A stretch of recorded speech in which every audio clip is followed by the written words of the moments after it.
Brigador. Written by Brad Buckmaster. Read by Ryan Cooper.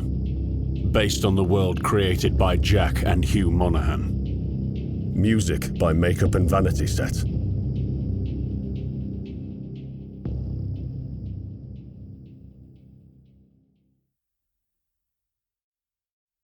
This book is dedicated to the Monaghan brothers, because they paid me, and I'm nothing if not filthy mercenary scum.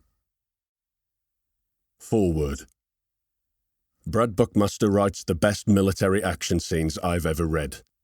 Probably has something to do with the fact that he's been a soldier his entire adult life. First an infantryman, now a main battle tank gunner in the British Army. He jokes that he takes his book research very seriously, but clearly it's true. I'm a game developer. I spend a lot of time trying to conjure up characters that live the life that Brad has actually lived. And it's all there on the page. Our team has worked a long time on Brigador, and I can tell you, it's a rare and strange treat to read a book that turns you into a fan of your own little universe. I'm biased, but you can see for yourself. Just don't judge him too harshly for the eponymous mech in the opening scene. We named it the Buckmaster in his honour before the book was ever conceived, but now it makes Brad seem vain as well as sociopathic. He is certainly not vain.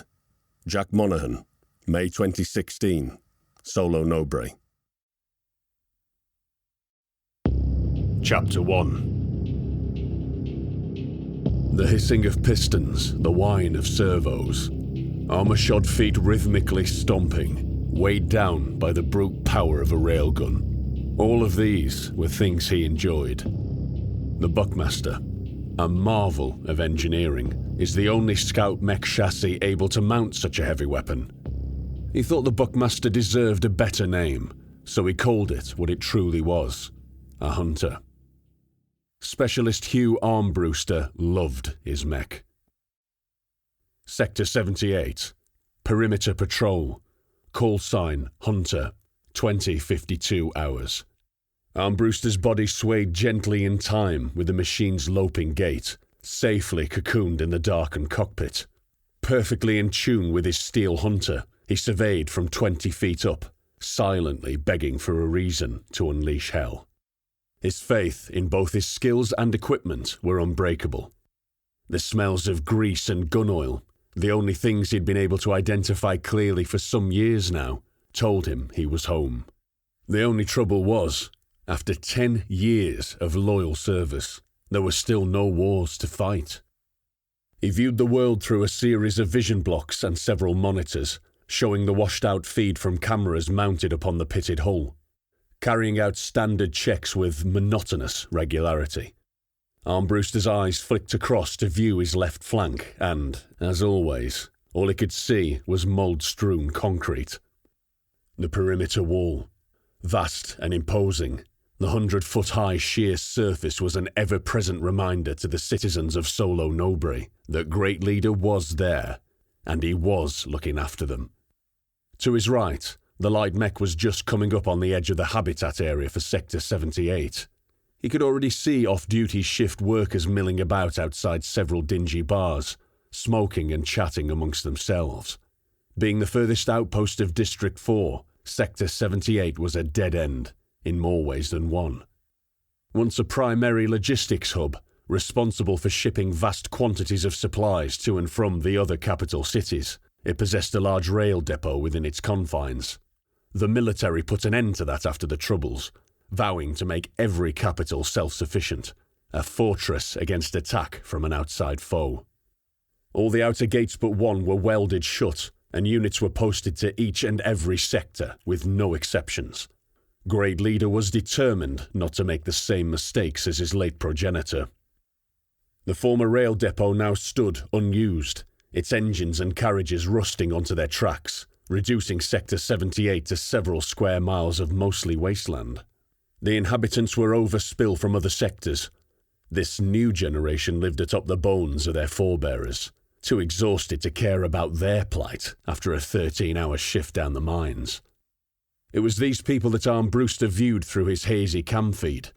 Hard-faced young men and women, lean of frame, the deep red dust of the mines etched into their clothes and skin, aging them beyond their years. Heads turned practically as one at the sound of the mech's approach, faces displaying the uniform scowl of disenfranchised youth. Armbruster zoomed in and had to laugh at the weird facial tattoos and hairstyles that these people sported, despite their hard-working life. How strange these people were. He looked at his watch, then brought the hunter to a halt. "On to 2, this is 1, hold here," the pilot said over the squad radio net. "On to 2, roger," was the clipped response from his wingman, Specialist Chris Almeida. Releasing the right joystick for the first time in what felt like hours, Armbruster flexed his knuckles painfully before reaching up to his right and flicking a switch on the comm panel. Feedback buzzed from the cerebral jack. It always felt like a slight pull on the socket, like some phantom was gently teasing the cable out as his own mental faculties took up the slack from reduced manual input. His mind kept the unstable war machine balanced as external speakers crackled loudly, and he cleared his throat. "Citizens of Sector 78, he said, voice projected so it could be heard for 1,000 yards in all directions. "Please disperse. Curfew will be in effect in 7 minutes." Curt and precise, Armbruster was happy with his delivery, then decided to add, "You may require the time to walk home." Indeed, the sun had already dipped below the wall line, casting a sickly yellow light over scattered clouds. The civilians' collective scowl intensified, and they started drinking their sundry concoctions ever so slightly faster before returning to previous conversations. It was Armbruster's turn to frown. He had never appreciated disobedience. It stank of a lack of discipline, so he drove both joysticks forward and flipped the thumb safety of his secondary weapon. The scout mech lurched towards the bar patrons, machine gun bolts clunking loudly as powered ammo feeds drove an 8mm FMJ round into the chamber. It had the desired effect. The civilians dispersed, picking up coats and other assorted personal items before briskly walking deeper into the slums. Several threw hateful looks over their shoulder as they went, but Armbruster didn't care as long as they did what they were told. "They don't usually do that," Almeida observed from his own mech a couple 100 yards away. "No," replied Armbruster, watching the last of the civilians disappear down a side alley. "They do not." Captain Edwina Blake was uncharacteristically nervous. Nothing usually rocked Steady Ed, not on the surface at least, and today had been no exception until now. The morale tour had gone smoothly. All leg units had been clean and well presented, functioning well within acceptable parameters for the inspection. Senior Sergeant Kronig had worked wonders, being seemingly everywhere at once during the preparation phase, cannibalizing old junkers and wrecks to get the maximum amount of legs online. It had been hard on everyone. The usual patrol matrix had to be maintained, as well as an active quick reaction force, the members of which grumbled the loudest upon being informed of the inspection. But it had to be done. You don't let your guard down when the hero of Solo Nobre comes to say hello. Colonel Charles Rome looked immaculate and invincible as always. He'd grown a few grey hairs and gained a few laughter lines since Blake had known him at the academy, but not even the neat shrapnel scar diagonally bisecting his chin could diminish his charm. She hadn't seen him in the years since the food riots, and couldn't help but wonder if he'd let the fame go to his head. Those thoughts had been quashed soon after he arrived. He immediately ignored the prescribed tour schedule and went to see the troops first. Blake thought him acting the shrewd politician, cultivating his immense popularity with the conscripted forces. It was an obvious play. Nobody likes standing to attention for hours, waiting on senior officers. Then she saw him in action and changed her mind on the spot. On the immaculate garage floor, Rome returned a crisp salute to Senior Sergeant Kronig before cracking a smile and telling the troops to relax. A moment of uncertainty was followed by a collective sigh of relief, and Edwina felt days of tension disappear from the base. He engaged the men with easy banter, not in the forced, awkward way that made her usually avoid such interactions. "Your boots fit okay. Mail getting through? Very good." There was none of that where Rome was concerned. He cracked jokes, taking the thinly veiled jibes that characterized enlisted soldiers the globe over and fired back with a razor wit. Pulling no punches, He instantly crossed the carefully constructed barrier between officers and enlisted and became one of them. She quietly observed this easy back and forth, the effortless rapport that Rome established with her fighters, and she just could not resent him for it, despite the obvious reasons. So what if he'd advanced faster than her? So what if it was a case of right place, right time? Blake had often wondered if she would have reacted differently if she were present during the riots, but it didn't matter. She saw why Rome had been picked up as a symbol and a hero while he was talking to her men, even putting them at ease while he inspected the slowly decaying equipment. "It's not your fault," he said. "You're doing the best you can with what you've been given." She could tell he really meant it. None of that was responsible for making her nervous now. The inspection had been a resounding success, and indeed the morale tour had achieved the desired effect for once. It was that Colonel Charles Rome had requested to speak with her in private, with that trademark glint twinkling in his eye. Ed Blake threw water on her face and reached for a towel. She rubbed vigorously, getting the grime out of her pores that always accumulated after any time spent around mechs. Peering into the mirror, a heart-shaped face toned by years of physical training looked back. Tanned skin and coal-black eyes were now streaked by worry lines that betrayed her carefully maintained image of an emotionless rock. What the hell does he want to talk about? We'd already reminisced over the good old days. The Colonel had reminded her that she had scored considerably higher than him at the academy, to which she'd retorted how ironic it was the brass deemed her the epitome of officer standards. It was a conversation they'd had before, and about as far as things went in terms of common ground. So it isn't a chinwag he wants. Hanging the towel back on its railing, she glanced up once more to fix her composure, taking a breath and picking at a non-existent loose thread. Dark eyes and black hair shot through with streaks of grey were characteristic of the original settlers of Novo Solo, and assembled themselves on her face in a manner that she would describe as nondescript. Despite this, she had never been short of potential suitors of either sex, most of which she had rebuffed.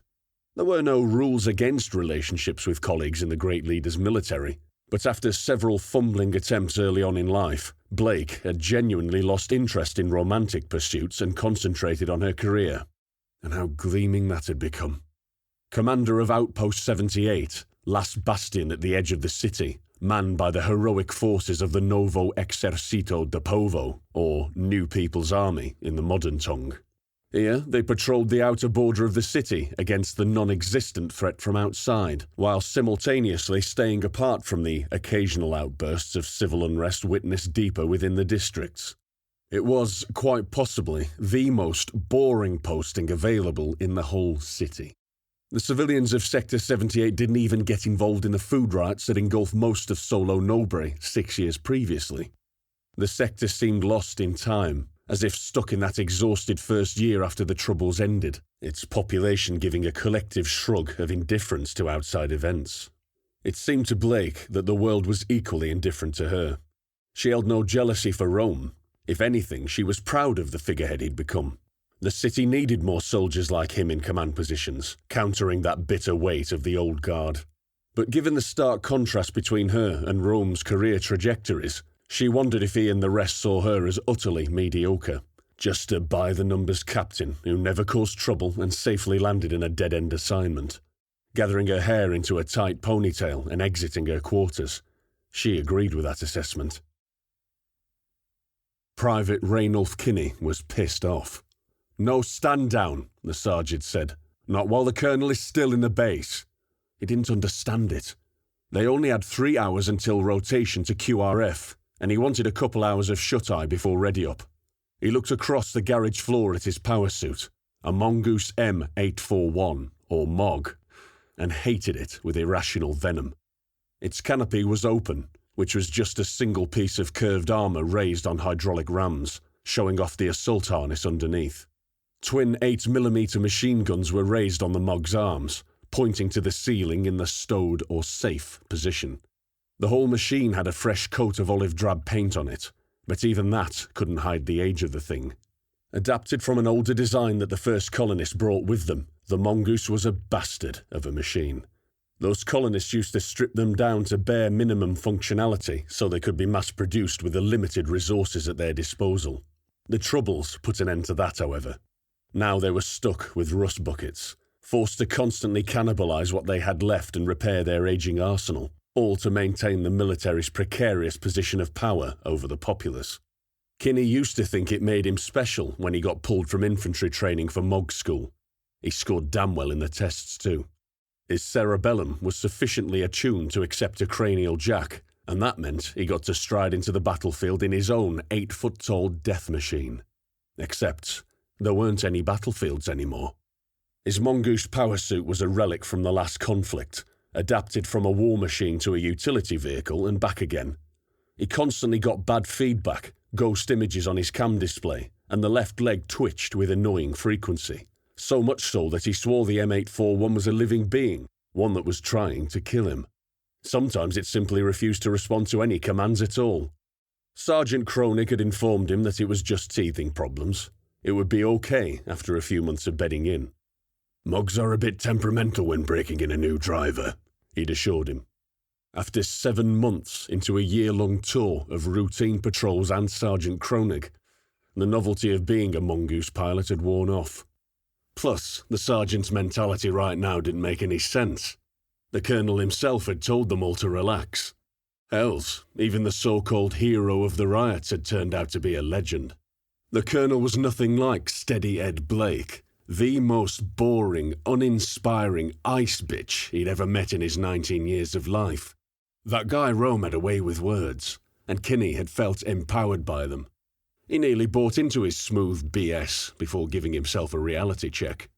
"Ulf, what are you thinking there, little brother?" The voice belonged to Private Stephen Bader, Kinney's battle buddy and best friend in the unit. It wasn't his real brother, but they had bummed around together since they were kids and were rarely apart.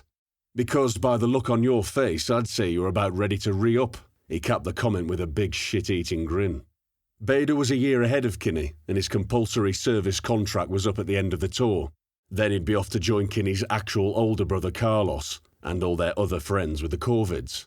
Kinney looked up to him, not just because he was friends with Carlos, but because he looked out for him out of genuine respect. "Shut up, man, just 'cause you're short." "I heard you're having second thoughts yourself," Kinney retorted, his heart not in it. "Nope, I'm as good as gone, little man. You watch. I'll come visit you next year, and you'll be like him." Bader gestured across the garage to where Sergeant Jack Kronig was tinkering inside his power suit. "Invoking the saints every time a piston head cracks in your power plant." Kinney laughed. "Seven hells no. Promise you'll kill me if I get like that." Bader ignored him, jumping into a pitch-perfect gravelly growl, impersonating the old Sarge. "By Martin's toolbox, I command you to find a firing solution.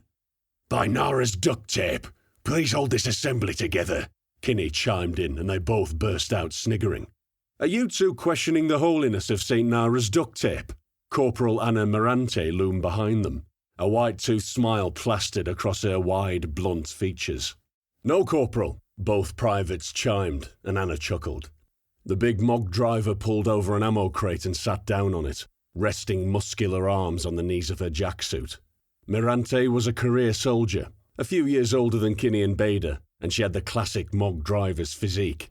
She was tall, but lean and well-muscled from years of sitting in a hot cockpit, dealing with a constant exertion of willing the damn things to do what they were told. She was in a different squad to the two privates, but they got on like a house on fire. "So, what are my girls talking about, Ulf?" Kinney shrugged. He hated that nickname, but it stuck like a limpet mine ever since he made the mistake of exclaiming, "My name's Rainulf, not Ulf." "Nothing much, Anna. I just wanted to get a bit of head down before we ready up, that's all." Bader shot him a crooked look. "Don't sugarcoat it, Ulf," he said. "You're sick of that idiot." He threw a thumb over his shoulder to where Kronig was deep in the guts of his machine. "We both are," he continued. "Why are we here? He keeps us hanging about for no reason. He knows we're on QRF in a few hours, but we're sitting here, sweating in our jacksuits. For what?" Anna turned slightly red at the cheeks as she watched Kronig fuss over an accelerator linkage. He'd probably checked it a dozen times. "I know what you mean. I swear, If he makes me call him Sergeant one more time, I'm going to shoot him in the face next time we're on the ground. I'm an NCO too, for Etam's sake." Although the tone was kept light, she stressed her words. Bader feigned surprise. "Corporal, did you just take a saint's name in vain? For shame! And I find your undermining of the chain of command quite disturbing. Expect my report on Kroenig's desk." Bader flinched as Mirante gave him a solid right cross to the arm. "Dick," she said. Kinney laughed. "Ow! Let me finish," Bader went on, raising a finger with a wince. "I'll report you, right after he makes us do a bunch of stupid battle drills we'll never use, if I can still walk. And he'll probably hand-to-hand combat you for it," Kinney chimed in with the appropriate chopping motions. "Because that's essential stuff to know when driving a war machine." Another round of laughs. There was a natural pause in the conversation, and the trio found themselves looking at Kroenig once more. "Look at him," Bader said. "He's one of the greatest generation, apparently." Kinney nodded absently. "Who even calls them that? Nobody. What has Kroenig done with his life? Why should we respect him?" Kinney could have mentioned that he won the Distinguished Service Cross, whatever that was, but didn't want to contradict his friend. He had wondered many times how good Kroenig could actually be, with the fact that he was in his 50s in an army that promoted on merit and still only an NCO. Their generation put that monster in power. And what has he done for us since? Bader was on a roll. The tone had got more serious immediately, and his voice dropped with it. Speaking out against the great leader was treason. Even now, it carried a death sentence. I'll tell you what, he's hamstrung our society with this autocracy of his. We can't build anything to better ourselves anymore. All we have is conscription or a life in the mines. A life in the army isn't so bad, Anna shrugged, reluctant to engage fully, being a career soldier herself. It's a living. No, it isn't. Bader bit back. It's an existence. It's just slightly better than the alternative. Kinney found himself transfixed on Bader as he spoke. This was the stuff that he lived for, and why he needed to be out of the army. These fools let themselves be led around like cattle. He pointed over at Kroenig's Mog again. Practically slaves to the system, until they've bled out for some state pension. And they'll have you believe we should be thankful for it. They grind us down, with no incentive other than perpetuating the cycle, and then wonder why so many of us join the Corvids. Revolution, man, Kinney said quietly. That's what we need. Oh, don't start with this again, Anna said with a roll of the eyes. The Corvids are a joke. Nobody takes them seriously. That's because you're from Central. If you lived where we came from, out in the dead, you'd know. Bader nodded firmly in agreement with his friend. There are hundreds of thousands of them out there, you'll see. They'll tear this wreckage down and rebuild. Anna frowned. She didn't want to get drawn into this argument again. It would always devolve into a back and forth about the orbital guns and whether they actually did stop the corporations from taking over. Ulf's right, Bader said energetically. He was slipping into his comfortable routine, bringing up well-worn points they'd all heard before. When was the last time you saw a ship leave the city? Or heard of one leaving the planet at all, for that matter? He stared at Anna, who shrugged reluctantly. Never. Not in our lifetime, at least. You know why? The blockade, she said flatly. The blockade, Bader and Kinney parroted with enthusiasm. We can't go anywhere or do anything because of those stupid orbital guns. The rest of the galaxy is advancing out there, and here we are, trapped on our own world because our leaders are too arrogant to open a dialogue with the corporations. Anna shook her head. You know there were orbital guns before, right? Anna replied, her tone still conveying unwillingness to truly engage. Yeah, Bader bit back. They were about 1/10 of what we have now, and they were all way smaller in caliber.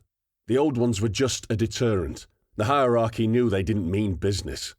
The old hierarchy knew that a comprehensive orbital gun grid would cripple the economy, Kinney chimed in. Anna was about to retort, but she stopped herself. She really couldn't be bothered tonight, and instead smiled. Tell you what, she said. When you rise up and overthrow us, I promise not to waste your piddly asses with my mug. How's that sound? Glances were shared. Then they all chuckled gently. That's a deal, Corporal, said Raynolf Kinney. When I'm in charge, I'll make you a general or something. Corporal Mirante, Kroenig rumbled. His voice seldom rose above a hate-filled growl. The trio jumped collectively. Kronig had just appeared from behind the M841. How long has he been there? Kinney thought with a jolt of alarm. Yes, Anna replied politely. Yes, what, Corporal? Anna's face flushed, and her eyes flickered with rage for the shortest moment. Yes, Sergeant, she corrected herself through practically gritted teeth. Can I have a word, Corporal? In private. Yes, Sergeant, said Anna, her voice louder now, flat in tone. She rigidly stood up from her seated position and moved in the direction of the senior sergeant's office. Kronig remained and stared at the two young men. He was tall and broad, with a frame of solid muscle that only recently had begun to soften at the waist with age. Kronig's grey hair was high and tight, reminiscent of old regulations that no longer applied to today's army. The haircut revealed the black alloy plate that comprised a fair portion of his skull, curving round from the cranial jack to stop just behind his temple. His left arm twitched spasmodically. The joint servos were made of the same black alloy as the skull plate, and gave little mechanical whimpers with his every movement. Every twitch was matched by a slight change in his expression. He was clearly in constant pain, and that only made him more difficult. Privates, the sergeant said softly. Kinney and Bader automatically stood to attention. Sergeant, they responded in unison. He glared at one of them for an awkward few seconds, then the other, boring into their skulls with his eyes. Kinney wondered how he still managed to appear more smartly presented than either he or Bader, despite his jacksuit being covered in oil. If I hear either of you speaking of revolution again, I swear in Martin's name, I will fucking kill you. And with that he turned to stalk after Corporal Morante. Kinney and Bader turned to each other, both wearing the same smirk. They sniggered like schoolboys. Chapter 2. Hunter 2, this is 1. Hold up a minute, I'm updating our map trace. Hunter 2, roger. Brewster settled the scout mech into its dismount position, and it dropped to the ground on reverse-jointed legs like a nightmare chicken roosting. Almeida stomped off to a flank and started slowly covering a 360-degree arc. Brewster switched on a blackout light, and the cockpit was bathed in a dull red glow as he cracked his knuckles. Skirting the perimeter of the slums had taken a lot longer than anticipated. Civilians kept leaving their houses in groups and had to be corralled back into their homes. Brewster wanted to start firing at them. After all, breaking curfew was an executable offence, but Almeida had talked him down. It was unreasonable, he argued, to gun people down in cold blood simply for being outside. He had said that the rule was a throwback to the Troubles, and now it would be insane to start shooting the place up on a whim. Damn Almeida and his logic. The time they had spent yelling at civilians had meant that they would not meet their return deadline if they kept to the same route, so something had to change. Brewster scrutinized his laminated map board and pulled out a marker.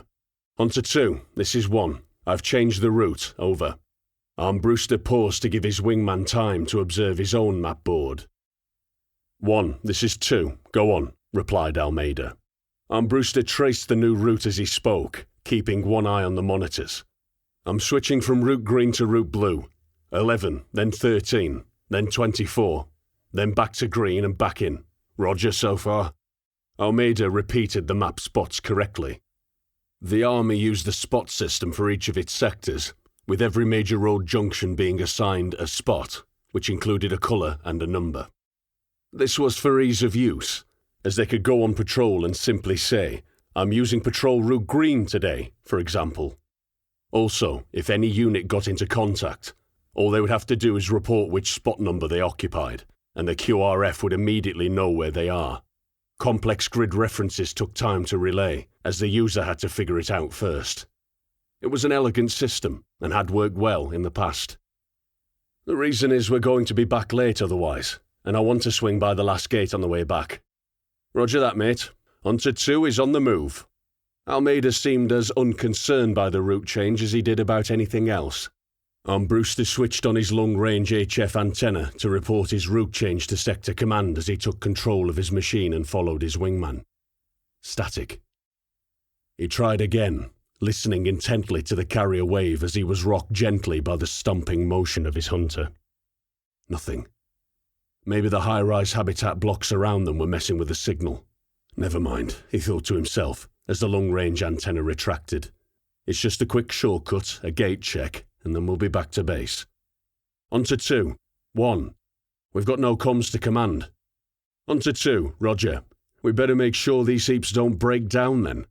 Armbruster laughed, then stopped abruptly. Get back inside your building! He screamed through external speakers to a small huddle of civilians who stood smoking in a doorway. They just ignored him and stared. Damn these people, he thought, and they walked on. What's wrong with this picture? Almeida asked, rhetorically. By the saints. The 2 scout mechs halted, and Almeida smoothly swung around to cover the way they'd just come. The gate was open. 50 feet high and as wide as the carriageway, the district gate was a nigh impenetrable barrier. It was only open twice a day on shift changes to allow the workers to get to and from the mines. Now wasn't either of those times. We should check the job list. I checked it before we left, Armbruster replied, annoyance in his voice. Maybe they changed it. They wouldn't change it without telling us. He didn't like this. Unscheduled gate openings were serious business. Maybe they tried and they couldn't reach us, Almeida pointed out. Would you shut up, please? Armbruster bit his lip in thought for a moment. Cover me. I'm going to disembark and check the gate computer. Roger that, boss, Almeida deadpanned. Every district gate had a terminal, about 4 feet high and made of reinforced steel. It was painted matte green, just like everything else owned by the military, and had 2 doors on the front that were secured by a heavy combination lock. Armbruster thumbed the wheels of the lock into the right positions, occasionally glancing about up and down the partially lit roadway. His other hand tightened on the pistol grip of his carbine as a light rain pattered down. He hated being out of his cockpit. Even though his mech was roosting just a few feet behind him, he felt unsafe without its protection. He hated how the breeze felt against his face, how the air carried with it the tang of pollution, as opposed to the scrubbed air inside his hunter. He shuddered at the minor chill and pulled the lock away from the door, sliding the deadbolt to one side. The computer door swung open to reveal a scratched plexiglass screen with a weatherproofed rubbery keyboard beneath it. Come on, he muttered as he heard the tubes warm up, and the screen presented him with the familiar red text of the city bulletin board system. He tapped in his access information carefully with one finger, unused to typing with leather gloves on. He hated computers too, didn't trust the things, but these ones were hard-lined in a network that spanned the city. It would allow him to communicate with Sector Command, albeit slowly. Internal workings made screeching noises as he waited an age to be redirected to the military board. He didn't get the chance to reach Sector 78's specific thread. What in the 7 hells? There was just one message, repeated over and again. He scrolled through different sector threads, then district, then even central, which he shouldn't have been able to access. The same message in the old tongue, invoking the spirit of the fighter. Armbruster decided to open the message. Welcome, Brigador. Here is your contract. Armbruster read it all, carefully, then again to be sure. It was simple logic. The corporation owns hundreds of worlds. The corporation outranks the great leader. Armbruster made his choice. He shut down the terminal and hurried back into his cockpit. As soon as he sealed the top hatch, he reattached his jack and systems came alive. This is Hunter 2. What took you so long? What did Command say? Armbruster thought about it and wondered if he should tell his old friend about the contract. Well? Nothing, he replied. There were no instructions or alterations. This is an unauthorized gate opening. Armbruster looked at the darkness beyond the gate and felt a thrill of excitement shudder through him. This was it. Something big was about to happen. Well, I suggest we get out of the open and cover that gaping hole in our defences then, Almeida said impatiently over the net. It made sense, of course. Scout mechs could not take a beating like their heavier counterparts, and use of cover was instrumental to their success in a fight. He was already moving away from the gate, towards the heavily built-up habitation zone when Armbruster replied. Of course, lead the way. The civilians watched as they approached, and did not move. You have the best legs I've ever seen, said Colonel Rome, flashing a smile. Edwina Blake stared at him with intensity. He was sprawled on a chair that he had fashioned from a table and several crates, letting his spotless jacksuit get coated in grime. Was this why he had asked her to meet him privately, and in the rec-yard of all places? She had expected more from him, really. That isn't a proposition. You can stop looking at me like you want to gouge out my eyes. Her look faltered a bit. His smile did not. I truly mean it. Your leg units are the best I've seen in all the districts. It was specifically why I left your sector till last on my list of visits. Blake was confused. Thank you, sir. But how? How could you possibly know what my leg units would be like? He waved in the air dismissively. Don't worry about formality when we're out of earshot of the troops, Ed. We're peers. You know we're equals, regardless of rank. Blake appreciated the gesture, but had no time for ambiguity. Well then, Charles, thank you again. But can we not dawdle? I have a sector to run. He laughed unexpectedly, then replied. That's exactly what I mean. That right there. He paused, allowing time for his comment to sink in. I meant what I said earlier. You scored highest out of our intake. I've been watching your career closely these last few years, Edwina. He looked away, another smile threatening to appear, as though he was about to say something dirty. Do you know what the troops call you? She did. Steady Ed. That's right. And there's a reason for that, Rome went on. Sooner or later she was sure he would get to the point. You've never rocked the boat, never missed one quota, never fouled up a patrol, or submitted a report with so much as a typo in it. Edwina was fully aware of her own service record. She was also aware of how unimpressive it was. I've never done anything of note either. Never successfully broken up a food riot without causing thousands of casualties. Well, you know what they say, right place, right time, Rome was saying before Blake cut him off. That's not it at all, sir. Using the mongooses to form a defensive baseline, using smoke launchers to disperse the crowds, making the infantry use their transports to gather wounded and take them to medical stations, all without firing a shot. No commander in the history of Novo Solo has done that before. Blake shook her head as she thought of the correct words. It was inspired. Colonel Rome looked like he was about to blush. You realise that you're the first person to gather both the support of the military and the Corvids. Stop. Just stop there. I don't need you blowing smoke up my ass. I get enough of that from Central. Rome toyed with a piece of loose metal that jutted from an overhanging mech arm. You know that whole riot thing was as much luck as skill. Some of those rioters were armed. If they'd fired one shot, it would have turned into a massacre. But it didn't, Blake felt like saying. And that's how heroes were born. It leads me to why I'm here. Finally. After that incident, people started to notice me. Long story short, I've had an audience with the Great Leader, and he wants me to take over as commander of District 4. Blake was taken aback. She knew he was a flyer, but to make general in your 30s, that was fast. And as I said back at Central, I have a bunch of people buzzing about, blowing smoke up my ass. Those guys will lead me to the noose, while telling me that it's a great idea and I thought of it myself. You understand? Blake understood perfectly. Her ears popped and she started to feel lightheaded. Rome went on.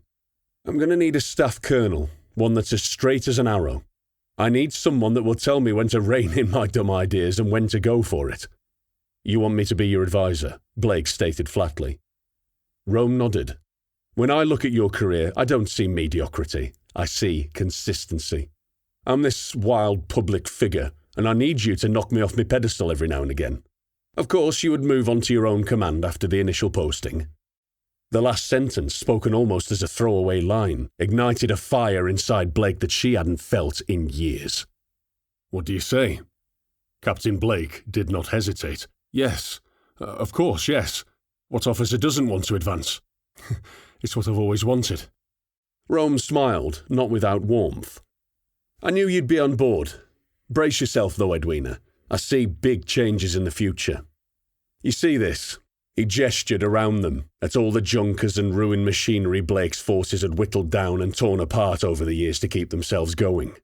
There'll be no more of this. I want reforms, building projects. We can bring in a new era of...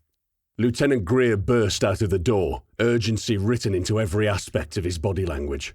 He was currently Ops Room Commander, along with Major Trask, the second-in-command to Colonel Rome. "Sorry to intrude, Colonel," he said without preamble before addressing Blake. "Ed, you're needed in the Ops Room, now!"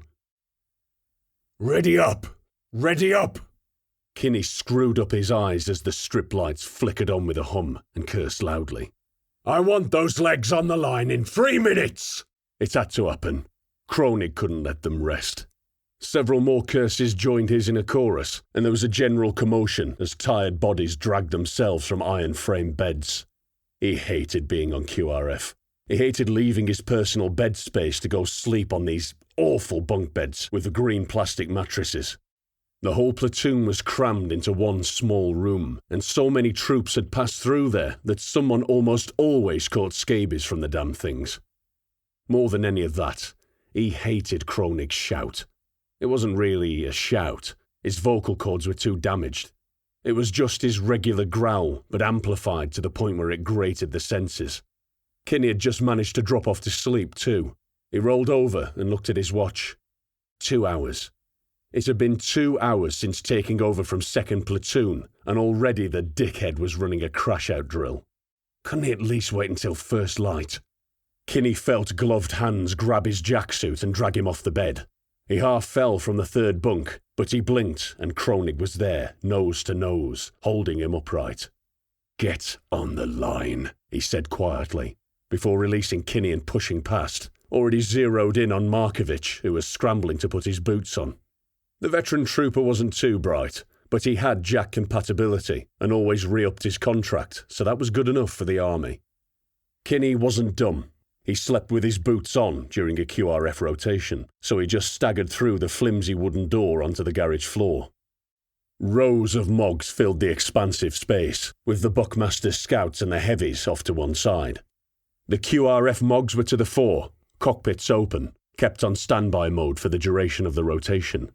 Kinney quickly identified M841 and made a beeline for it, then stopped. He looked across to the other end of the garages where the human-sized doors connected them to the rest of the base, where Captain Blake was climbing the access ladder up the side of Eddie. The Toro-class heavy mech was an imposing sight, and Kinney did not expect to see it in action that night. Across from her, the visiting colonel climbed his own machine, the command variant, Wolfmother, and dropped out of sight through the top hatch. That wasn't normal. Officers rarely got involved in drills, and if they did, it was only in an observation role. What's going on? Kinney thought, as he climbed onto the stumpy access steps, one situated on the inside of each calf of his power suit. From here he leaned in and pulled the carbine from its rack, where it sat stowed to the rear right of his assault harness. It was a blocky piece of stamped metal with plastic furniture and a folding stock. It also had a ridiculous laser unit on top, which was supposed to be used for close-quarters warfare, but added so much weight as to make it useless. The grunts on base used it to disperse crowds in potential riot situations. After the Troubles, it became ingrained into the human psyche somehow. If you see a red dot on you, you get out of there. The knot threatened to twist in his stomach as Kinney conducted routine ready-up checks, and he swallowed hard to push it down. It just felt wrong. He checked the mag was already fitted, racked the charging handle, put the fire selector to safe, and stowed the carbine away. Kinney then shrugged into his lightweight survival rig, which resembled a canvas vest, containing spare magazines for the carbine, a couple of grenades, water, a small med kit, and an escape map, should he become separated from his Mog. Giving his torso a confirmatory wriggle to ensure the rig was comfy, he spun around in a practice motion, slotting his feet into the thigh sections of his suit, and leaned back. He reached behind him and found the jack, then slotted that into his cranial port. It started without warning, as always. The feeling of icy fingers prodding inside his flesh, creeping out from his neck and worming through the body until his extremities tingled uncomfortably. The private got goosebumps and shuddered. He never got used to that. The power plant kicked out of standby mode upon detection of a driver and rumbled softly with an energized hum that Kinney found soothing. Once connection was established, he pulled a clip from the rear of his jacksuit, which extended on a tensile cord, and clamped it over the jackport. The last thing he needed was to become disconnected in the middle of contact, and the clip would ensure nothing short of emergency ejection would sever him from his mongoose. Next, Kinney clipped the leg and shoulder straps of his assault harness closed and clinched them up tight. Rumour had it that Kronig drove without straps to afford better manoeuvrability, but Kinney thought that would make it extremely tiring to drive, what with the slight lag between driver movement and that of the machine. Finally, to complete the seal, he reached up and pulled on the ram holding his canopy up, and it came down smoothly. Movement synchronized with the closing of the thigh plates. Once cocooned inside his power suit, Kinney squirmed around until he managed to slot his arms into armoured gauntlets and wrapped his hands around the trigger mechanism of his machine guns. Thumbing the top button of each gun, he was rewarded with the clack of full metal jacketed rounds being chambered. As soon as his weapons were ready, blurry white crosshairs appeared on his forward display, which darted about in sympathy with the motions of his arms. Kinney looked down and to his left. Every bulb on his diagnostic board displayed green. It was a rare occurrence, but one they had assured happened for the inspection. He was good to go. The whole process took no more than a couple of minutes. All around him, MOG drivers were readying up, reporting their status in clipped tones over the squad net. Kinney was first squad, so reported to Sergeant Kronig. The senior NCO was chief administrator and disciplinarian inside base, but on the ground, he was technically the equal of Anna Morante, commander of second squad. 3 squads of 5 MOGs made up first platoon, and their role was to protect the heavies from infantry and light armoured threats so that they were free to take out whatever objectives lay before them. Kinney waited his turn in the queue until he heard Bader ready up. "This is Kinney. Ready." Kronig grumbled a confirmation, then reported up the chain to the commander. MOGs weren't important enough to warrant their own names, and individual call signs were unnecessary at the squad level, so Kronig permitted his troops to use their names on the net. It was less confusing that way. "What's going on, Sarge?" crackled Mirante over the squad net. "From what I can gather," Kronig returned, "there's been an unauthorized gate opening." Shit, thought Kinney. That was bad for the army. The gates were instrumental to Great Leader's power. Keeping separate elements of the Corvid masses apart was key to stopping them from rising up. Kinney wondered where his brother was. A garbled contact report was received from Hunter Team. They reported being under attack by armed civilians before the transmission cut off. Enemy numbers? That was Corporal Nito, commander of 3rd Squad. He rarely spoke, but when he did, it was usually important.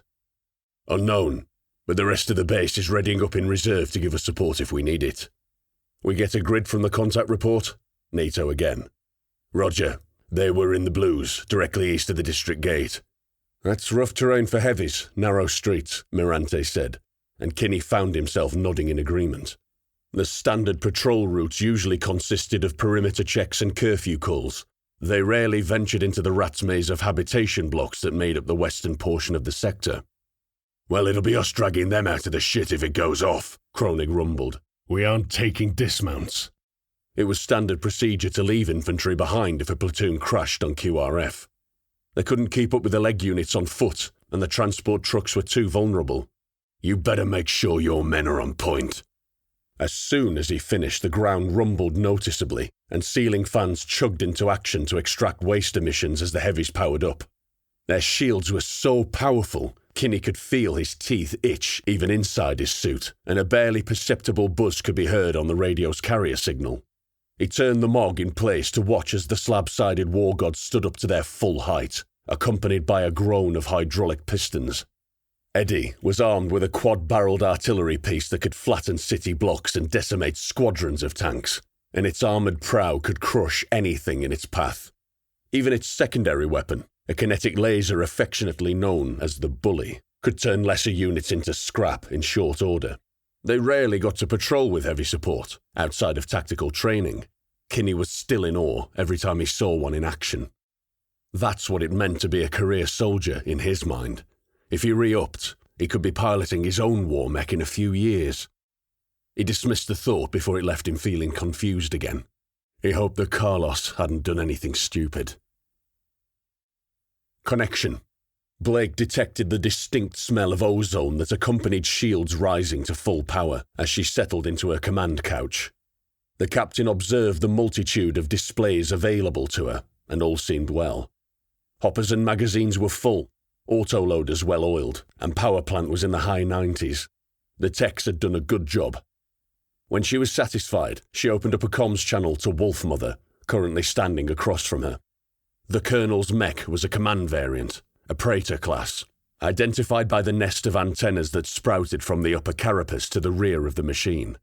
It had an outlandish design stenciled across either side of its blunt visage, that of a snarling wolf's head in brilliant white paint.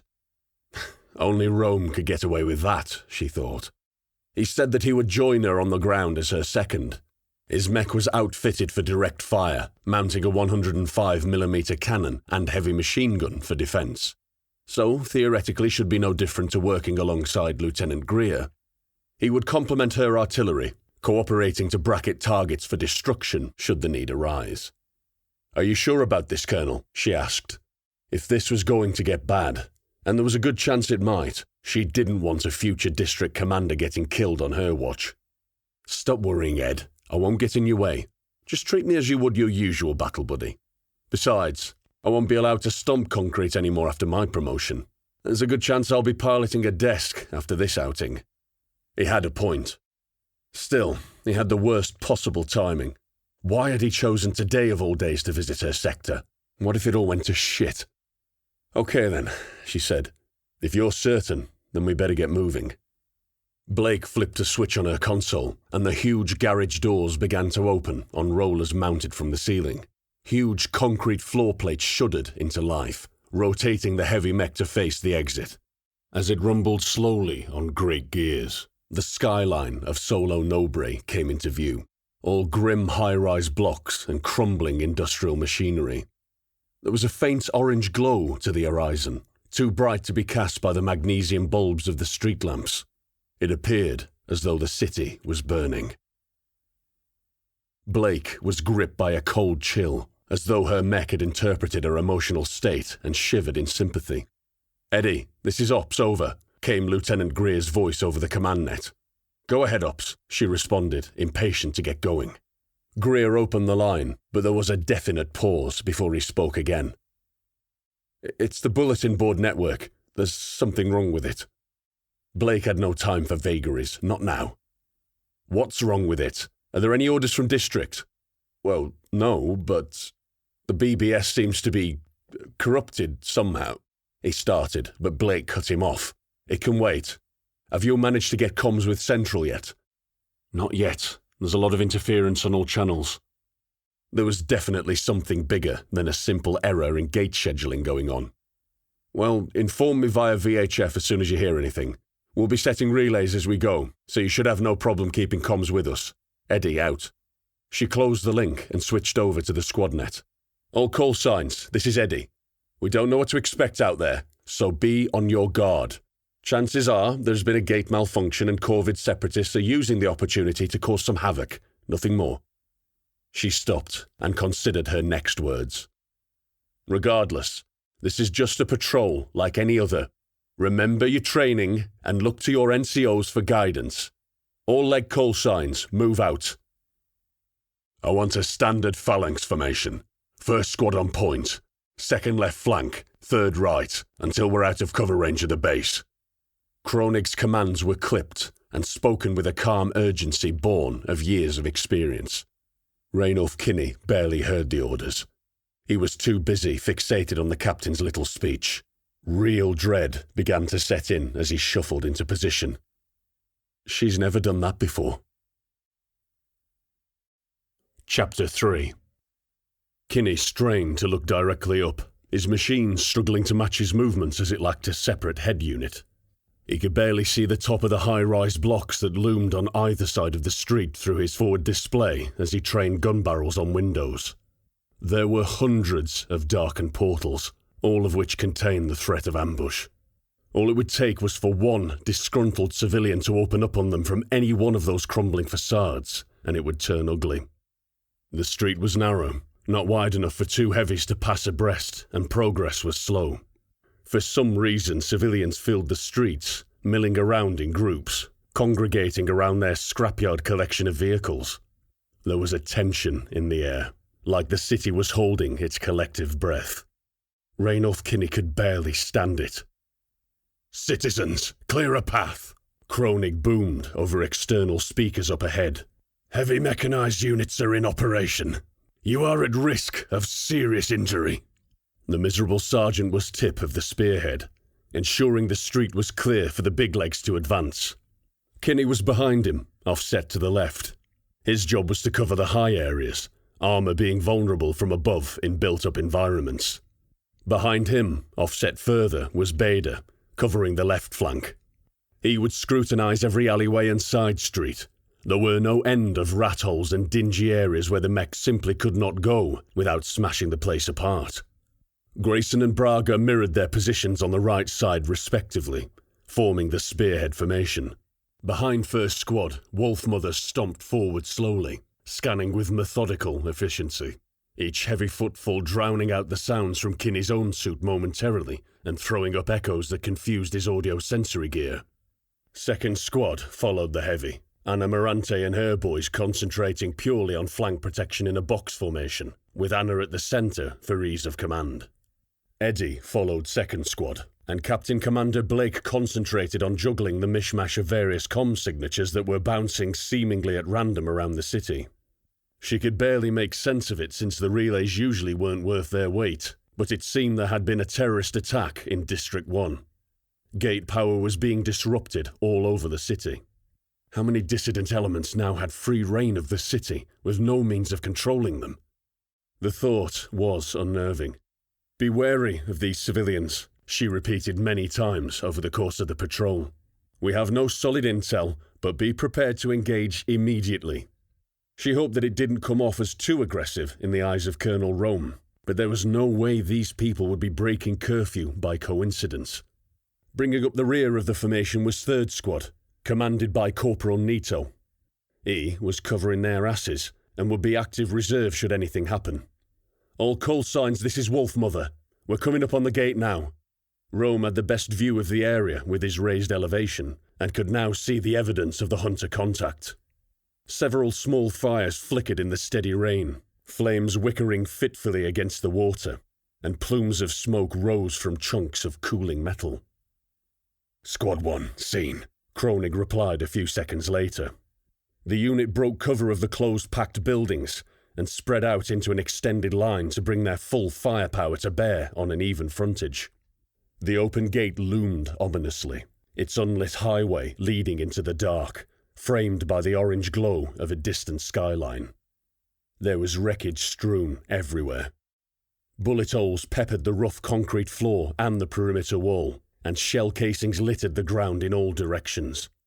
Turning around to check rearwards, Kinney saw that a few larger chunks had been blown from the nearest buildings, exposing the rooms beyond to the elements. The private zoomed in and saw a meagre mattress on the floor, next to which sat a small gas stove that had been knocked on its side. The blanket had been blown out of the room and hung limply from a jagged piece of rebar 2 stories below. The scene reminded Kinney of what he had to look forward to after his time in the service, and he turned away. "Looks like we missed the fight, Sarge," Bader began. "Shut up," Kronig cut him off before switching to the command channel. "Eddie, this is First Squad. I think we've found the remains of one of our hunter call signs." The second heavy mech was only now exiting the cover of the buildings, and she stomped towards the scene with caution. There was one reverse-jointed leg, the mangled outline of railgun plates, pointing mournfully at the sky, and not much else. The entire hull of the Buckmaster class had been blown out by some immensely powerful force. It looks like it was hit by heavy weapons. The words hung heavy in the air. Mere small arms fire wouldn't put a dent in a mech the size of something as large as the Scout class. The implications didn't need to be said. The silence hung on for an awkwardly long period, punctuated only by heavy footsteps as Eddie approached the site.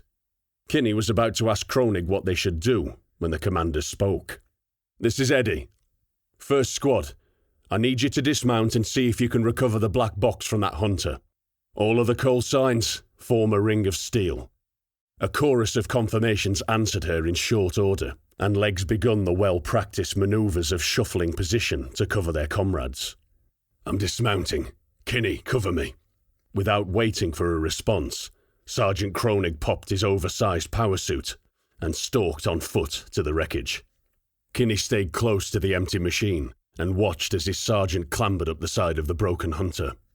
Carbine in one hand, he hauled himself up with his other artificial limb. He paused at an opening, a huge hole, edged with jagged steel that peeled outwards, like it was a grotesque freeze frame of an exit wound in flesh. "Look out! Not in! Idiot!" Kronig yelled at the young private before dropping out of sight. Kinney cursed inwardly, then turned to cover back towards the direction of the buildings. He seemed to be the only one who saw the incoming projectile. It sailed slowly through the air, spinning and on fire, before hitting Nito's Mog and exploding in a cascade of flame. The brilliant blue of hard shields flared as the burning liquid struck, then that same liquid dropped to the ground, denied any surface to adhere to. A group of civilians cheered, while a small pack splintered off to light more bottles of homemade alcohol. "Third squad here. Civilians are throwing firebombs at us. How do we respond? Over." The reply was fast and assured, but it was not Blake. "This is Wolf, Mother. Pop smoke at the civilians, they'll disperse," Rome ordered calmly. "We anticipated this. It's nothing more than a little civil unrest. There's always someone ready to take advantage of an unusual situation." Canisters launched from discharges mounted atop Nito's hull, trailing streamers of smoke, before hitting the ground directly at the feet of the firebombers. A thick grey cloud formed in seconds, and the angry civilians ran away, covering their faces with sleeves and the tops of shirts. One stoic individual stood amidst the torrents of suffocating smoke, screaming curses and gesturing wildly, until he too was under threat of being overcome. The cloud began to disperse, picked up by the wind and swept up above the level of the high-rises. It worked for a couple of minutes, but when it dispersed the group had grown considerably, and now they moved forwards again, a bit more tentatively this time. "Won't that smoke just act like a beacon to these guys?" Bader voiced exactly what Kinney was thinking. Some people with heavy gear were out there, and they wanted a fight. "Shut up, Bader," Mirante crackled over the net. "Colonel Rome knows what he's doing. Maybe he's drawing them out. We got the big guys out this time." "Yeah? Well, why aren't we looking for the other scout? Isn't that more important than securing this dead machine? Show some damn respect, Bader." The words surprised Kinney, and he could hardly believe they came from his mouth. "One of our owners died here. We need to see what can be done." The squad net went silent again, and Kinney could practically feel Bader scowling at him. More firebombs sailed overhead, splashing down behind the third squad with the sound of smashing glass, accompanied by whoops from the crowd. There were now several pools of burning liquid in between Nito's unit and the rest of the formation, and Kinney was having difficulty separating the Mogs from the flames on his display. "Third squad, tighten up your spacing. You're in danger of getting separated," Blake ordered, sounding as though her thoughts were elsewhere. The command net was alive with contradicting reports and static, and teasing useful nuggets of information out of the maelstrom put a huge burden on her concentration. It seemed now that the incident in District 1 was not an isolated occurrence, but without specifics, all Blake could do is furrow her brow and tell her troops to be ready. Again. "What's taking Sergeant Kronig so long?" she wondered, before returning her attention to the scene unfolding in front of her. The first shot hit her front, the hard shield flickering briefly at her leg's knee height. The crack came a split second later, and her display went wild with icons. She cancelled them all as one of the Mogs reported over the squad net, Corporal Mirante this time. "Shots fired! Shots fired! Firing point unseen!" Blake frowned. This was escalating quickly. The crowd had been emboldened by the previous fight here. How many of them, she wondered, had witnessed the death of one of her men? It made her angry. She had never lost a man before, not once, and she knew the reality of it had not sunken in yet. And these bastards were cheering. Blake knew that the first round would be akin to opening a set of floodgates, and the heavies would be like magnets for incoming fire. The captain settled her mech into a hull-down position. The mighty machine hunkered down behind its heavily armoured forward leg armour, presenting less of a target to the unseen enemy. "Third squad only. Fire warning shots above the heads of the agitators. Be careful not to strike the buildings." And then she added, "I want that crowd gone." Kinney heard Nito firing. Single booming shots whipped above the heads of the rowdy citizens with deliberate delay between rounds fired. The corporal was demonstrating excellent discipline to be able to feather triggers and crack off single shots like that, though it was getting difficult to see both the Mogs and the people they were warning. The firebombs were coming down like rain now. The crowd had a rhythm going, and before long, all the Mogs could see was smoke and fire. Kinney risked a glance down at his diagnostics board. The internal temperature of the cockpit was rising steadily, and he shook his head in an attempt to remove the bead of sweat that threatened to run into his eye. "First squad, where are we on that black box?" Blake inquired. They had to move, needed to get away from the area and get some clarity from command. She couldn't do anything without understanding the bigger picture out here. Kinney waited, before realising that it was he that had to reply.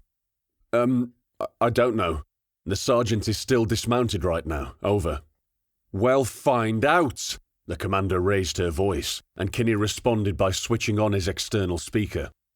"Sergeant, how long is it going to take to get that black box?" Instead of answering, Kronig appeared at the hole, a lump of mangled solid-state electronics cradled under one arm. He slid down the side of the ruined scout mech and sprinted the short distance to his power suit before leaping into it. "Eddie, this is first squad. Kinney started before he was interrupted by a huge explosion. Corporal Nito's hard shield flickered briefly before going out with a pop, accompanied by the overwhelming tang of burnt ozone. It was a rocket, handheld, and Nito's squad could make out the trail from its point of origin, just as the second one hit. It was a perfectly timed attack. The firers must have known that the first rocket would knock out the shields of the small power suit, and the second smashed into Nito's cockpit as he reeled from the force of the first. The entire upper torso of the ancient Mog vanished in a cloud of smoke and twisted shrapnel, and the gutted machine slumped forward, as though it was tired and just needed to rest for a moment. A cheer erupted from the crowd. The squad net went utterly silent. The shockwave had blown some of the flames from the firebombs out. It gave Kinney enough visibility to see the burning carcass of the venerable fighting machine that was, up until recently, driven by one of his most competent colleagues. Kinney had never experienced anything like it. He was unable to process what was happening. People didn't just explode like that. There had to be a sequence to someone's passing. Even mineshaft accidents left remains, and people expected those to occur. But this was so sudden, like something out of a dream that made no sense. Everybody was in shock, and even the officers froze. "Contact! Front!" roared a voice over the net. Sergeant Kronig barreled through the flames, and he brought a firestorm with him. He strode forwards, firing machine gun, 25mm autocannon, and shoulder-mounted rocket launchers simultaneously. The front rank of rioters simply ceased to exist. Scores pitched over in plumes of pink mist as high-velocity rounds tore through them. Others exploded via hydrostatic shock as cannon rounds meant for armoured vehicles detonated among them. Rockets arced overhead on flaming contrails erupted deep in the civilian ranks, flinging chunks of human meat into the air in expanding vertical columns of gore. Kinney snapped out of his stupor and followed his squad leader, the rest of the group sluggishly following behind, dropping into formation. Third squad still wasn't moving, so Kronig pushed past them and continued to pour fire into the now fleeing civilians. "Suppressing fire! Clear the street!" Kronig barked orders, unfazed by the death of his comrades and subsequent murder of civilians. "Prepare to pop smoke on my order." Kinney chorused confirmation with the rest of his squad, raised his machine guns, then stopped. The rest of the squad were firing, a hailstorm of tracer and cannon fire that decimated the mainly unarmed crowd, leaving a trail of broken bodies in its wake. The intensity of muzzle flashes distorted the air around the squad, and Kinney's air scrubbers whined as they failed to keep the smell of burnt cordite out of the cockpit. He could feel the vibrations through his suit, such was the immediate weight of fire First Squad put down. "First Squad, Wolfmother, do you have the black box?" It seemed that Colonel Rome had shaken off the shock. "Affirmative, and preparing to pop smoke," Kronig growled. "Stand by to break contact." "Roger," Rome said, seeming to roll with this idea. "We'll advance northeast, use the cover of the train yard and circle back to Sector Command." The two surviving squad leaders relayed his instructions as Kinney grit his teeth and squeezed tighter on the triggers. He had a cluster of people in his sights. They had clearly underestimated the range of Mog machine guns, or were simply panicking as they ran away in a perfectly straight line down the road. Kinney thought of his upbringing and his brother, and how some of these people had simply been caught up in the excitement of something to break the monotony of their lives. He wrestled with the decision. Then it was no longer his, as the people disappeared into a side alley some 800 yards back. "Martin's beard, that's rough," Bader exclaimed. It was unlike him to invoke the saints, and Kinney could hear the smile in his voice. "Pop smoke," Kronig said calmly. Kinney fingered a secondary trigger on his left gun arm, and his carapace shuddered slightly with the thump-thump of canisters launching overhead. "Ceasefire." The carnage stopped almost immediately, the sudden, startling silence punctuated only by the sound of shell casings falling on concrete. The whole frontage was obscured for hundreds of yards almost immediately, as dozens of smoke rounds landed among the corpses of people that were cheering the death of a soldier mere moments before. Kinney kept his guns trained on the main street as the smoke built up. "Second Squad, move out," said Colonel Rome. "Followed by Wolfmother, then Third Squad, then Eddie, and First Squad bringing up the rear." "Roger that," Anna Morante said, her Mog already lurching off at a decent speed, following the perimeter wall north. The now leaderless Third Squad shuffled after Wolfmother in something resembling a box formation, but to Kinney, they clearly appeared to still be in shock. He knew that they looked up to Nito. He had always been fair and respectful to those under his command, regardless of their level of experience. As Kronig turned to lead First Squad away from the scene of devastation, Kinney had to think about the sergeant's reaction. He couldn't decide whether to be impressed or disgusted. Blake had frozen, plain and simple. She was disgusted with herself and frustrated in equal measure. She was lucky that Rome had been there to take command. He had probably saved the situation from deteriorating further, but on the other side of the coin, how could he have faith in an officer that couldn't command? The numbness she felt at the loss of one of her scouts, and then unexpectedly one of her best NCOs right after, had manifested itself into a kind of rage that boiled internally, deep in her gut. It was late, too late though, and the rage was impotent as the platoon ran from any further threat. It made sense. The unit wasn't configured to fight in the tight confines of the streets. Separatists could rain fire down on them from above, and they couldn't react in that maze. Blake wanted to turn around and unleash hell. She could raise those buildings to the ground along with everything in them, but she caught herself and checked her anger before opening comms. She tried the radio again, focusing her mind and feeling the illogical rage quieten somewhat. Comms to Sector Command were choppy, but she had managed to get her message across, her voice shaking as they handrailed the decaying perimeter wall in order to get away from the heavily populated area. At least the relays were still good for something. No, she didn't need support just yet, and yes, she would get the rest of the unit back to base to regroup. It had been a mistake to leave the base without checking with Central first. District weren't answering either, and the sky was getting increasingly bright in the direction of their base over there. There was clearly some kind of mass civil unrest occurring. Probably Corvid cell leaders taking advantage of their newfound freedom to sow widespread chaos among the districts. Blake decided to try again. "Central Command, this is Sector 78. Commander Eddie, we have been engaged by insurgents with small arms and anti-armor weapons and have broken contact. We are currently regrouping to base. What are our orders? Over."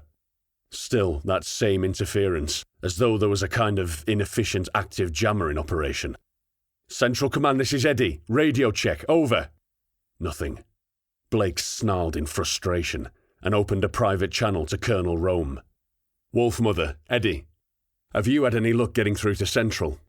The cluster of antennae mounted atop the Colonel's heavy packed considerably more technical punch than Blake's own, and she figured he must have been trying different frequencies, as she had.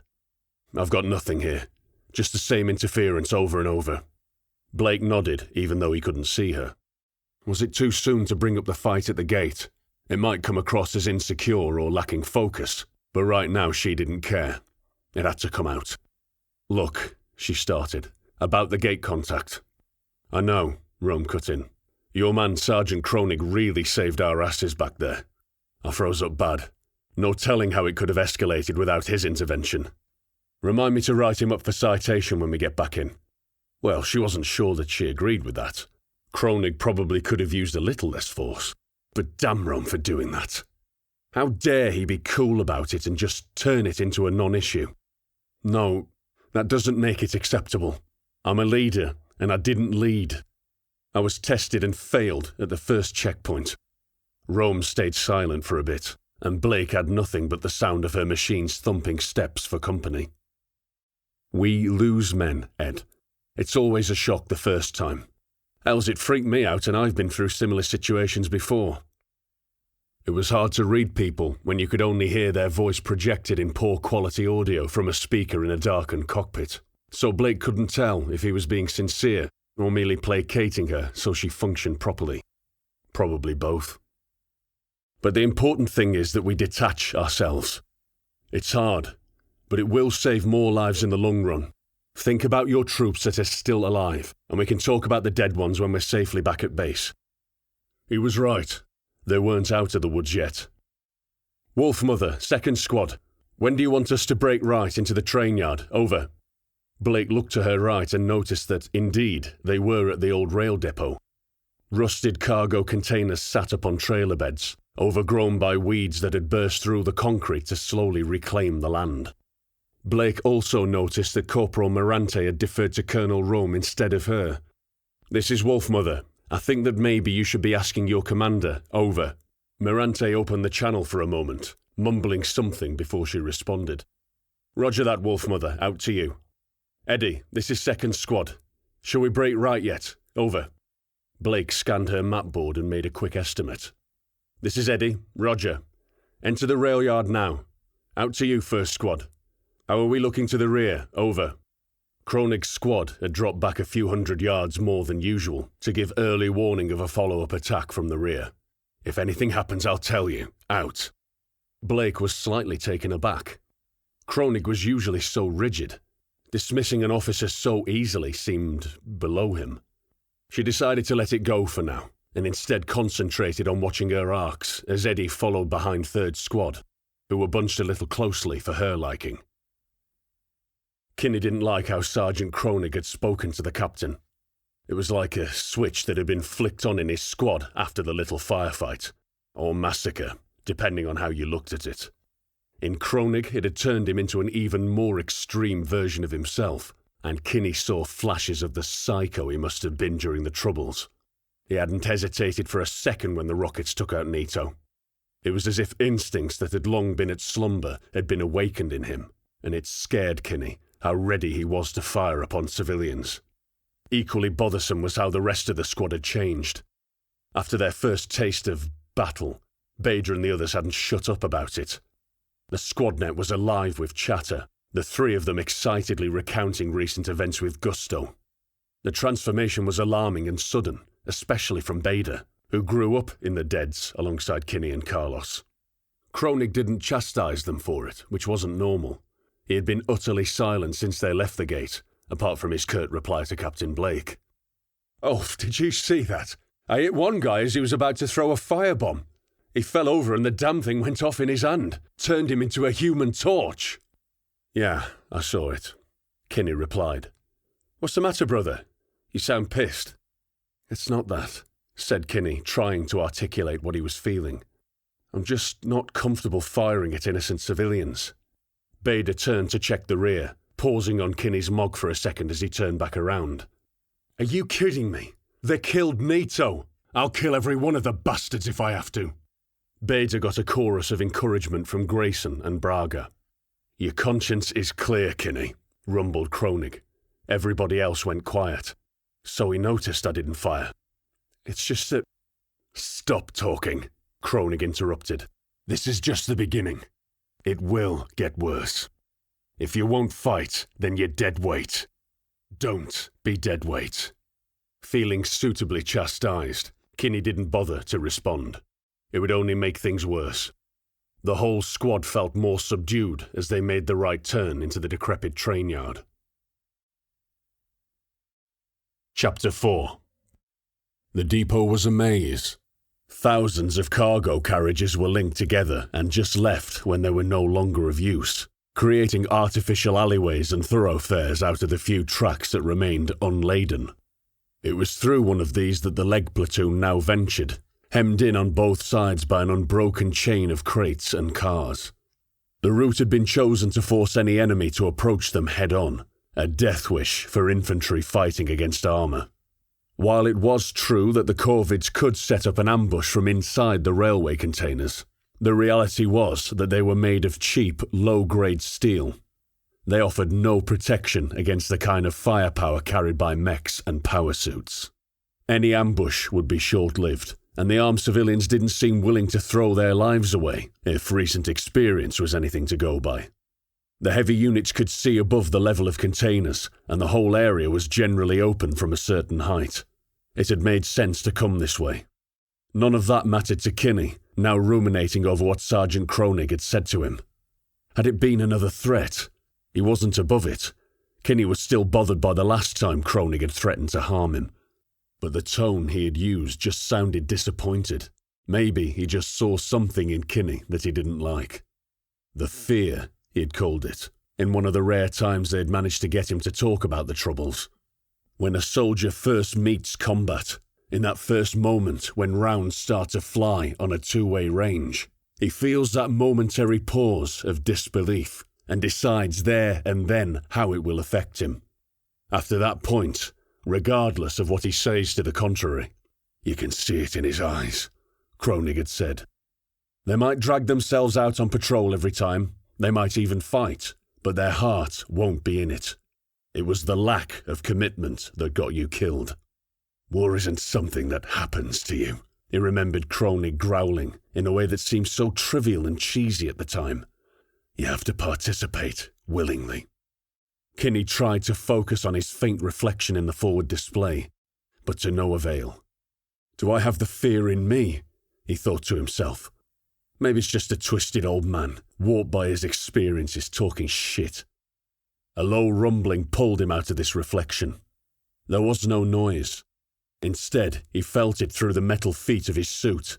It wasn't the definitive stomp of heavy armour, but something older, more primal.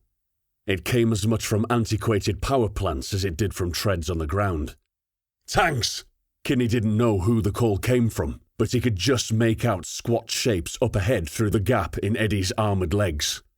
He increased the gain, and the blocky things could be seen rolling up on them, 3 abreast, grinding along the old railway tracks. They were a hodgepodge of reclaimed wrecks and outdated surplus, retrofitted with ablative plating, hastily welded in place to cover vulnerabilities in the ancient hulls. Black smoke bellowed from exhausts, and the roar of engines reverberated up and down the rows and rows of old container carriages. Too far away for the Mugs to engage, Kinney worried over this fact, right about the time they opened fire. 3 elevated cannons boomed, almost in unison, barrels spitting tongues of flame 10 feet long as shells screamed through the air. Behind them another 3 tanks followed, a tactical bound behind and fired in the next second. The sky was filled with deadly, explosive shells, designed to wreck the armour of tanks and mechs with extreme violence, punching through their hulls and mincing the crew members within. Colonel Rome took the full force of the fusillade across his frontage.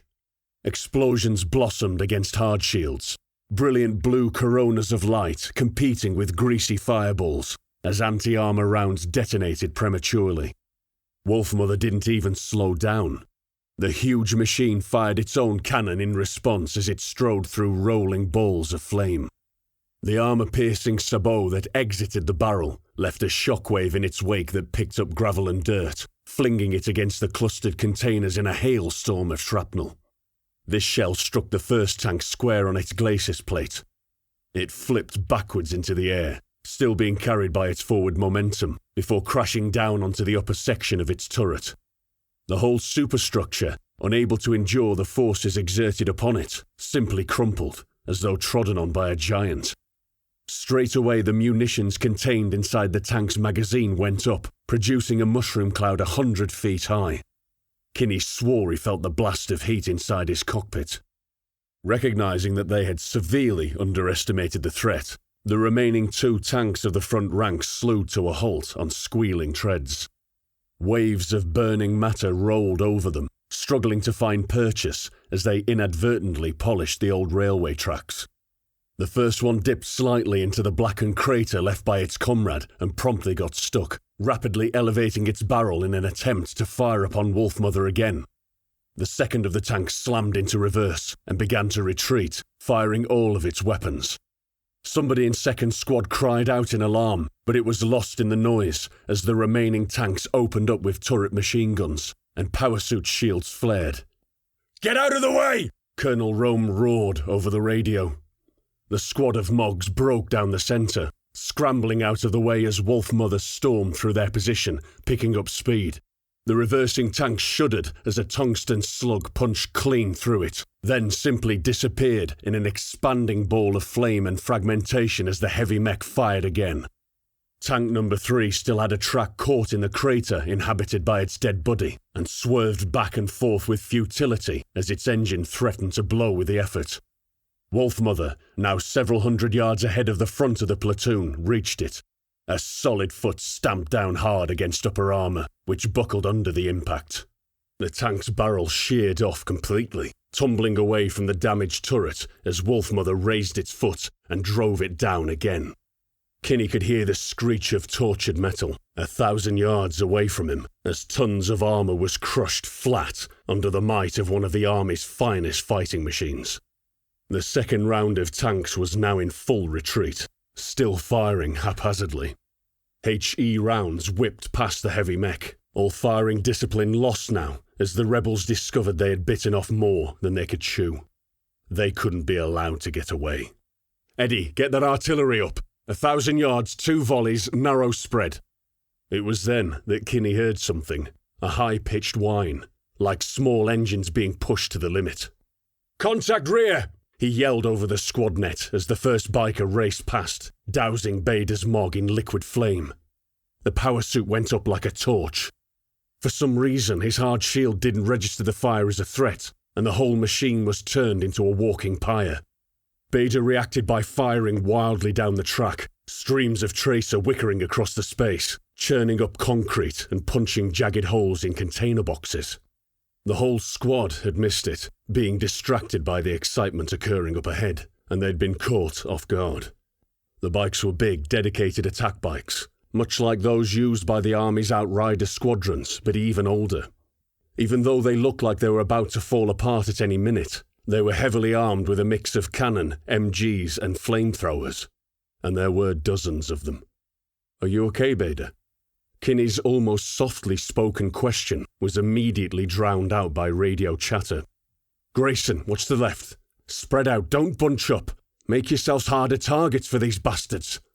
"I'm fucking trying. The damn thing's turned so slow." From the sea of voices came a cry of pure terror. Bader's. "Somebody help me!" Kinney froze again, fingers paralysed over triggers as Bader's scream echoed in his mind.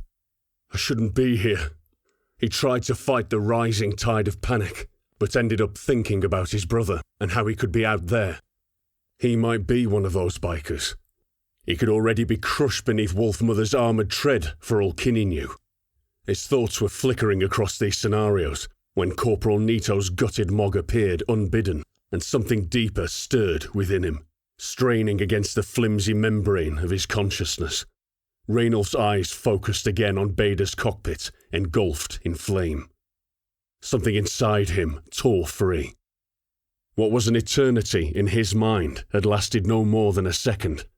Both barrels let rip, and his rounds kicked up plumes of debris as they tracked the corvid bike bearing down on him. It jinked to one side with a practiced ease, and fired its own machine guns in reply. Rounds crackled against his shield and Kinney adjusted behind flickering blue, but the bike was past and he spun around with effort, strafing gunfire all the while. "Pay attention! You're hitting Eddie!" Kronig bellowed, and Kinney watched as the bike weaved between the heavy mech's legs. Tiny blue ripples spread across the invisible shield surface like water around Eddie's legs, as it moved to actually avoid stepping on the bike. He's using it as cover, Kinney thought, but before he could adapt, a bone-jarring impact slammed into the rear of his armor. "Where's my rear protection, First Squad?" Blake demanded over the net. "We're engaging multiple attack bikes now, closing fast," Kronig reported flatly. Kinney yowled in pure frustration, cancelling the flashing warning icons on his display before swinging his power suit round again. He could make out small arms fire from the middle of the platoon, third squad engaging the bikes now too. "Aim low! Ambush the bastards!" Kronig ordered, before demonstrating with an on-point shot from his autocannon. "Please help me!" wailed Bader, less coherent this time. Kinney couldn't make him out now, just a beacon of yellow flame. Kronig's 25mm shell blew out a bike cockpit in an explosion of plexiglass that catapulted the ragdoll form of its rider through the air. The spinning wreckage of the bike tumbled, disintegrating at speed as it flew into the Mog's position. Kinney neatly sidestepped as it skidded past, before laying down fire onto a pair of bikes fast approaching. Both vehicles shuddered, shedding vast chunks of fairing, and slammed into each other. Kinney gritted his teeth as the MGs rattled away, recoil vibrating through his entire suit. One bike triggered the flamethrowers in the midst of its death tumble, coating the side of a Mog in burning napalm as it fired at depth positions. Kinney would never know whether it was through a weakness in his ammo feed or a crack in the hopper, but Grayson's ammunition started cooking off. 25mm light cannon rounds blasted huge chunks from his hull. The Mog jerked like a drunk puppeteer's marionette. Grayson flailed ineffectually before an explosion finally engulfed him. Meanwhile, Bader's Mog had slumped against a cargo container where it still burned, and Braga and Kinney sprayed up and down the road in long bursts, verging on frenzy. The left leg of his suit twitched almost uncontrollably, and Kinney wrestled mentally with his systems to calm it down as he adjusted aim and mashed triggers hard. "Get to Bader. Come on, take these guys out." Is he even still alive? Kinney fired a burst at another bike, shredding its front tire and causing it to clip a railway sleeper and spin wildly to one side. The bike was still firing when Braga finished it off, before switching to trade fire with a bike that mounted a light cannon. It pumped shots at Braga, causing his hard shield to overload, popping with that familiar stink as he returned fire with both barrels. Rounds sparked from his Mog's frontal plating and he staggered, but armor held, and Braga shredded the bike with a relentless hail of 8mm slugs. Kronig swung his power suit round in a vicious arc as a bike attempted to pass, slamming the front wheel with his right weapon arm. Both bike and driver cartwheeled into the air, which the sergeant tracked for a moment before turning back to the rear. Braga and Kinney bracketed another pair of bikers between them, causing one to careen straight into a comrade's wreckage, igniting in a fireball that could have only been caused by high-octane fuel. The other just came to a stop and fell over, rider nowhere to be seen. Kinney swept his guns to another bike, locking it in his sights and adjusting low to allow for the speed as it approached. The entire forward section of the bike strobed suddenly from red to white, gun barrels wilting as the main armor plate was scoured clean of paint and grime. A moment later the tire exploded, dropping the front forks into the ground. As the metal drove downwards, it simply collapsed into itself like hot wax, one of the front stanchions offering the only resistance. The rest of the bike pinwheeled sideways with enough momentum to keep it spinning through its own metal slurry before grinding to a halt. What remained was a half-melted frame in a puddle of sputtering slag, the non-metal components on fire. Kinetic beam. He looked around to see Eddie stood watching them, auxiliary weapon pointed in their direction. Kinney could smell burning meat as he blinked sweat out of his eyes, and he snarled as he searched for further targets, muscles and joints aching as he forced the machine to match his movements. His ears were ringing, even with the noise-cancelling effect of the MOG systems, and his arms throbbed from the constant recoil of sustained machine gun fire. Even when it was keeping him alive, M841 was beating the hell out of him. The attack had slackened off for the time being. They had given the Separatists a bloody nose, though eyeing his ammo counters, Kinney doubted they could weather many more attacks like that. "We need to help Beta," Kinney blurted, searching frantically for his friend. The MOG had somehow fallen into a seated position, and its blackened hull smouldered with the remains of burning fuel. "Negative. Braga, cover us. Kinney, help me kick these bikes across the tracks. We need to limit their mobility." Braga confirmed the order, but Kinney hesitated at first. Every moment counted for Beta, and instead they were shoring up defences they might not even need.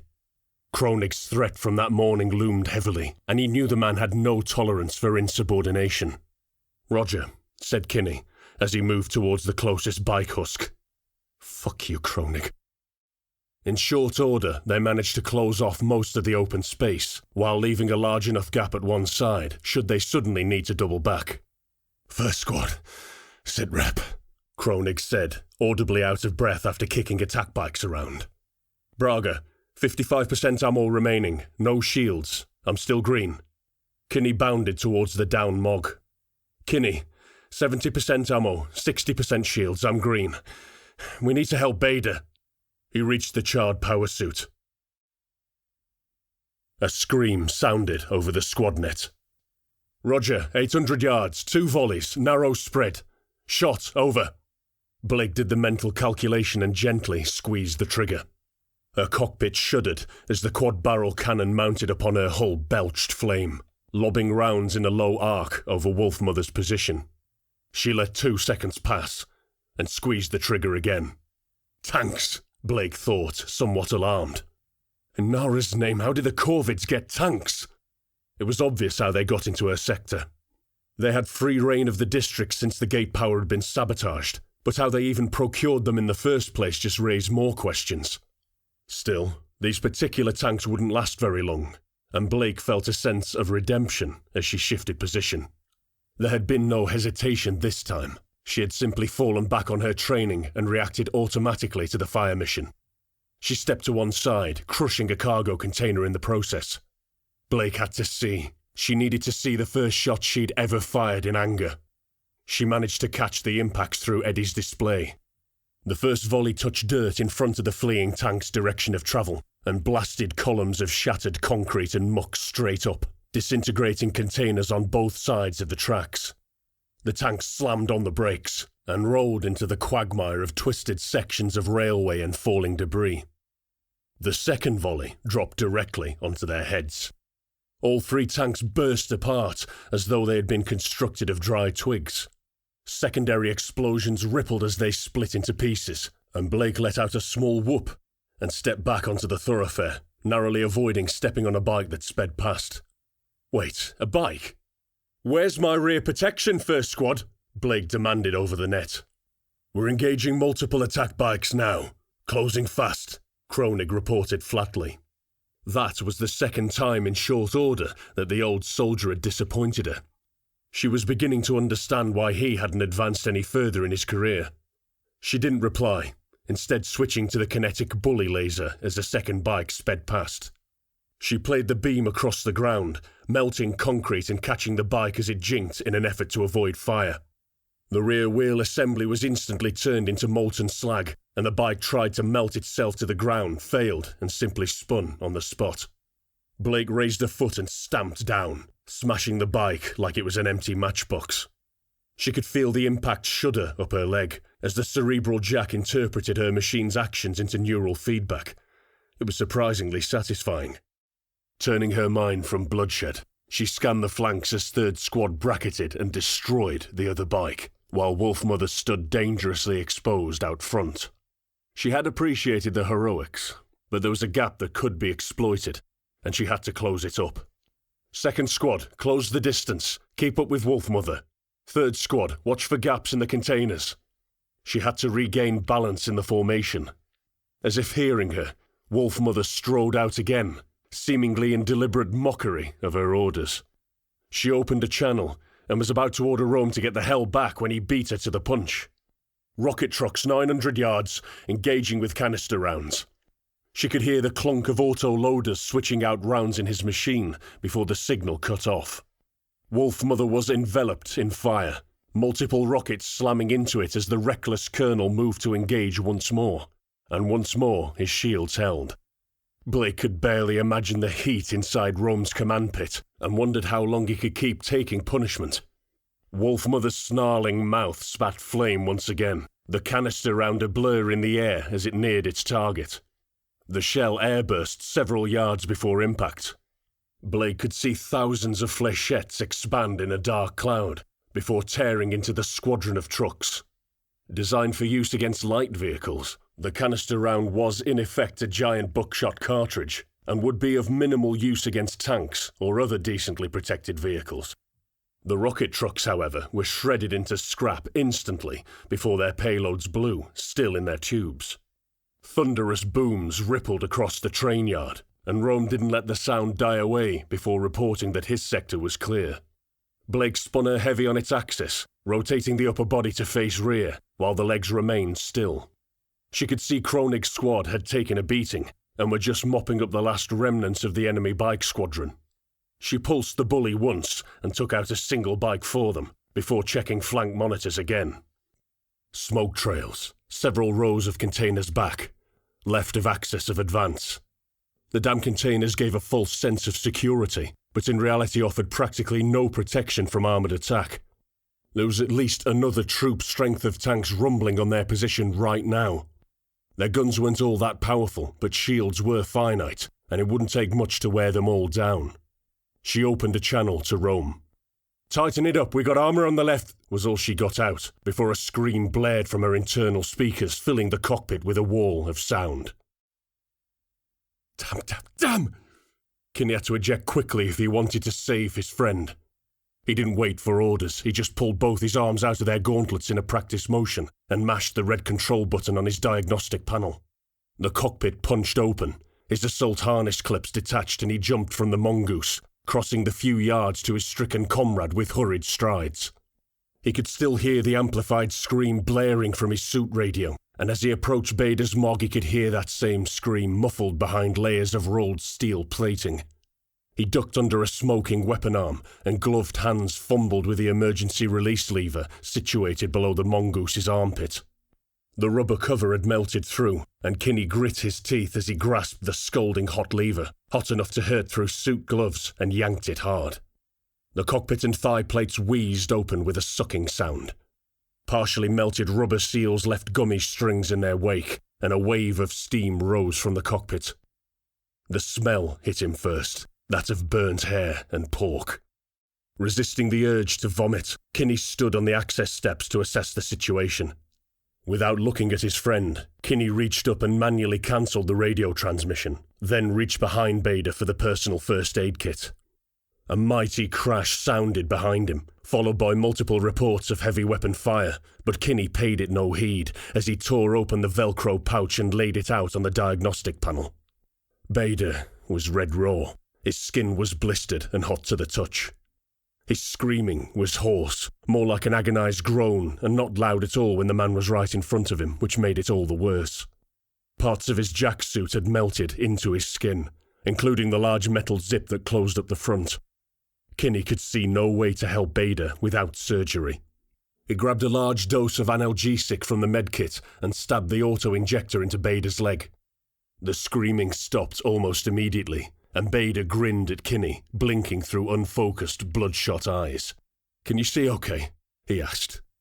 Bader nodded slowly, accompanied by more gunfire that shook the earth around them. Kinney gingerly reached behind Bader's head with one hand to feel for his cerebral jack. The connector had melted to the socket, but the cable was still attached. Kinney wanted to be sick again. Good. That meant he could control his suit, if it worked. Next, the young private grabbed a large dose of combat stims and inserted the cartridge into the auto-injector. There was a chance it could kill him, but he wouldn't get back to base if he couldn't walk under his own steam. There was no way they could remove him from his suit without the proper expertise. He stabbed it into the other leg. Bader's eyes went wide, then the skin of his face split, bleeding in numerous places as his mouth twisted into a snarl. "You good, brother?" "I'm good, Ulf," he yelled into Kinney's face. "Whatever you're doing, do it fast," blared Kronig over external speakers. Kinney couldn't believe that bastard had already written Bader off without trying to help him. Assisting the Mog driver hadn't even entered the squad leader's decision cycle. Greatest generation, my ass. "You need to drive yourself back to base, then we can help you. Can you do that for me?" Bader's head lolled before snapping upright. The Mog lurched suddenly, and Kinney nearly fell as Bader shuffled his legs on the spot. "I could do that, little brother," he said, though the pain in his eyes was obvious. "Okay, good. When we get back, I swear on the All Saints that we'll get you some help." He reached up and grabbed the hydraulic rams of Bader's cockpit and jumped down, closing it behind him. "Just follow us. Don't worry about fighting," Kinney shouted before jumping back into his own mongoose. "I can fight," replied his friend. "Wolf Mother, watch my fire," Blake said calmly as she lobbed a salvo to their left flank. The rounds landed in a horizontal line, booming detonations seeming to chase the tanks as they closed in, weaving a path through the containers. The artillery caused a tremendous amount of damage, flinging carriages around and causing others to burst like ripe metal fruit, but the tanks were too evasive. They had good spacing this time, and all three took their own routes, careful not to get funneled into a choke point. "Seen," replied Rome, as Wolf Mother's main cannon tracked a target. Muzzle flash speared out as the hypervelocity Sabo found its target, sending a tank skidding sideways before it flipped onto its side. The remaining two didn't slow down. They continued their desperate advance, going hell for leather, and Blake could see why. She tried to lower the elevation of her artillery to fire in a direct roll, but the tanks were too fast, and even as target indicators remained frustratingly out of alignment on her display, the tanks engaged.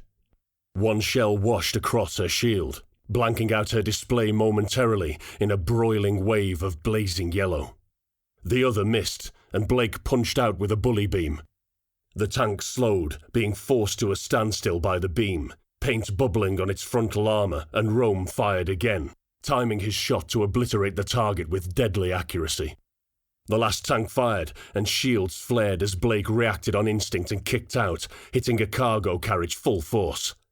It lifted into the air, bowed in the middle as it spun twice, and the tank swerved to avoid it. Many tons of metal smashed to earth in an explosion of mouldy grain sacks and tortured metal, narrowly missing the separatist armour. Covered in ancient cargo, the tank nudged forwards to get a line of sight past the mangled train carriage, poking its turret edge out around the corner. Eddie was there and stomped down hard on the hapless machine. It gave more resistance than the bike, and she drove the leg down again and again like a piston, demolishing the target beyond recognition. Again she felt the feedback vibrate up her leg, and again it was satisfying. "I'm getting good at this," she thought, rotating her torso to scan for targets. "Good kill, Zed," Rome complimented from his war machine. "I think we got 'em all here." "Good kills yourself, Charles," she replied, a feral grin on her face. "We need to keep moving, don't you think?" "Agreed." Blake switched nets. The squad sent their sit reps in.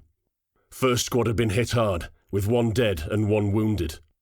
Second squad was currently unscathed, though if they kept going at this pace, Blake knew it wouldn't be long until every squad was mangled beyond recognition. Third squad was recovering from the shock of losing Nito, and had managed to take down the rogue bike between them. It wasn't ideal, but it would do. She reported the situation back to Sector Command. Comms were getting clearer now as they reduced the distance. Blake switched to her command net once again. "Second squad, lead on." "Roger that, boss," said Corporal Morante, a hint of tiredness in her voice. The patrol had been testing for everyone, but they were on the home straight now. With only about a mile to go, Blake followed on at a slow pace, remaining vigilant. There would be some serious questions getting raised once they were back in. Chapter 5. Finally, some good news. Lieutenant Greer had reported that Specialist Armbruster had returned to base, seemingly unharmed, meaning that at least one of her scout patrol had survived. The eccentric warrior had point-blank refused to talk to anyone, and had set about rearming his hunter for redeployment. That had been about 30 minutes ago. There would be time to mourn Almeida and the others later, but they would be a step closer to forming a feasible plan to combating this civil uprising when they were back in a relatively secure environment. They would not be caught short again. Greer had also reported that he had gained communications with Central, and that they had ordered Colonel Rome to return to command at once, with all urgency and with the necessary escort. The remainder of the base was set to remain in situ and wait for further orders. Blake wasn't happy about losing some of her troops to escort the Colonel back, but understood the necessity of having him be where he could do the most good. Rome had, of course, insisted that he and Major Trask would be fine. Besides, they had two of the finest war machines ever built to carry them through the city. But Blake, embracing her role as his advisor, had told him to shut up and stop being so stupid. The orders were to provide an escort, so provide an escort she would. Something big was happening, and Central was remaining frustratingly tight-lipped about it. They needed all the help they could get. Even now, Blake could see flashes in the distance, dull glows that gently lit up the sky, sometimes followed by a rumbling. Garbled fragments of messages had come through about the orbital guns being under attack, of them firing, and that alone was enough to send a chill up Blake's spine. She carefully watched the skies, saw no telltale signatures of super-heavy shells leaving the city. The anti-air batteries, however, were another story. They lit up the sky, puffs of light and smoke adding illumination to the dim rocket trails falling onto the city in the distance. Who's hitting us with rockets? Blake wondered. One of the other cities? Surely not. Then she had another thought. Maybe they aren't rockets. Eddie shuddered in sympathy, and she had to compensate to stop herself from falling over.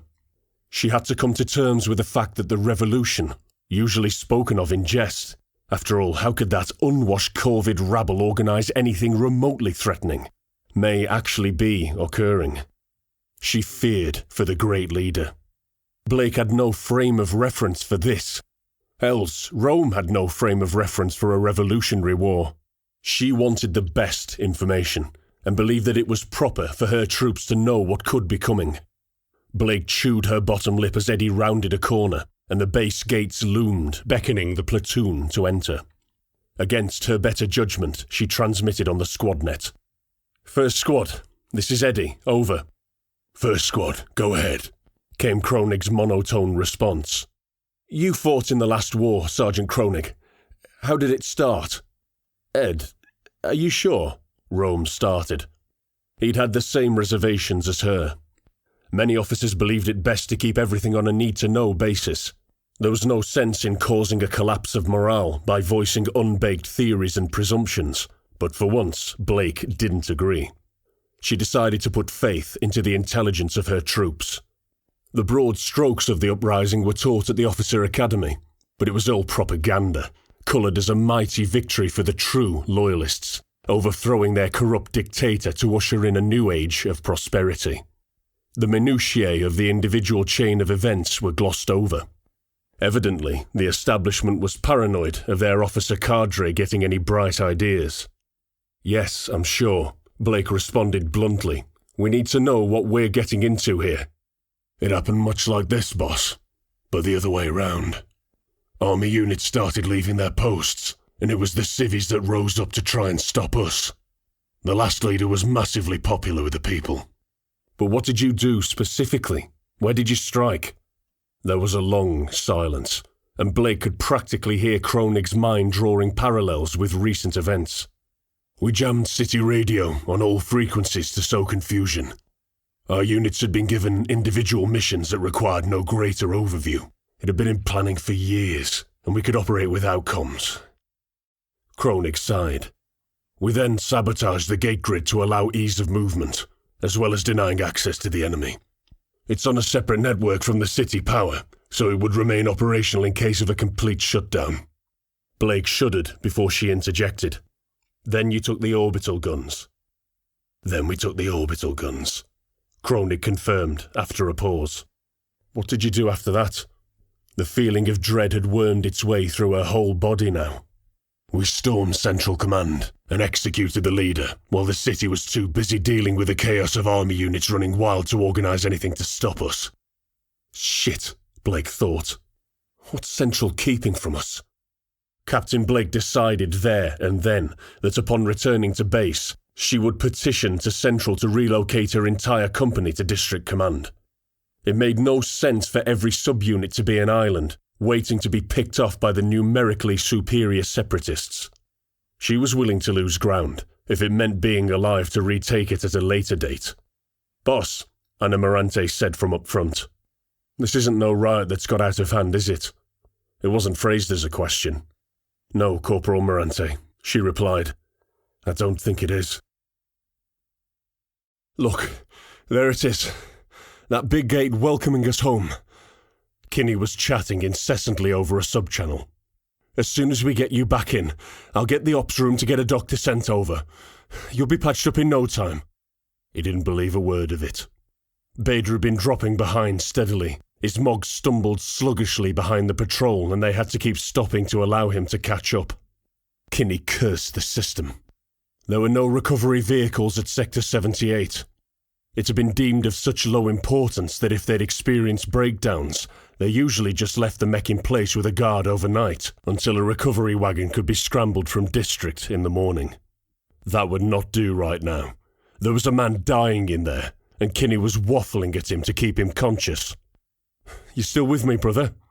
There was a long pause. Bader had opened the mic. He could hear him breathing, but he took a long time to talk back. I'm good off. You don't have to worry about me. There was a definite slur to his words now. I'm the one supposed to look after you, remember? We look after each other, he said, eyeing the back of Kronig's big Mog in distaste. We're soldiers. For now. The best Kinney could figure, they'd have to get a mechanic to cut him free from his mongoose, then try and make him comfortable while they waited for a doctor. But the likelihood of that happening out in the sticks was minimal. Medical personnel were in short supply, and if the captain was to be believed, they were at the fringes of some major uprising.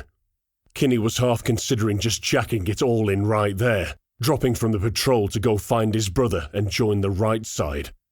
The only trouble was, if he did that, Bader would follow him and most certainly die. At least back at base they had drugs and basic medical training. The Corvids would probably just abandon him, providing he didn't die on the way there. No. For now he was stuck in the system. One that he had grown to dislike more and more over the events of the evening. Ops, this is Eddie. Get that gate open. We're on approach. Over. Blake crackled over the net.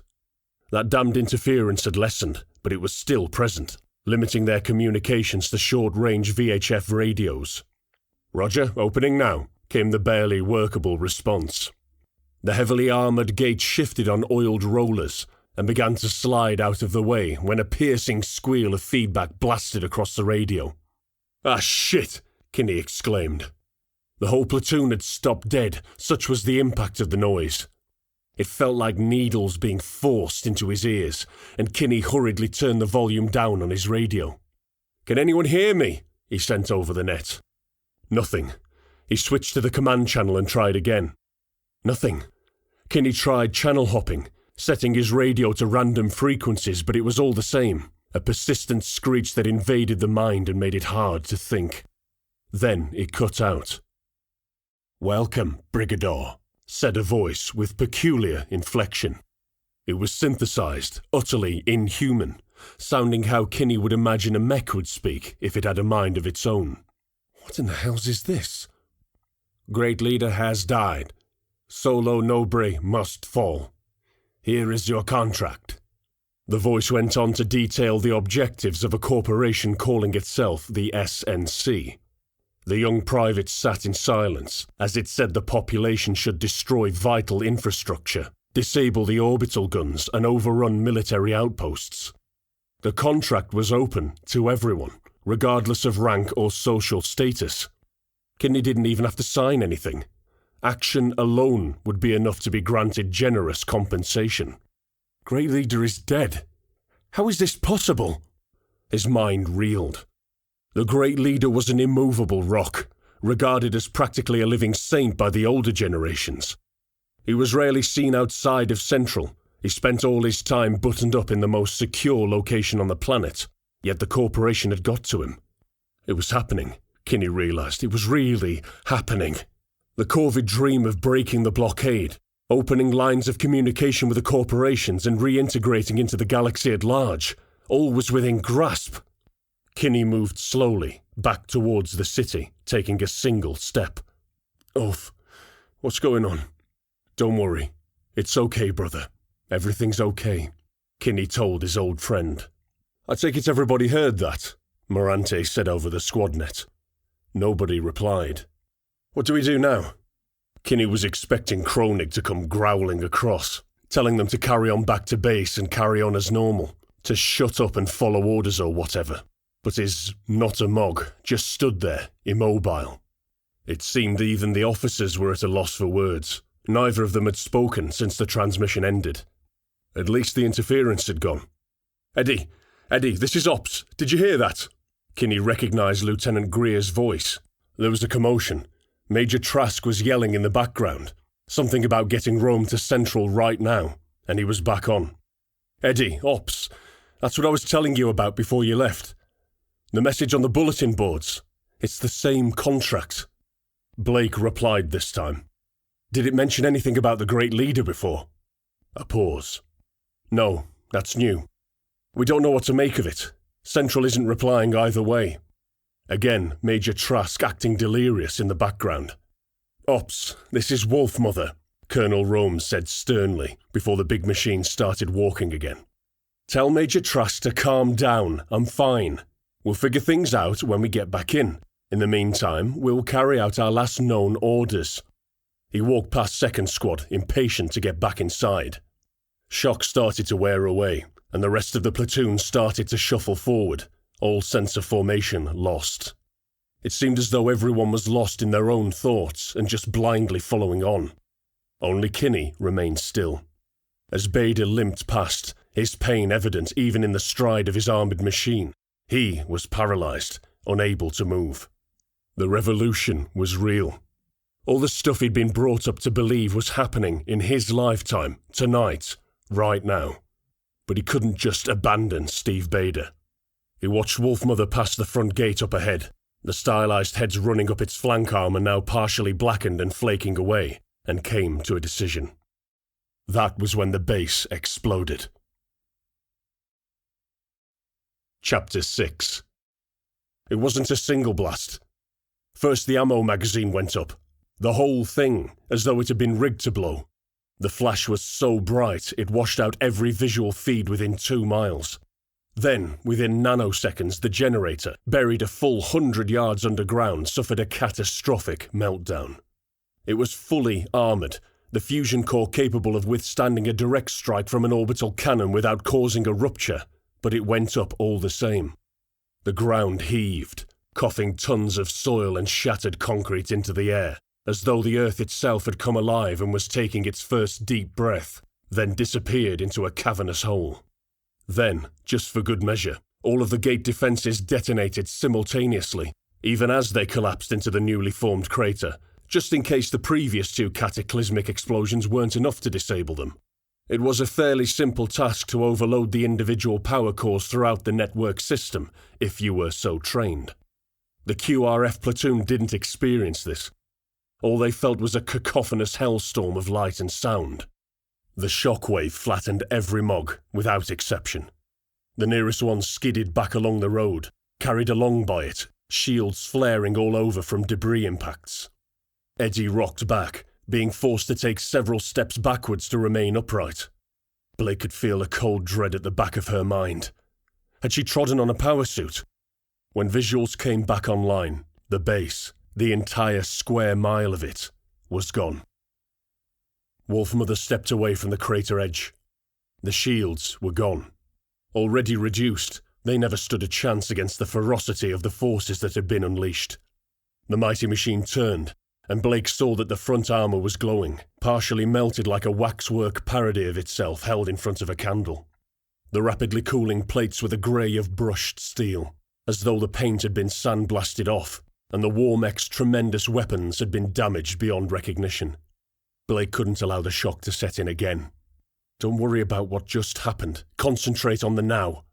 She had a commander in front of her, one who could be critically wounded and must be saved. That was something tangible, something that could be achieved. All else could wait. "Charles!" she shouted fearfully. She then remembered to open a radio channel, took a breath, and spoke again. "Wolfmother. Eddie, send sitrep."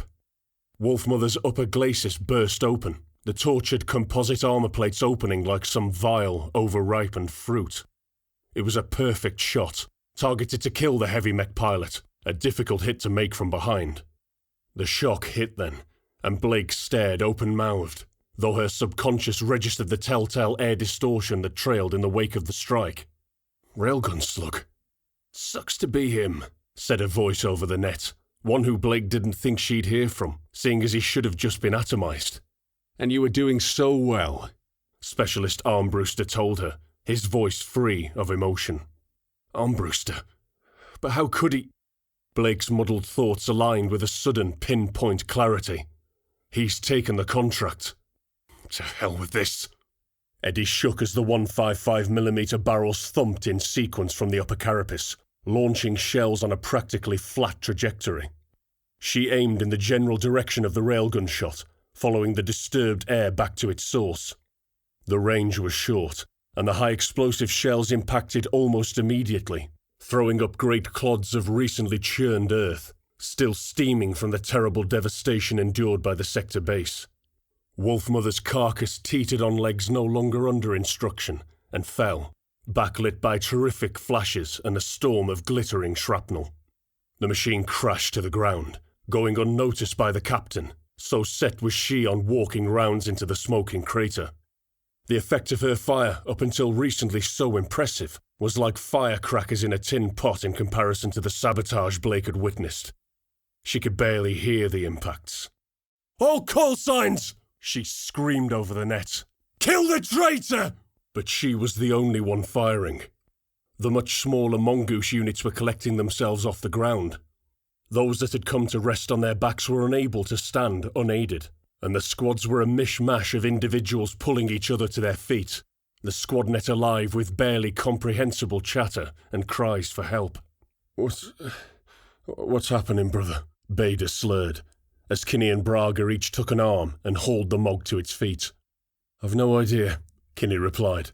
"The captain's screaming about traitors. I think the base just got hit by an orbital barrage." That was no incoming, man," Braga said with a grunt. The veteran trooper's suit was dented and chipped by numerous impacts and had seen better days.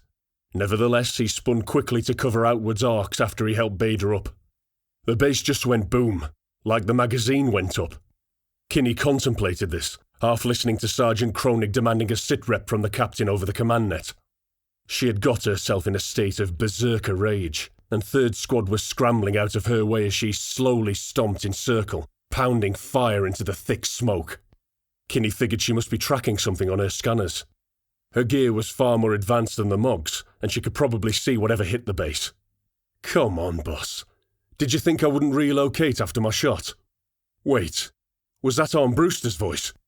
Nobody was responding to the squad net, so Kronig switched on his external speakers and growled over at Third Squad. Two of their number were dragging a third, and the fourth man was clumsily sprinting in their direction. "Third Squad, on me! On me! Form up and provide perimeter defense. Second Squad, maintain forward protection of Eddie, but stay clear of her."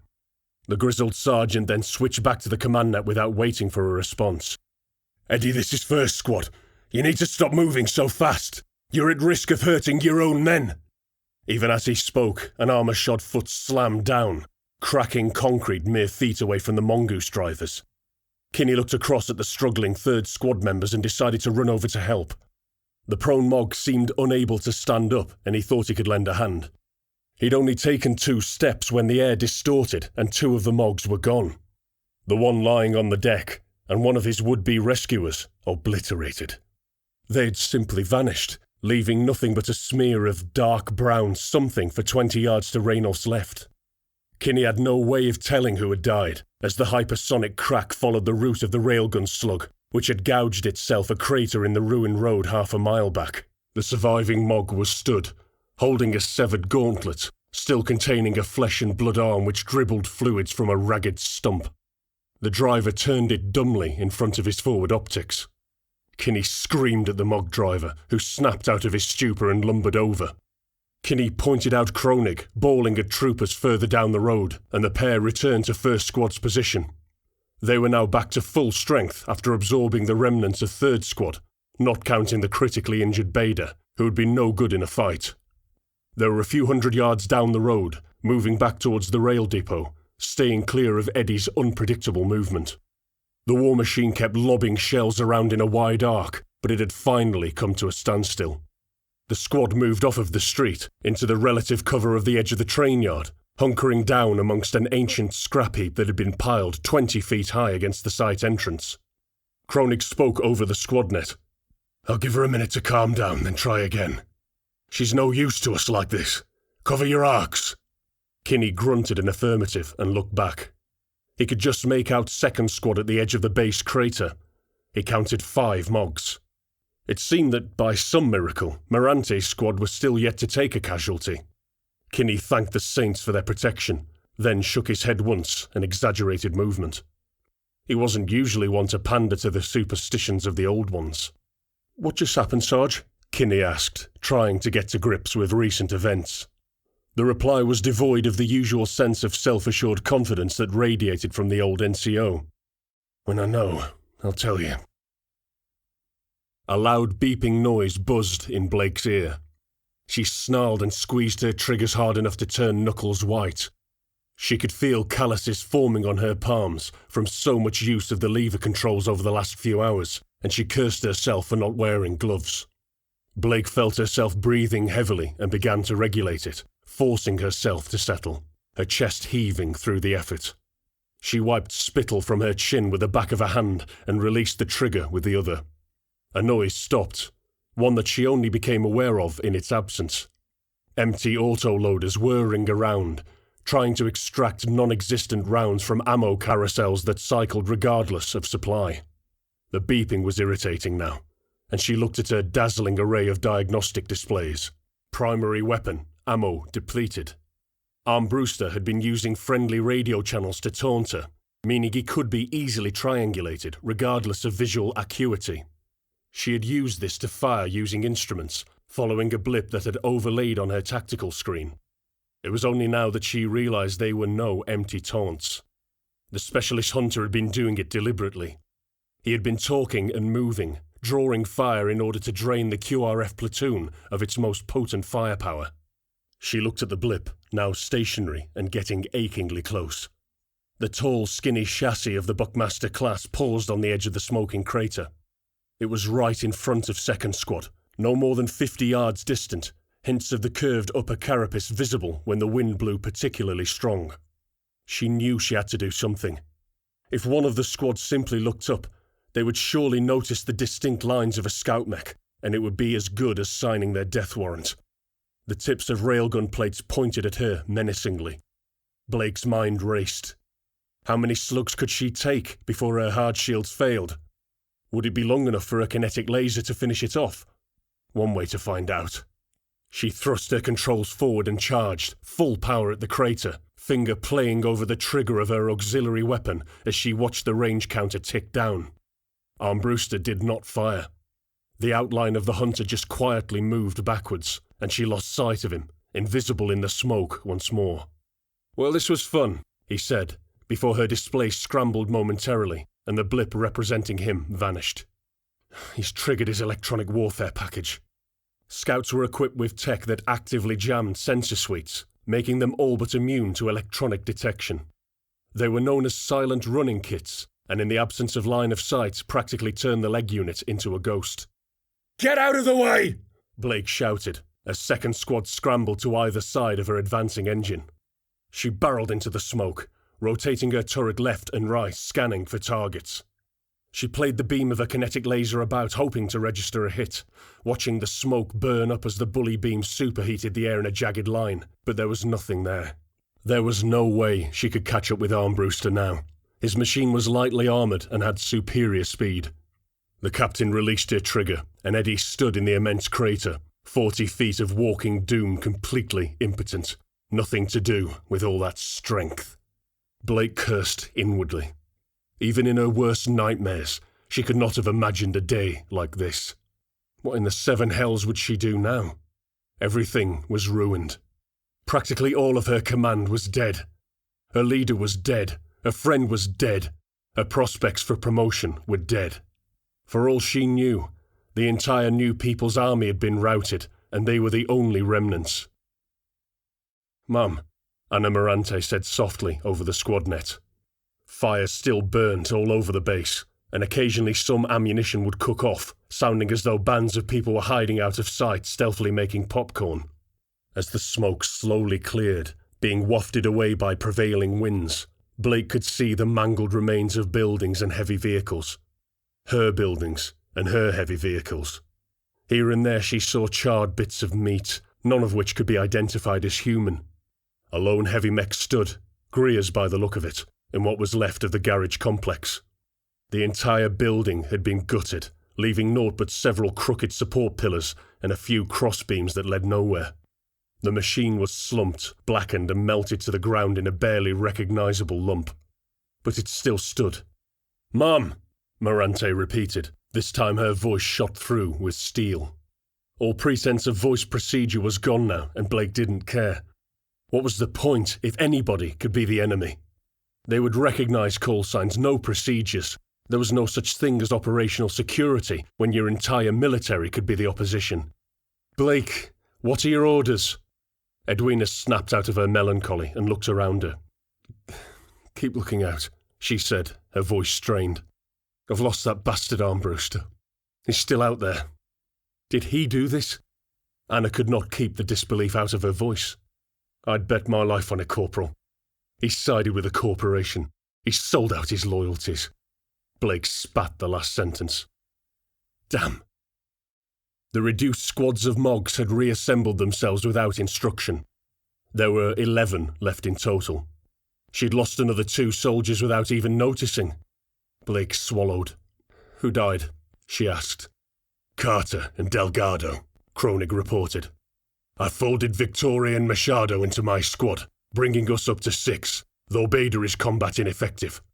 Kronig left the line open before adding, "He'll die soon without medical attention." Bader drowsily retorted something in pure gibberish. "Roger that. Second squad, how are you doing?" "We're good, boss. I think we just want to know what happens now." Blake considered this as she fished her pilot gloves from a cargo pocket on her jumpsuit, thoughts churning in her mind as she worked individual fingers into well-worn leather. The captain wasn't entirely sure what to say. Kinney was exhausted. He couldn't even start to deal with the deaths of nearly everyone he'd known for the best part of a year. How had Armbruster done it? Why? It seemed like the least likely person to side with a revolution in Raynolf's eyes. The man was a fanatic. And now, the consequences of the contract were dawning on him. If all it took was one determined man to wipe out a sector unit, how much would it take to bring down the whole army? Were scenes like this being played out across the city? Had the entire military been neutered because of a single radio transmission? He wanted revolution, sure, but this was just senseless carnage. Armbruster had no need to create such an overwhelmingly destructive spectacle. He could have waited for their return and they could have discussed it like adults. Surely reason would have won over. Unit cohesion would have been maintained had they all decided to side with the Corvids. Then Kinney looked over at Kronig and realised that some would never accept the inevitable. It didn't matter, Raynolf decided, recalling the earlier encounter in the garage that now felt like a lifetime ago. Something had to be said. "We need to talk about the contract." It blurted out before he could stop it. Kronig's machine rounded on him, and he was acutely aware of weapon barrels pointed in his direction. "I'm warning you," You little shit, the sergeant rumbled. No, the captain interrupted before he could say any more. He has a point. This needs to be cleared up before we proceed. Speak up, Private Kinney. Eyeing Kronig's large power suit warily, Kinney spoke again. Here goes. The leader is dead, and some would argue that the corporation has legal ownership of our world. Like the Corvids, he thought. Kinney was determined to give diplomacy its chance here. Nobody else had to add to the already appalling loss of life. Most of the civilian population is aligned with the Corvid ideal. They think it can't hurt to negotiate with a corporation, open up interstellar trade routes again, bring in people from off-world to advance our tech. We're stagnating here, living in the past, and I wonder why we can't just join forces with the Corvids and start something new. Kronig took a step towards the young private. I've listened to enough of this. You think the corporation gives a shit about what your little separatist friends think? They want profit, and they'll bleed this world dry to get it. This, spreading his arms in an encompassing gesture, servos whining in sympathy with the movement, is what the All Saints fought for in the first place. Anyone who stands against that is a traitor, and will die as one. Kinney couldn't stand it. The old man would grind himself into dust before seeing reason. Weren't you a traitor? He asked simply. He could practically feel Kronig's glare through the black optical lenses of his not a Mog. That was different. Our last leader was weak. He wanted to give ownership back to the corporation. We fought him to stop this from happening. You can't blame people for wanting something better. Kinney was angry now. It was like banging his head against a wall. Kronig took another step forward. You think Armbruster wants something better? There's people out there like him right now, using the contract as an excuse to wage their own private wars, and they'll be the ones in charge after the smoke clears. Do you think they'll be open to parleying with your beloved corporation? Kinney didn't have an answer for that one. He just stared defiantly, a useless gesture since his squad sergeant couldn't see his face. If you two are finished, Captain Blake said, after a few moments of uncomfortable silence. I've received word from District Command that they are under attack. She paused to let that sink in. A combined force of separatists and renegade army units are within hours of breaching the walls, and they're recalling all loyal units to assist. Kinney agonized over this as he heard the words. He couldn't just let comrades die, even if he didn't agree with anything they were fighting for. Why won't they just surrender?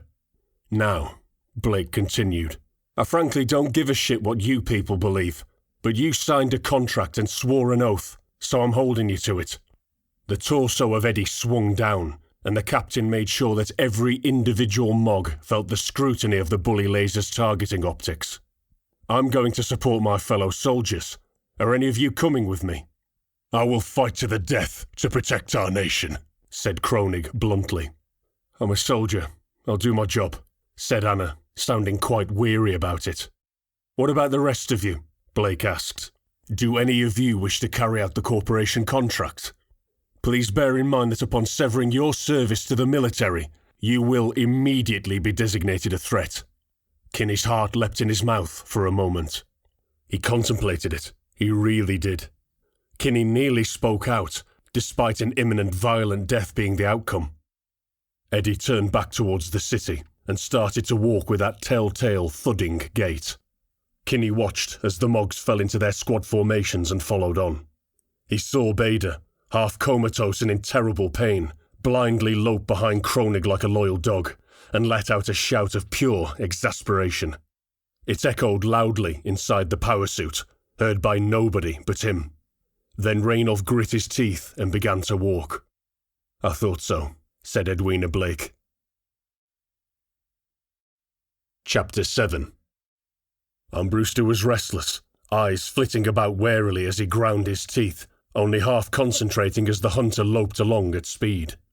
Despite the combat, there was still no satisfaction to be had. The daring sabotage, the murder of his former allies, the ensuing destruction of the base at his hands, it had all been too easy, and he couldn't put his finger on why. Armbruster feathered the trigger, absently sending stuttering bursts of machine gun fire into several small groups of armed civilians too dumb to hide fast enough upon hearing his approach. He didn't check to confirm hits. He knew they went down, chopped into burst bags of blood by accurate 8mm FMJ rounds. No, they were irrelevant. The priority now was figuring out why he still felt empty inside. Unfulfilled. A lone bike shot out from a side road as Armbruster stomped past, intent on ambushing him, spraying wildly with machine guns. The hunter reacted with lightning speed, thrusting out with a clawed foot that caught the bike squarely on the side. It spiraled into the air with a metallic crunch, sailing away from him, and Armbruster yelled, "Pull!" just like he saw on an aged vid from old Earth once, then blasted it with his railgun. The bike disintegrated into a glittering cloud of jagged shrapnel as the slug punched deep into a habitation block several hundred yards down the street, and Armbruster chuckled at the distraction. Then it hit him. He felt no satisfaction because the Corvids, or whatever the rabble called themselves this week, were not skilled opponents. And his former comrades had not expected a fight. They just lined up willingly to be killed like drugged-up pigs in a slaughter farm. There was no challenge to be had here. His skill was not being tested. Armbruster nimbly sidestepped as another bike, the first guy's companion no doubt, barreled at him at speed, seeming to aim directly for the skinny mech's legs, maybe hoping to topple the hunter onto the deck. His torso rotated as the bike missed, and Armbruster put a precise burst of fire through the plexiglass cockpit, perfectly compensating for the speed of the whole sorry affair. He didn't check the bike's demise, but heard it crash into something hard with a mighty grinding thump of metal meeting concrete. Another meaningless kill. What I need to do, he thought to himself, is investigate those things that fell from the sky. Half of him thought they were simply rockets, fired by an opportunistic enemy from a neighbouring city, no doubt going through the same motions as Solo Nobre. But half of him dared to hope that they were something else. With this in mind, Armbruster checked his map boards, made a mental calculation, and headed towards the necropolis at top speed. It took several hours to reach District HQ. Nobody had said anything for the longest time, and the only sounds on the net were occasional grunts when somebody needed to hand Bader over. They made best speed, Moggs going at full pelt to keep up with the punishing pace laid down by Eddie.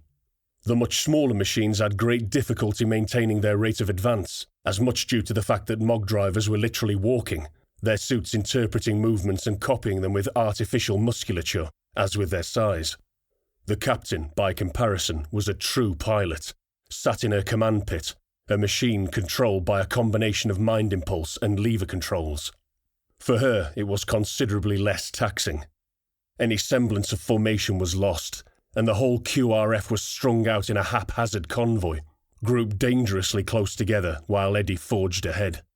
In the wake of the base sabotage, it seemed that a reckless streak had been born in their commander, one that they hoped wouldn't get them killed. It felt eerie when they had passed through the sector gate, unopposed this time, surrounded on all sides by the featureless perimeter wall. It was the first time that Kinney had left the sector since the start of his tour. He felt like they were stepping into the unknown, figuratively and literally. That sector they left behind now felt like a part of an earlier era, a time of fleeting peace that would be marked down as an interesting footnote in some historian's research. The next sectors were much like the ones that Kinney, Carlos and Bader had grown up in. A sprawling mess of high-rise blocks and industry, all built on top of each other in a morass of human endeavour. Huge pipelines cast shadows over population centres, sometimes boring holes straight through the large buildings, as it would have been cheaper than building around them. The only thing missing was the people. These sectors were usually teeming with life, but as Kinney walked he could see only fleeting glimpses of the civilians. Flashes of yellow, lone survivors and small packs moving from cover to cover in the distinctive rainmacs that were issued to each and every citizen. Those drivers nearest to Eddie tried their best to cover the flanks of the convoy, but a combination of speed and fatigue made the job difficult. The convoy had set itself into a sort of rhythm as it advanced through burning streets and buildings holed by weapons fire of various calibers.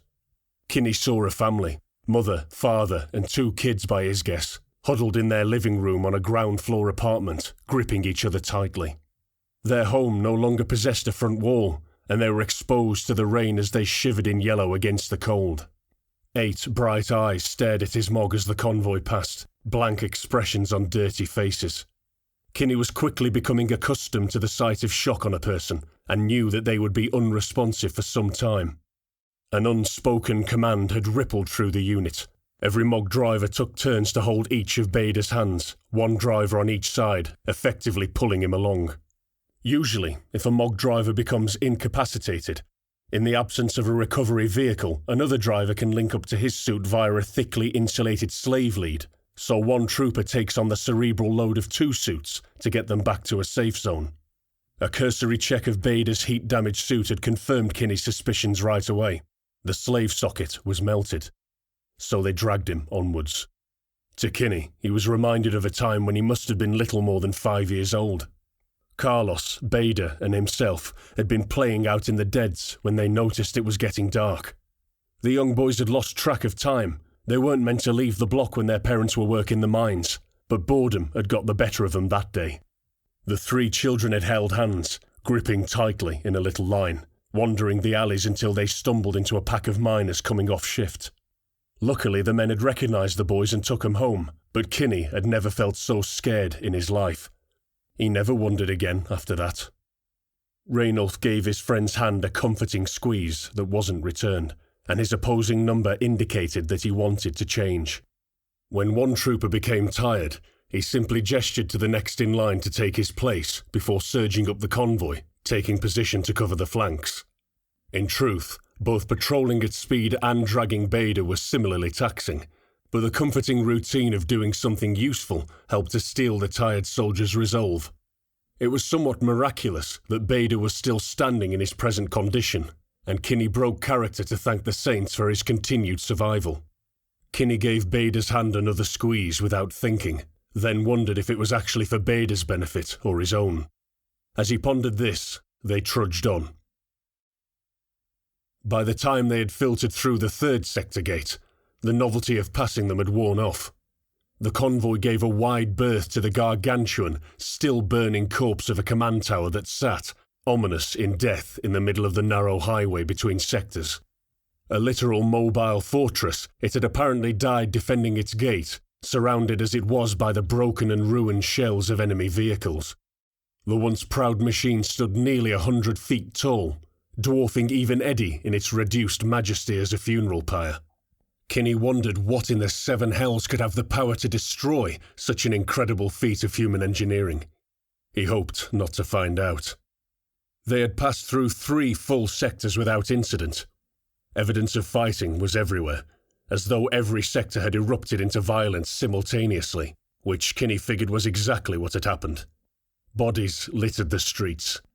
Some relatively intact, others little more than gobbets of meat strewn across a wide space, tatters of shredded yellow material among the mess, the only thing marking them as human remains.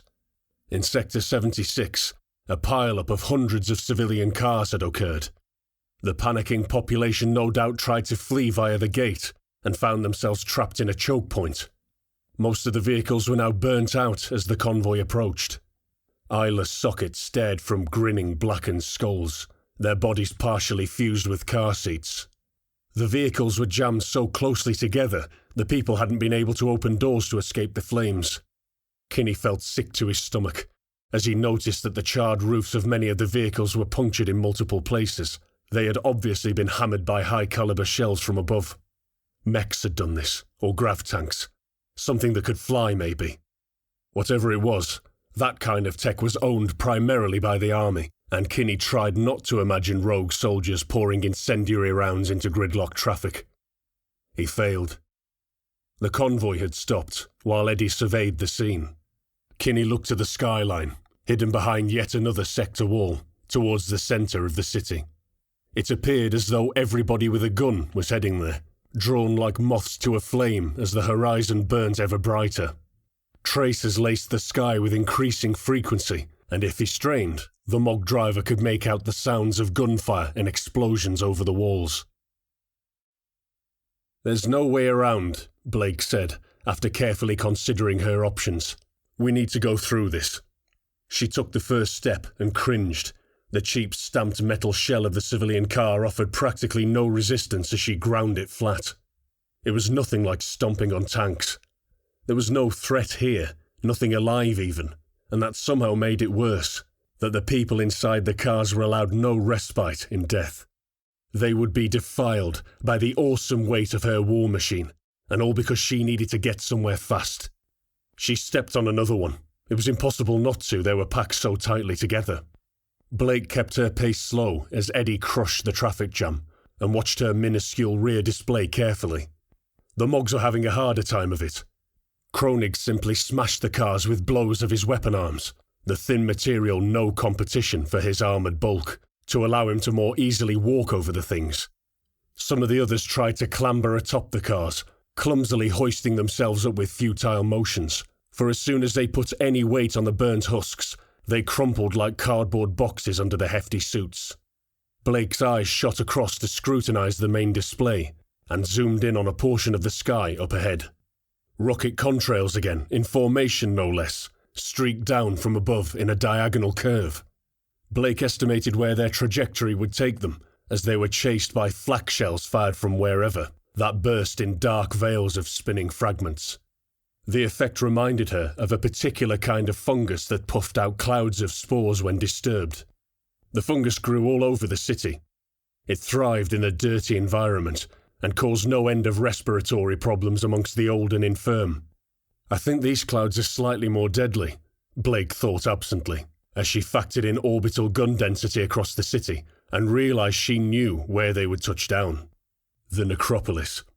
Part crash site, part shrine. The necropolis was where the original settlers, led in time by Martim, Nara and Blessed Etim in spirit, had landed. The huge colony ships, each up to a mile in length, had made a controlled crash in an unknown wasteland, and it was from there that the Saints led their people to prosperity as an independent world, free of corporation rule. Because of this, because of the massive importance of the site to religious leaders and pressure from the hierarchy, Great Leader had never put orbital guns directly on the site.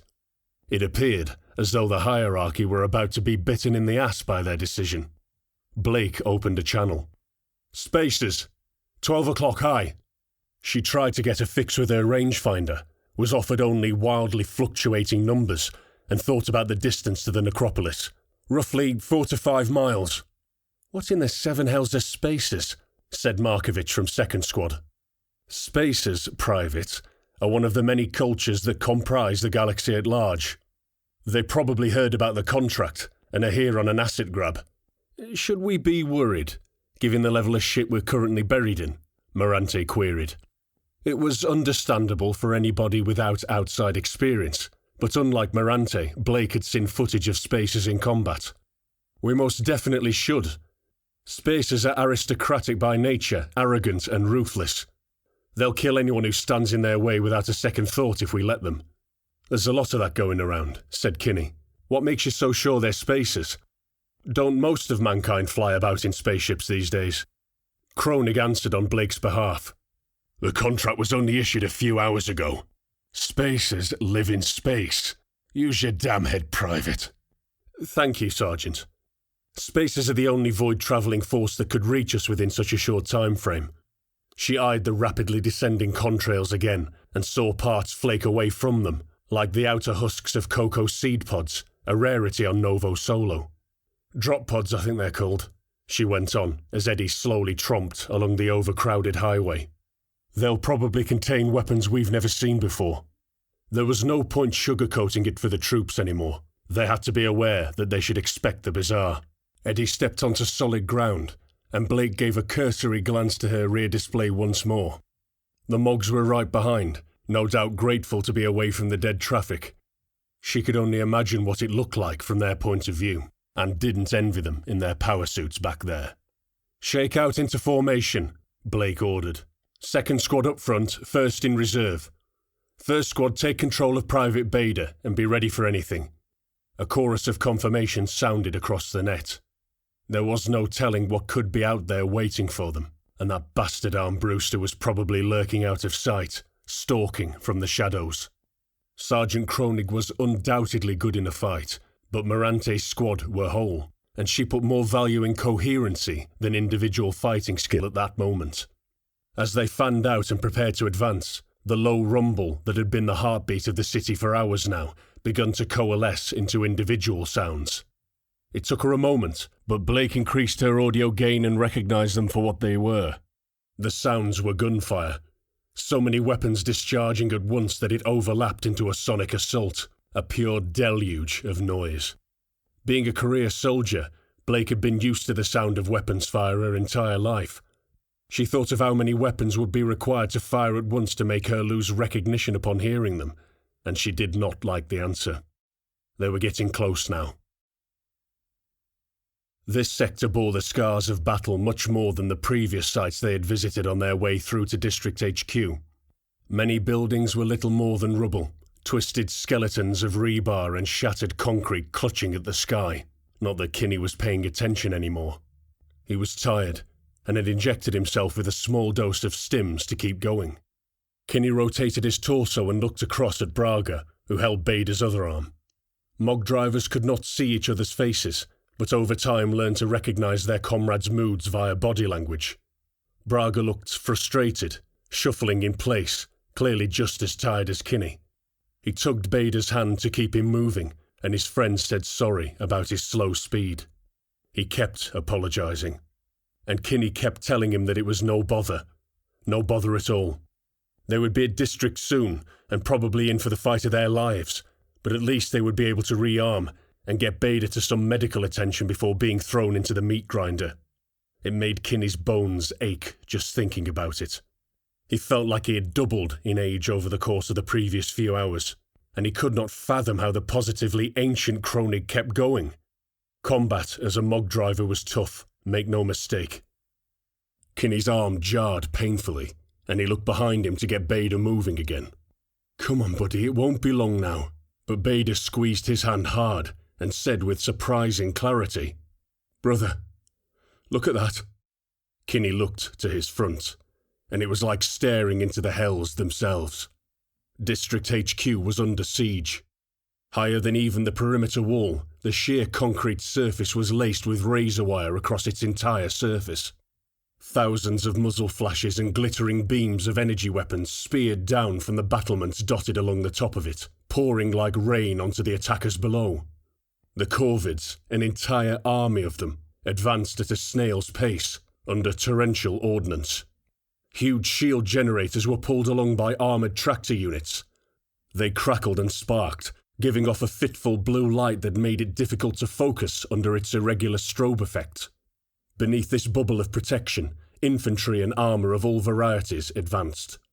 The shield umbrella wasn't perfect. A veritable shit-ton of fire was getting through, and the army left a trail of bodies and wreckage in its wake as it continued its grim advance. As Kinney looked, a heavy artillery round fired from a type of vehicle he had never seen before, detonated perfectly on top of the wall. Chunks of masonry collapsed down the frontage, and Kinney could see men and machines tumble to their deaths. The focal point, the spot that the entire force was aiming at, was a breach. The wall already had a gaping hole blown in its immense frontage. Plugging the void was a command fortress.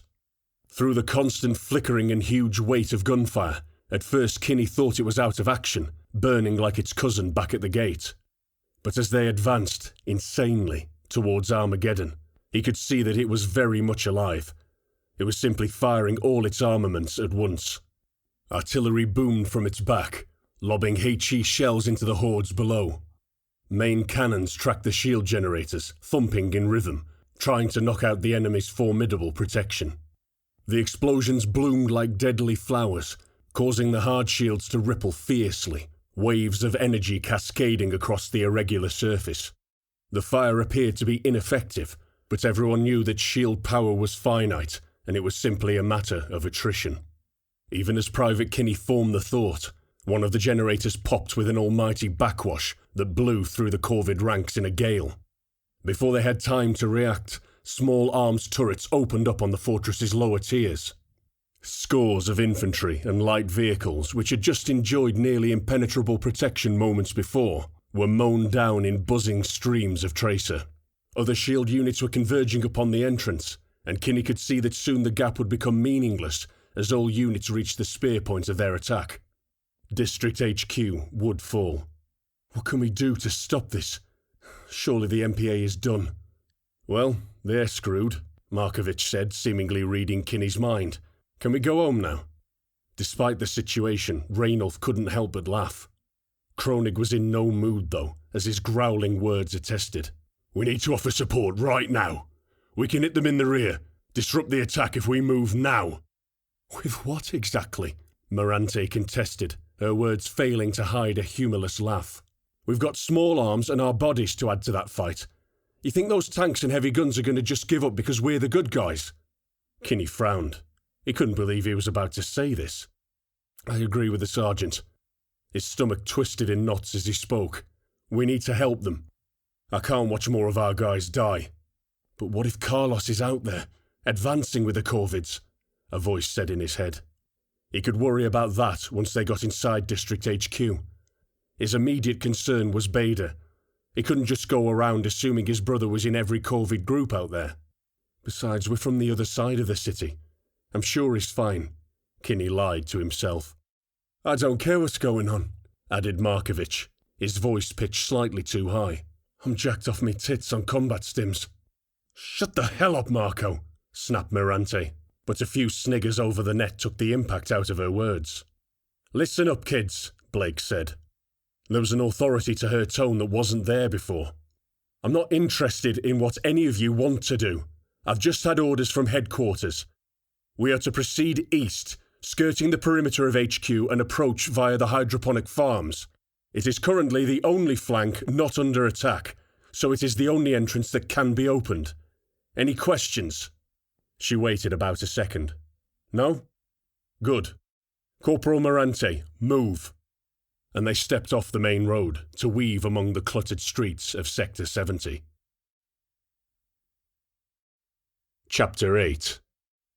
Armbruster found his challenge. He sped through the sectors at a pace that Moggs and Tauros could not hope to match, the spindly machine light on its feet thanks to his expert touch at the controls. The key was to allow the mech some leeway, not to be afraid of it, not to try and force it. Just go along for the ride, giving a gentle nudge in the right direction every now and again. He gave himself a generous estimate and was confident that he was hours ahead of his quarry now. They had to come this way, so he didn't have to waste time tracking them. Armbruster had time to play. The traitor approached a mobile fortress with confidence, one that had evidently defended the sector highway with great success. It sat, smoke pouring from multiple weapon barrels, armour pitted from hundreds of impacts, turrets swivelling to regard him as he strode straight at it. He didn't bother to open a channel to the huge war machine. Instead, Armbruster reached above him and flicked a switch, broadcasting a powerful, short-range identification tag, heavy with encryption that only another loyalist unit would be able to decipher. The fortress kept its guns trained on him, but did not fire as he stomped past, his speed giving a sense of urgency to his movements. Just another loyalist, cut off from his unit, desperate to regroup at District. That's what he was. That's what he looked like, as he scanned the hull of the fortress with a practiced eye, noting the extensive damage wreaked on the outer plating by what must have been an incredible amount of ordnance thrown at it. Armbruster figured the shields were definitely down. He was beyond the thing now, taking in every inch of the exterior, thinking about the characteristics of the mighty engine. He knew that fortresses were slow to turn, and that their armour was weaker at the rear. He was a leg hunter, specifically equipped to destroy vehicles of a much greater tonnage, but even his railgun wouldn't be enough to take on a fortress with its shields up. The evidence suggested that the shields were not operational, but he could not be sure. Only one way to find out. Armbruster spun his hunter's body like a turret and snapped off a single shot without slowing, recoil rocking his command pit as the hypersonic slug crossed the distance quicker than human thought. There was no blue flash, no ripple of oil effect of a functional hard shield. The dense projectile smacked into an ammunition magazine with pinpoint precision, punching through with ease. At first nothing happened. Then, after several seconds, Armbruster saw the muted flashes of secondary explosions. Jets of flame erupted from vents and weapon ports as the interior of the fortress suffered. A confined chain reaction of ammo cooking off ripped through the compartments in a maelstrom no crew member could hope to survive. As he rotated to face front, Armbruster liked to imagine the screams as the loyalists burnt at their stations. Served them right for being too trusting in this most troubling time. But that wasn't the challenge. It met him head-on, at speed, and without warning, coming the other way. The hunter saw combat action of sorts as he approached and was curious. There was a heavy traffic jam. Vehicles clustered to get through the sector gate and had funneled themselves into a bottleneck as the various streets converged at the entrance. Horns honked, and raised voices could be heard through his audio feeds as the civilian exodus crawled along at the pace of a sump slug. Light wickered fitfully from the left, thrown against the concrete of the sector dividing wall. The out-of-sight explosion caught Hugh's attention. Some distance away, a civilian car was propelled into the air against a backdrop of flame, and something fast skimmed into view as the boom of sound reached him. One, then another, then a third vehicle sped along, following the course of the perimeter wall, chased by tracer fire. They were agravs of a kind, though much sleeker and efficient-looking than anything the army had ever produced, painted the colour of dry blood, and moving like nothing Armbruster had ever seen. They were firing into the densely packed traffic, chased by a group of corvid scrap mechs, heavy machine guns blazing away, uselessly converting ammo into brass. The trio of war machines strafed and swirled through the air, deftly avoiding the incoming rounds, whilst picking their shots at the crowded civilians with admirable precision. It was almost leisurely, the way they went about their murder. Armbruster had to shake his head to avoid being mesmerized by the alien things. He saw it in the way they moved, the way they ignored the threats with utter disdain as they gleefully murdered screaming civilians, who were by now climbing over each other in their attempts to escape. They were kindred spirits, true warriors amongst this rabble of peasants and desk soldiers. A broad smile smeared itself across Armbruster's face as he checked the plate integrity and power levels of his railgun. They were good. He simply had to kill them. Second squad, I've got visual and fast move as left flank. Anna Morante's speech was clipped, tension evident in her voice. Numbers? Blake asked. Kinney was on the left of his squad, taking a break from dragging Bader. He caught sight of bikes and infantry moving along, a few streets down from the platoon's position. They were being flanked. Hard to tell, Morante replied. I'd say they outnumber us, though, bikes and dismounts, and at least one gun truck. They're paralleling us. Roger that, said the captain. Has anyone else got an idea about numbers? Kinney was going to respond, when the sound of 8mm machine gun fire blazed out right in front of him. Contact left, Kronig reported flatly, the rapid fire of his weapon lighting up the block of apartments directly to their flank. Infantry in buildings with small arms, 50 yards. First on the trigger again, the sergeant obviously thought it wasn't worth talking about any longer as he started pumping 25mm rounds into windows in a methodical pattern. Each window got a double tap, bang bang, switch target, bang bang. With smoke and debris spewing from several buildings in reaction to the attack, Kinney passed an alleyway and stopped to scan for threats. As he did so, he made eye contact with a rider of an assault bike, sat stationary at the far end, engine idling. The man just sat there, goggles raised onto his forehead, creating rings of clean skin on a thin face otherwise caked in grime. He stared at Kinney, eyes narrow, full of hate, before gunning the throttle, and he was gone. Don't slow down, fire on the move. The vehicles are trying to circle us, said the sergeant over the rattle of gunfire. The rest of the platoon joined in, and they were suddenly in a game of cat and mouse, darting between side streets, trying to outmaneuver the highly mobile corvids that stalked them. Eddie and the Mogs equipped with 25mm guns sniped back and forth with the vehicles, snap shooting at bikes and jury-rigged trucks on pure reflex. The much larger machine called out targets for the Mogs, while spears of coherent light lanced into those targets in rapid succession. The bully beam slowed the big trucks to make them easier targets, or in the case of bikes, melted them to the ground. Kinney, being armed with twin 8mm guns, engaged the closer targets within the buildings themselves. The incoming fire fizzled ineffectually from his shields, more an annoyance than a threat as they progressed to the next block. These guys were armed with no more than basic rifles and machine guns, and their fire was practically inconsequential. Even the unshielded Mogs were unharmed, such was the thickness of their plating. Hard rounds pinged and ricocheted from rolled steel armour, and the separatists paid the price. Kinney swept both muzzles across a fixed MG position on the second story of an accommodation block, mounted at the front of a ruined storeroom. Reinforced by cement bags obviously stolen from a yard and piled up to form a makeshift fortification, the rebels clearly had high hopes for their improvised gun pit.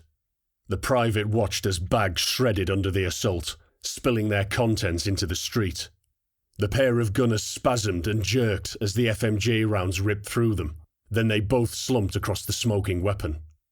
Kinney did not stop to confirm his kills, merely giving a quick glance to his ammo counters and swept for targets. It was hard, firing on the move. He could barely see the enemy in the darkened rooms until they lit themselves up. Each burst of corvid fire was like a beacon, and Kinney was simply engaging muzzle flashes. The targeting reticules were not the most accurate aiming tools at the best of times. Kinney had to walk his rounds on target using his tracer as reference, a technique usually frowned upon in training for its wasteful nature. But training isn't combat, he thought to himself as he focused on the wildly shaking white targeters. He saw Kronig calmly firing single shots on the move as though it was a day at the range. A gun truck went up with a shot through the fuel tank. The improvised turret on the bed of the truck flew straight up, cartwheeling through the air, its helpless gunner kicking at nothing, unaware that he was already dead. Markovich whooped over the net from up ahead, and the wreckage of a bike came skidding out of a side street, missing a wheel. It came to a stop just in front of Eddie, who kicked the machine with full force. Kinney expected it to sail through the air and crash into a high-rise, then perhaps explode in a fireball, but it didn't. The entire structure of the bike just disintegrated with a sad crump, its component parts flung like confetti. "Whoa! Did you see that?" Markovich yelled over the squad net. "On your left," Morante stated, before the pair of them opened up on a bold truck that was barreling down the same side street. Hundreds of holes appeared in its framework within a couple of seconds. The windscreen smashed, but the crew was hunkered behind the dash, driving blind. The truck smashed straight into Markovich, who simply braced himself. A great screech married a smash as metal collided, and the truck crumpled all the way up to its crew compartment as the jovial trooper put his shoulder into it, driving the engine block into the crew members and pinning their legs. Markovich skidded back along the ground, carving deep gouges in the concrete with clawed toes until the truck had run out of momentum, then stuck his gun arms through the opening of the windshield. The truck crew burst like blood-filled water balloons under automatic fire, coating the hardy Mog in a sheet of gore. The bus saw report of his weapons chop clean through the truck's bodywork and into a group of infantry that were following behind. "Yes! Have that, you bastards!" Morante added to the carnage, who was walking her rounds through the dismounts. They had hugged the walls to allow the truck to pass, and unwisely still hugged them for cover now. Tracer rounds ricocheted all down the narrow street. Some hit the brick wall and skipped along, smacking into the infantry that took cover there. The combined assault from two Mogs firing chopped the unfortunate separatists into mince in short order, and second squad was soon cheering over the net. Kinney returned his attention to the next side street left of his own position. A front wheel, light glinting from a lightly armoured chassis, those same eyes again, filled with hate. Except this time the bike was facing him, and he stared down the barrel of a 25mm anti-material gun. "Sergeant Bike!" he reported, words lost to the noise as both he and the separatist fired simultaneously. MGs rattled, shell casings spewed from ejection ports, and the vibration pushed up Kinney's arms into his shoulders once again. He was firing blind, his vision whited out as a direct hit cannoned into his Mog. The shields took the hit, then popped with their characteristic sound that advertised to all and sundry that their target was now unprotected. Kinney was assailed by a wash of ozone, followed by another 25mm AP round that he never saw. The round punched through armour, bored a hole straight through flesh and expended its energy, forcing superheated spalling from an exit wound of the Mog, that pattered against Kinney's armour. He heard the clang of fire against bare armour, and as Kinney's vision cleared, he saw the outline of a burnt Mog and let go of his triggers. Oh no. In Kinney's periphery, Sergeant Kronig advanced on the attack bike, firing a rocket salvo that erased it from existence in short order before resuming his advance. The young private looked at the blackened chassis stood in front of him, saw the bare-edged metal of the exit wound contrasting with the charred exterior, and tried to catch Bader as he fell. It was a clumsy effort, doomed to fail. Kinney couldn't get a grip, the relatively stumpy gauntlets of his suit unable to pass the barrels of his guns. As a result, armoured hands slipped on the Mog's power pack, feeling the heat of the exhaust as it pushed him back, and Bader crashed to a heap at his feet. Unable to form words, Kinney simply scrambled, manoeuvring the best he could to try and reach the emergency eject cord once again. "Leave him," Kronig growled over the net. "He's dead." Kinney ignored him and grit his teeth, getting a handhold of the melted lever. With a momentous strain that St. Martin would have been proud of, he tugged on the lever from his precarious position. One machine stooped over another, and immediately wished he hadn't. The cockpit plating punched open on hydraulic rams, revealing the carnage within. Bader's face was twisted in a desperate snarl, eyes wide with the supreme effort of a mortally wounded man, protecting his friend. His legs were still strapped in place, but there was nothing of him from upper chest to waist, and his upper remains collapsed into his own lap as the remnants of his harness detached. Kinney tried not to gag inside his suit. Suddenly he was yanked to the side by a weapon arm, and Kronig kicked his Mog in the back, causing him to stumble forward. "I told you, boy, he's dead! Now move!" Kinney choked down bile as he attempted to move his legs. Tears streamed down his face. His legs felt like they were made of concrete. They just didn't want to go anywhere. "Don't be dead weight, trooper," Kronig said as he shoved past, opening up again on distant targets with controlled bursts. "How can you be so cold?" Kinney asked quietly, his voice shaking without malice. The sergeant did not hesitate. "Imagine the friends I've lost." And he was gone again, barking orders up and down the line. It wasn't supposed to be like this. They were meant to get Bader some medical help. Even if he was doomed, they could have at least made him comfortable. Maybe he figured out that he was on borrowed time, Kinney thought, and decided to die doing something heroic instead.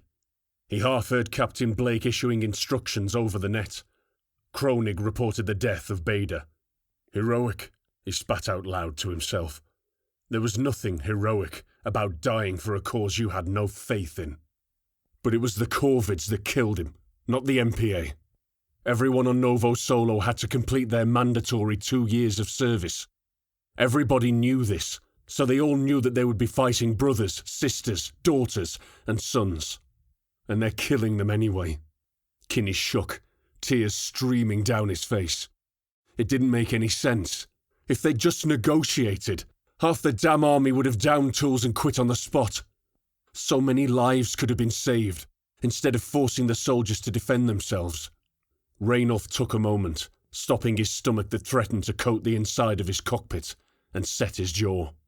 His political views were meaningless now. He had their blood on his hands, and the Corvids would kill him regardless.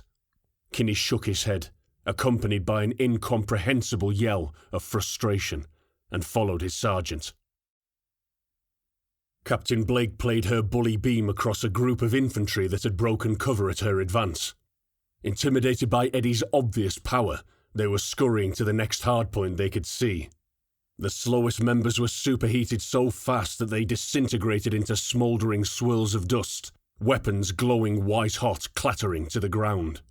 Blake tracked the remainder as they leapt into the ground floor of yet another bombed-out accommodation block, and followed them in. How dare they, she thought, full of righteous fury. How dare they stab the system in the back, the system that supports their very existence.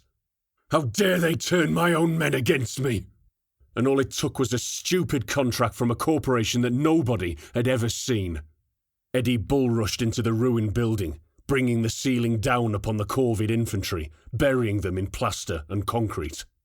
Several grotty forms crawled from the mess, coughing and spluttering, wild eyes darting back and forth as they desperately searched for fallen weapons. Blake melted them to the floor. Clouds of brick dust diffused the beam enough so that the air itself inside the building caught fire, bathing Eddie in a short-lived breath of flame, making it appear as though the machine was a dragon from legend.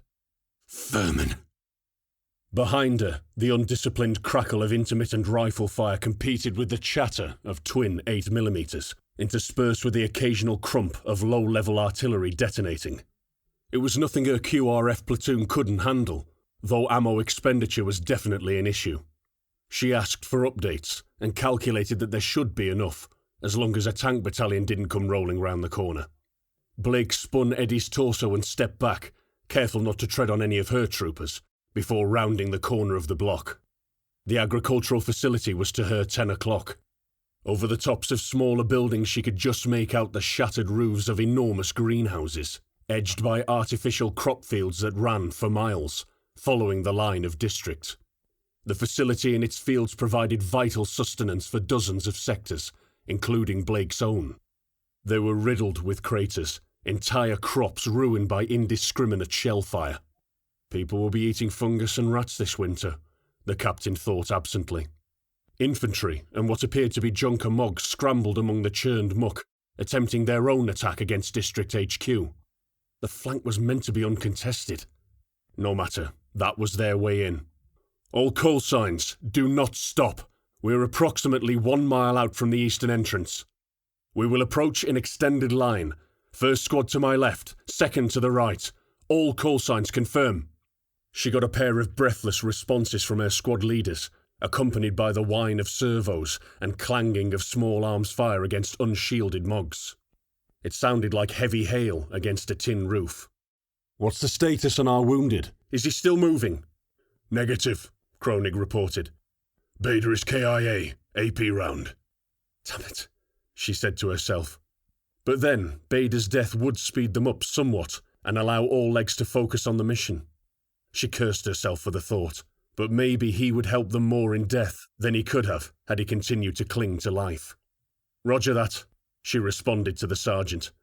Continue to make best speed. We're nearly there, people. Eddie's generator screamed, and as the massive machine cleared the last street of the habitation area, lumps of masonry shaking loose from the carapace with every step, Blake surged forwards once more. Chapter 9. Armbruster chased the flyers, watching from a distance as they dispatched the pursuing units with little effort and concluded their massacre of the civilian traffic. The hunter nimbly wove through the carnage caused by the agravs, each footfall placed to miss a burning car or mangled lump of Saints knew what, lest he give his position away and become the quarry. He observed how they travelled, the erratic evasion and lateral movement capability that ground-based units simply lacked, and devised a plot to destroy the trio of interlopers. They sketched a hasty route around the district, sticking to side roads and byways at a rapid, almost reckless pace, clearly skirting their way back to the necropolis. He knew it. The falling objects were not rockets at all, but off-world contractors, eager to carve out a piece of Novo Solo for themselves. Well, Specialist Armbruster would be damned if he was going to let some foreign bastards take credit for the good work being conducted by men and women like himself. This was local business, and the reward money from the corporation would be brought home with the victors. With this thought playing on his mind, he struck. It was, of course, like everything else he had done up to this point, perfect. He had waited until the enemy unit was transiting through a particularly narrow street with high-rise blocks on both sides. This forced the blood-coloured cretins to travel in single file, their manoeuvrability limited by the tight terrain. His weapon was at the very limit of its operational effectiveness, some 2,500 yards or so, then fired just as the last of the agravs was turning a corner. Uncharacteristically for Armbruster, he paused to watch his shot, its passing marked by air distortion, such was the speed of the slug as it shattered everything made of glass in its wake. The final agrav was just about to take the turn. His fellows were ahead out of sight, and so could not see the strike. Shields blew out in a pop not dissimilar to what the hunter had been seeing all night.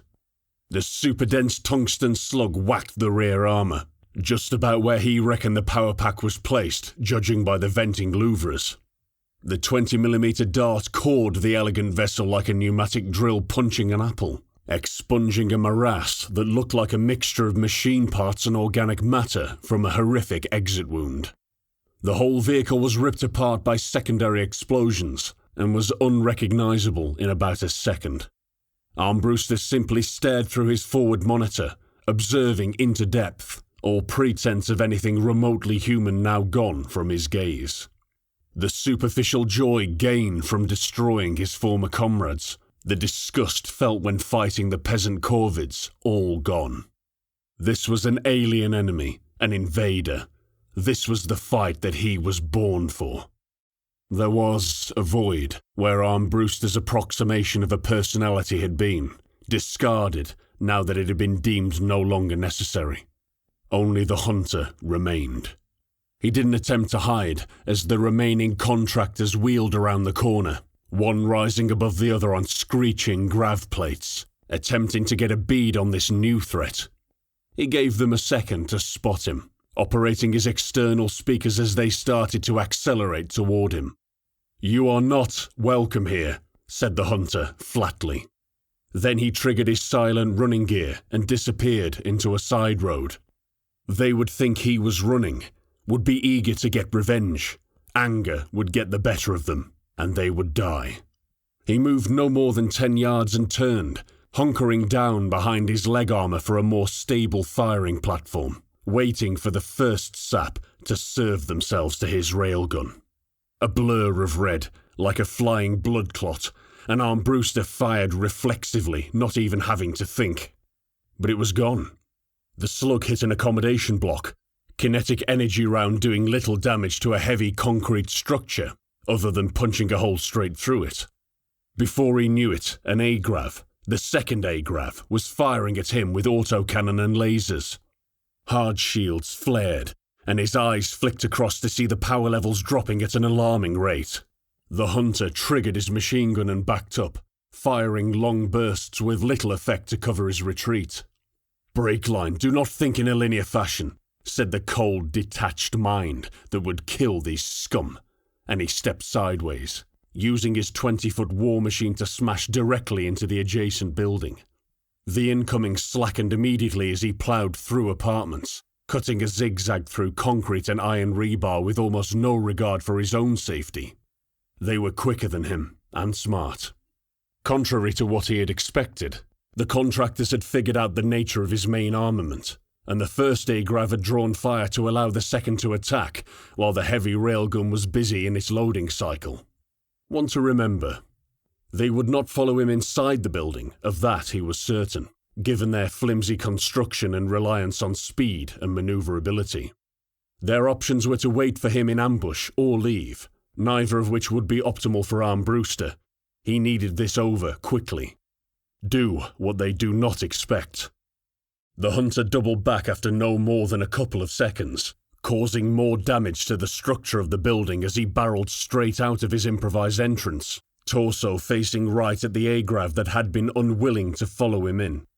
It immediately jinged to avoid the expected slug, but anticipating this, Armbruster did not fire. Instead, he charged full speed back into the original street they'd been travelling on. Unlike his machine, the off-world contractors could not smash their way through large structures easily, so the second A-Grav had only managed to get 100 yards or so away from him when he fired. The shot impacted on the craft's front shields, the pilot being savvy enough to keep his glacis facing the enemy as he withdrew.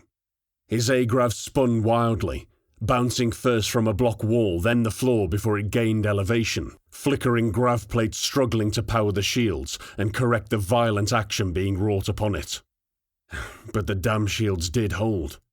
The hunter sent long bursts of tracer into the staggered vehicle, then got nicely in close and stamped all over it. Clawed feet crumpled red armor into an unrecognizable pulp in a mechanical frenzy of stomping before Armbruster stopped to think. "The last one is outflanking me." Splashes of rounds against shields, dangerously weak now, came from the rear. The hunter spun its torso to face rearwards, and Armbruster caught sight of the final A-Grav, smoke pouring from autocannon barrels trailing behind as it zipped away, ducking into the alleyway he had just escaped into moments before. Aware that he was being baited, Armbruster spun and followed, sprinting his war machine past the junction first, getting a split-second glimpse down there, long enough to confirm that the Agrav was not there, waiting for him. He doubled back and ventured down the tight alleyway once more, eyeing the mech-sized hole that he had created with caution as he lurched past. Not in there either. The alleyway continued for a couple hundred more yards, leading to an open, square-shaped area, walled in by the faces of several tower blocks. It was a communal space, indicative of the slightly higher standard of living that the citizens of this sector were accustomed to, when compared to those on the boundaries of Solo Nobre, replete with a grassed area and children's playground. The damn Agrav had found itself an arena where it could maneuver. It wasted no time coming straight for him, moving too fast to track, spraying fire from the left flank in a strafing run that left the hunter reeling. It flashed across in front of Armbruster so close he could make out the individual power veins that spiderweb through the grav plates under the machine's hull. A shrill beeping in the dark cockpit pierced his thoughts, alerting him to the fact that his shields were down under 25%, which Armbruster ignored as he struggled to rotate his torso fast enough to keep up with the alien craft. It stopped at the edge of the communal area, spinning to face him with effortless grace as he lined up his targeting reticule, a solid shot, center mass, just squeeze. The thing moved laterally, a little boost-assisted dodge, just as his finger found the trigger brake. Armbruster saw it and responded in that microsecond, but would later curse his primitive human nervous system for being unable to keep up with his instincts. The railgun cracked, the round missed. Another strafing run came in and Armbruster snarled, blanking out the alarms as the Agrav shot past at a rate of knots. Adapt, react, win the fight! He reached up and slapped the auto-stop button on his railgun's load mechanism, halting it before another slug was rammed into the breech. Then Armbruster quickly dialed down the shot power to 50%, whilst simultaneously rotating the hunter's torso onto line, overlaying that white reticule onto his enticing target. The contractor had made one mistake in its bait-and-move tactic. It was waiting in the corner, and it could only dodge one way. He squeezed the trigger. Magnetized rails cracked loudly, discharging 50% of their capacity. The Agrav dodged, the hunter tracked. Armbruster slammed the auto-loader back into action, and a slug was fed into the breach with a satisfying clunk. The enemy contractor begun to move forward just as Armbruster fired. The slug smashed into the thing with reduced force, causing powerful shielding to ripple, but it still had enough kinetic energy to knock the gravity-defying vehicle back into the fascia of an accommodation block. Lack of contact with the ground was the downside of piloting things that floated.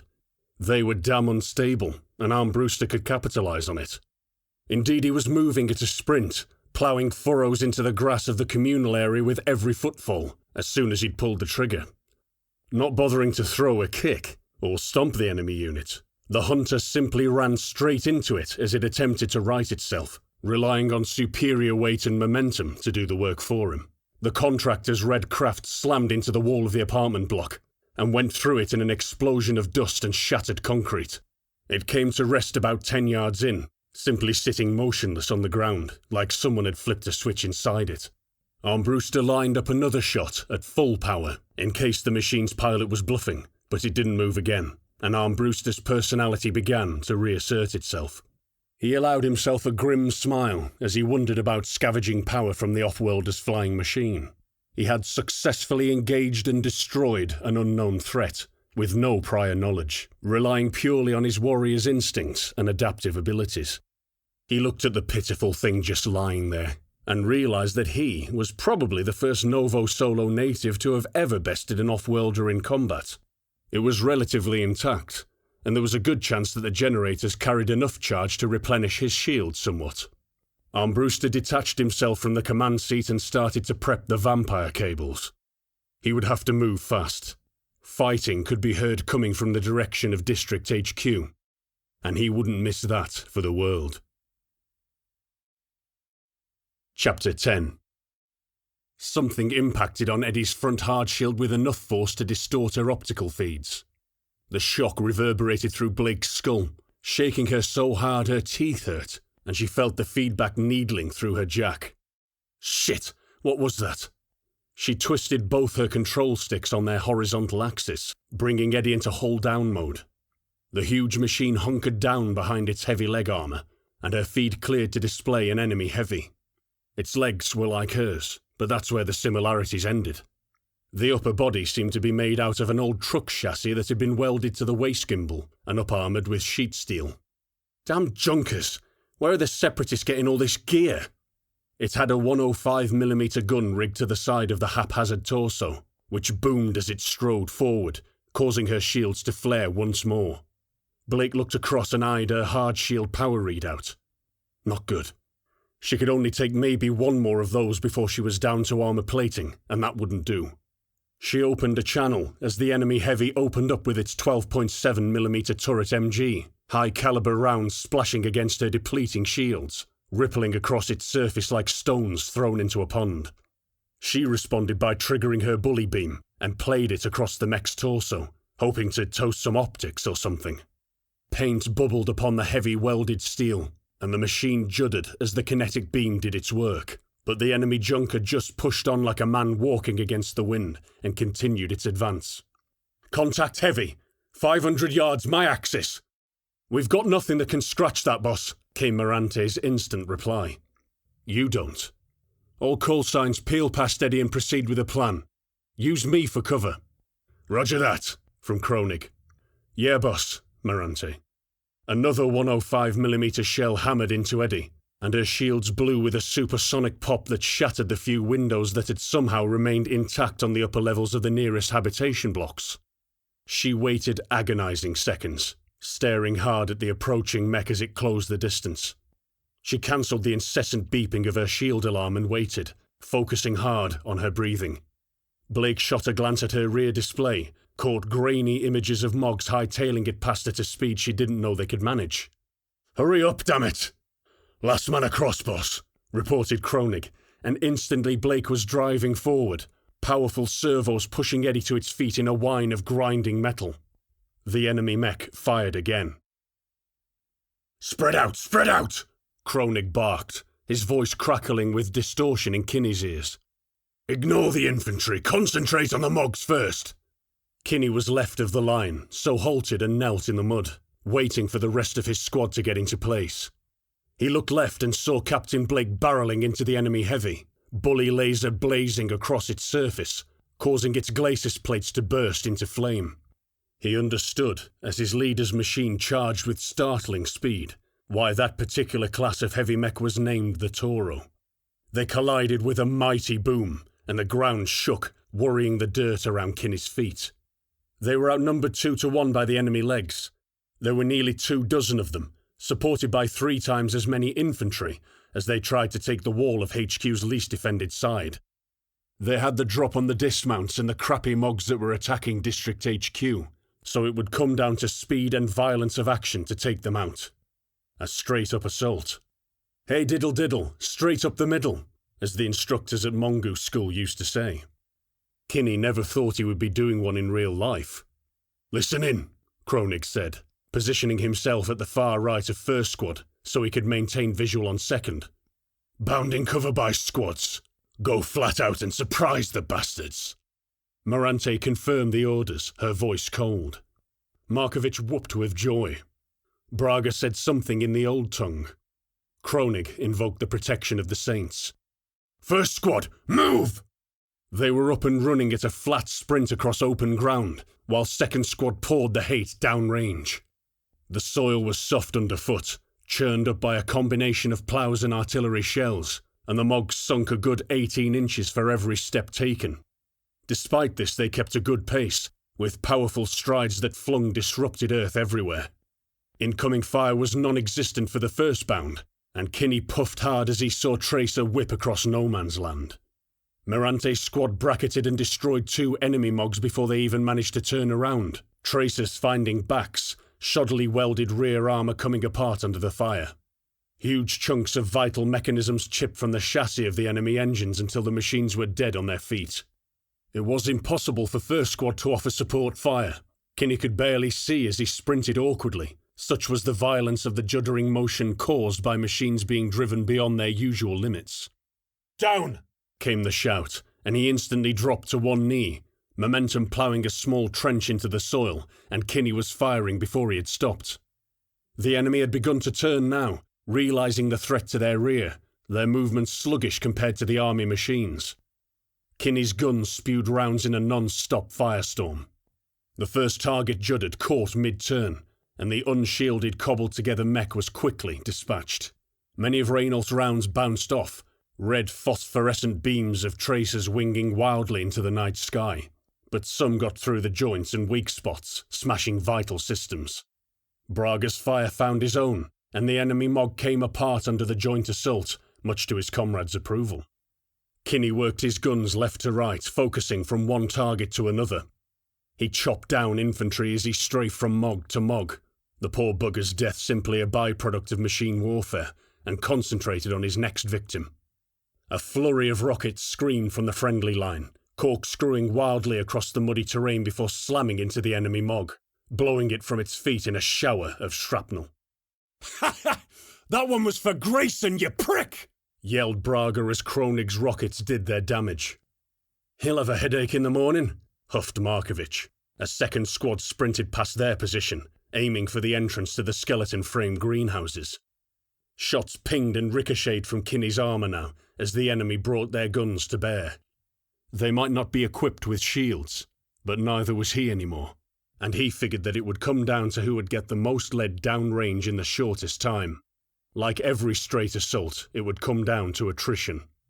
Sporadic fire came from the HQ walls, causing several of the enemy MOGs to switch fire back again. Beams glittered and hard rounds stitched the earth as the suddenly outgunned Corvids became crippled with indecision. They must have been aware of their precarious position, trapped as they were between the wall and an unexpected attack from the rear. Kinney thought it would probably make them fight all the harder. As a third MOG caught fire under First Squad's assault and crumpled into an undignified heap, Kinney couldn't help but be reminded of Bader, and he pumped more and more rounds into the flaming torch of a vehicle. New fires echoed from the right, outgoing. He could tell by the disciplined bursts 100 yards up ahead, signalling that second squad were in position. Without requiring any prompting, the entirety of First Squad were on their feet again. Kinney eyed his ammo counters as he sprinted for all his worth towards the hydroponics buildings, arms trying to pump in the restrictive armoured gauntlets. He was unsure if he could manage any more prolonged bursts like that. The Junker Toro fired its main gun again at almost point-blank range. It was a wild shot, and the 105mm round just clipped Eddie's upper carapace, shearing the bully beam turret clean off with a screech of tortured metal. Blake used her momentum to launch a powerful thrust kick, and Eddie's right leg pistoned out with deadly intent. The enemy stepped back anticipating the blow, causing it to fall short and scrape the Junker's leading leg. Eddie's armoured foot scraped down the enemy's leg in a shower of sparks, causing Blake to lose her balance. She turned her mech stumble into a headbutt, smashing Eddie's carapace into the Corvid machine's cockpit. Welded steel was no match for composite armour, and the Separatist mech's visage crumpled with the strike. It fired again, the shot having no hope of finding its target, as Eddie was practically on top of the failing machine, the enemy's barrel looking over its shoulder. Blake's headbutt took the motion out of her fall, and she managed to find her footing again, stamping down on the enemy's injured leg, causing it to buckle at an angle. She felt triumphant as the lower leg sheared off completely, and the Junker fell, twisting as it did so. Its torso swung around, 105mm barrel barely clearing Eddie's carapace as the fall gave it space to line up one last shot. Blake was too close, too off balance to manoeuvre her bulky machine in any way that might save her, so simply stared into that smoking barrel for the longest split second, imagining how long it takes for an autoloader to complete its sequence. A shot cracked across her bow. Not the cannon, but the distinctive hypersonic boom of a railgun slug. The Junker mech was gutted from flank to flank, like somebody had fired a shotgun at a melon, and she followed the air distortion back to its source.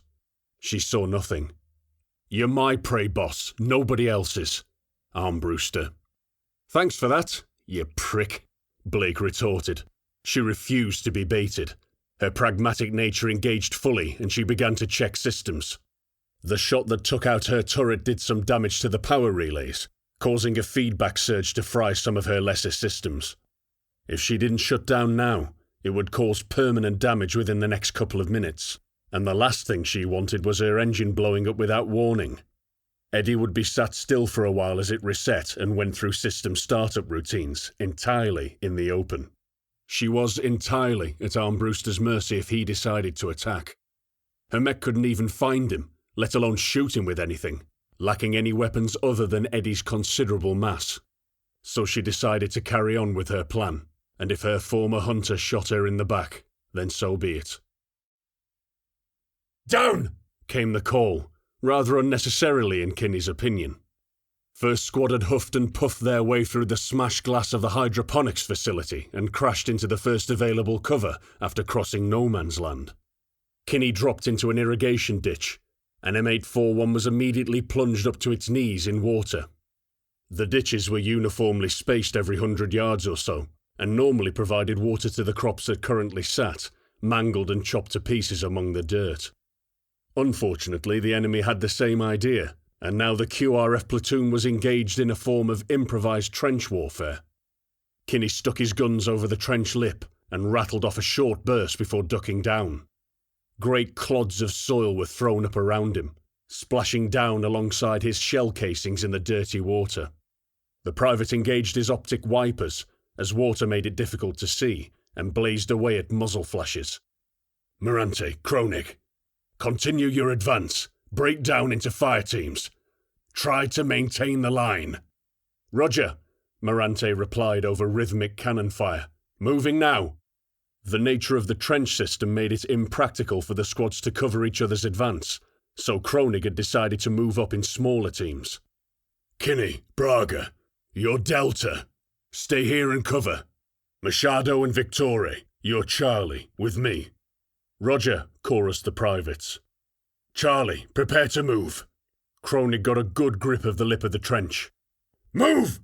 Braga and Kinney laced the field with fire, suppressing the enemy under a hail of tracer.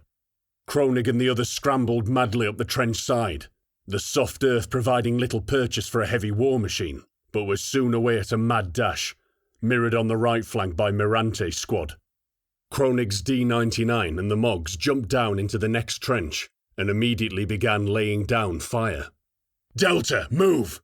Kinney and Braga flailed and scrabbled from the trench and set off at a good pace, keeping their spacing loose. Kinney had managed about 60 yards when an incoming cannon round from Saints Newware detonated to his left. A great plume of mud rose into the air and the blast buffeted him hard, knocking him to his knees mid-stride. "Shit!" he thought as he rose to one knee and pushed off. Servo screamed and nothing moved. "Shit, shit, shit," he thought. "Not now." M841's leg had jammed. Kinney grunted and strained. It always did it at the worst possible times. Veins bulged in his neck as his face went bright red. He felt like his head would explode from the effort. Something felt like it was starting to give. "You okay?" Braga called. The other Mog driver had stopped just short of the trench and was looking back. His body language looked worried. "Why are you trying to kill me, you bastard?" Kinney yelled, unsure whether he was transmitting or not. With a final whine of protest, the knee joint popped into motion, propelling him to his feet and into a run once again. Small arms fire peppered from his plating with worrying regularity, pinging and sparking with gusto as Kinney finally reached the trench and dropped into the water. What the hell happened? Kronig demanded. "Servos locked up," Kinney replied, leg muscles burning from the effort. "I'm good." Kronig growled something before Charlie Fire Team moved off. The squad completed another bound without incident, chewing through precious ammo to gain ground. Kinney was unsure if he hit anything, but was painfully aware that his short pause had delayed the unit, costing time and ammunition they couldn't afford. Mirante's squad had to hold up for a short while for First Squad to catch up, But soon enough the line was firm, and Kronig opened a channel. Listen up. The enemy are in the next trench line. There's more of them, and we have practically no ammo, but they're pinned in place. We have to go through them to get to HQ. Braga shuffled uncomfortably next to Kinney, the physical embodiment of how the young private felt about it. "Can't the base give us some support? Smack 'em from the rear?" Morante inquired. Kinney thought it sounded like a good idea. They had to have more than the piddly support fire they were currently putting out. Just one cannon could solve all their problems for the near future. Negative. They're in siege mode. They probably barely have enough troops to man the walls. Plus, they don't know if they can trust us yet, with army units going nuts all over the place. He paused, as though reluctant to say the words himself. The only option is hand-to-hand combat. Mogs weren't built for hand-to-hand combat. In the past there had been modifications, saw blades and crushing claws, etc., but those were used in times of war. Today's Mogs are outfitted for urban pacification, primarily smoke bombs and small-caliber MGs for dealing with dismounts and light-armoured targets. Fitting a power saw to a Mog would be breaking a dozen or more regulations these days. Kinney wondered if the Corvids cared about that. We advance on my command, full charge. If anyone's got smoke, pop it on the approach. Save your ammo for the trench. Kinney, you're with me. You lock up again, I'll drag your ass myself. The confirmations were half-hearted, not filled with confidence at all. Until the ground shook, then again and again. It was the rhythmic thumping of a heavy on the advance. Kinney turned to look, and a wash of relief swept over him. Great leader compels you to die! Captain Blake roared from external speakers as Eddie thundered up the centre line of their advance. Go now, Kronig said, as he heaved himself from the trench and popped smoke. The rest of the Mogs followed suit, sending a fusillade of canisters ahead of them, pitifully few, that popped just in front of the next trench line. The incoming fire was directed solely at Eddie as it rampaged through, chugging past the line to crash into depth positions like some out-of-control train.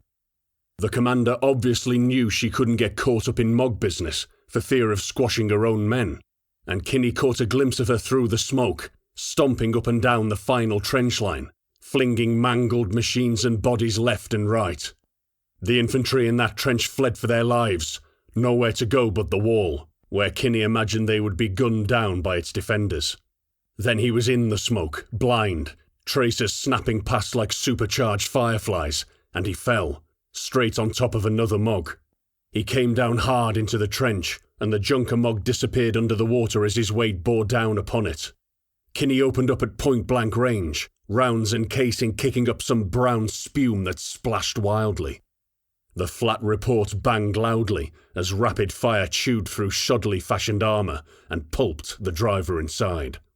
The guns suddenly went silent, barrels steaming as water splashed against them, and Kinney's autoloaders whined on empty as he snarled, pushing himself from his kill. Dismounts, chest high in the murk, fired rifles at him ineffectually, faces contorted in screams that were lost to the gunfire. They couldn't move fast enough in the brown liquid, and Kinney ground forward, punching out, using his weapons' barrels as improvised spears. The first two men were poleaxed off their feet, rib cages shattered despite body armour, and clattered into another of their number. Kinney didn't stop, and rifle rounds spattered from his armoured hide, deforming and falling away as he strode on. He crushed the spluttering men under metal-shod feet, and continued to lash out in short punches, mashing flesh and breaking bones with every strike. Up ahead, Kronig fired a 25mm AP round into a Mog at point-blank range, obliterating the upper glacis of its cockpit and the upper torso of the driver inside. His gun clicked empty, so Kronig swung it vertical into the stowed position and grasped the dead Mog in an armoured gauntlet. Being a full foot taller than a Mog, D-99 had little trouble lifting the enemy machine from its feet. Kronig advanced like a legionnaire from legend, hunched under a punishing fusillade behind his makeshift shield. He fired his single MG at another pair of enemy drivers, one of whom had extended his legs to shoot over his comrade's head. The 8mm gun had little effect and clattered empty after a short burst, but it had got Kronig close, and he rammed his shoulder forward, battering the lead Mog back. He dropped his shattered shield and allowed it to sink into the waterlogged floor of the trench, simultaneously firing a single rocket from his shoulder-mounted launcher. The HE round exploded, engulfing both machines in a short-lived ball of orange flame, but the force was directed at the enemy machine, which cannoned back into its brother, knocking him off his feet. Seemingly out of ammo, Kronig emergency ejected, launching his body from the machine. Kinney stopped, staring open-mouthed at the insanity as Kronig landed like a long jumper, skidding hard before he clambered across the destroyed Mogs, carbine in hand. He paused to mow down an infantryman that appeared with a short burst, before leaping onto the last machine that lay partially obscured by water, pinned by its fallen buddy. The driver fired wildly, twin MGs spraying into the air, but Kronig was well inside his arcs and remained unharmed as he found footing on the machine's carapace. He's going to be deaf if he survives that, Kinney thought as Kronig ducked down, his face set in grim determination, upper body vanishing under the water. The enemy Mog's cockpit opened as Kronig reappeared, stepping back to avoid getting knocked into the water. "He's pulled the release cable." Sergeant Kronig calmly shot the enemy Mog driver in the face, then hurriedly returned to his own machine, balancing precariously on the wreckages of 3 leg units as he went. "My flank is clear," Braga reported as Kinney still stared past Kronig's D-99 at the destruction he had wrought in short order. "Roger that," Kronig replied breathlessly. "We're clear here also. Second squad report." "We're good here, no casualties," Marante reported in her usual clipped tone. "It would seem," Markovich added, "that their machines are held together with spit and happy thoughts." "Indeed, unlike ours that are held together with duct tape and string, praise Nara." Surprisingly, it was Kronig that had fired back with a witticism of his own. It got a chorus of "Praise Nara" from the platoon, and even Kinney had to smile. Eddie stood, battered but unbroken, in front of the eastern gate of District HQ. Blake's machine was a vision from the 7th hell, blackened and scarred, its feet covered in mashed body parts and mud. Kinney thought, in that moment of stillness after the combat, that Steady Ed was absolutely terrifying. "Attention!" she boomed, her loudspeaker still clearly operational. "We are soldiers from Sector 78, loyal to the NPA, and we are expected. Open the gate!" And just like that, the gate began to move, massive rollers shifting the iron monstrosity to one side, painfully slow. "Kinney," Kronig said, over a private channel that only the two of them could hear. "Good work." Kinney wondered if he should respond, but merely nodded to himself as the gate continued to grind. "So," he thought, "this is District HQ." He looked back to where Bader's broken body lay, somewhere back there, unrecovered. "I wish you were here to see it." Chapter 11. Blake carefully settled Eddie down into a maintenance bay, paying close attention to the hand signals of the mechanic as she backed the damaged machine up. She could complete the task herself with her rear monitors, but protocol dictated that in the garage, the mechanic's word was law. How ludicrous, she thought, that we're still strict about this when the world is crumbling around us. She looked at the clock mounted on her cockpit, where hands illuminated by tritium ticked away softly. It was 04:37. The sun would be coming up soon. And up until last night, I probably would have agreed with them. With one final step, the Toro-class heavy mech locked into place, accompanied by several loud clunks as clamps engaged about Edwina Blake's machine. As soon as the maintenance bay connected, control of Eddie was wrenched from her, and the neural uplink was severed. The persistent notes of her machine powered down with a whine of fading turbines, and she was left in silence. Blake felt like an amputee. Phantom pain from the huge mechanical body that wasn't hers anymore ached, and all of a sudden she was vulnerable, convinced that something terrible was about to happen. She felt diminished. That is also ludicrous, she thought. The terrible thing has already happened. She sat there for an age, listening to the distant sounds of mechanics clambering over her armoured chassis, listening to the squadnet as Sergeant Kronig took a grip of essential admin in the manner of senior NCOs, and listening to the sound of her breathing. The echo of disconnection faded away and left a void in its wake. The captain was numb. A laboured clunk of heavy metal being levered, then blinding light stabbed into the gloomy sanctuary of her control pit, offensive in its intensity.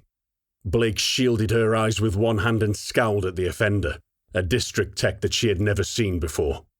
The light was partially blocked as the silhouette of his shaved head dropped through the hatch, upside down. The man blinked several times, his eyes adjusting to the dark before he spotted the officer, then cleared his throat and spoke. "Captain Blake," he said, fatigue seeping from every syllable. "Major Thompson would like to see you on the deck, ma'am." Blake just nodded her head, before shutting down the control pit and climbing from her command couch. "Do you mind?" she said, gesturing to where her waste disposal unit linked into her jacksuit.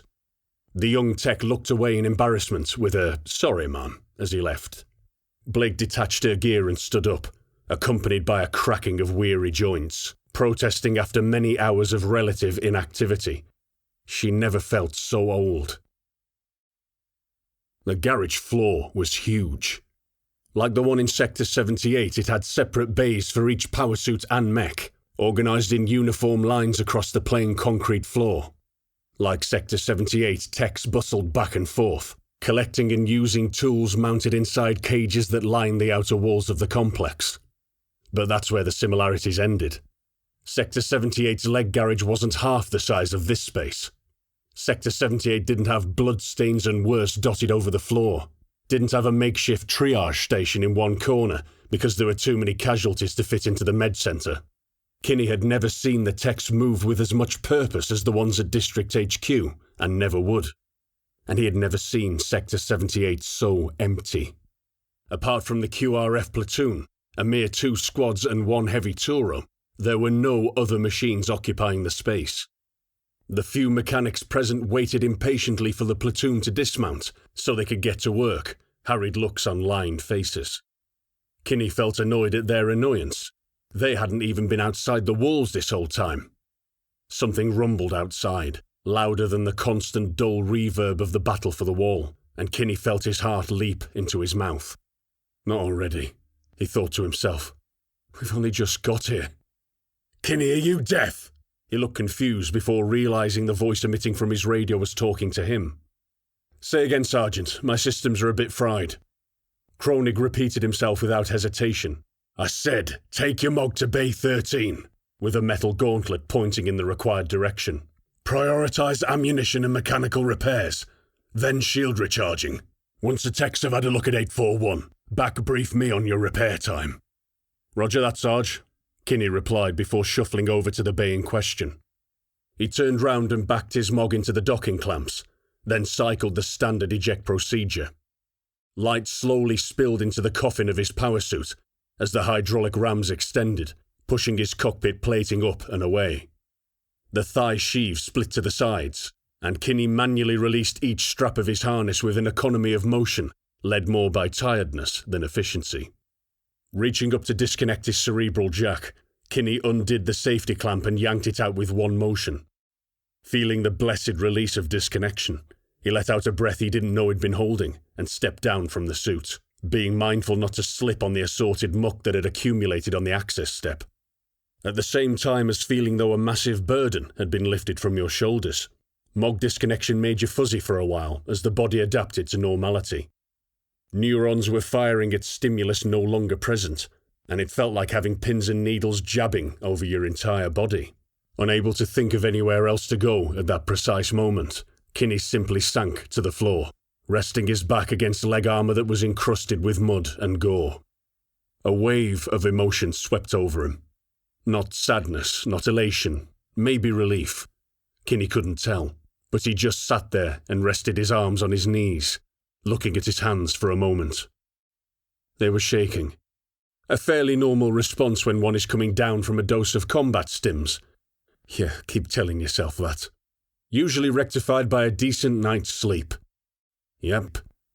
He pulled his gloves off and stowed them in a cargo pocket on his suit, Purely busy work, anything so he didn't have to be reminded of his human frailty. Another distant boom, and a spike of fear unlike anything Kinney had ever felt shot through him like a lightning bolt, only to fade just as fast. That was new.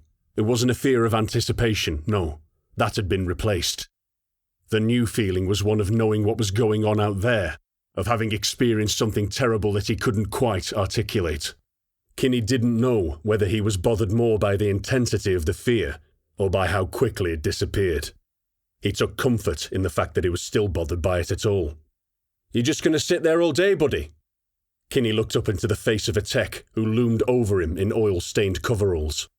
The man had the look of someone who had a job to do, and doing it was the only thing that helped him make sense of what was going on.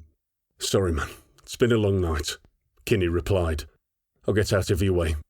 "Yeah, it's been a long night for everyone," the mechanic said dismissively. "Just go over there with your buddies and chill out for a bit. I'll give you a shout when the diagnostics have run."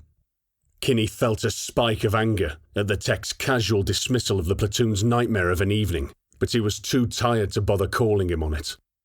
The man reached out a hand, which Kinney took, and pulled him to his feet. Kinney nodded his thanks, and wandered over to where the rest of his comrades were. They had found a stack of ammo crates and were sitting or leaning in small groups, wearing a variety of expressions. Braga and Markovich sat next to each other, staring blankly into space. The veteran troopers did not acknowledge each other, merely taking comfort in the proximity as they chain-smoked cigarettes and looked at nothing. The majority of Second Squad huddled around Morante like children around their mother, and she spoke to them in quiet tones, an intensity to her voice that was matched by the look in her eyes. Her squad looked confident, good to go. The final pair were Machado and Victore, who sat together and simply cried. They had arguably been hit the hardest, having 3 of their squad killed in the most helpless of situations. They were younger than the stoic veterans. Despite having exactly the same amount of combat experience, they were from the same generation as Kinney, and therefore less restrained with their emotions. Raynolf wanted to go over and join them in their grief. It looked cathartic, then saw Kronig and just stopped. The sergeant was briefing his assigned tech, growling at the man and gesturing with swift chops of his artificial hand, pointing out problem areas of D99 no doubt. The old man had dark circles under his eyes from lack of sleep, but otherwise looked utterly unaffected by the night of battle. Kinney shook his head, suppressing a humorless laugh. Just let the man do his job, he thought as he looked at the bewildered tech, before looking back to the young pair of troopers. It seemed he had interrupted his own train of thought. He didn't feel like sharing his emotions anymore. It seemed unnecessary. Instead, he found a crate by itself and just sat down, watching the crippled form of Eddie as the technical team of District HQ swarmed over it. Blake already knew Major Thompson. He was an advisor to Brigadier Levine, wherever the hell's he is, and a competent staff officer. What he wasn't, however, was commander of district, or anything else for that matter. Blake wondered why he was meeting her here on the garage floor. "Hello, Edwina," he opened with a polite nod. "James," she responded curtly. "May I ask why I'm here and not in the ops room?" James Thompson was of Kronig's generation, and was very much like him, being a veteran of the Troubles except for, in Blake's opinion, where it mattered. A lifetime as an NCO had made Kronig hard and unflinching, while rank had softened Thompson. It had taken his edge off, physically as well as mentally, if his rotund physique was anything to go by. This made him a lot easier to deal with as an officer, though he still had an air of danger about him sometimes, especially if one disagreed with him. He had settled into his rank, as many a major did over their long careers. Accepting that there were so few colonel positions to promote into, like most, he would stay at that level forever. However, this didn't mean he was incompetent, simply unremarkable, much like how Blake viewed herself. "Of course," he replied to her, lips pulled tight, disguising a grimace. "We're meeting here because district hierarchy are dead, and I'm all that's left." He turned his grimace into a false smile that didn't reach his eyes. "I don't want to alarm the junior officers with that little tidbit, you see." Blake nodded, surprisingly unsurprised by the news. "Did you receive an order to move the Brigadier to Central once the radio interference had cleared?" Blake inquired, already certain of the reply. "Indeed. Thompson responded grimly. A very specific order, instructing not only the boss but his entire command to go with him, with a token bodyguard. Important business they had to discuss, so I'm told. He left me in charge, not heard a peep since. Blake nodded, absorbing the information. And what makes you believe they're all dead? Well, I recently re-established comms with Central Command, as well as the other districts. Central insists they never sent the order, and the districts insist they did. Nobody has seen hide nor hair of our commanders for hours. Blake remained unmoved. They had been consistently sucker-punched again and again during the course of the evening, and she was strangely vindicated by the knowledge. It wasn't just her that got torn apart tonight. Others shared her massive misfortune. "Where's Rome?" the large man asked. "I take it he met the same fate." "No," Blake responded quietly. "We got the same order, but we never got the chance to carry it out. I saw him die," she said matter-of-factly. "He was assassinated by one of my hunters, the same one who sabotaged the base reactor." "We saw that," Thompson said, nodding gravely. "Lit up the sky for miles. Thought you'd all been vaporized, truth be told." Blake raised her brows and sighed. "Well, most of us were, and that bastard is still out there. He saved my life just now, but he's hunting us. I think he's made a game out of it. You may want to warn your men." The old man shook his head emphatically, jowls wobbling a tad. "If he comes for us, so be it. The fort will take him down without effort. We can't afford the loss of morale at this time, not when we're on the cusp of our first victory, you see." Wait, victory? The force they had witnessed attacking the base had seemed all but unstoppable from the outside. Blake had fully expected to be sent straight to the walls to reinforce. "What do you mean?" she asked. "I'm struggling to see anything victorious from our current position." This time Thompson gave a real smile, restrained as it was. "Well, you see, those rebel bunch couldn't organise a piss-up in a brewery. Eat 'em curse their names. And they've got nothing in reserve. They're damn fools, they've been throwing themselves at the wall all night. And we believe they've just about run out of momentum." Thompson looked quite pleased with this appraisal, regardless of its authenticity. Blake remained sceptical. "That contradicts the extremely well-coordinated strikes conducted against power systems, not to mention the assassination of not only our great leader, but also most of our upper chain of command." Thompson flashed. There was something in his eye for the shortest moment before he replied. "I was getting to that. We have been gathering information all day. In all the chaos, it's been like fishing at night in a sewer with no bait, but we believe we're beginning to catch all the pieces." "Get on with it," Blake thought, frowning. "We, I should say the tech officers and I, think they had outside help." "Rogue army units?" "Possibly, but I was thinking more along the lines of the off-world variety." That made sense. "We saw multiple drop pods land in the necropolis on the way here. I had planned to brief you properly. Yes, we've heard much the same from other units that reached us, which, as you can see," he cast a glance around the practically abandoned garage complex, "have been few and far between. That particular fact was cause for concern, regardless of whatever made-up victories were about to be won." "What are our current numbers?" Blake asked. Thompson responded as if on autopilot, the words flying out of him like he'd been over the facts 1,000 times. Being the acting commander of a district that oversaw thousands of soldiers in hundreds of units, sorting through the mess to get a handle of logistics was probably all he'd been doing all night. Sector 70 turned traitor, along with 72. They're out there somewhere, without command, working as independent warbands alongside the Corvids. Sector 69 went rogue, taking the war into their own hands. They ceased communications after vowing to rid Solo Nobre of the separatist threat. 3 entire sectors hadn't even attempted to conform to some kind of larger loyalist plan. Blake was slightly shocked by this. The thought stopped her in her tracks. When did I start referring to friendlies as loyalists? It's the troubles all over again. Sectors 75 and 73 were wiped out. 75 was steamrolled by the same force that's beating at the door as we speak.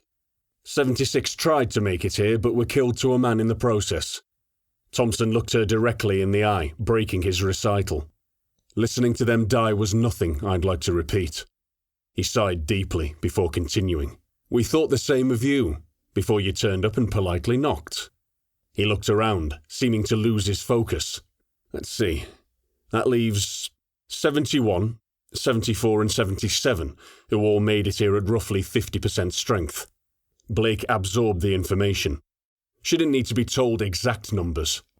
Looking at the vast emptiness of the garage complex once more extrapolated all she needed. "This attack," she started. "It'll break, but you won't be able to hold off another, will you?" She didn't phrase it as a question. Thompson shook his head. Another fact he had kept from his subordinates, no doubt. This guy was old school to the core, and Blake felt a sense of liberation in her newfound role as a combat leader. She wasn't like these people, her so-called peers, and she embraced it. It must be what the old-timer must have felt like in his day. "I can see why he liked you," he said out of the blue, to which Blake screwed up her face. "But," he went on, "we hopefully won't have to hold off another attack." "Saints be praised! You're here to answer my prayers." He shouted the last sentence unnervingly. Blake wondered what the hells he was on about, but he didn't leave her waiting. Thompson leaned in conspiratorially, eyes darting behind Blake to look at her troops, as though they had suddenly developed the ability or desire to hear him from several hundred yards away. "I've got a mission for you. Secret stuff, terribly vital to the war effort. Come with me and I'll tell you more, while your troops rearm." A mission? She definitely was questioning this time. "If you want us to go back out there, we need to be armed properly. We need a full refit." Of course, Thompson waved dismissively. "We've got weapons and ammo for weeks, just no bodies to hang them from." With that, the Major gestured for her to lead him out of the complex, then stopped mid-arm sweep. "What the hells? I thought you were dead." Major Thompson yelled across the open space, and Sergeant Jack Kronig looked up from a diagnostic chart. His face lit up with recognition. "I'm surprised you could see me from over there, old man." Thompson barked. "I'm a year younger than you, Grandad." Kronig came bounding over, before slapping wrist to wrist with the Major in a warrior's handshake. The sergeant didn't salute, didn't even acknowledge his commander as he bit back at an old comrade. "Damn, you got fat." Thompson looked at Kronig in his sweaty jacksuit, with its black chevrons on one shoulder denoting his rank. "And you got nothing, you useless old sod." They both laughed, big guffaws at something that was obviously hilarious to them. Blake was confused. She had never seen either man act like this before. It was as though rank meant nothing to them, and they had relapsed into some earlier versions of themselves. Edwina stood uncomfortably, waiting for their laughter to die down, before Major Thompson gestured to the sergeant's stripes again. They really meant it, didn't they? Jack looked at his own arm, as though only just becoming aware of some crucial fact. "Yep, they definitely did, Major. The bastards." "Bastards," Thompson echoed. "Well, we'll catch up later, mate. But now I've got to go and do some boring officer stuff with Captain Blake here." "Roger that, sir," Kronig said sarcastically, before throwing the slickest salute Blake had ever seen. Thompson sloppily waved his arm in an approximation of the same thing, before turning back to the captain. "Shall we?" He gestured with his arm once more. "I think we should, James." As they turned to leave, Kronig shouted over his shoulder. "I'm raiding your armory, by the way. You still got the old gear?" "What do you think?" Thompson deadpanned. "Nice one, Tomo. They won't know what hit 'em." Blake shook her head at the spectacle she'd just witnessed, before pushing through the double swing doors leading away from the maintenance bays. That was weird. Kinney watched the slat windows mounted high in the garage walls. They were too high to afford a view of anything outside, being designed simply to let natural light into the gloomy complex during the day, but Kinney enjoyed watching the sky brighten. He was focusing on trying to name the shades as they slowly brightened. It was hard to make out. The powerful strip lights inside the complex tended to wash everything out, but the sky had gone from black to grey through a bizarre wash of purples to settle into a warm orange. He'd once read that several of the original colony ships had crashed hard enough to go nuclear, and that the detonations permanently changed the colour of the sky. The young private wondered how much the sky had changed tonight, based on the huge amounts of ordnance expended, and how much crap they must have kicked into the atmosphere. "Are you holding up, Ulf?" said Morante, and Kinney jumped. He looked down into his calloused palms, noticing how the dirt and sweat from inside his gloves had ingrained itself into the skin. "I'm okay, I guess," he said with a shrug. "That's it?" the big lady asked, plonking down onto the ammo crate beside him. "I guess." Morante frowned. "It's okay to feel sad, you know. Nobody's going to judge you for it. You and Beta were like brothers." I could still hear him screaming. "I know." Another shrug. "To be honest, I thought I'd feel worse, but I know it takes a long time to sink in with some people. At the moment, I kind of just feel guilty for not feeling too bad about it." He shook his head slowly. "Does that make sense?" "Not really," Anna replied softly, "but I guess nothing makes sense at the moment. We all deal with this stuff in our own ways." "What, like making the rounds? Offering words of support to everybody else so you don't have to think about it yourself?" Morante's eyes flashed with anger, and she looked hurt. "Oh, fuck you then," she said too loudly. Markovich snorted himself awake, looked around dumbly, then fell asleep again. I don't mean it like that," Kinney said in a placating tone. "I just mean, I realise what you're doing. You don't have to be the strong lady all the time." Anna looked down, then sighed. "I do," she said. "I'm a squad leader." She jumped up and patted Kinney on the arm. "I'm going to bed. Don't be too hard on yourself." "Same to you, Corporal." "Anna," Kronig said as she turned to leave. Both Kinney and Morante looked alarmed before she responded warily. People needed to stop sneaking up on each other. "Jack?" The sergeant nodded at her before addressing Kinney. "Private Kinney." Even when speaking softly, the sergeant seemed to growl with malice. The man had been supervising a tired tech to fit extra weapons onto the Not a Mog. D-99 now sported a diamond circular saw blade and a hydraulic claw arm, piggybacked onto his powered gauntlets. Illegal close combat mods were now a thing, apparently. He had also swapped his tertiary rocket pod for an 84mm recoilless rifle. It was old tech, a short-barreled ugly thing, and Kinney had been intrigued. Kronig had explained that it was a close-quarter battle mod, utilising implosion shells to utterly ruin targets within close proximity. Kronig called it a donkey on account of how hard it kicked. Kinney had never met a donkey and didn't want to. To Kinney, it sounded like a shotgun from the seventh hell. "Sergeant," he replied, blinking tired eyes. Kinney had seen the bizarre interaction between the camp base and Sergeant Kronig about an hour before. He couldn't hear what had been said, but the body language was some of the strangest he'd ever witnessed. The two men clearly knew each other, well enough to make the grim old bugger lighten up for a bit. Kinney had seen what lay beneath the surface of his squad leader, and it altered his perception more than an entire night of fighting. He is human after all. "Get some sleep," Kronig said simply. He had a point. It was soldier basics, taught informally back in depot, before infantry training, before selection for MOG school. It was a fundamental part of being a soldier. When you stop, sleep. You don't know when you'll get the chance again. And Kinney was damn tired. He looked around at the prone forms of his comrades, some snoring softly, some quiet, using bunched-up survival vests as pillows. Braga was curled up in the fetal position, so still and silent that he appeared to be dead. Markovich lay next to him, snoring like a tank engine with a blown exhaust. How the hell he didn't wake anyone up, Kinney couldn't tell, but that wasn't the reason he couldn't sleep. "I don't want to dream, Sergeant." The squad leader stared at him for the longest time. Kinney tried to find something, anything, in that gaze, but he just couldn't read the man.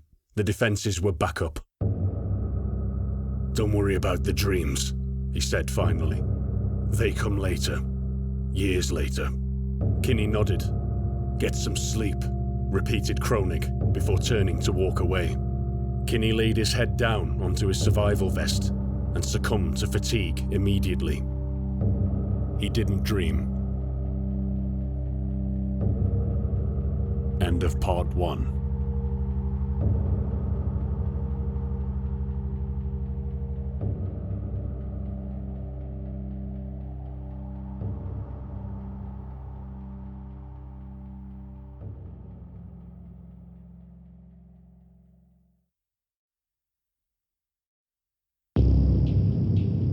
Part 2. Chapter 12.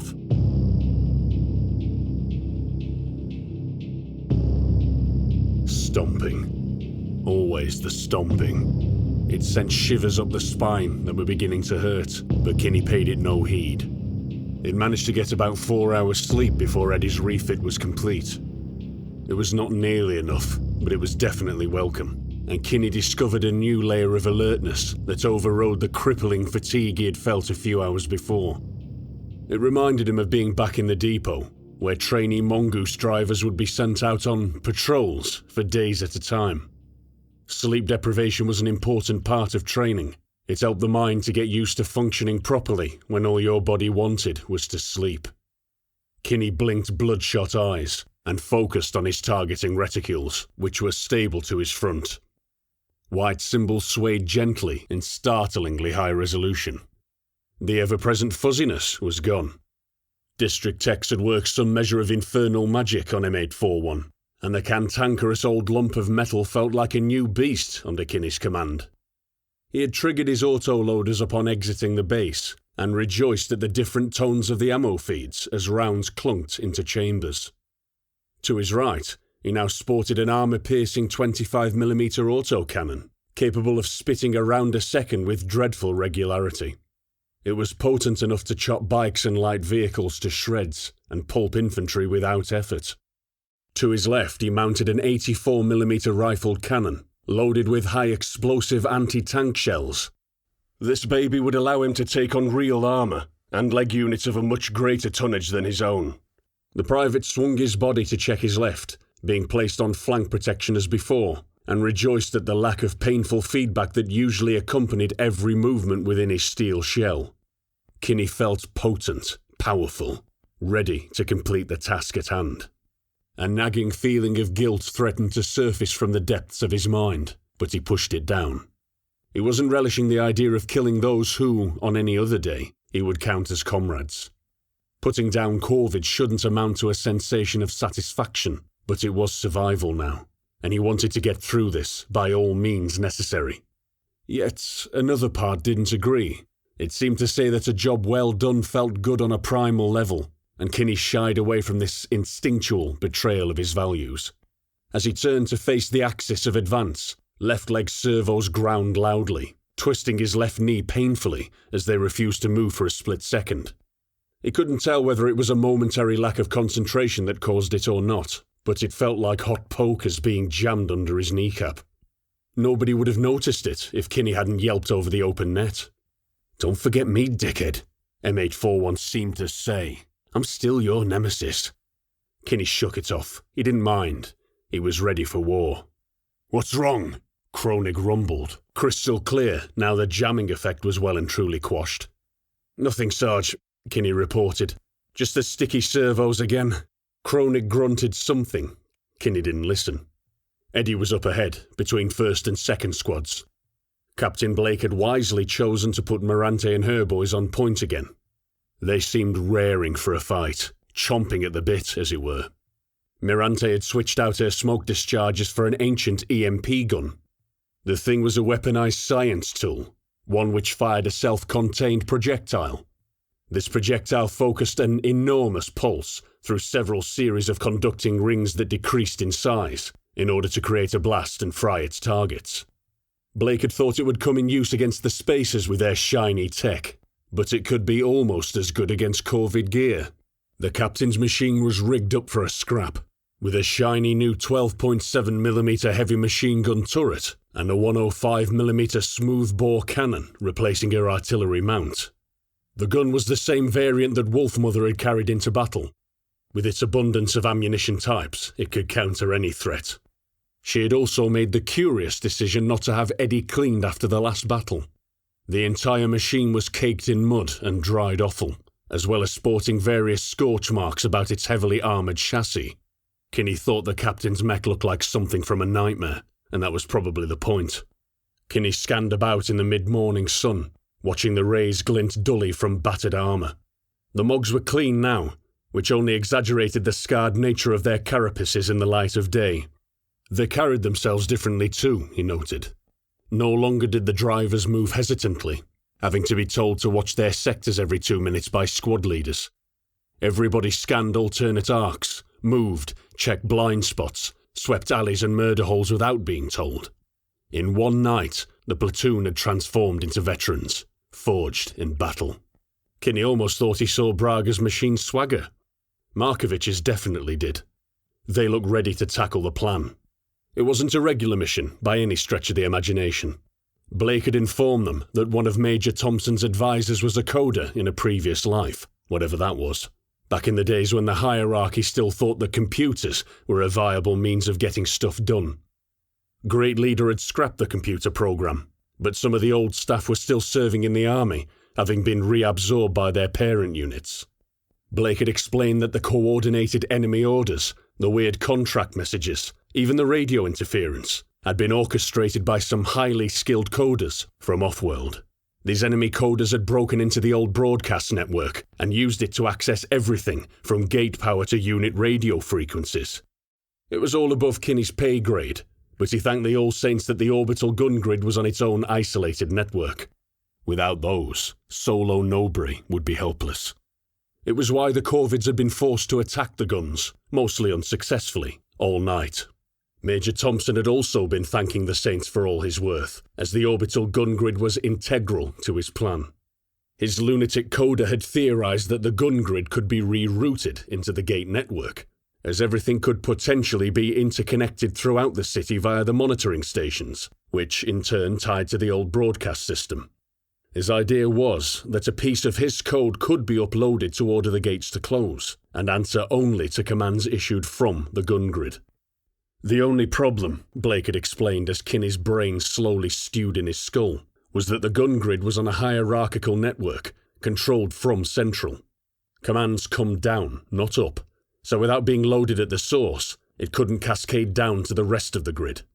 In short, the code had to be uploaded at central command in order to work. Then the orbital gun stations needed to be contacted via radio to be instructed to switch their broadcast computers on. That's where the QRF platoon came in. With the piece of code handily uploaded to poor old Almeida's black box, now safely cocooned inside Blake's control pit, the platoon had to make its way to central command and save the city. Take away the Corvids' ability to move freely, and they couldn't coordinate. No coordination meant army units could dispatch them in a piecemeal fashion, isolating and destroying them with superior firepower. All they had to do was get there. Thompson had allowed them to use the old supply railway track that ran under District HQ, which hadn't been used since the Troubles. It ran underground for a couple of miles, then came out into the necropolis. Kinney felt a sense of déjà vu as the platoon followed another railway track into the gloom, hemmed in on both sides by neglected shipping containers. There was no threat in the tunnels. District was sealed in from all sides by a variety of heavy barriers. From there, it was a choice between a massively difficult trek through the necropolis or a horribly linear march along the track. Neither sounded appealing to Kinney as he stomped along the narrow pathway, following the rest of the platoon. They had exited the tunnel mouth a few hundred yards back and were venturing into Novo Solo's most prized historical site. Before the Troubles, thousands of citizens made the pilgrimage each year to wander the streets of what used to be simply called Drop Site 1. The pilgrims would pay their respects, and there were even small groups of particularly pious individuals that lived there, existing on the charity of others. These groups would pay their way by maintaining what later became the necropolis, keeping the weeds at bay, cleaning the crypts, and so on. That had all changed when Great Leader took over. The pious were evicted, forced to work the mines like everyone else. He had no time for useless members of society. With everybody else too busy working to bother visiting the site, the necropolis became a grim echo of society at large as it fell into decrepitude. Kinney felt a sense of awe as he looked up at the ruins, his display monitor automatically dimming to compensate for the blinding sunshine. He had never been this close before, never borne witness to the cradle of civilization. He eyed the haphazard arrangement of old industrial machinery, surrounded by ancient crypts, each one a devotion to one of the original settlers, and the nearly as ancient habitation units. They weren't the high-rise concrete type made popular in the age that followed the initial colonization, but temporary prefab blocks, hastily assembled and only meant to last for a couple of years while the colonists manufactured something more permanent. Hundreds of years later, thousands of them still stood, defiant in the face of time and neglect. Their plastic and chipboard walls looked incredibly fragile to Kinney, as though they would crumble at the slightest pressure. Narrow paths and tracks beaten smooth by millions of footfalls wormed between the stacks. They clustered around the factories like weeds, mostly overgrown by rough grass and the ever-present fungus that permeated the city. The entire sprawling mass was built on a large hill, inside an even larger valley, and it loomed high above the left of the platoon as they powered along the rusting track. Even in the brightness of the day, Kinney could feel the grim power of the place, and he whispered a quick prayer to Martin as he eyed the coarse granite monuments of the All Saints. Perched on a large memorial plot atop the hill, their stern visages glowered down upon their domain, crudely carved out of the hard stone, holding the tools symbolic to their individual plights. Martin stood, as always, with hammer and wrench in hand, wearing the patched coveralls he had worn up until his death as first leader of Novo Solo. Nara stood to his side, tool bag hefted over one shoulder, a kind smile permanently fixed on her delicate features. The sculptor had paid particular attention to her face, as the great Nara was said to be able to calm the most tumultuous of situations, with barely more than a glance. Completing the triumvirate was Blessed Etim, wrapped in her angelic wings, head raised to the sky. Without her sacrifice, not a single soul would have made it to the surface of Novo Solo alive, and the leaders of the planet always held an empty seat next to their own in her honour. As the track slowly swept around the edge of the hill, Martin's bearded face caught Kinney's eye, stone beginning to wear smooth from years of erosion. I wonder what they'd make of all this, he thought idly. Something moved. Over Martin's shoulder, Kinney was sure of it. He halted to get a better look and increased to maximum gain. There it was again, a jerky movement around the statues, distorting the air around it like a heat shimmer. Is that something flying? It appeared to be a rusty red colour, spherical in shape, with 4 short struts that formed corners and terminated in grav pads. The thing moved jerkily in a straight line, stopped, and shot back behind the statue with great speed. It looked like nothing Kinney had ever seen. "Sergeant," Kinney began. "There's something up there on top of the hill. It doesn't look like Corvid tech." "Roger that. It's possibly those spaces the captain warned us about. I'll send it up the chain." But before he could get the message out, everything started to go to shit. Eddie's cannon boomed, its muzzle flash clearly visible even in broad daylight, and the sabot round screamed off into the distance. Second squad, out to the front, went firm, and guns were panning about eager to fight. "What the hell's, boss?" Mirante yelled over the net. "I near enough shat myself." "What we got?" Eddie slowed its pace, then hunkered down into hold-down mode. From her elevated vantage point, the captain would always see the enemy first. "Corvid tanks approaching. I've seen 6 so far, following the curve of the track, 900 yards. 1 destroyed." Without waiting to be told, Kinney and First Squad inverted their arrowhead to face rearwards, with Kronig being the tip, facing where they'd just come from. "We know their tactics now," he said. "Watch for bikes." Sure enough, a squadron of bikes and light half-tracks came screaming down from Braga's flank, now Kinney's left, in a rough arrowhead of their own.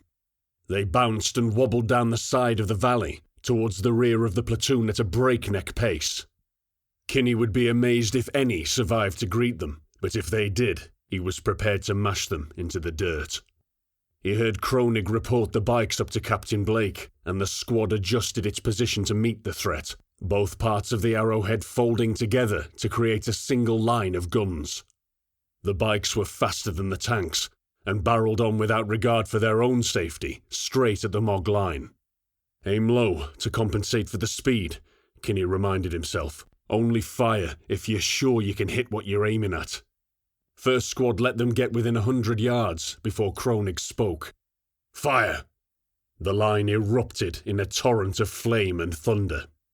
Kinney's chosen target disintegrated as autocannon rounds blasted it apart, accompanied by fierce recoil that thudded up his shoulder. He switched fire.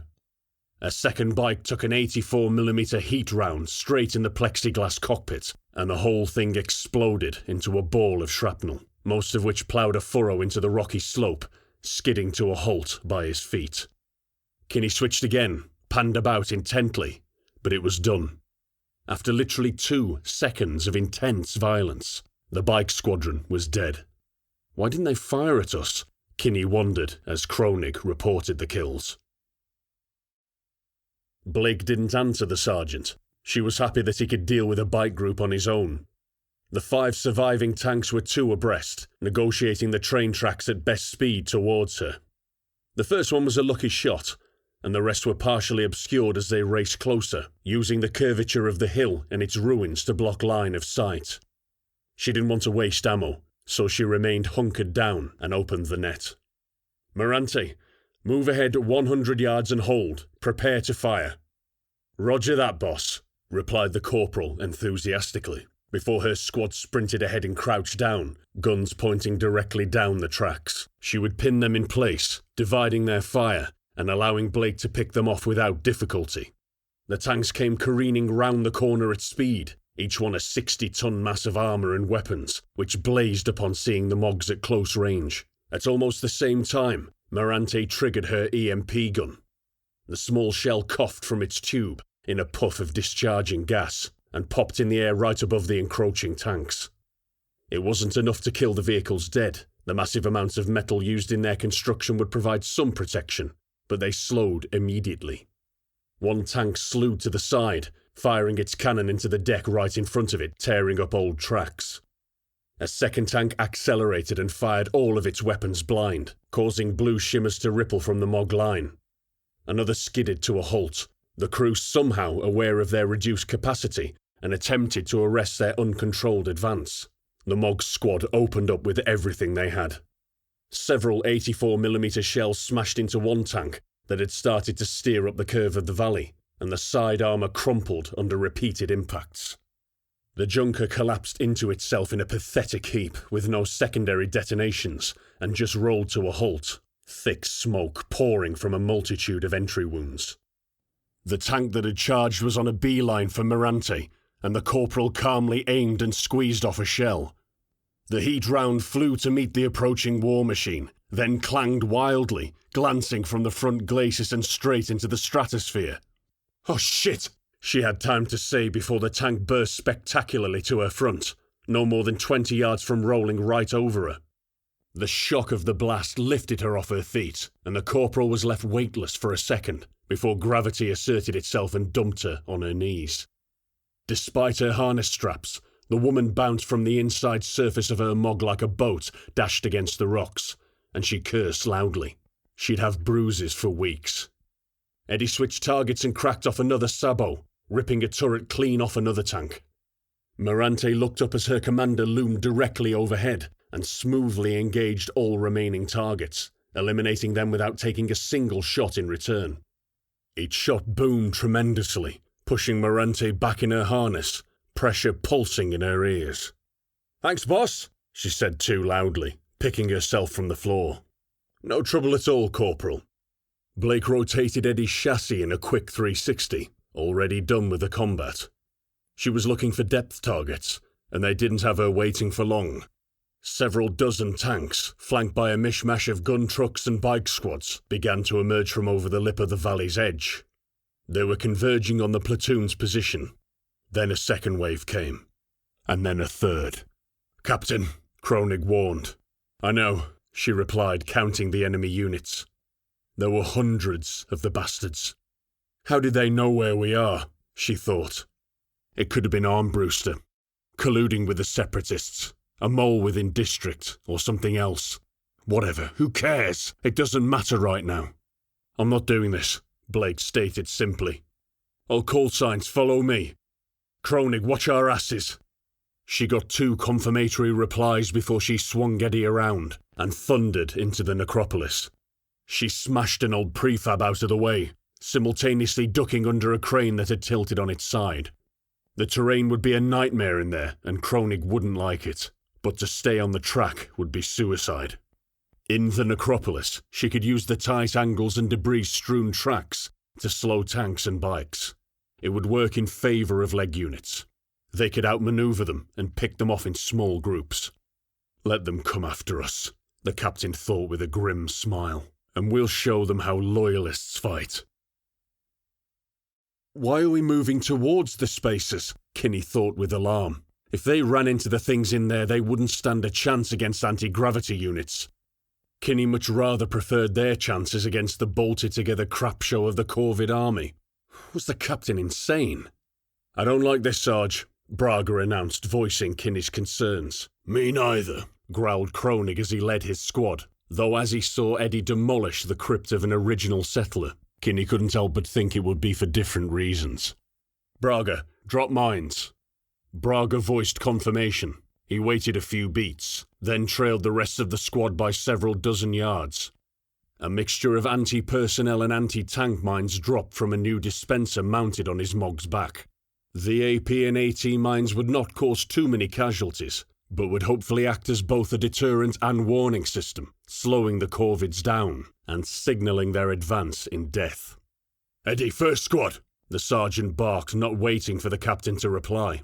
Can you try not to destroy our entire heritage as you advance? Over. Try my best not to die, Sergeant, came Blake's clipped response. Just shut up and cover our rear. Kronig growled something to this, but didn't send it over the command net. Blake, Kronig, he started again. Be advised that the spacers are almost definitely in there.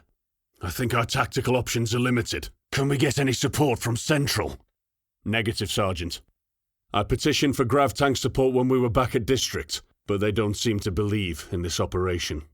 Kinney wasn't sure he believed in it, but surely Central could see the benefits of the idea, even if the possibility of success was minute.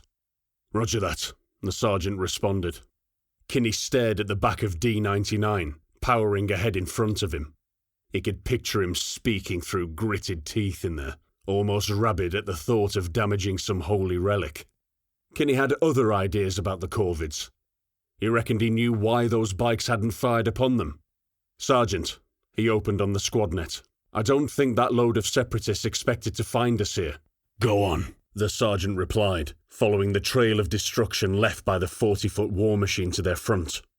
They were moving too fast to fight effectively. I think they might have been a scouting party, looking for a decent entry point into the necropolis.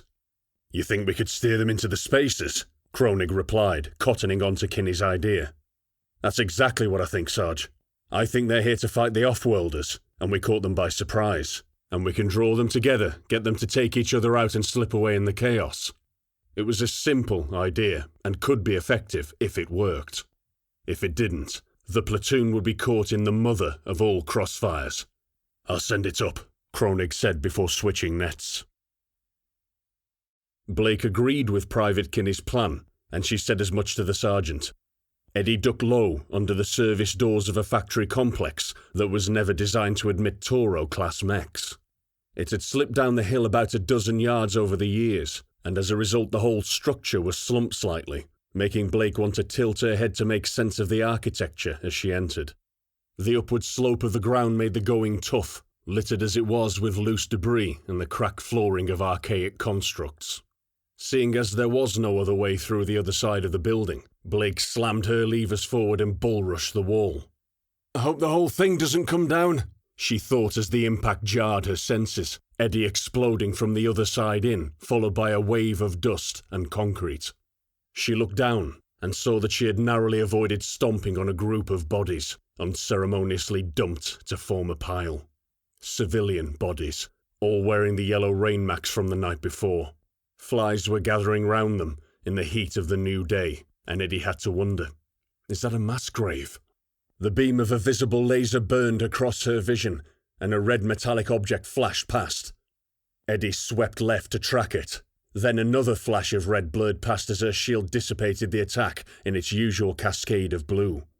2 A-Grav units, both sporting a squat curved chassis that bristled with weapons, which was sunk into a large flat gravity disc that vibrated with distortion, sped away from her. She led the rear machine, allowing for the speed of its movement, and squeezed her trigger. Boom! The sabot round punched through fizzing shields and speared through the flying machine like a lightning bolt from an enraged god. It came crashing down hard into a stack of prefabs, disappearing as their flimsy structures folded around the thing. Blake yelled with fierce joy. The lead Agrav jerked in another direction, then back again, too fast to follow. It turned a corner and was lost to the chaotic layout of the necropolis. Markovich whooped over the net, congratulating his boss on her kill. First blood, Blake thought. She had seen the enemy, and they could be killed. Several explosions rippled to the rear of the platoon, the unmistakable crump of AT mines, accompanied by the lesser pops of the APs. "Contact rear!" shouted Braga over the net, before opening up with both barrels.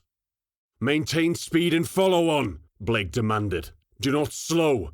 We have them in our sights," she said before she crashed through the collection of prefabs that encapsulated the fallen flyer. "They fall just as easily as the corvids," Blake assured her men over the din of crunching wood, plastic, and sheet metal. "Just keep them coming." Eddie was grinding on in the terrible terrain, kicking prefabs and ancient machinery she had never seen before out of the way with armoured feet. She checked to make sure her squads were keeping up, glancing at her rear monitor, and sure enough, 10 mongooses were spread out among the rubble, following her trail of destruction the best they could. Then she fell. Afterwards, she figured that there must have been an unusually large cellar carved into one of the structures. It must have been repeatedly built upon over again and again in the years that passed. Or maybe there was a natural cave that had been covered over, but in the moment all Blake knew was 1 minute there was ground underfoot, then there wasn't. Eddie tilted, gyros unable to compensate for the lack of footing. The step had already been taken, the weight distributed forward. There was nothing on Novo Solo that could have arrested her fall, and so Eddie went down like a titan dying at an old god's hand. Blake screamed in her control pit as her world lurched, being thrown on its side. Gravity attempted to rip her from her command couch. Straps bit into the meat of her shoulders and thighs as they painfully did their job. She instinctively twisted, and Eddie copied her movements, coming to rest on its side, after forward momentum had carved a rut into the hillside. Blake luckily retained her consciousness, despite feeling as though she'd just been thrown off a cliff, and she observed her monitors. The mech had come down with the force of a cannon shot, and it kicked up a nigh impenetrable cloud of dust all around. "Damn it, not again! I can't mess up again!" She was angry with herself as she frantically absorbed information from a dozen readouts, all bleeping in alarm for her attention. Blake had been blinkered, so excited by the prospect of defeating the Offworlders that she'd not paid proper attention to her surroundings. What do I do now? The thought got cut short as she heard clangs to her left side, which was now facing up. The clangs increased in their frequency, and she could hear them above, heavy footfalls. It seemed there were machines climbing on top of Eddie. "Eddie, second squad," crackled over the net. "Don't know if you can hear me, but don't move. My squad are climbing over you to secure the far side of where you fell." "Roger," Blake replied, regaining her composure instantly at the sound of her level-headed squad leader. It was the right thing to do. The Mogs would form a ring of steel, while Edwina corrected her mistake. A mistake that could get them all killed. "Inform me when you are clear, and I will engage my self-righting mechanism." "Roger that." She waited for what felt like forever, sweat dripping off her as gravity continued to tug at her restraints, but which her internal clock told her was only 37 seconds. The net crackled open again. "This is second squad, we're clear, but be advised, we got some strange robot ball things floating about up ahead." Blake replied as she was busy with the controls. She had to manually crank the self-righting lever to the positive position. It was rarely used. Decent pilots didn't fall over, and decent pilots didn't take their troops into a labyrinth either. "Shut up," she said to herself, straining with the effort, before opening the net. "Are they like the Agrav I killed?" "Negative," replied Markovich. He must have been the only one to see the Agravs.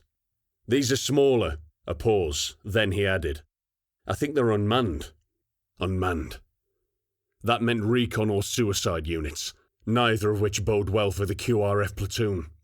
"Roger that," accompanied by a grunt. "Keep your heads on a swivel." Blake finally got the lever locked into the open position, then leant back and braced herself. "What's going on?" Braga yelled over the gunfire, eyeing the pile of corpses warily as he cleared the gaping hole in the factory's gable end. "Why have we stopped?" "The boss fell over," Victor replied, voice almost in a panic. "You know what to do," Kronig interrupted before the young driver could say any more. "Second squad, push ahead. Cover our frontage. First squad, spread out. Cover the rear." A chorus of confirmations. Then the drivers moved into positions, ignoring the narrow man-sized footpaths, smashing prefabs and crypts into rubble as they formed a semicircle of armour around the prone form of Eddie.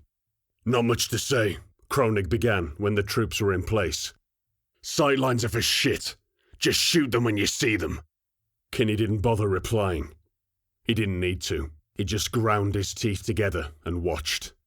Kinney found himself covering the way they'd just come from, his machine perched unnervingly close to the mound of festering bodies. He had no idea why they were there, or why they'd been arranged in such a fashion, but their dead-eyed stares seemed full of accusation. "I never gunned down civilians," he thought to himself. "My conscience is clear." Regardless, he tried to avoid looking at the unfortunate souls, and wondered if they'd been placed there as a trap. Maybe the Spacers had their own thing going on with the Corvids. Maybe they'd called them out, hoping to capitalize on their rage, to draw them into terrain where their superior numbers wouldn't count for much. Just like we're trying to do. Kinney didn't like drawing parallels with the Offworlders, so he focused hard on his monitor. The terrain afforded them lines of sight for no more than 50 yards, due to the disordered mess of the necropolis, not counting the trail of wreckage that the platoon's advance had already left in its wake. Nobody would be dumb enough to approach that way now, he hoped. Braga had been last to join the formation, and he had managed to disengage the bikes and half-tracks that were on their asses, so he reckoned they wouldn't be following them directly anymore. The mines had bought them some time. Loud bangs erupted all around the exterior of Eddie, as locks all around the waist gimbal disengaged and their legs began to move of their own accord. The joints popped, freeing the left leg that dangled in the air from its usual range of movement. The reverse-jointed appendage shot out of its socket several feet on hydraulics, then began to paw the air like a sleeping dog. Acting on the mechanical gyros built into Eddie's chassis, the free leg swiveled at an unnatural angle and stomped down onto the deck. This leg pushed up, lifting the waist from the floor and scraping the chassis along the ground, tilting Blake further upside down. Servos screamed as the second leg kicked out, scrabbling for purchase before joints compressed and rotated. The right foot gripped hard on the uneven ground and suddenly thrust out, lifting the whole weight of Eddie from the ground in one movement. Blake slammed upright in a bone-crunching thud, and her teeth clacked together hard enough to let her know she would need some kind of corrective surgery when this was all over. She felt an irrational sense of elation wash over her. All she had accomplished was standing up, but she couldn't help herself. The self-righting mechanisms of heavy mechs were never tested, in case something catastrophic happened to the venerable machines, and they couldn't be repaired. The MPA never had the resources to lose a Toro to something as dumb as a failed self-righting drill. They usually just brought out recovery vehicles and did it the easy way. Blake reached forward once more and yanked on the lever, switching it to the closed position. The chassis jerked to one side as the left leg clunked back into the waist section, accompanied by the sound of locking bolts re-engaging. Eddie didn't move after that. "The hell's she doing?" Kinney asked nobody in particular, as he risked a glance behind the squad to where Eddie stood perfectly still. One of the huge mech's legs was still jutting out awkwardly to one side, hydraulic struts looking far too thin to support the weight of the machines for long. Why isn't she moving? He could make out second squad, laid out in a similar formation to his own guys, slightly higher up the hill. The red things, slightly smaller than the unit he saw at the statue, huddled in groups, just out of weapon range, darting about like flocking birds among the narrow pathways of the necropolis. Kinney didn't like that at all. These things are freaking me out, Mirante said as Kinney returned to his front. Me too, Kinney thought, as the sounds of struggling engines drew closer from the rear. Different notes echoed wildly from the ruined factory they had exited from, sounds bouncing all over, merging together to form a collective growl down the hill. Kinney could barely make out the dust trails from hundreds of vehicles before they merged into one chaotic mess, as they had no doubt abandoned any semblance of formation and attempted to tackle the hill individually.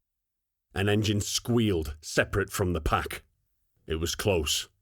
Before he could react, a half-track came out of nowhere, nearly on top of Kinney. Instinctively he triggered the 84mm and smacked the vehicle dead on, causing it to ripple under the shock before falling apart without ceremony. A two-man crew clambered from the wreckage, only for Kinney to take them out with 2 rounds from his autocannon, their bodies bursting like they'd been thrown into a meat grinder. Simultaneously further down the hill, a trio of gun trucks had found its way up through the tracks and opened up with quad anti-air guns.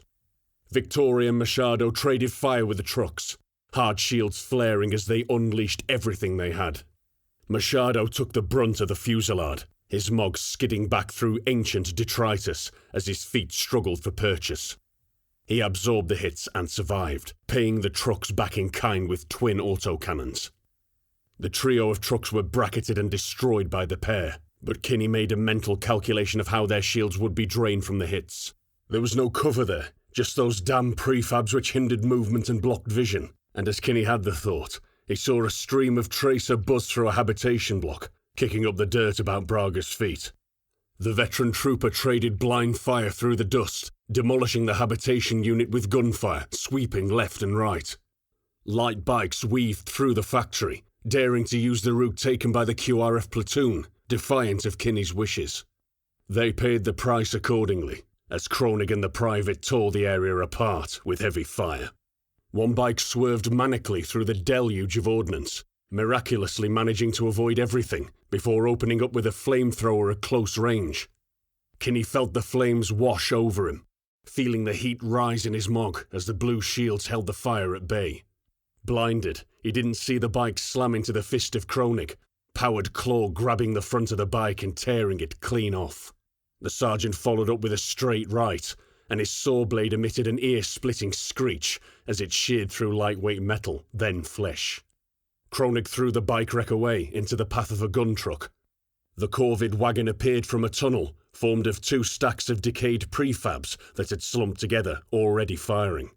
Several rounds were soaked up by D-99 shields as Kronig completed his turn, and Kinney's vision cleared just in time to see the donkey kick. The truck was rolling forward at speed, then it wasn't, as the short-barreled cannon spat an implosion shell with a meaty whump. The point of impact flashed as though about to explode. Then the whole truck disintegrated back into the tunnel, spine of the chassis smashed in half as the machine was ripped to pieces by tremendous forces. A nearly perfect circle had been gouged from the tunnel of prefabs. The old structures could no longer take the strain and promptly collapsed under their own weight atop the unrecognisable scattering of truck remains. The combat was close and barely coordinated. Kinney sent another barrage across the cracked flooring of the old factory, spending far too many rounds to wreck the first tank that had managed to make it up to them. The heavy beast roared as it chewed concrete to reach him, and Kinney's knuckles were white on the gun grips as shells speared into the enemy junker.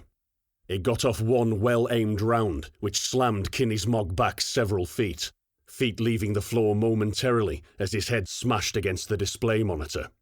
Shaking his head groggily, Kinney blinked furiously and checked his shield readout, ignoring the trickle of blood that weaved a path down his forehead, coupled with a dull pain that felt like he'd been punched square in the face. 48%. The tank had taken off a full half of his shields with one hit. Thankfully it sat, gutted, flames licking air from turret hatches as the crew burned inside, adding to the increasing pile of enemy dead. Each one made the going harder, and the Corvids weren't exactly having an easy time of it to begin with. He appreciated Blake's decision to bring them up there. The leg units could move far more capably than those propelled by wheels and tracks, and Kinney suspected that was the only reason they were still alive.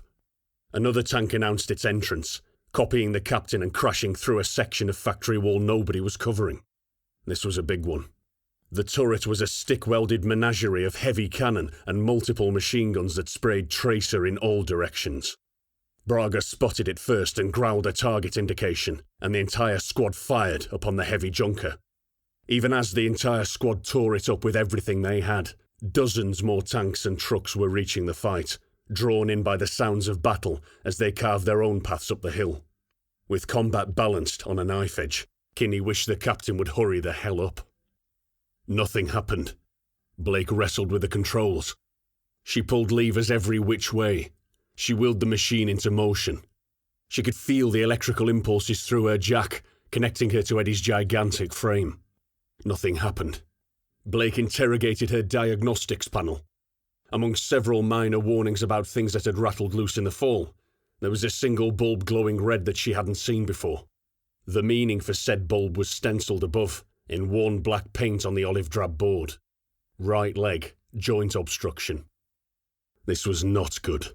Without the legs locked correctly in place, the shield generator couldn't complete its circuit, so wouldn't work at all until rectified.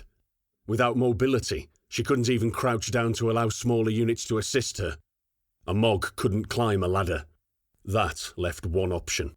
Dismount and clear the obstruction manually, exposing herself to all manner of enemy fire. Even now she could hear fire rattling from her hull armour, Eddie acting as a magnet for the enemy's wrath.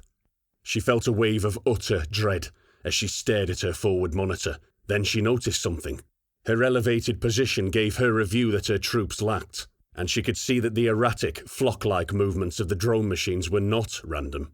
They would dart out and back into cover, then another group would attempt the same at a different point, each time pushing down a path before scurrying out of sight. The sequence would continue, fast, the drones getting closer each time.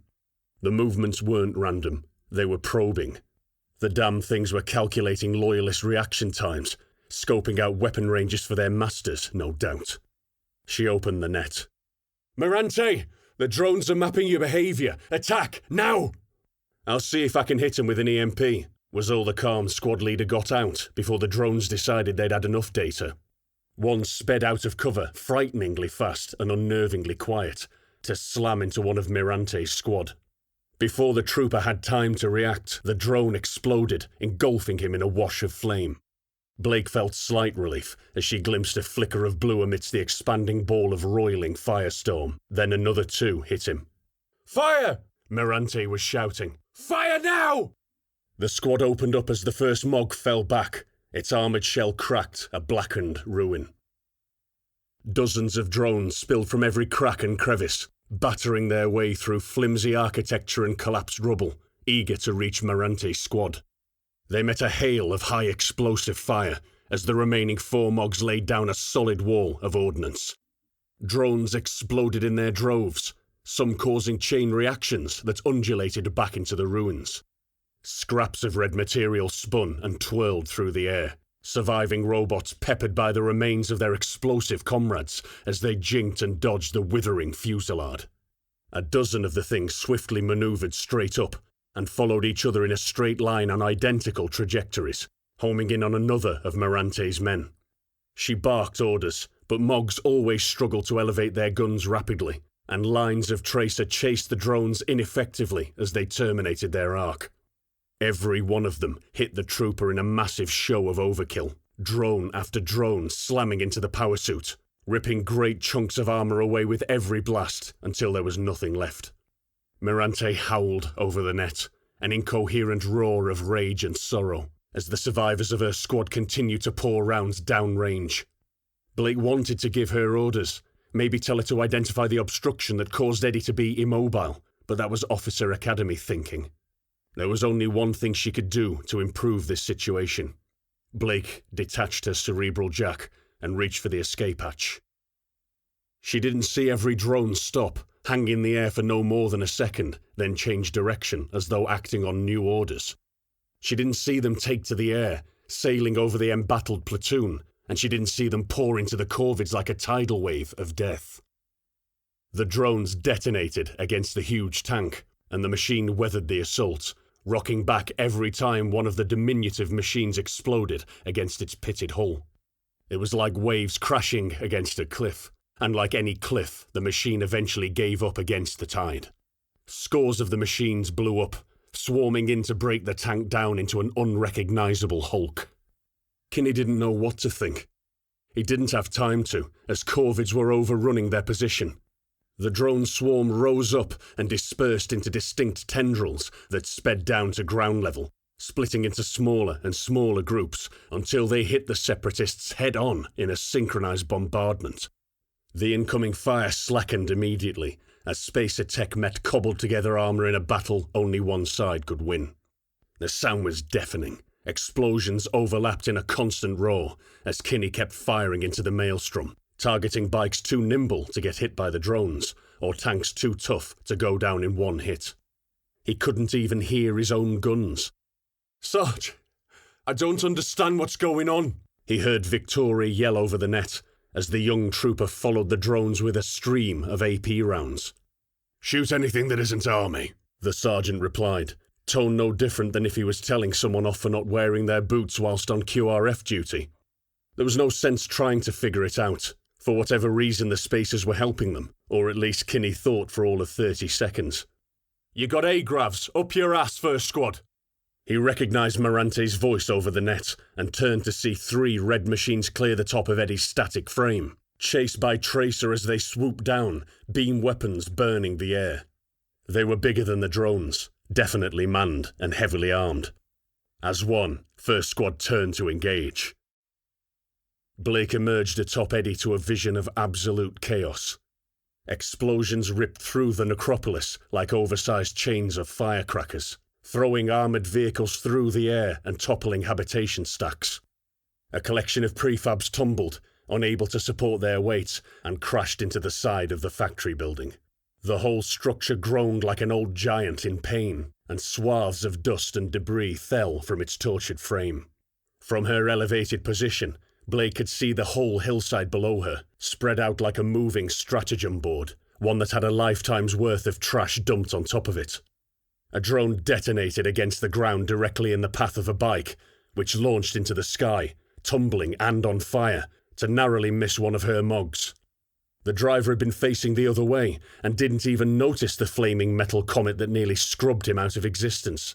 Tracer fire skittered across the ground, churning up weeds and broken concrete to the left of the Mog, which nimbly stepped to one side and shoulder-barged a truck that had skidded onto the scene.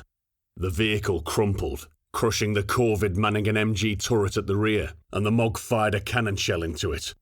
Both units were engulfed by the blast, before a smoking power suit came trudging confidently from the other side. Braga.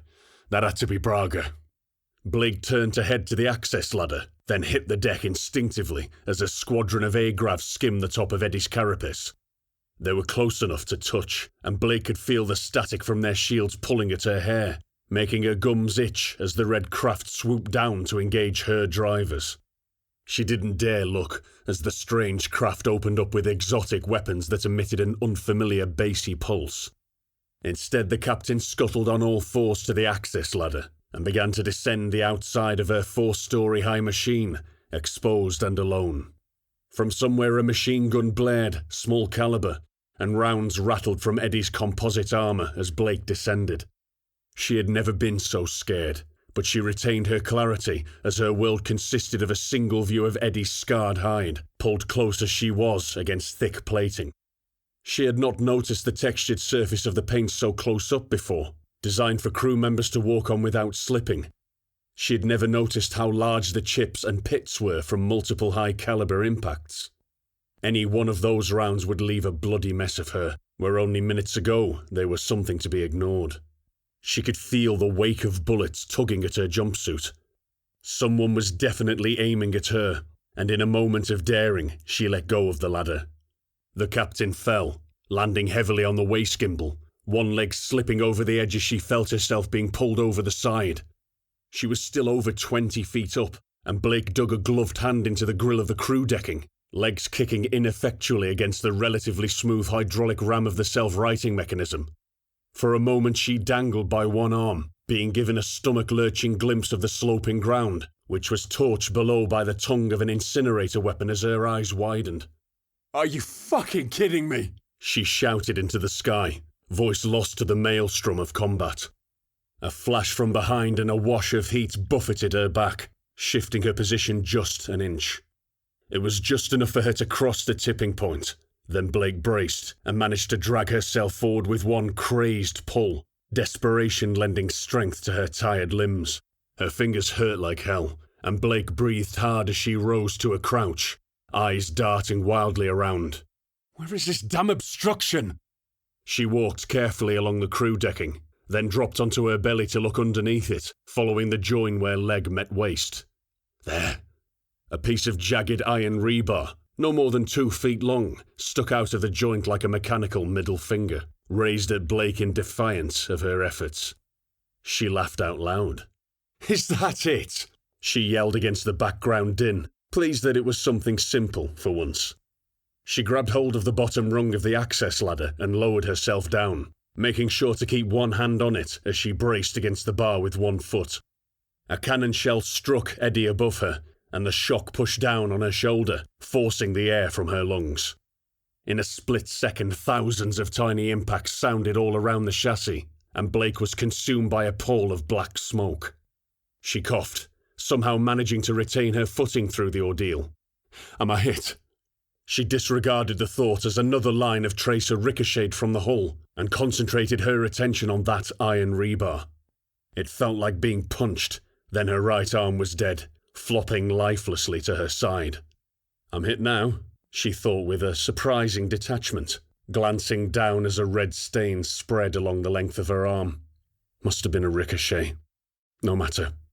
My troops are dying, and I'm the only thing that can save them. With all her might, Blake jumped, then slammed a booted foot down onto the bar. Chapter 13. Armbruster was glad he had chosen to follow from a distance. The idiots had gotten themselves involved in a 3-way fight, surrounded on both sides by overwhelming forces, and there was no way he was getting involved in that. The Hunter had begun to lose hope after the QRF platoon disappeared into District HQ, and after an hour or so without seeing a single soul he recognized posted to the walls, he decided to get some head down. The Corvid attack had petered out to a pathetic dribble, then a half-arse retreat that saw many of the rabble cut down as they ran for their lives. That fortress. Whoever was crewing the damn thing knew how to fight. Its shields were probably powered directly from the base itself, and would no doubt have ammo for days. Attacking from that angle had been suicide, but Armbruster supposed it was preferable to attacking full strength via the fields of the agriculture facility. Without a covered approach, the Corvids would have been picked off by heavy artillery before they got within a mile of the place. No, if Armbruster was leading the assault, he would have split his forces and attacked its speed on 2 fronts, gambling that the fortress could only cover one approach without time to relocate.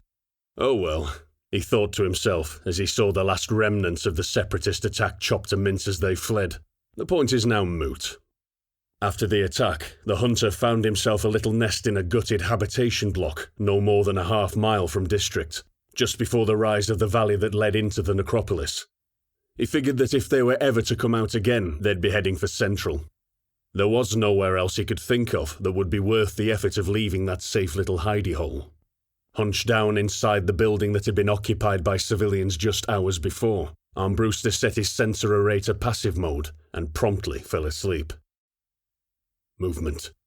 A low beeping, accompanied by a flashing point on his display, one that matched a friendly heavy unit. He could track a Toro's engine signature from over a mile, and he picked up a faint report now, one that pointed him to a concealed railway track that seemed to emerge from nowhere amidst the floor of the necropolis. Armbruster activated all of his systems, slow time, as he was in no rush. He watched the levels on his gauges rise as he brought the Hunter out of its slumber. Railgun plates warmed, and the 8mm machine gun swiveled lazily on its turret, slave to the watchful gaze of its owner. Armbruster relieved himself, took a sip from his hydration tube, then flexed his hands and wrapped them around his control levers. With a thought, he brought the Buckmaster-class mech into a standing position and started to walk. Multiple scanner pings. He froze. Units, more than he could have ever anticipated. uneven engine notes betraying the poorly maintained nature so typical of the separatists. His attention had been focused forward, meaning scanners would not sense anything rearward until it was on top of him. Stupid. He should have centralized the scanner position and checked his surroundings before committing to movement. Bikes raced past his hide location, followed by trucks, tanks, half-tracks, and several improvised behemoths, seemingly brought to life by throwing several other vehicles together. Armbruster felt a thrill as the enemy passed, no more than 10 yards from where he stood, holding his breath in the darkness. He allowed himself a wide grin. Only a thin wall of cheap concrete separated him from certain death. All it would take was for a single observant person to really look into the building as they passed, and he would be forced to fight till he fell. The ground rumbled with vibration from the strike force as it drove on with singular intent, looking as though it was homing in on his former comrades. That isn't possible, the specialist thought. Even Tauros don't possess the kind of sensor package I have. Either the Corvids had their own hunters to call upon, or were about to have themselves a fortunate accident. Armbruster gave it a minute or so after the last of the Corvid force had rumbled past, then carefully exited the building. He crested the valley edge and dropped down in the wake of the formidable task force. He'd follow them to a point, then split off to a flank, and lose himself among the ruins of the past. The hunter picked its way through the industrial chaos of the necropolis with an ease that betrayed its 20-foot-high frame. Armbruster had followed up behind a light tank, using the path it ground out to make his own ingress easier, before breaking off to the right several hundred yards short of the fight. For most of his ascent he kept close to the tank, too close, taking delight in the Corvid's ignorance as he trained his railgun on the throbbing exhaust ports. Notice me, he dared the tank crew, wondering if any of them had the basic sense to check their 6 o'clock position periodically. Give me an excuse. The stalk was uneventful, and the hunter dipped his head to the vehicle as it grunted its way up the slope, battering prefabs and burial mounds out of the way in a relentless slog. On his own, Armbruster accelerated, skillfully picking his route, each footfall of the Buckmaster class finding the flattest ground, the more stable surface as he circled around a factory building that leaned at an alarming angle. He skirted the edge of the chaos, noting with curiosity a pile of civilian corpses that were drawing a swarm of flies, until he happened across a smaller warehouse, nestled in under a cluster of prefab towers. The pile of bodies was denied dignity even in death, as combat was joined by several parties, and the whole mound bucked and jumped under a flurry of impacts, individuals breaking apart under the assault. The hunter ducked his engine slightly to get under the roof of the prefab tower, and pushed through to the forward edge, gingerly digging a hole through the wall with one clawed foot. Pawing at the construct without toppling over took a great deal of concentration, and after a mere few seconds he had to wipe beads of sweat from his brow. Balancing on a single leg was seriously advanced piloting skills, and Armbruster congratulated himself as he peered through his murder hole, eyes lighting up as the scene unfolded. Eddie, that great machine piloted by old Steady Ed herself, was in the process of standing up. Its legs flailed around as the upper carapace scraped along the ground in the most undignified way, and Armbruster burst into laughter. How absurd these people were. Turning on them had been the right choice. How he had ever seen himself as a peer to these incompetents he could barely fathom, and Armbruster felt himself wondering how he would fit in among the corporate forces that no doubt were on their way. He could barely imagine the fantastical tech they'd bring with them, tech that would augment him, make him a better warrior. He patted his diagnostic board as he thought about leaving the hunter behind, and an unfamiliar feeling of sentimentality washed over him. There weren't many things he would miss, but the machine was one of them. It's a shame that Almeida had to die, Armbruster thought, a frown creasing his brow. But he had too many principles.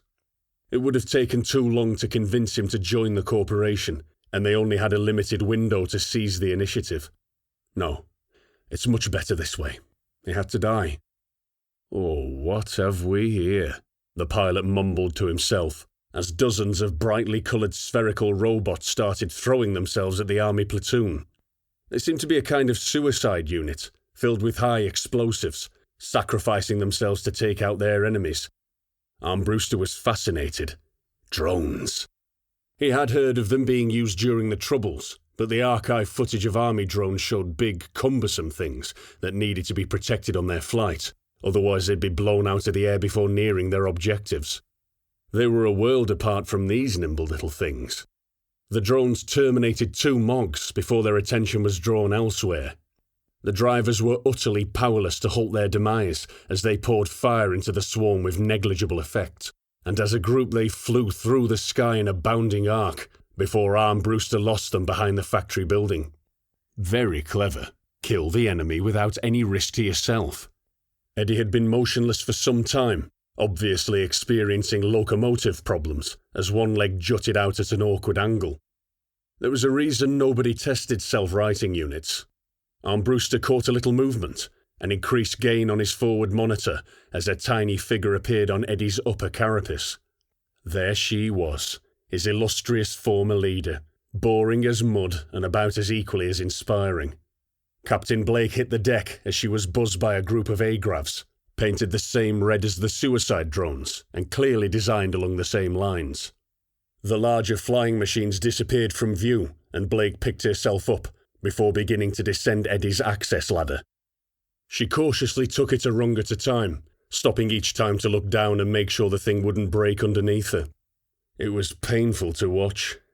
"Get on with it, woman!" Armbruster yelled in his cockpit, stroking the trigger and sending a burst of 8mm rounds her way. He saw the impact spark in a line, no more than a foot away from the captain, who paused, then promptly fell to the decking below. Oh shit, did I hit her? He didn't mean to hit her. He didn't want the game to end just yet. Armbruster scanned around, couldn't make out Blake's form for a minute. Then there she was, inspecting the leg joint that still sat immobile, gleaming hydraulic ram contrasting starkly with the drab and damaged exterior of Eddie's armour. A HE shell burst against Eddie's unshielded flank, and he lost sight of her again as smoke rolled out from the centre of the blast. It wafted past quickly, and the officer just sat there dumbly, probably shocked at yet another near miss. Armbruster triggered another burst of MG fire, raking the area around the captain in an attempt to snap her out of her stupor. She flinched, and one arm flopped down to the side, where just before it had been gripping the ladder tightly. Oops! He looked hard through maximum gain, and saw a darker patch on her uniform. Yeah, definitely hit her that time. It really needed to stop doing that. Blake seemed to barely pay attention to her wound, as the slight woman leapt up and down on whatever was obstructing the leg joint. After the third attempt she pulled herself against the ladder, and looped her good arm round the rung as something in Eddie shifted. The offending leg shot back into its joint with force, pulling the entire machine laterally, and Blake held on for dear life. It settled, and she immediately began the laborious climb back to her cockpit, made punishingly hard by her wounded limb. Arm up, 1 foot, push, 2nd foot, start again. Armbruster found himself willing her on, letting out a little cheer every time she advanced a rung. That was some dogged determination she was showing. Still, she wouldn't have to do it if the silly bitch hadn't fallen over in the first place. Finally, looking exhausted and trailing blood, the captain dragged herself over the edge of Eddie's upper glacis and disappeared into her hatch. It closed slowly, and Eddie shook. Hard shields rippled, luminous waves of blue overlapping as they warded off kinetic impacts. Armbruster was happy for her, happy for himself. The game would continue, for how long he couldn't tell, but he would be grateful for every moment experienced. After all, he needed something to keep him occupied until the corporation showed up, and taking out his own unit had proven to be mostly unchallenging so far. Deciding he was bored of the quiet, Armbruster switched his radio on, and quickly found the channels that the QRF platoon were operating on. He looked at his map board and hastily traced a route. The hunter knew exactly what Blake would do next, and he wanted to be able to hear it. In this terrain, it would be glorious. Chapter 14. Kinney grunted as the truck collided with him, a strange contraption of utility vehicle and tank treads. It caught his flank at high speed, intending to crush him, and his head snapped to one side. Kinney winced under the impact. He turned his autocannon to the offending machine and pulped the crew, with a thumping burst that tore the guts from the truck and rendered its occupants into thick mulch. Pivoting on the spot, he put a heat shell into the side armour of a tank that trundled past, hell-bent on killing Victoria across the way. The tank hadn't seen Kinney, his power suit being obscured by the wagon that had wrapped itself around him, and that was to be its demise. The shell penetrated, and the tank slowed to a halt, before secondary explosions popped the turret off in a gout of flame. "They're shielded, damn it! Pour it on!" Braga growled over the net. Kinney couldn't see him, but he guessed he was talking about the spacer A-gravs that had joined the party. Red beams stabbed out of the dust, often joined by burning tracers that whipped up tiny vortices in their wake. A trio of suicide drones silently scooted past, ignoring Kinney completely, to detonate among the infantry that were methodically bounding forwards. Bits of mangled bodies were thrown into the air, accompanied by the screams of the dying. Kinney eyed his ammo counters, half gone already after merely a few minutes of fighting, then had a minor brainwave. He lifted his gun arms with a grunt and locked them in the stowed position, before tearing at the truck with armoured gauntlets. He shredded chassis and shell, and managed to get a grip on the hard-mounted 50 caliber heavy machine gun that sat on the back.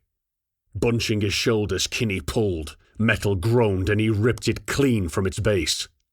Ammo belt trailing behind him, Kinney held the HMG from the hip and sprayed an inaccurate hail of fire as he advanced to the hulk of another tank that had thought itself the match of shielded MOG suits.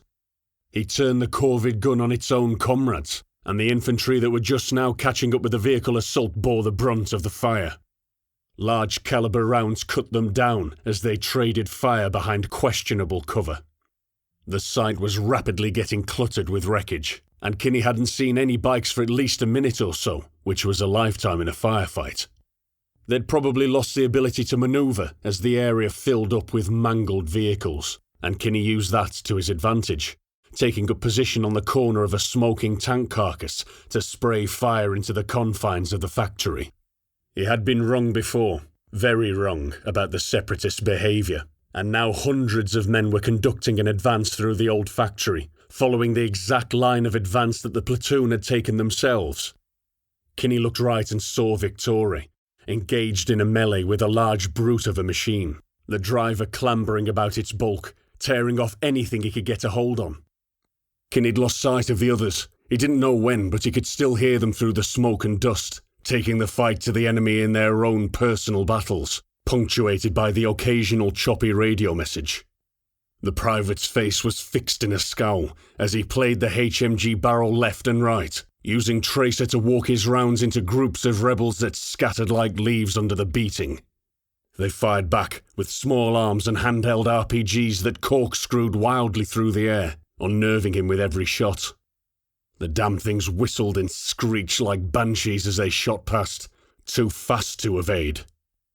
Kinney couldn't help but think of Nito as he hunkered down tighter, casings and disintegrating link piling up around his feet. The Mogs had excelled in this battleground. They were the only things capable of moving freely among the rubble-choked paths. Vehicles were forced into choke points, and even dismounts were of little use as they were pinned easily, the cheap materials used for the colonists' drop site practically useless as cover. The gun clacked empty, that dreaded dead man's click, seeming louder than the fire that preceded it.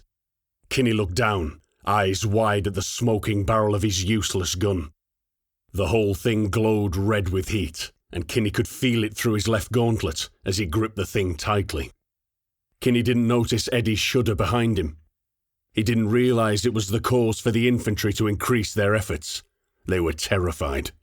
To his horror, a roar emitted from the factory entrance, simultaneously resonating from many ragged throats.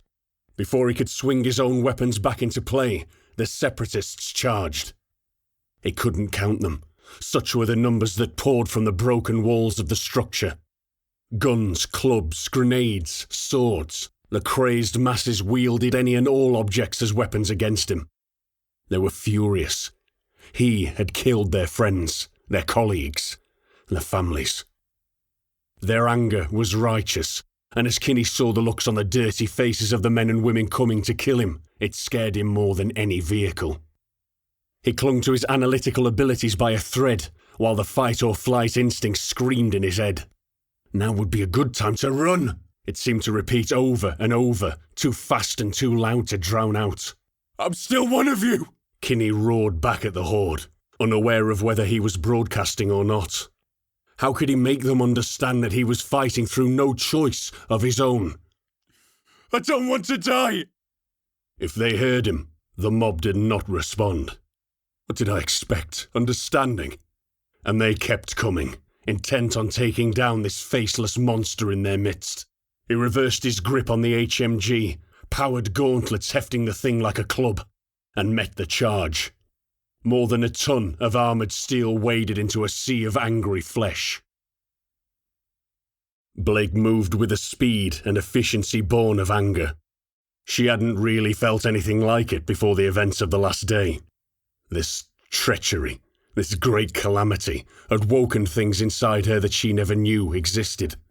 She had never felt so alive, and so savagely proud of serving the army all at once.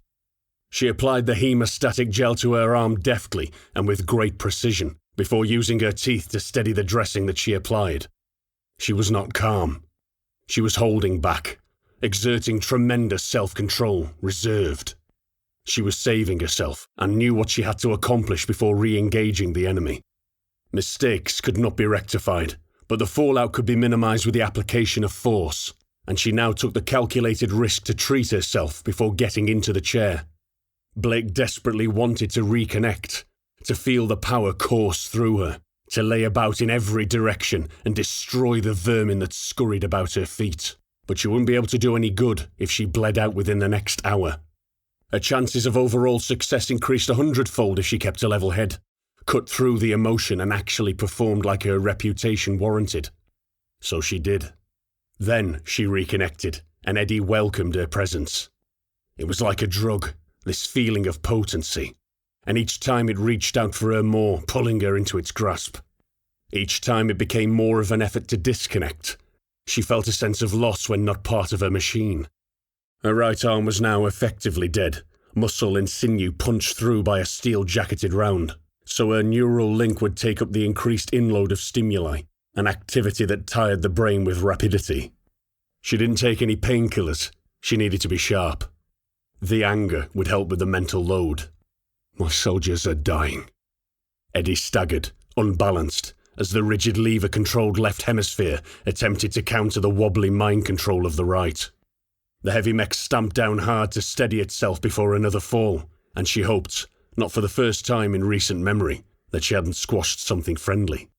The captain concentrated hard, and the entire right side of her real body seemed to slacken momentarily, as Eddie's right leg straightened.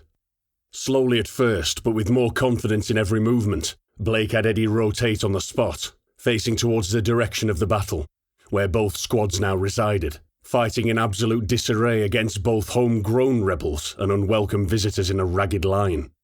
She pushed the lever forward, matching it to her will, and Eddie took its first proper step, before teetering alarmingly.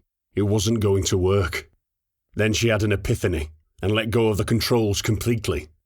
The feeling of pressure was tidal in its immensity, and threatened to overwhelm Blake's senses, dumping Eddie face down amongst the ruins once more, but she closed her eyes and breathed, slow and deep. The pressure began to fade, as sweat ran down her brow. She wiped her dampened forehead with her good arm and opened her eyes, noting how hot her skin was to the touch, even through a glove. She could see through her eyes. No, Eddie's eyes, not hers, and she noted how small all the creatures looked out there. Blake felt light-headed, giddy, then sniggered at the absurdity of it all. All that power, and she was nearly undone by a piece of iron rebar. Well, now they would see. The vermin would pay the price. She was sure there was something about not being led by emotions. Then Eddie tightened its grip, and Blake snarled. The ground shuddered, and Kinney stepped into his swing. The steel body of the HMG whirled in a power-assisted arc, blurring as it swept across his frontage. Bodies were crushed, broken, flung afar with every clumsy blow. Every hit took a life, as Kinney circled and spun on the spot, wielding the hefty gun like a Stone Age club. He was breathing hard, blood rushing in his ears and panting in his cockpit from the effort, and Kinney bellowed as he put his strength into another crunching strike. A man's face, one moment all indignant rage, grimacing as he clutched a grenade, which he clearly intended to jam into some vulnerable joint of M841, simply vanished as the mangled lump of metal pulped his entire upper body. The grenade fell, flying away from deadened fingers, and the thing exploded on the ground, mincing another half-dozen frenzied soldiers. Inside his suit, Kinney barely noticed. No, not soldiers. Just people. Half of them weren't even armed. People fighting for something they believed in. One woman, hair braided tightly to her skull, for efficiency or fashion he couldn't tell, armed with a pickaxe handle and bravery he would never know, put her entire life's energy into one swing. The axe handle snapped against Kinney's carapace as he met her with his own strike, and her body added its meat to the end of his improvised fighting tool. The ground shook once more. Another man, expression placid except for the concentration in his eyes, tattered yellow rainmac billowing as he ducked under a brutish sweep of the gun, got in close and emptied a pistol at point-blank range. He was attempting to damage M841's cyclopean optical array, but he should have known that even the lenses of such devices were armoured against small arms fire, and he died with a shattered ribcage as Kinney simply ran over him. Kinney couldn't think, couldn't breathe, couldn't stop moving. He simply could not do anything other than react, to avoid being overwhelmed. But it still wasn't enough. He heard a scrabbling, like multiple rats running across a solid surface, and realised it was people clawing for purchase on his armoured frame. Proximity warnings went off, bleeping shrilly as his vision was obscured by a hand attempting to cover his optics. He could feel the weight of one or more people gripping his chassis, and loud bangs sounded, as though someone was having at it with a sledgehammer. He spun wildly, and his vision cleared just in time to see 3 large men step in, grip his arms and wrench gauntleted fingers away from the mangled machine gun. He tried to lower his weapon arms, but servos just protested as something, probably a person up there, stopped them from descending into the ready position. He stumbled under the added weight, and all of a sudden Kinney felt tired, then succumbed, collapsing onto his knees. The background noise of scraping and clawing and hitting carried the promise of death, and he wished that the hard shields would function against low-speed attacks. If he could just take a breather for a moment, he'd be okay. Kinney was fairly certain his armour would hold. Then his shields did flare. His vision was filled with light, blinding light that seared the retinas, leaving patinas that he blinked away, momentarily struck dumb. The people climbing over his power suit heated up, too fast for them to even scream, as a high-intensity laser played across Kinney's mog. It lasted no more than a second, but the portions of people outside the close radius of his hard shield were immediately burned to ash, while the undamaged remains inside the shield's protective bubble flopped to the floor, suddenly robbed of life. One of the large men stood, face to eye against Kinney's optics, completely enveloped by the shield. His eyes had reactively clenched shut as soon as the laser hit, and he opened them, mirroring Kinney as he blinked furiously to see the carnage wrought by the weapon. The man seemed to snap out of some sort of daze and scurried for the nearest cover as Kinney stood up and brought his weapons down.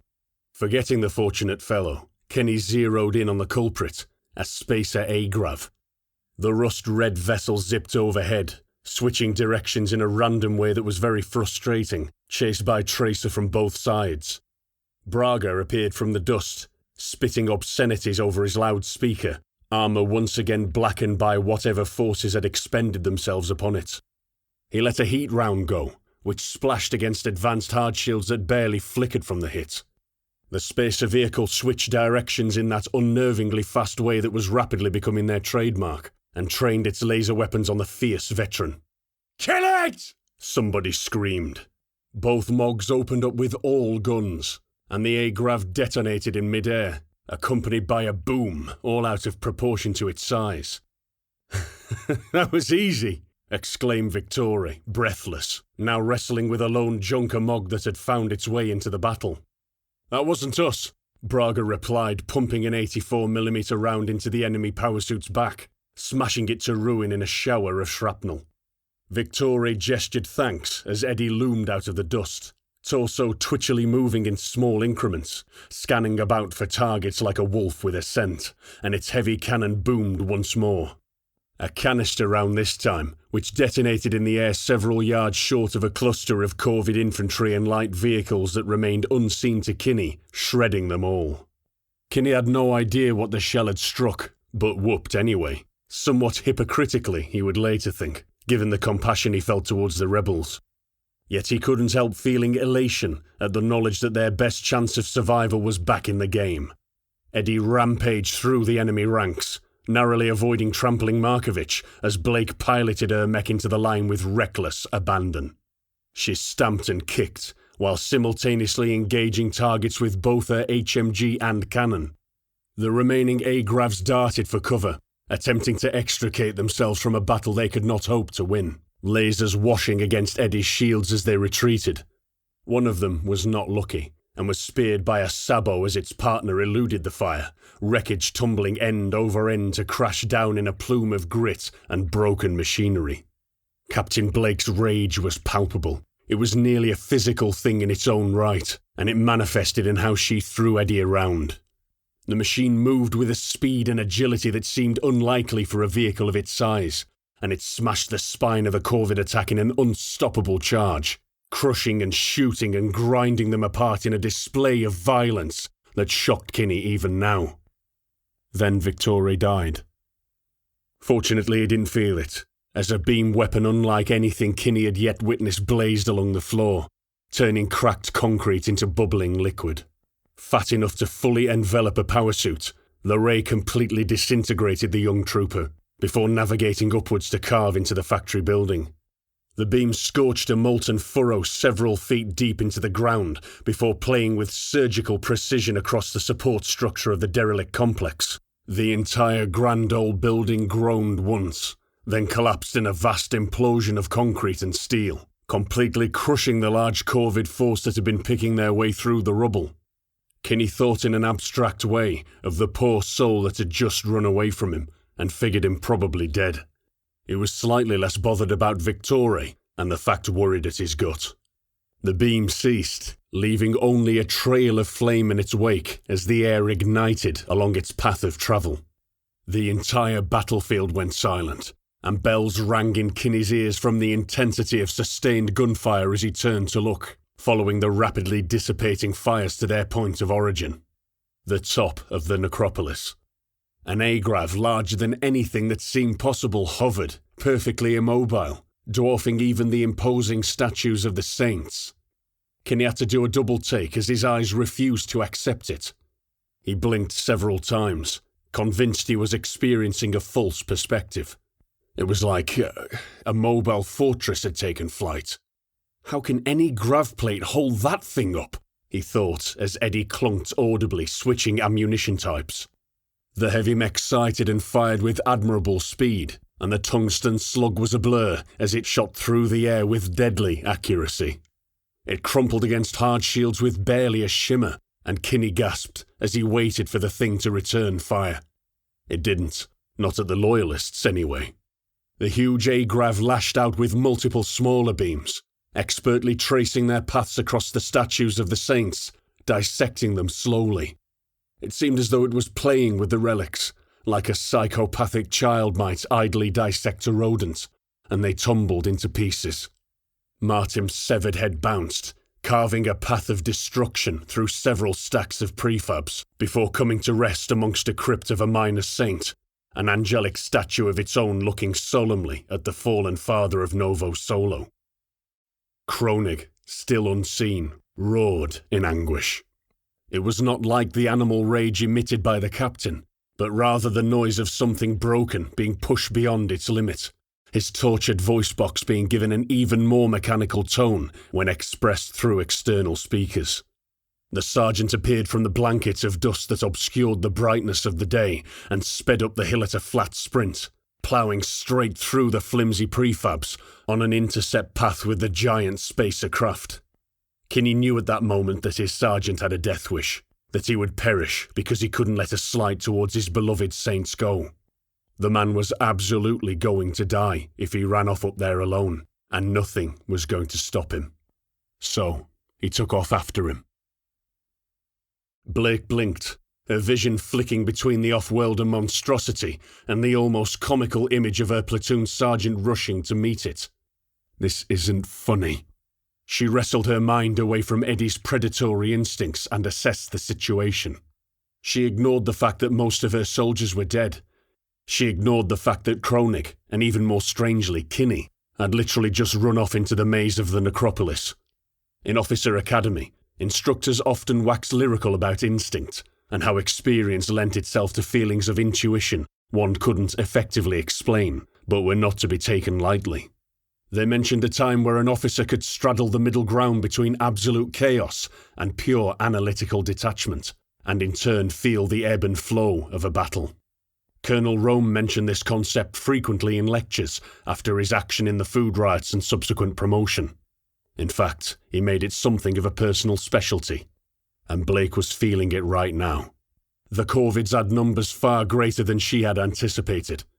Even now, she could see troops pouring in over the valley's edge to join the battle after the first wave. It was like the entire population had risen up in a frenzy against the powers that be.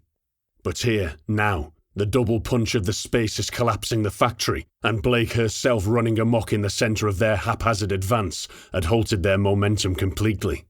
They were shocked and would recover, but for the moment nobody was moving. The spacers themselves had intelligently decided to withdraw for the time being. They'd dispatched drones and light units to whittle down the forces they saw as threats, and had not anticipated that Blake's Toro would sort itself out. Even the huge floating fortress had seemed unwilling to engage, preoccupied as it was with carving up the cultural heritage of her people. Blake's head was perfectly clear. There was nobody shooting at them. This was her chance. "Boss, orders?" Mirante sounded strained, and her usually calm voice cracked on the second word. It was understandable. She had just witnessed 2 of her soldiers being brutally killed. It's gone quiet. She couldn't afford to go after Kronig and Kinney, just as she couldn't afford to wait for them to come to their senses. The opportunity was not to be wasted. The mission had to come first. Besides, the old maniac probably had a death wish. He'd be impossible to reason with. It was just a shame he had to drag a youngster along with him. Time to go. "Everybody, follow me. Run." She checked her compass. Then Eddie loped off like the huge predatory creature it was, a trail of power suits following behind, ever decreasing in number. Chapter 15. The silence didn't last long. Artillery crashed behind them as Kinney ran, struggling to keep sight of his sergeant as he continued his manic climb up the slope. They had found a set of steps carved into the hillside, made of the same stone as the statues that now lay, reduced to neatly dissected heaps atop the peak. The steps were worn with age and too small for mog feet, but crunching a path up the things was distinctly easier than beating a route through prefabricated housing units. Kinney risked a look behind him, to the bottom of the hill, where a veritable Corvid army was amassing. It appeared as though somebody with some sense had organised the rabble, as they weren't randomly rampaging up the slope anymore. Kinney could make out a line of artillery units on the adjacent valley edge, barrels raised to lob HE shells in the general area he had just ran from. The shells were powerful, and the entire midsection of the hill erupted into a series of detonations that rippled along its frontage. The ground rumbled hard. Kinney scraped back down the slope several yards before he regained his footing and accelerated to keep up with Kronig. He hoped that the others had escaped the barrage. "What am I doing?" he thought out loud. He had no obligation to protect the sergeant. It didn't make the slightest bit of sense. If anything, he was causing more damage by abandoning his comrades downslope. How were Braga and Machado coping now? But there was something in him, something that kept reminding him of Beda. Kronig would not have done the same for him. But for some reason, that just validated his reason to back him up. It meant that he still had compassion. That, or he was just trying to convince himself he wasn't a complete idiot. "Sarge!" he called over external speakers. He couldn't be sure that Kronig had his radio switched on now, as he hadn't responded to several hails. "Wait up! Where are you going?" The higher up the hill they went, the more the surrounding architecture changed. The prefabs petered out, giving way to larger, more formal crypts, obviously owned by more important dead people. The few habitation blocks here were made from solid stone blocks, ornate carvings decorating their facades. Kinney glimpsed partially eroded scenes depicting crashed spaceships, overseen by heroic workers standing at the peak of a mighty hill. Each scene was a variation of the theme, proud men and women overcoming great adversity to build a great civilization. Everyone knew the damn story. Kinney lost sight of the sergeant as the stairs rounded a curve, cutting close to what looked like a well-constructed administration building. They'd reached the original seat of power in Solo Nobre, the small district where the original settlers laid out plans for their free civilization hundreds of years before.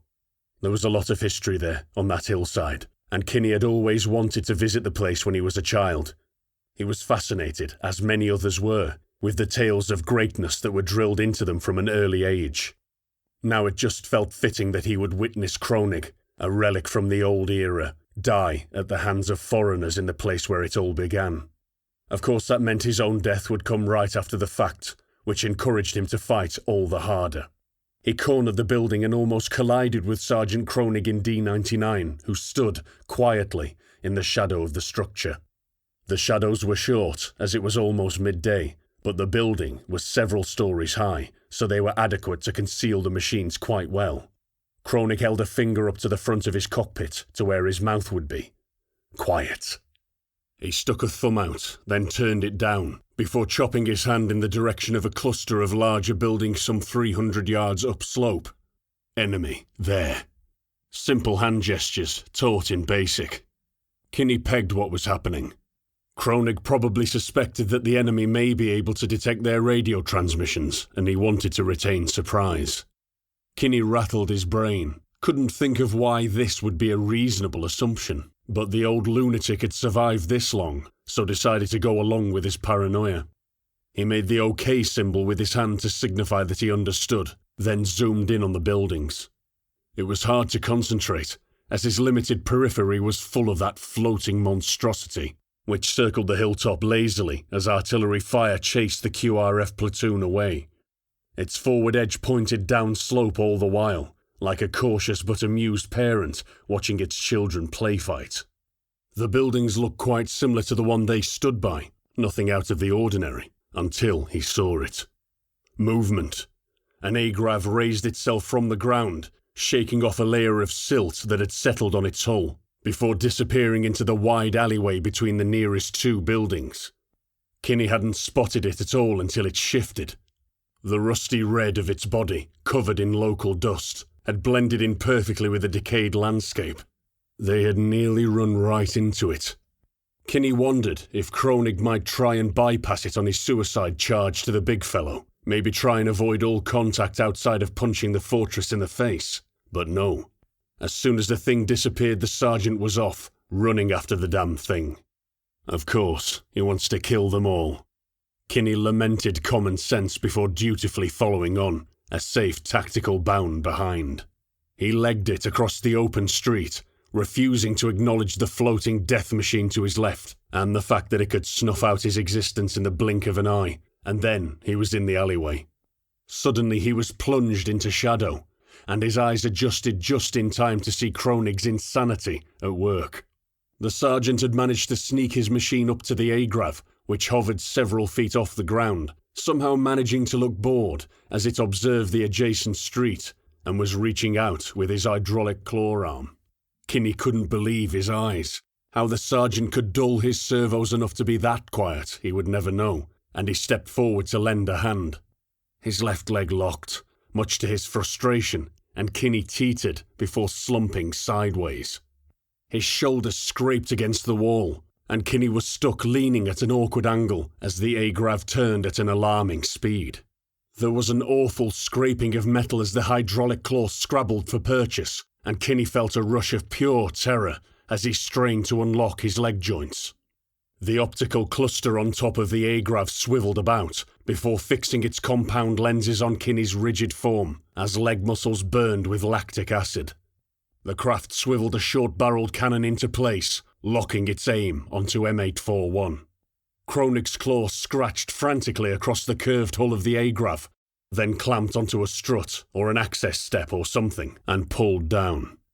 The vehicle tilted at an angle, fired, and attempted to lift higher into the air. The conventional shell blew up in front of Kinney's feet, shockwave buffeting him, his carapace showered with chips of brick and concrete. Kinney closed his eyes, and noticed with dismay that his shield hadn't engaged, despite diagnostics showing some charge remaining. The enemy pilot probably couldn't see D-99 directly underneath its machine, and tried to take off, but Kronig held it there, his power suit's leg hydraulics extending involuntarily as it pulled along the ground. Foot claws scraped on concrete as Kronig bucked spasmodically, attempting with one arm to jerk the thing down.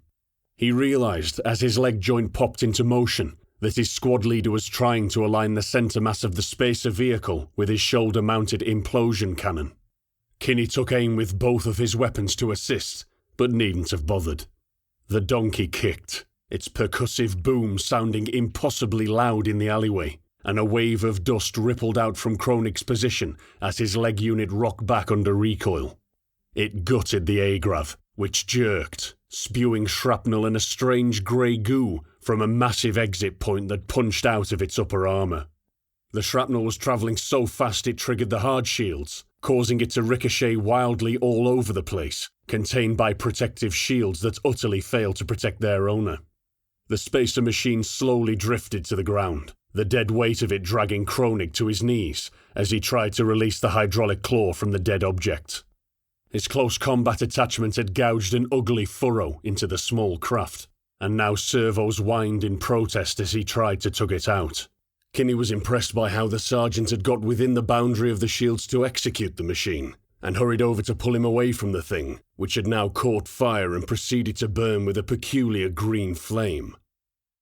The impact felt like being kicked in the back by a Toro, and the private sprawled, limbs flailing as he landed cockpit down, monitor display filled by an extreme close-up of broken concrete. The Mog scraped along the deck before coming to a halt near the sergeant, who was still ripping chunks of metal away from the Agrav, trying to free his arm. Kinney coughed, cancelled the alarms that screeched in his ears, and attempted to stand. His shields were definitely gone, and blood trickled down his forehead for the second time in recent memory as he struggled to rise to his knees.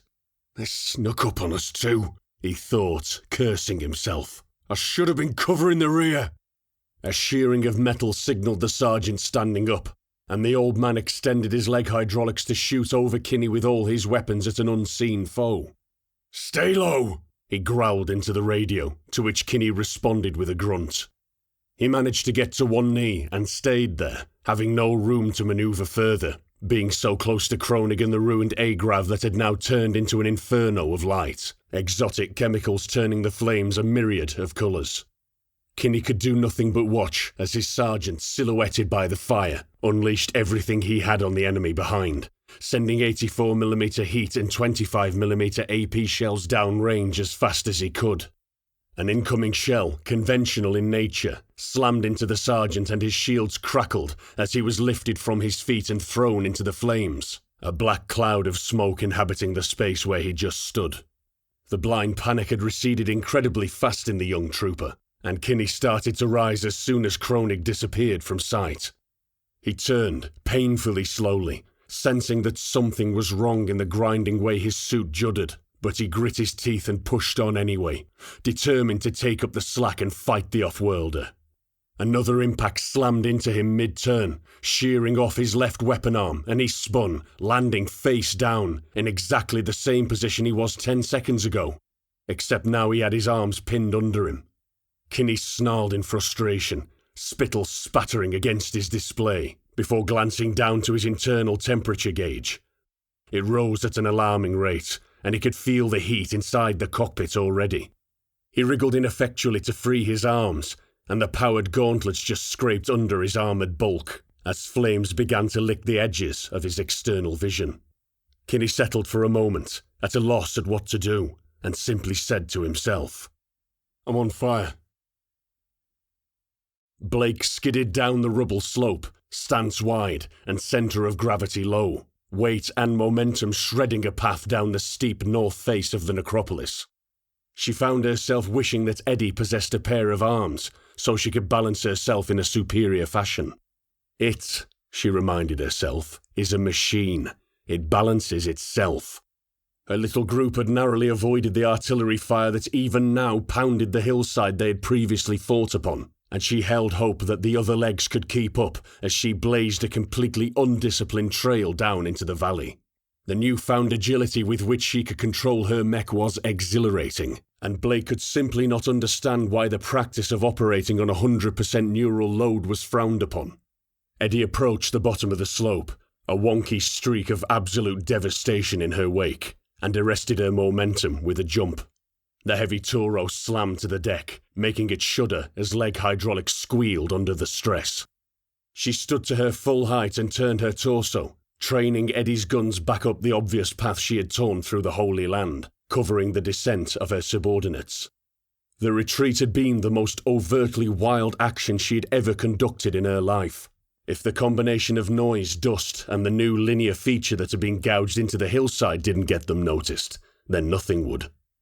Blake chewed her lip impatiently as the remnants of her platoon, no, her entire company, made their way down the hill in single file.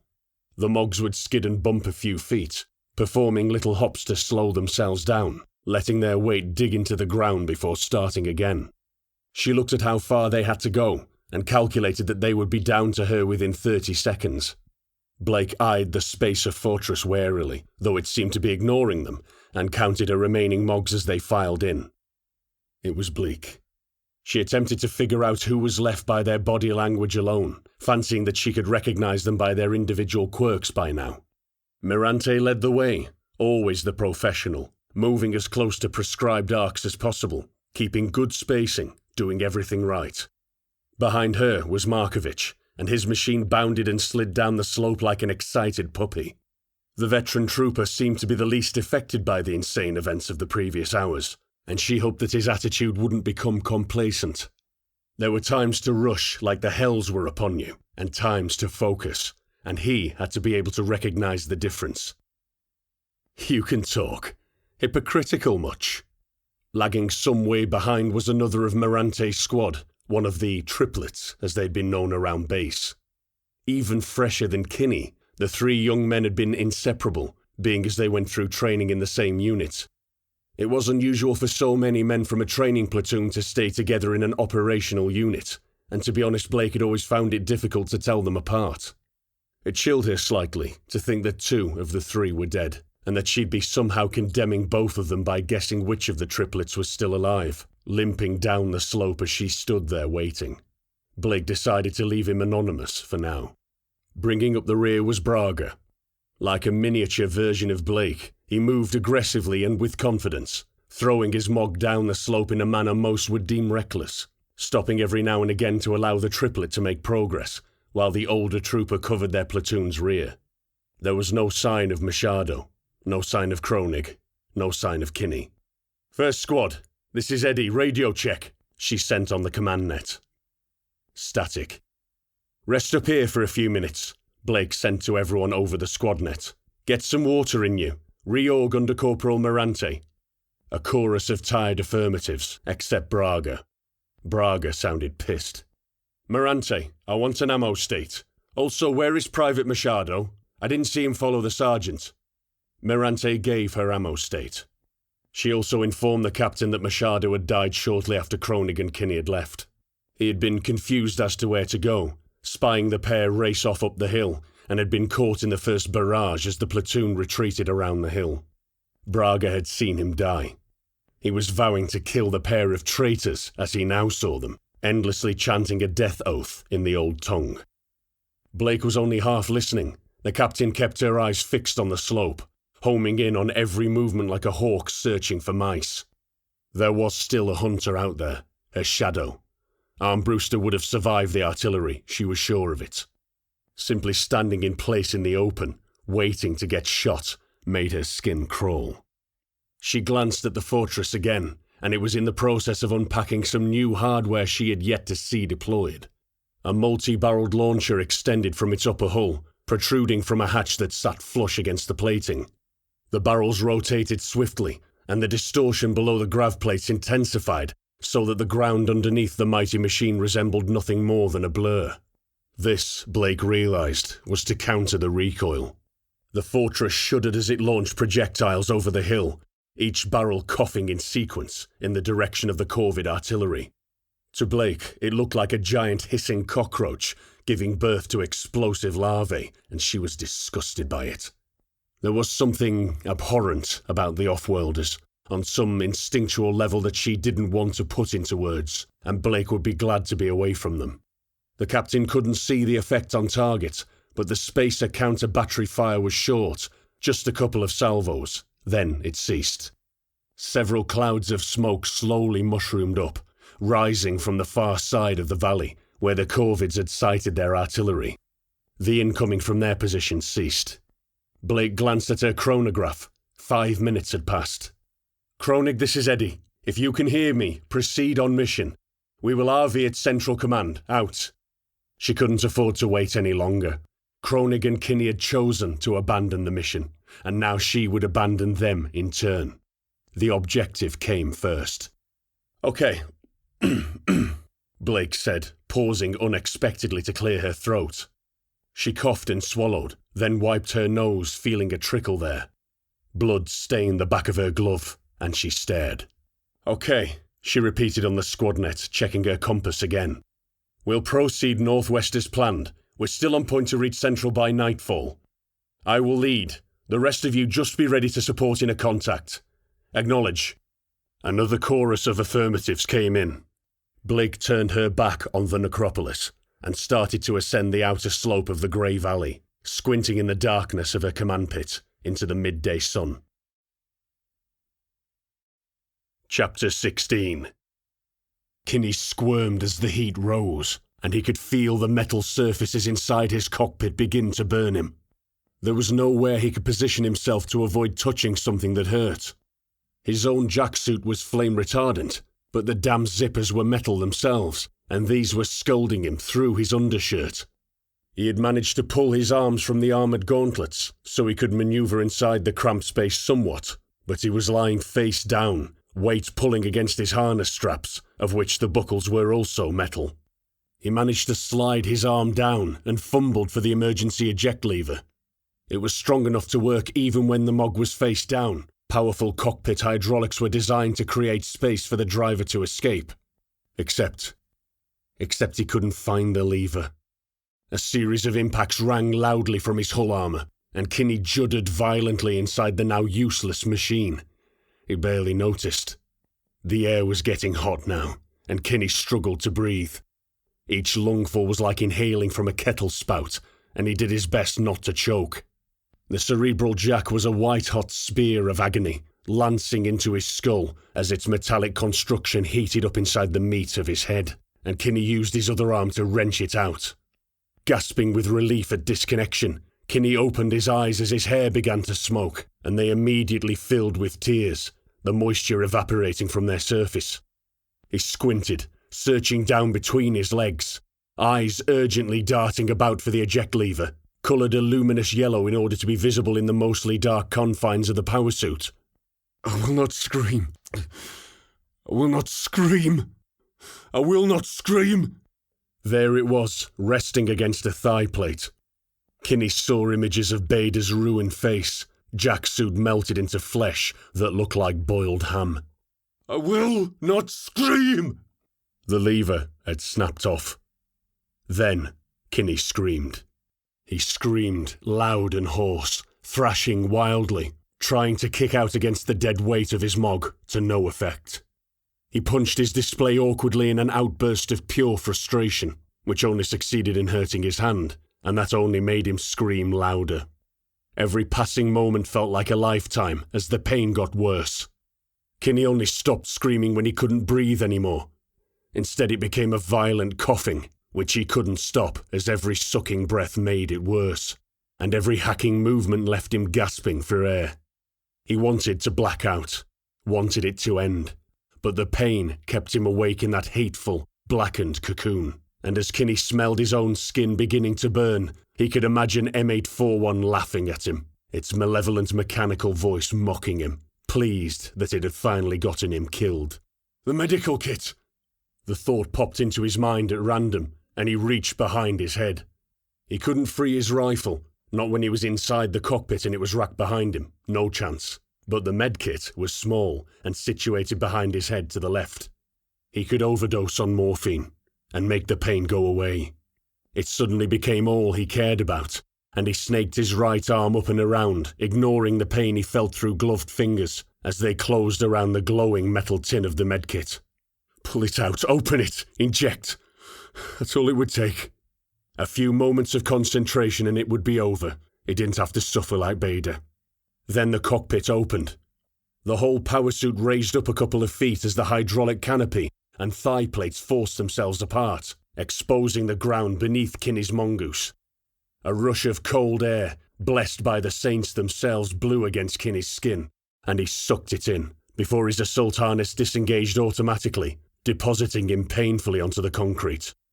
Move! Kronig growled over external speakers, retracting a hand from the external eject lever on Kinney's Mog. The private scrambled on his hands and knees as Kronig's D-99 suit roared, opening up with all its weapons. If he thought they were loud before, while protected inside his fighting machine, now Kinney was reduced to an uncomprehending mess by the oral assault, being no more than a few feet away from the big leg unit as it engaged the spacer. Thankfully, Kronig only fired a short burst before crouching behind M841, which took a cannon round in reply, losing another chunk of its chassis as the stricken machine was increasingly consumed by flame. How long was I trapped?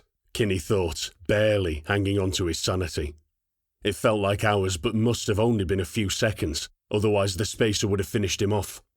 The private cowered between the two burning vehicles, nowhere to go in the alleyway. So he stayed down and cupped his hands over his ears and squeezed his eyes closed, willing it to all stop.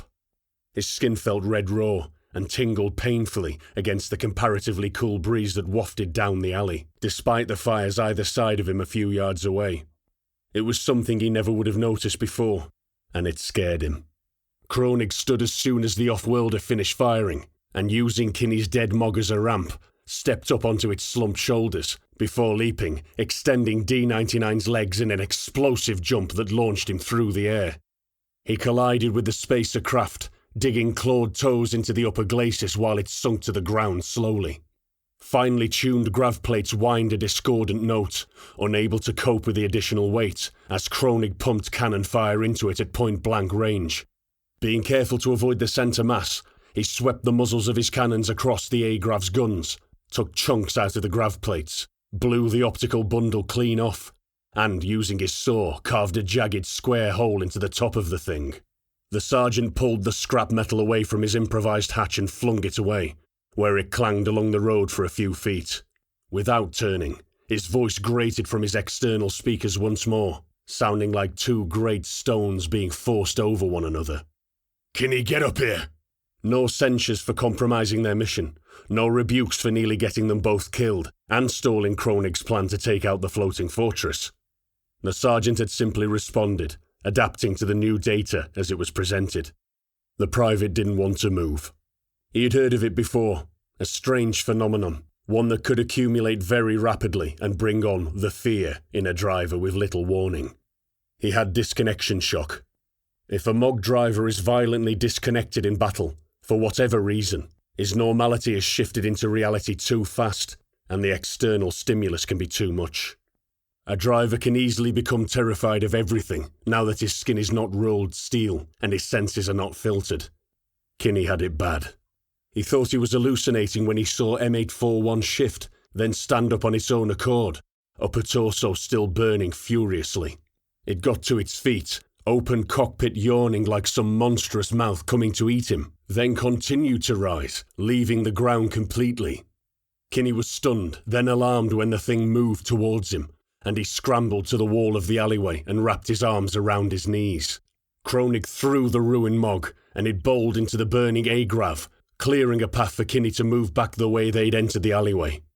Kronig's machine loomed over Kinney, olive paint scratched and burnt away in patches, hundreds of impact marks of various sizes visible on its scarred chassis. The Cyclopean optical array focused on him, and the senior NCO spoke, more softly this time. "Are you good?" Kinney looked up at him, skin still red and in agony, nerve endings misfiring at both the damage from the heat and the disconnection shock, and shook his head. Everything hurts. Kronig didn't respond for a moment, prone as he was to going absolutely still when he was thinking. Then he gave a non-committal grunt of some kind. D-99's multitude of weapons raised into the stowed position, and Kronig reached down with his armoured gauntlets. He took hold of Kinney's hands and pulled him to his feet, almost gently, before picking him up under the shoulders and carrying him across to where the spacer vehicle still lay, with its crew compartment intact. Kronig set Kinney down where he wobbled unsteadily, before gaining his balance. "Listen," Kronig said softly, placing a gauntlet on Kinney's shoulder to steady him. "I need you to get up there and drag that foreign bastard out of his cockpit." Kinney looked into the optical array, the words bringing him back to his senses somewhat. He nodded. "Now we need to be quick, because no matter what happens, that big one won't ignore us forever, and I want to question this fucker before I decide what to do next. Besides, we don't know how many more of the things are lurking out there. Do you understand?" Kinney swallowed as adrenaline dumped from his system, and cold reality sunk back in. The sergeant seemed to have calmed himself down, and was willing to think about what to do next. Kinney hoped he could persuade him to get off the damn hill. "Roger that, Sarge." "Where's your rifle?" the NCO inquired. Kinney looked past him, to the twisted pile of burning scrap that used to be his Mog. Kronig's cockpit popped open with a hiss of depressurization, and the sergeant's stern visage appeared.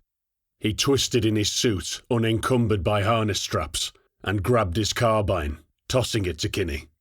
"Use mine," he said as his canopy closed down again. "There's one in the chamber. Now get up there."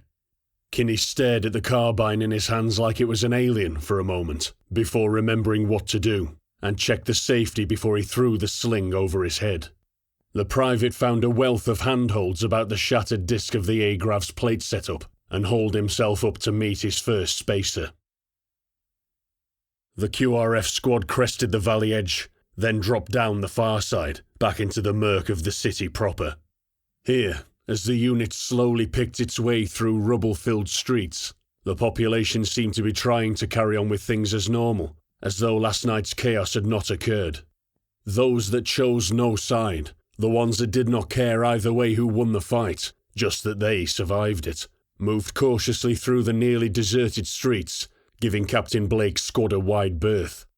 They looked like sorry little ants down there, the kind that nip you if you get too close, and she had to restrain herself from opening up on them. She could end their lives with a thought, but forced herself to look at them, really see them, and remind herself of why she was willing to endure all of the pain that came with a command. It was for the citizens, these people, those like Blake's family back in District 1, whom she hadn't heard from in days. All of these poor people had families too, and they'd not raised arms against the great leader. They were loyal subjects. Some of them probably weren't even aware that he was dead, and were to be protected at all costs. That is why she had to carry on. That, and how good it felt to destroy the enemy. Confused by conflicting thoughts, Blake shook her head. A drop of blood fell from her nose, the dark liquid shaken free by the rhythmic pounding of her footsteps on concrete and the motion of her skull, to land in a slowly expanding patch on her jacksuit. The shaking motion brought on a sudden and violent pain, the kind that feels as though hot pokers are being inserted into your temples, as your head is slowly crushed by invisible pressure. So intense was the feeling that it caused Blake to vomit, her whole body contorting as one unit to void the contents of her stomach in one motion.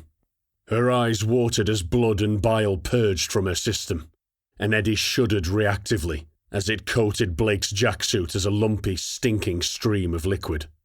The captain spat once as she blinked rapidly to clear her vision, hardly noticing the bitter taste as she regained focus, piercing the fog of pain with a barely human force of will. She did not bother to wipe her mouth. A string of puke and spittle hung from her chin as the warrior scanned her feeds for the enemy. There was little sign of the Corvids here. Blake did a quick estimate, calculating numbers of enemies present at both District HQ and the necropolis, and was glad. There could only be so many rebel soldiers out here, away from Central District. There simply weren't enough important objectives to bother with. Most of the enemy forces had probably been drawn to the centre, like moths to a flame the previous night, and that was where making her way through would get tough. That and the gates. Despite being down, the gates were choke points, and strategically critical ones at that. Looking through her rear monitor at the painfully small force that followed, Blake quietly dreaded the thought of running into a gate that was under separatist control. Blake felt a sudden thrill of excitement at the thought of running into a gate that was under separatist control. It pulsed through her cerebral jack and spread throughout her body in a wave, causing adrenaline to spike. Whoa, she thought, shaking her head once. Was that me, or the machine? Boss, I's right, said Morante, jerking Blake from her twisted notion. She rotated her upper chassis and looked, taking in the scene of devastation. If there ever was a sizable Corvid presence in this sector, then chances are it lay dead on the ground in the killing fields to their 3 o'clock. An area once occupied by several blocks of the typical habitation stacks that characterise poorer sectors throughout the city, was now home to hundreds of corpses and shattered machines laying still, frozen in death amidst piles of rubble that were homes to many just the night before. Flies were swarming around the bodies of infantrymen and vehicle crew, and Blake tried not to zoom in on any of the faces. She wasn't sure how it would make her feel in her present state. A road ran through the centre of the ruined blocks, terminating at a gated compound where concrete walls were breached in several places. 4 orbital guns stood in a loose, square battery formation. 3 of the macro-caliber barrels stood 100 feet high, pointing at an invisible threat somewhere in the cloudless blue. The 4th barrel was black and broken, snapped in the middle, the fallen piece laying upon a section of wall that had been obliterated by the weight. A single Mog stood sentry at the gate, overlooking the field of dead as the QRF squad filed past, its body slowly turning to watch them as they continued on their way. He was flanked by the wreckage of 2 army Turos that had been unceremoniously dragged aside by heavy machinery to keep the gate clear. Peering over the walls from a distance, Blake could see the scene inside wasn't much better, with many buildings reduced to smouldering ruin, and very few troops moving about inside. Were they loyalist or separatist? There was simply no way to tell. The battle to defend the guns must have been fierce.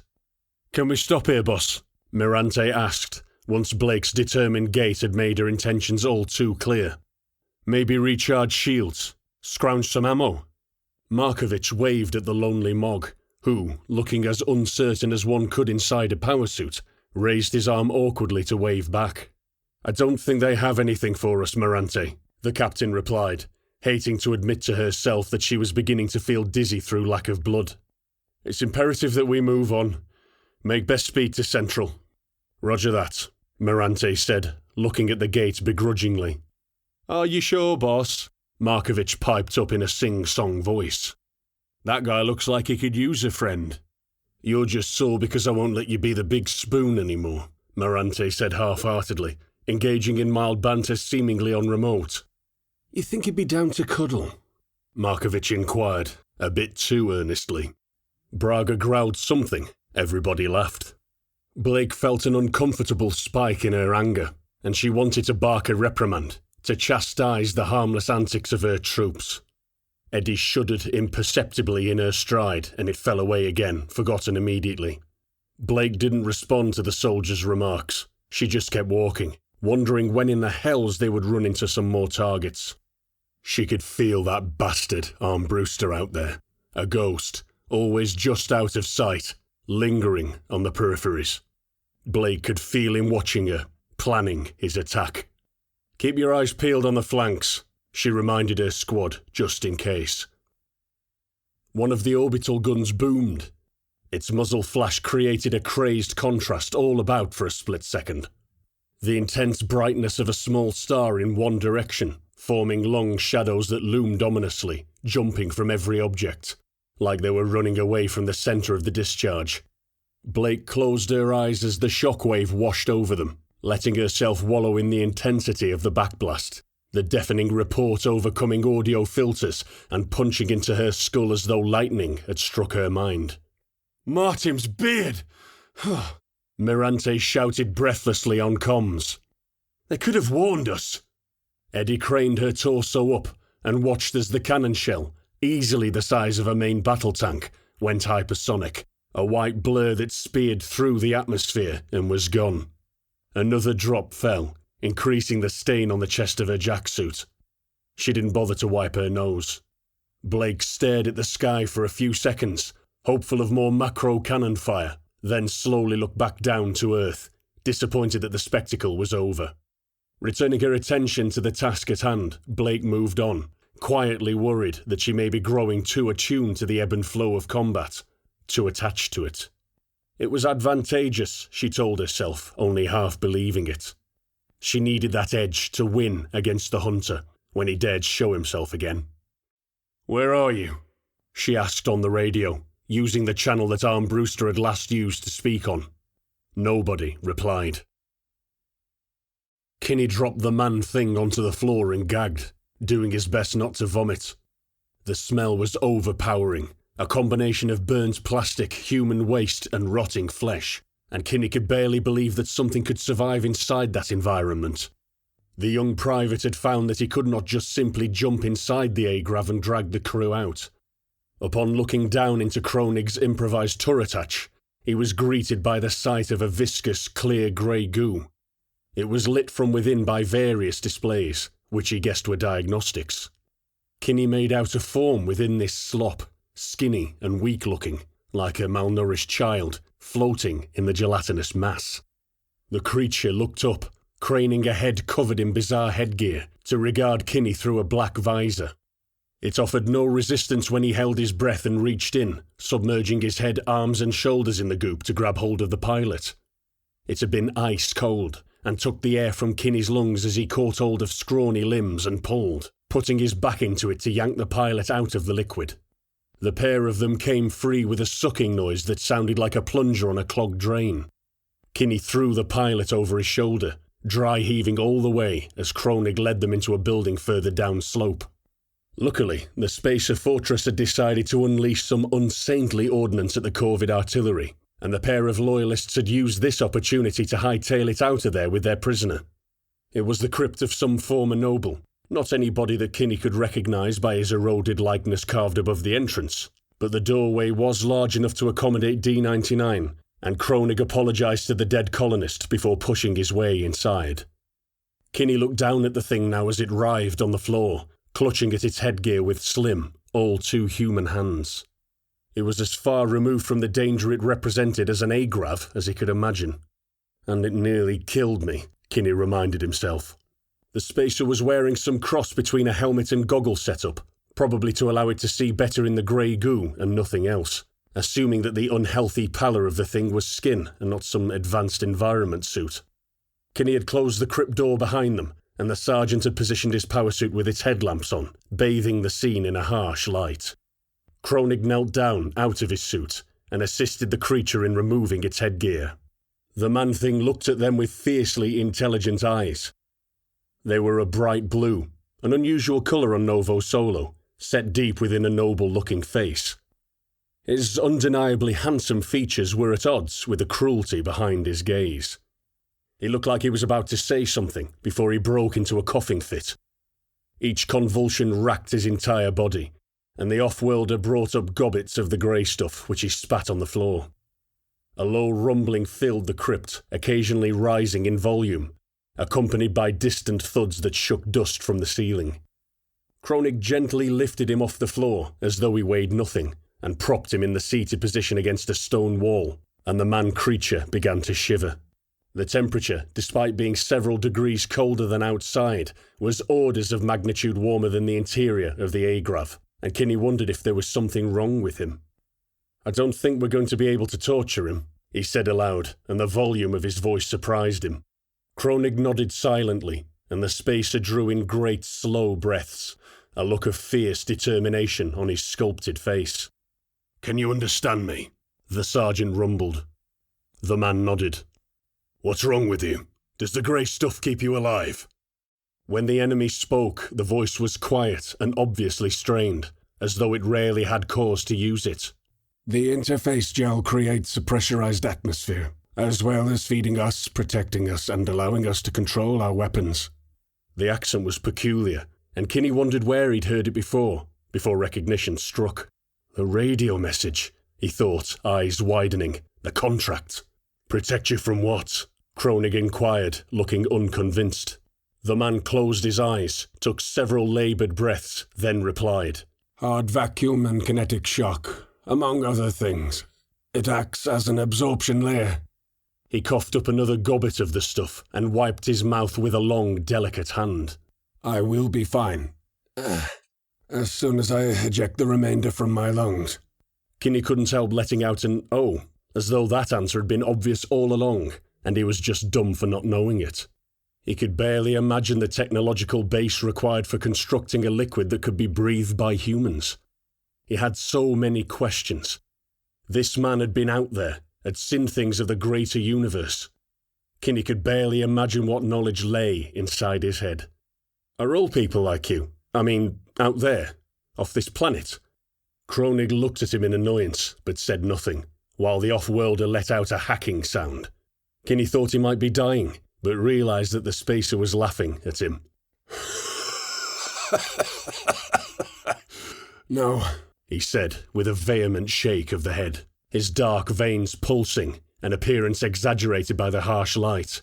"Most of the cattle races look like you."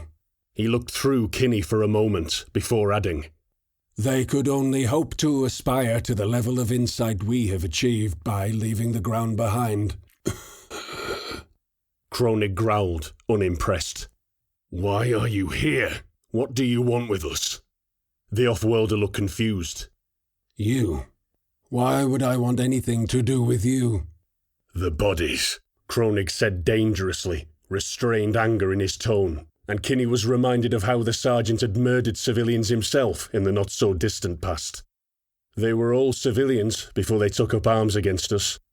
"They were just some local peasants that took shelter in our drop zone.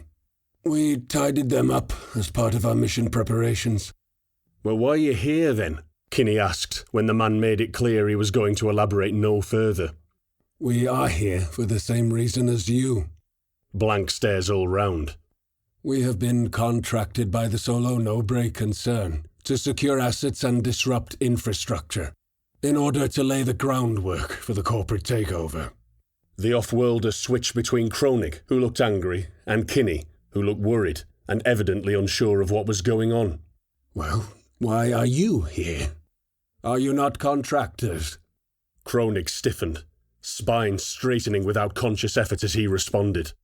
"We serve in the Novo Exercito de Povo, the army of the great leader, saints rest his soul. We will bleed your army dry before we let you take our planet from us." The man broke into fits of laughter again, obviously gaining strength, physiology rapidly becoming used to the new environment it found itself in.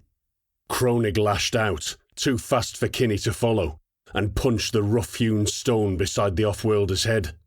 The sergeant's black alloy fist actually cracked the stone. This stopped the man from laughing. "I can crack your skull like a lizard egg. I suggest you start taking this seriously before I decide you're not worth the effort and kill you." The spacer looked at him quietly, ribs visible as his chest rose and fell, breathing more laboured than it seemed just a moment ago. "Is that really necessary?" he said, in a tone often used by adults making a point to an unruly child. "I apologize. I should not have offended your mighty army. But if you're not here for the contract, then why are we even talking? Just set your terms, and we can arrange my handover to the proper authorities." What? Kronig asked, shaking his head involuntarily. The ransom, The spacer explained. whatever it is you peasants want. I imagine a flight off-world would seem appealing to your sort, yes? My kind are not savages like you disgusting ground dwellers. We have honor. You will be rewarded handsomely for my safe return. Now he was talking as though explaining some tedious procedure to a complete idiot. The soldiers glanced at each other. Kinney's face betrayed a massive confliction of emotions as he processed the full possibilities of a flight off of Novo Solo in a heartbeat, and begrudgingly dismissed them. Kronig just looked angry. Intel, He growled. I'll ask you a series of questions, and you'll answer them. Kronig fixed the off-worlder with a stare. If I think you're bullshitting me, I will break every bone in your body. Your death does not have to come quickly. To prove his point, the artificial arm reached out and encompassed a skinny grey limb in its servo-assisted grip. A sharp tug, the sound of something snapping wetly, and the spacer looked down at his ruined arm. He scrutinised it, as though it were a tremendously fascinating puzzle, one which he didn't have time to figure out right at that moment. Is this a debilitating injury for you people? My cerebral makeup is adapted to cope with great deals of shock. Then he smiled serenely, a full smile, like how an instructor may smile at a particularly poor recruit before delivering some horrific fact that results in a harsh punishment. Kinney had seen Kronig wear the same smile many a time before today. You do your race no favours, Mr. Metal Arm. You are just reinforcing all the opinions I already held about your people, and your cultural deficiencies.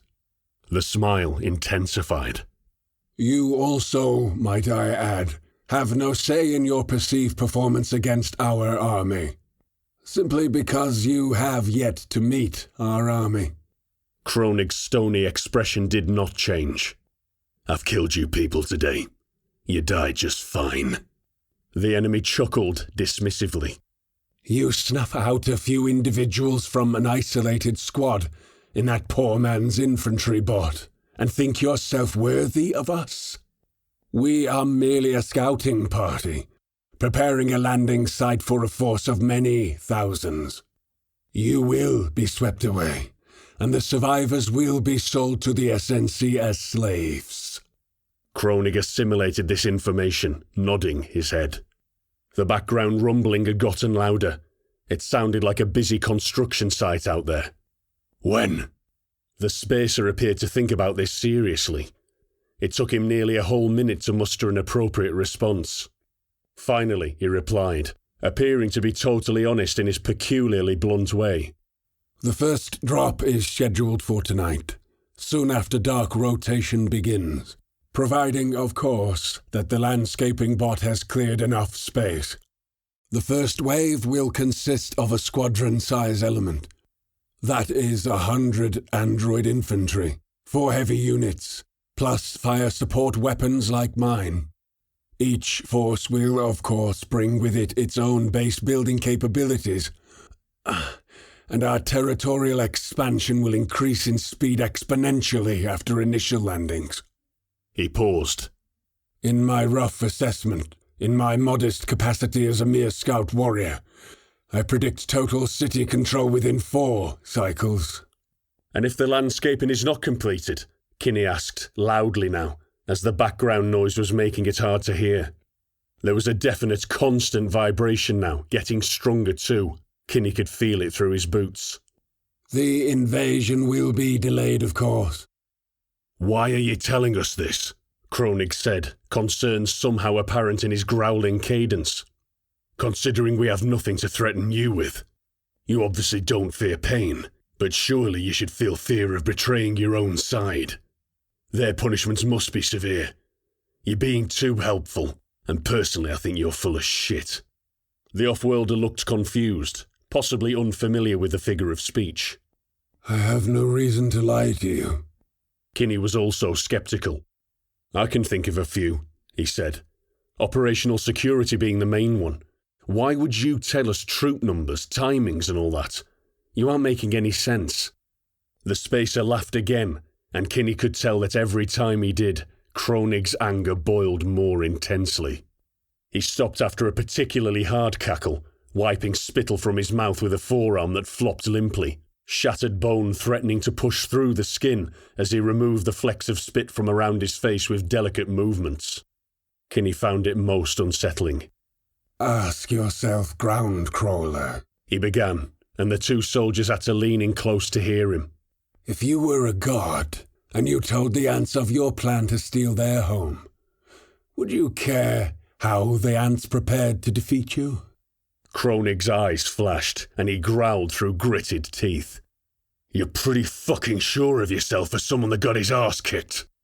He waved his uninjured arm dismissively as he replied. Yes, aggressive posturing is all very good, but I'm growing rather bored of all this. If you could just set your ransom terms clearly, we can move ahead and get this unpleasant business behind us." "I've had enough of this," Kronig stated matter-of-fact, before his fist pistoned into the spacer's face. He pulled his punch just enough to knock the man out without killing him, before he turned to the private. "The prick was wasting our time," Kronig explained, wiping his metal hand against grimy overalls.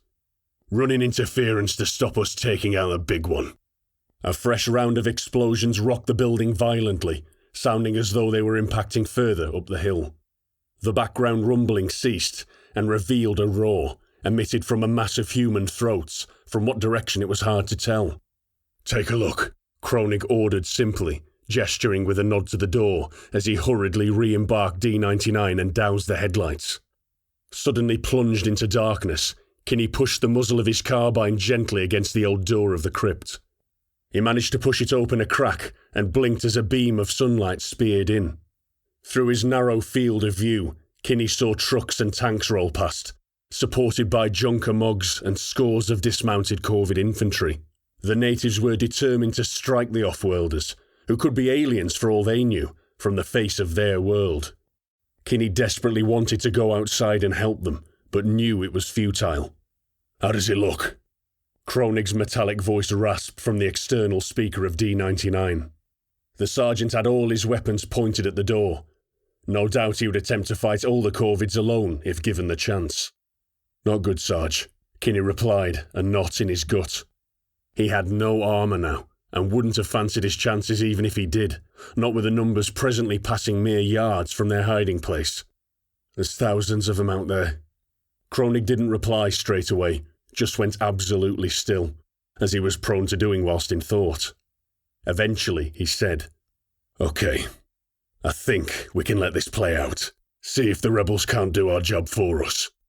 Kinney released a breath he didn't realise he'd been holding, and closed the door, welcoming the darkness once more. "But as soon as we get a window of opportunity, we take it." Kinney nodded in the dark, as the sound of a fresh barrage of weapons fire echoed above them. Eddie charged. Blake didn't remember thinking about it, but she was suddenly at the gate, HMG spraying rounds at targets around her feet, punching bloody holes into men and women that were too small and nimble to crush. They let out terrified shrieks and yells as she ran amok along their barricade, a hasty collection of ruined vehicles and rubble dragged into a line in an effort to control access to and from the sector. She kicked a tank, and it skidded some 20 feet along the floor, chassis buckled beyond repair, grinding an unlucky man under it who faced the wrong way at the wrong time. The only evidence of his existence was a red smear, left in the grooves gouged along the road by the scraping of tank tracks. Another junker fired, missing Eddie's leg by no more than a few inches as she raised her foot high and brought the whole of the mech's weight down on it. It felt like stamping on cockroaches, as one was prone to do back in barracks. "What the hell's is she doing?" Markovich asked on the squadnet, voice pitched high in alarm. The commander had just run off without warning, and the small squad of Mogs had to sprint to catch up, approaching the checkpoint as an antique-looking Mog flew through the air, breaking apart around its driver mid-flight. The poor soul's body ragdolled, boneless, flailing at speed, before becoming an unrecognisable splatter against the pockmarked wall of the sector highway. "Survivors coming our way," puffed Braga, attempting to bring his weapons to bear mid-stride. Hold fire, ordered Mirante, before adding, "We don't even know if they're the enemy." She was right. In the chaos, it was impossible to tell which faction the Gate Guardians fought for. They were dirty and bedraggled. Their scared faces and battered-looking machinery could have belonged to anybody after the events of the preceding hours. 2 men hobbled away from the gate at best speed, supporting a third, injured man between them. The injured man appeared to be covered in blood from head to toe, and his would-be rescuers simply froze as the Mogs approached, utterly powerless to influence fate in the face of imminent death. "Move along now," Mirante barked over external speakers, and the men moved awkwardly past before disappearing down the first side alley they could find. Mirante could practically feel Braga's eyes boring into the back of her head, and preempted him over the net. "They've suffered enough, don't you think?" He didn't respond. A single gun truck tried to flee the blockade as Mirante and her boys approached, driving in an erratic zigzag pattern, Gunner on the flatbed holding onto his HMG for dear life as they went. The corporal couldn't help but wonder where they thought they could go, as no doubt the other end of the highway was also guarded, possibly by their own forces, but who knew? The point became moot. Anna heard the clunk of Eddie's autoloader as they neared the huge machine, switching shell types to meet the threat. The 105mm smoothbore boomed, and a canister shell airburst a few yards short of the truck. The air filled with fléchettes that turned the gunner into mist and shredded the truck and the surrounding area into useless junk. The lifeless machine skidded to a halt, perforated engine pouring black smoke, as Eddie clunked again, and a huge brass shell case clanged against concrete in front of them. "On me, men!" Blake said aloud over her external speakers, rather than broadcasting on the radio. There was a manic edge to her voice, like she wouldn't be able to stop if she wanted to. "We can't afford to stop now. Must maintain momentum. Keep your eyes peeled for that traitorous bastard." And she was off, already targeting the blockade at the other end of the highway. "Wait, boss. Are you okay?" Eddie slowed, and Blake transmitted to Mirante on a private channel. "I feel tired," she said, voice utterly calm now, as though it was a different person speaking. "I think it's the blood loss." Then she was gone again. Blood loss? Corporal Mirante had no idea she was injured. It must have happened when the mech fell. Mirante and her men clambered over what remained of the blockade, taking care not to step on the fresh corpses and dismembered body parts there. The squad leader increased her gain and observed the far end of the highway, where a cluster of vehicles were already scrambling to get through a tiny opening, forced into a lethal choke point by their own defensive measures. "What's wrong with her?" Braga said, breathing a bit too heavily for Mirante's liking. The stoic soldier sounded exhausted, and she wondered how long he could keep it up. "I mean, I appreciate this new attitude, but anyone else notice she's thrown tactics out the window?" "I think she's hurt." "How bad?" "Unknown," Mirante said, shaking her head, "but it might be interfering with a cerebral link, affecting her behaviour. We'll have to keep an eye on her, stop her from totally losing it." "How are we going to do that?" from Markovich, as he squeezed between two smashed-up cars. "You got a qualification in cyborg psychology we don't know about?" "Noise down, dickhead. I haven't figured it out yet." "Be sure to tell the rest of us when you do, Anna, because my vote is with run the hell away." She shook her head, suppressing an inappropriate smile. "Well, it's a good thing the army isn't a damn democracy then, ain't it? Now hurry up before we lose the crazy bitch." Once Markovich was through, bringing up the rear once again, Mirante broke into a run, feeling the deep aching tiredness in her muscles as they pumped ceaselessly, crying out for rest. Losing the boss would mean death. That's all that mattered. They were low on ammo and shields, and were big enough targets to attract far too much attention. They could attempt to survive if they ditched the Mogs, but then they would have to deal with a public that knew what a jacksuit was and what they represented. She didn't imagine stealing clothes would go down well with the civilians around here, and taking them from dead bodies was too horrible to think about. Nope, Mirante thought as she attempted to push the fatigue from her mind, while trying to keep the rampaging machine visible up front. The mission is still our best chance. The boss is still our best chance. Let him give us strength, she mumbled to herself as one foot fell after the other. Chapter 17. Armbruster followed the diminished platoon, all that remained of the once mighty forces of Sector 78, laid low by attrition and his own machinations, and was concerned. The captain was talking to him. Or rather, she was talking at him, her sentences no more than a confused jumble of aggressive words, thrown together in a poor attempt to express whatever the woman was going through. She had switched one of her radios over to the Hunter patrol frequency, evidently because she thought it wouldn't be monitored by the rest of her forces, and he listened quietly as she rambled. Armbruster didn't respond. There was nothing he could really say, so instead he allowed the sounds to wash over him as he moved, slowly and carefully, through the sectors as the QRF platoon and their unwelcome tag-along neared their objective. He had ascertained that they were heading towards Central Command, which was the only logical reason for leaving a well-defended District HQ, as far as he could tell. He had been enjoying the game up until now. Armbruster reflected as he blinked the sweat from his eyes, had enjoyed being the hunter that stalked on the peripheries, picking and choosing his victims at his own leisurely pace. But then she had sped up. Armbruster quickly realised what had caused this sudden change in strategy, the newfound reckless disregard for security, placing speed and aggression above all other priorities. She was stuck in there, wounded and possibly delusional, being overwhelmed by the warlike computations of a Toro's neural inload, unable to do more than think her way to her objective. He'd brought it on himself, he realised with a curse, when he had wounded the former commander in a fit of impatience. He wasn't complaining, though. It was merely another layer of challenge that had been dropped in his lap, and for that he could never be less than grateful. This war that was blossoming, one he never thought he would live to see. This gift, this beautiful thing, was just a playground of opportunity for those inclined to take advantage of it. Armbruster had never been happier.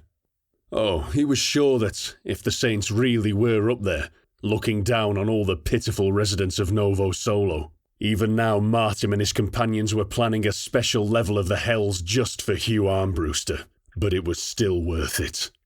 When his time came, he was sure that the Saints would understand. After all, it was Martin that said, "It is better to be great at something for one day than to be mediocre for a lifetime." And nothing expressed that sentiment to Armbruster more than excelling at warfare, regardless of who you were killing. It was difficult, and required great concentration on the hunter's part to manage to keep up with the reduced unit speed. He couldn't directly follow them, and had to rely on quick decisions, coupled with his mech's superior speed, to weave a convoluted path through the sectors, all the while remaining unseen. Half the time he was operating on instinct alone, guessing and feeling the route that his quarry would take, only breaking cover now and again to confirm that he was still on their tail. The Buckmaster class was a hit-and-run predator. It lacked the mass and power to plunge headfirst into the enemy like a heavy mech could, so he had to be careful to avoid everything the best he could, as he could not afford to waste the ammunition, nor shield strength in a dozen minor skirmishes. The captain had no such issues, being blessed with inches of composite armour, as well as tremendously efficient shielding, and he occasionally glimpsed her move with frightening speed and skill, engaging multiple targets with her guns, while simultaneously ploughing through weaker opponents with little thought for her own safety.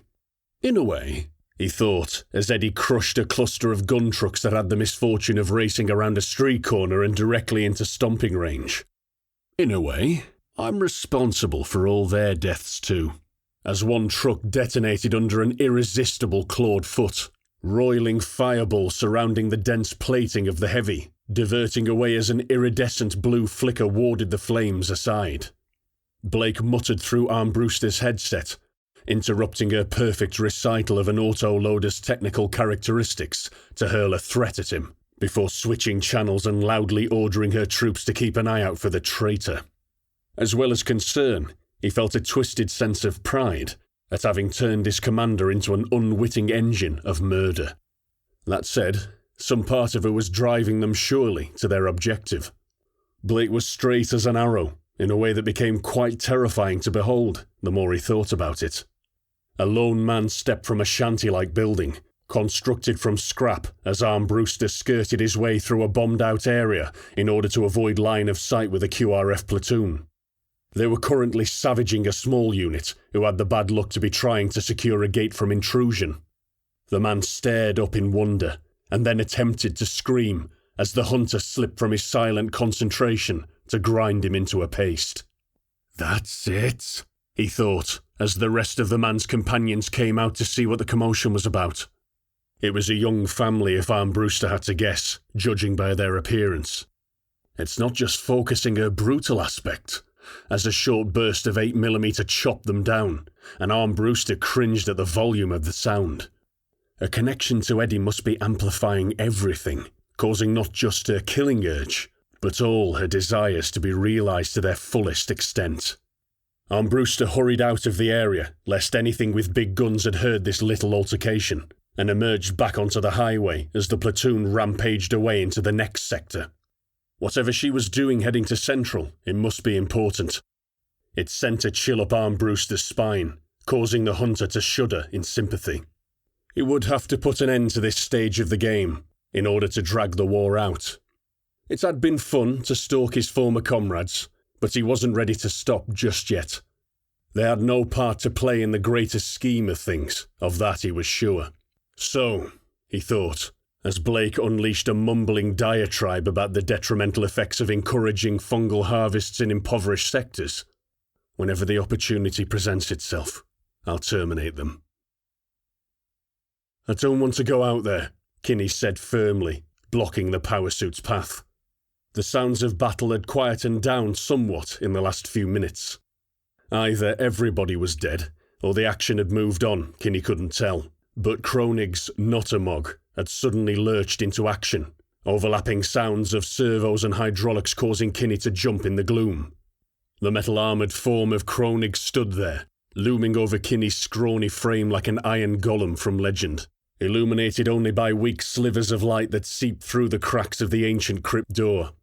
For a moment, the private thought that D-99 was going to crush him on the spot, an obstacle to be disposed of, before continuing on the sergeant's futile personal war without further comment. "Why?" "You're going to get us killed," Kinney replied at speed. Kroenig grunted. "I thought we'd moved past this," he began. "You were quickly becoming a decent soldier." "No, you're not listening," Kinney interrupted, gesticulating a bit too wildly. "I know you're stuck in this whole psycho death machine mentality, but you need to stop and think about it." The words rattled out of him like machine gun fire, almost too fast for his mind to keep up, frightened as he was that Kroenig might strike him down for being a traitor. "The enemy desecrated the holiest site on the entire planet, Private, and must be punished. What is there to think about?" Kinney wanted to bash his head against the wall. "It's nonsense. It's all made up to control people like us. The saints were just people like us. The monuments are just stone. It's not worth dying for." Any second now. The private felt lightheaded. A rush of exhilaration joined his words as they flowed. He simply didn't care anymore. "And if we go out there, we will die. No amount of skill or experience will change that. Either that big thing will kill us, or the Corvids will kill us, and everything up until now would have been pointless." He laughed as he shook his head. What had they even been doing up till now? "We haven't even achieved anything except the murder of our own people, and I want to be alive long enough to at least try and make amends for that." He straightened fully and set his jaw. "I won't be a part of this anymore." This is it. He was certain that the sergeant would smash him, like he intended to smash the spacer without a second thought, and leave both of their lifeless bodies there festering in the corner. But it would be worth it. He hadn't agreed to anything that he'd been caught up with in the preceding hours, and Kinney had had enough. He breathed out hard and waited for death. He thought of Beda and Carlos, and a childhood dominated by shared hardship that had shaped their ideas for the future. "You don't understand." The words grated out through the speaker, and for the first time, Kroenig sounded something less than an unstoppable force of warfare. Kinney looked up at him and furrowed his brow. "I've been you. I had all the bright ideas. I've taken part in a revolution. All the killing and pain and dying. It's all I know. We have to stop it. Before it all happens again. It's already happening, Raynolf said quietly. Kronig popped his suit and stepped down. He took a perch on the small access step that jutted from the inner calf of D-99's metal shell. The sergeant winced slightly as he sat down, rubbing the small of his back with his flesh and blood hand. He had never looked more like an old man. Do you think that this corporation, the SNC, or whatever they call themselves, will be better than the Great Leader? He pointed an artificial arm at the motionless spacer. Do you think that they will treat you better than the Great Leader? We are all just assets to these people, something to be used up and thrown away. They come with promises of rewards if we damage the system, and these separatists, they just jump on it, bending it to their will with exciting words about change and freedom. Kinney had never heard the sergeant speak with such passion about any topic before, and he was slightly alarmed at this sudden willingness to engage on the subject. But you know what happens? He asked the younger man. Kinney shook his head. Nothing, he said. The names change. People make new flags and new slogans. Then it all dies down, and we're back to where we started. The higher-ups are still up there. We're still down here, and life grinds on. Except that now, all your friends are dead. Kronig looked to the floor and shook his head. I'm fighting against this revolution, because revolution changes nothing. Kinney frowned. When had he made that decision? When had it changed from simply quashing a civil disturbance to stopping a full-blown revolution? Kinney had always been invested, ironically in the other side, but had Kronig always been so similarly devoted, beyond military programming? Kinney supposed that the veteran would recognise the signs of genuine unrest more readily than most, even before they'd become blatantly obvious over the last day. But surely, using that logic, why bother to fight at all? The young man asked, still sure that he was pushing his luck with a volatile senior NCO, but unwilling to abandon his logic. Kronig did his thing where he turned into a statue, an occasional blink the only thing that alluded to life, as the grizzled veteran sunk deep into thought. When Kinney felt as though enough time had passed that he wasn't going to get an answer, he carried on. Why not just stand aside and let it play out? Why do the bidding of the Great Leader if it doesn't matter who's in charge? Surely you should let our generation find out for ourselves. Time passed, and the sergeant was so still that Kinney was wondering if he'd fallen asleep. So he slid down the door, collapsing into a surprisingly uncomfortable sitting position, grateful that the imminent danger had passed. The battle still raged in the distance. It sounded like the fighting had moved to the far side of the hill now, as it was mostly a series of rumbles and shaking masonry, felt rather than heard through the ground, channeled through the structure of the crypt. Raynolf Kinney was tired. You know what? I don't know, Kronig said suddenly. He went on, talking in a halting manner, as though unsure, as though this moment was the first time he'd been challenged in years, and he'd forgotten how to respond to new things. Kinney remembered how the sergeant had unflinchingly opened fire on enemy citizens, and shivered. It had come to him far easier than an earnest conversation should have. You do things in combat that don't make any sense. None of it does. You know that now yourself. Your actions conflict with the thoughts in your head. But you carry on anyway, because your primal instincts take over. You understand on some subconscious level what it takes to stop yourself from dying. He took a deep breath, like it was physically hard for him to continue. I've been in the army for over 30 years. I didn't have a choice. No man can be principled for that long and remain sane. The system breaks you down until you accept it. And I just became an extension of their policies. Kinney could barely stop his jaw from dropping. I know you young people like to talk in metaphors, being soft on the inside as you are. He paused again and rubbed his head with his real hand. It's like a dust storm. The insanity of the system, I mean. You can either be the man caught up in it, resisting, holding on to your morals and ideals with all your strength, until you succumb. Then it strips the flesh from your bones and consumes you entirely. Kronig shuffled, clearly uncomfortable with speaking like this. Or you can be the dust. Corvids, Mirante thought as she panted heavily. These lot are definitely Corvids, thank the saints. How strange it was to be thankful for the presence of the enemy in these circumstances, Mirante reflected in a detached manner as her commander tore through them like a tornado. They had been roving through the city all day, sometimes with caution, but more often than not the pace had been more of a mad dash, interspersed with desperate gun battles that were over nearly as soon as they began. Braga and the others were flagging, slowly but surely. The hellish pace was sapping them of the will to go on, but Mirante had managed to push through the pain of her muscles and lapse into a sort of half-trance, allowing her mind to steer her actions where her body could no longer keep up. It was working, to some degree, and she could only assume that the others had figured out the same technique. As the net was quiet, every individual lost in their own little world, utterly lacking situational awareness, focused on simply putting their feet forward via mental impulses. It was in one of those now frequent lapses of awareness that Mirante had lost her captain. She had lost sight of Eddie a few minutes before, in the high rises of Sector 23, was it? Or District 2? She couldn't tell. Anna had lost track of where they were, but she could at least track the heavy mech by the devastation left in its wake.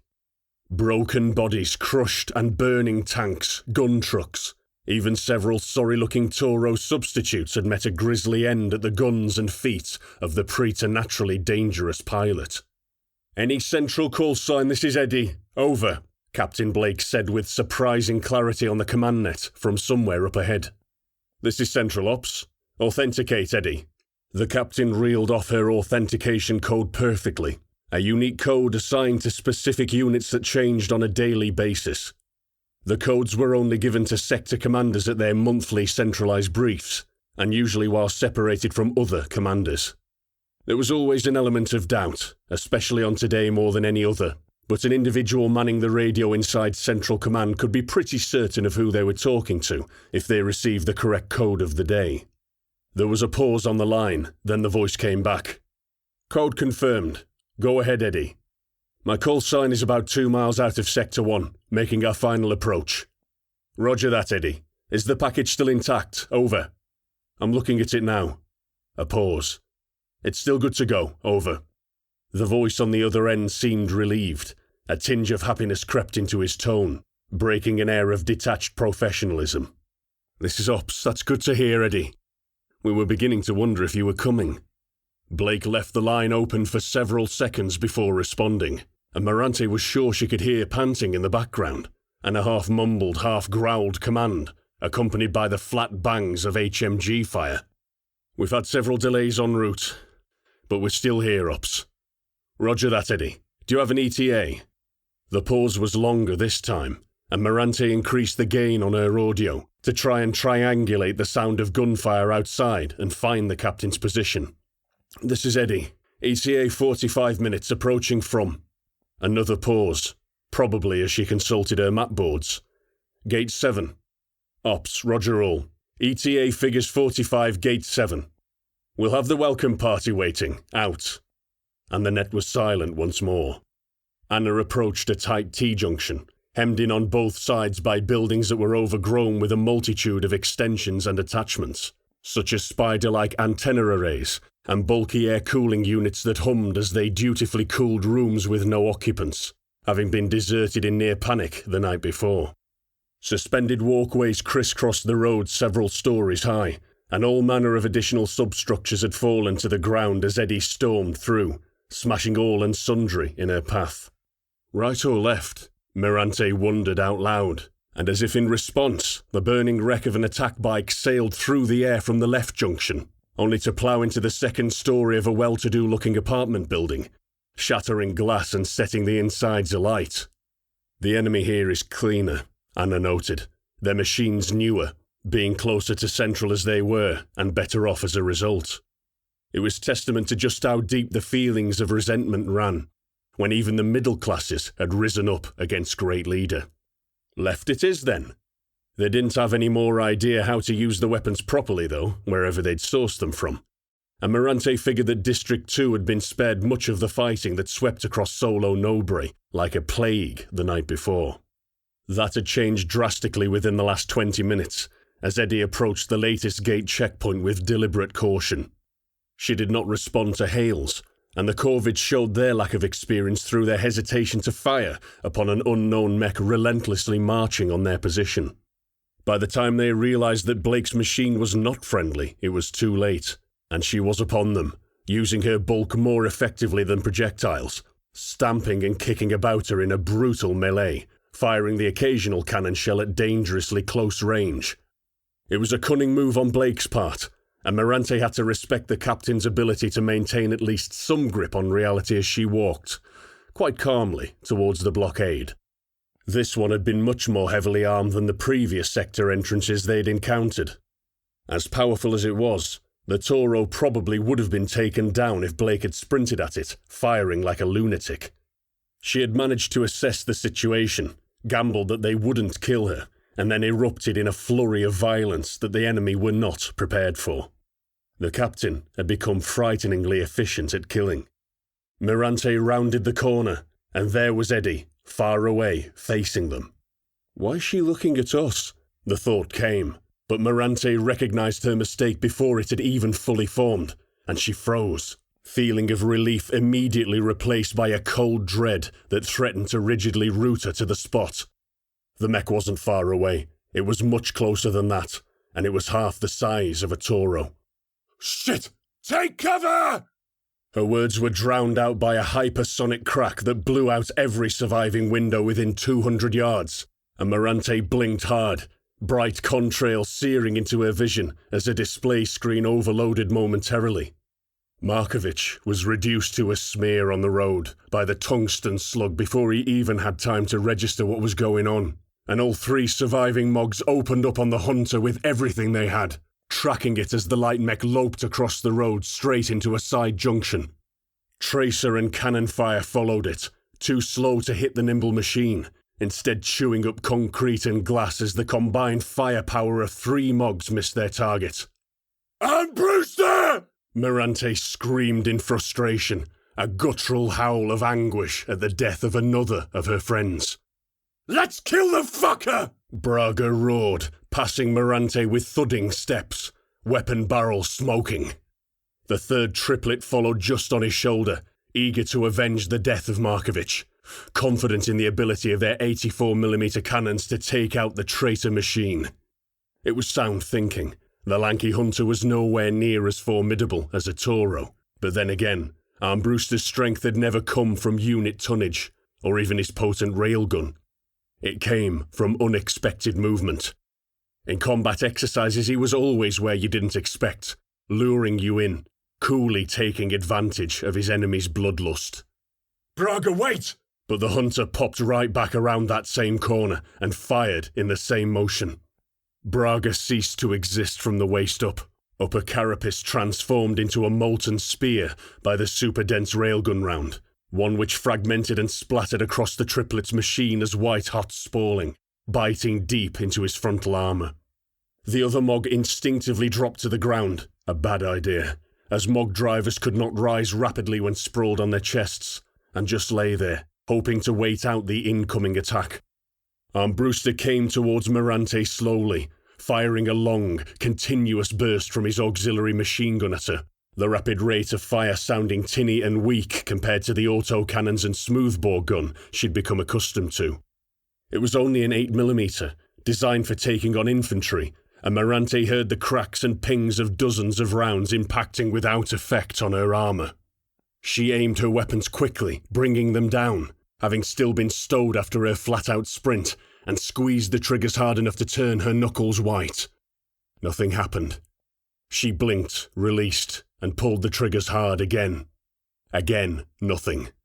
"I was aiming for your weapons. Your trigger mechanisms, optics, whatever really," Armbruster said. Mirante snarled. Her trigger mechs had been shot to shit, linkages severed, made useless. No matter, she could still see, and she wouldn't go down without a fight. She made to charge, would try and tackle the comparatively skinny leg of the Buckmaster class, bring it down, and rip that scum out of it with her gauntlets. She only managed 2 pounding steps before Armbruster lurched, in that alarming gait that seemed too fast for a machine of that size, and stopped above the stricken Mog to her front, one clawed foot raised threateningly above it. "We'll have none of that, Corporal Morante, unless you want this young fellow's grey matter, and all his other matter spread across the concrete here." Morante stopped in her tracks, unwilling to sacrifice her last living comrade in a last-ditch attempt to bring the traitor down. She would not lower herself. "We'll kill you," she said through gritted teeth, over external speakers for emphasis. "Oh, really?" Armbruster replied, feigning alarm. "Because you've done such a good job so far." She laughed at him, a humourless bark that sounded like an angry dog was trapped inside her suit. "You have nowhere to rearm, nowhere to charge shields. You'll run out of ammo, power, whatever comes first. Then no matter what you do, someone like me is going to rip you out of that cockpit and have your head on a spike." Wow. Wow. I never thought the stoic Corporal Morante had capacity for such brutality. You have my approval, little Mog driver. Nothing less than a traitor deserves specialist. "Yeah, you're boring me now," Armbruster said, no longer willing to verbally spar with the NCO. "I only compromised my position for one reason." He lowered his foot gently, just short of the triplet that even now was managing to struggle to his feet. Morante noted that there was a slight wobble in the scout's mech stance as the foot came down, and questioned how long the traitor had been awake. Was he as tired as them? More so even. Maybe it had slowed him down somewhat. Maybe there was still a chance.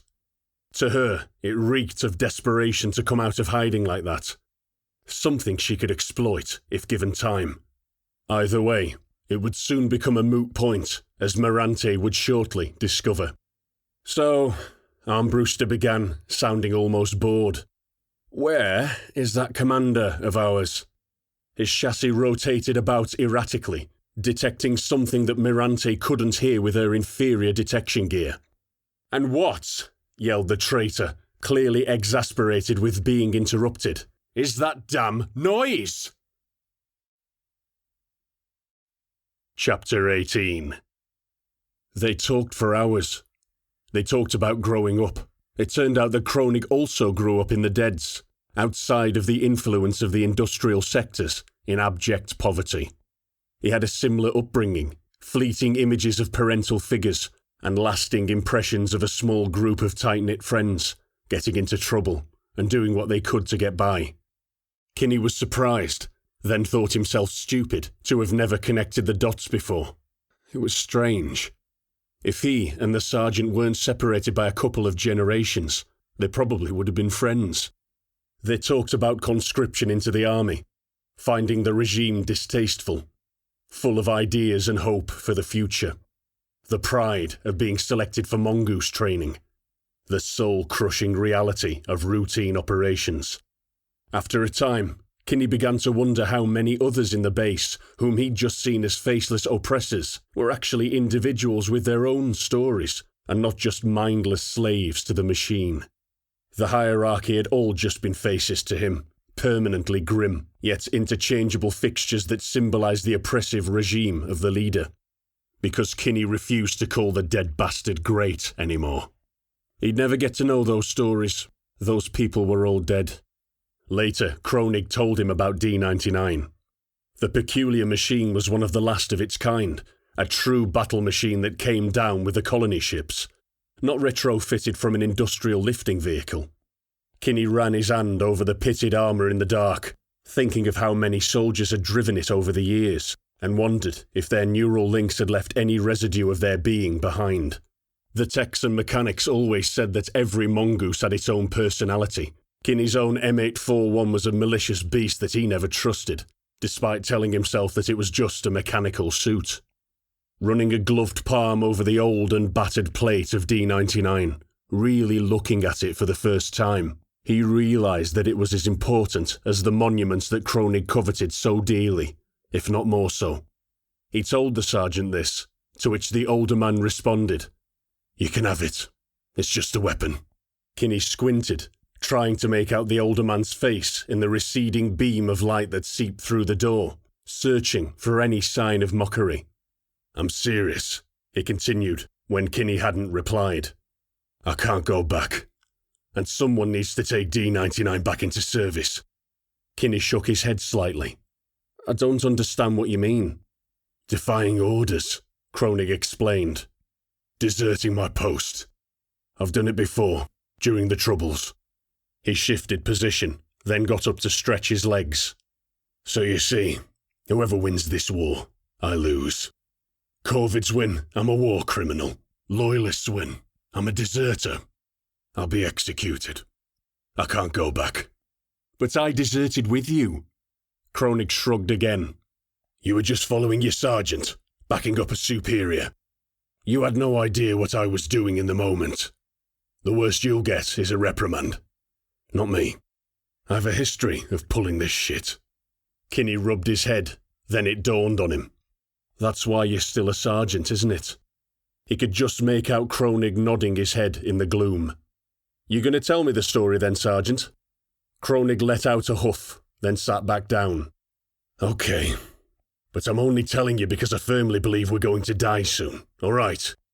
Kinney laughed, then later wondered if he was actually joking or not. "It was near the end of the Troubles. We were making good progress against the Loyalist units, mostly made up of crusty old guys with a lifetime of traditions and no actual experience, versus us young lunatics and our wild ideas of independence. They never stood a chance, really, and it was just a matter of time before we drove them from the city, or wiped the bastards out.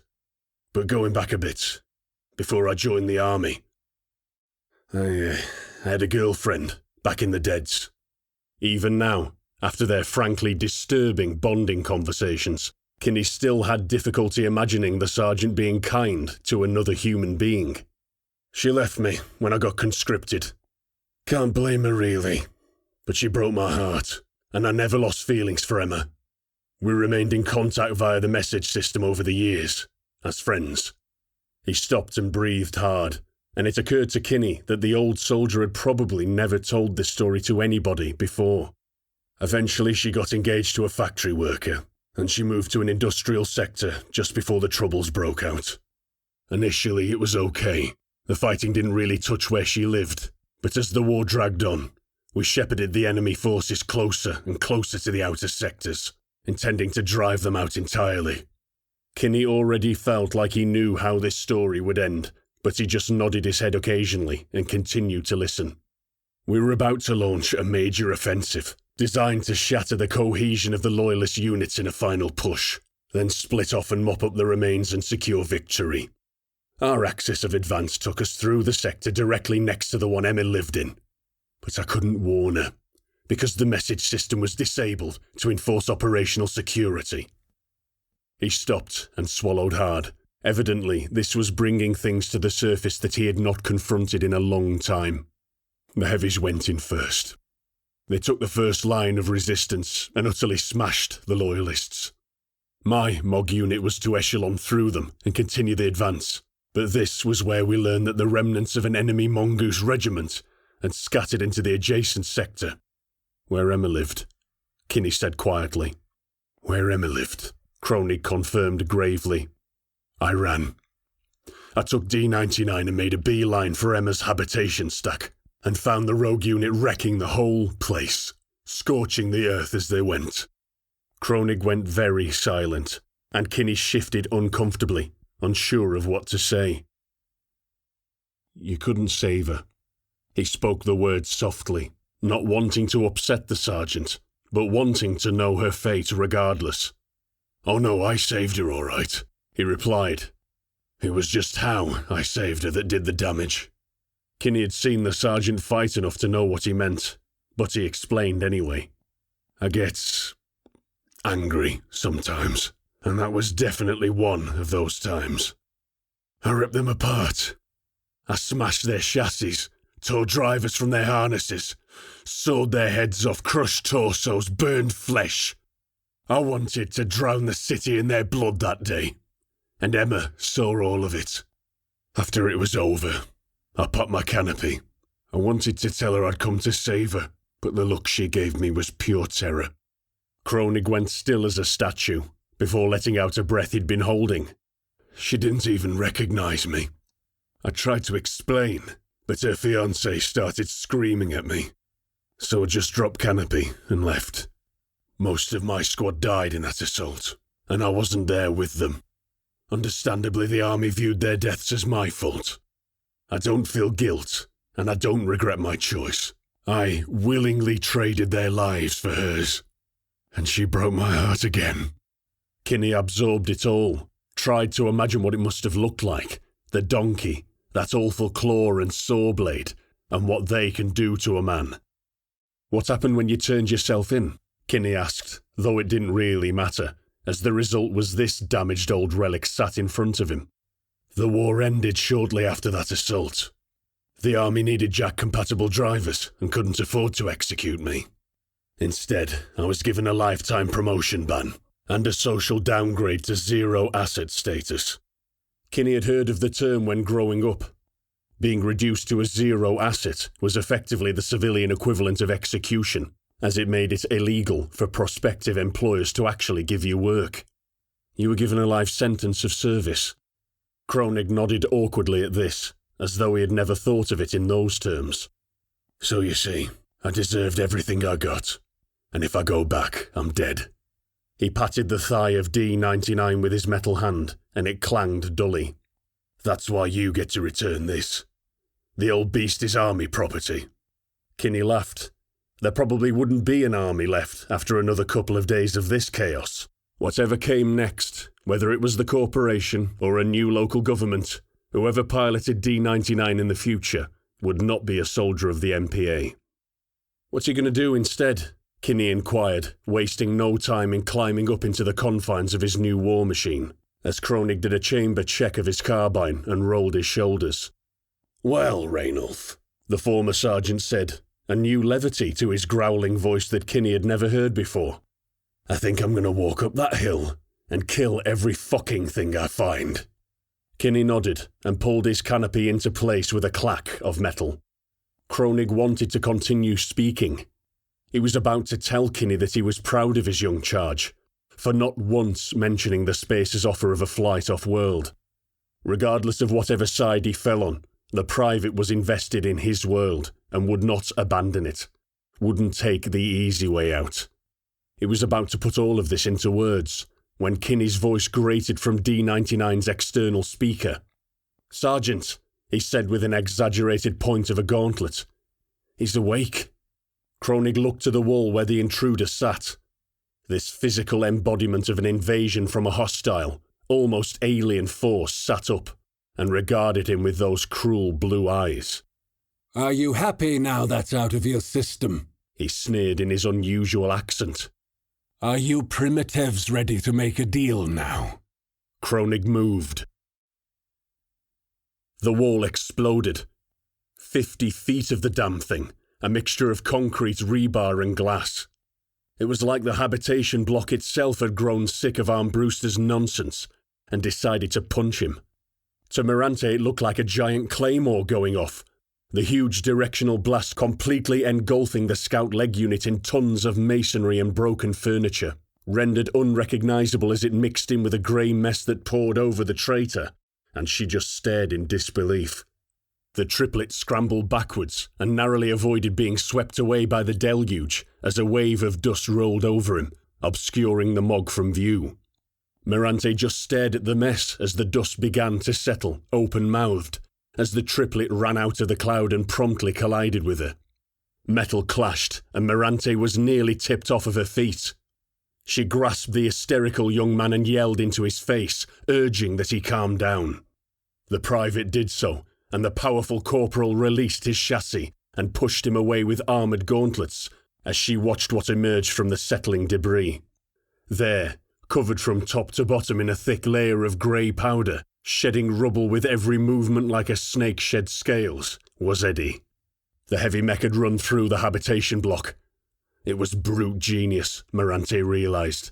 Practically the only way to sneak up on the hunter without his sensor equipment picking up the Tauro's considerable mass. Then she realised that Blake had used them as bait. She stood now, all 40 feet of her looming chassis tilted down, to observe the pitiful vision of the traitor's mech, half buried in concrete, skinny legs askew, mangled and pointing to the sky. Eddie's long cannon's barrel angled down until it was no more than an inch away from Armbruster's glacis.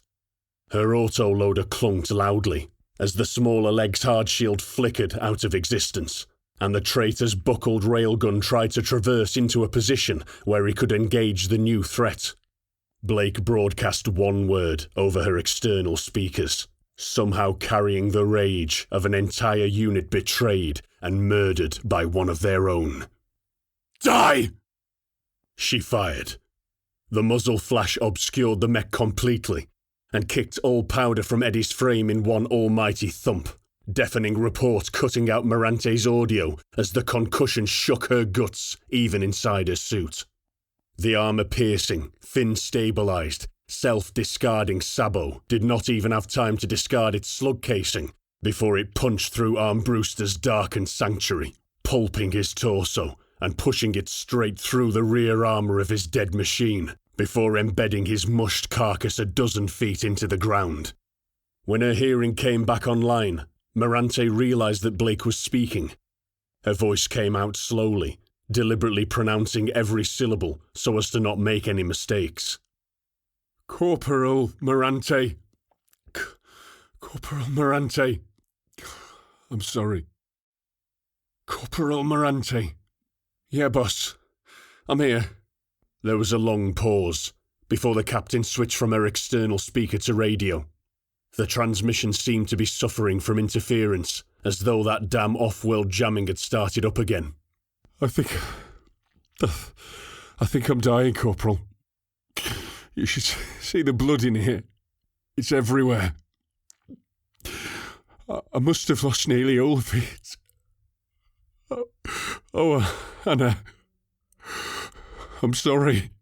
Shut up, boss. You're not going anywhere.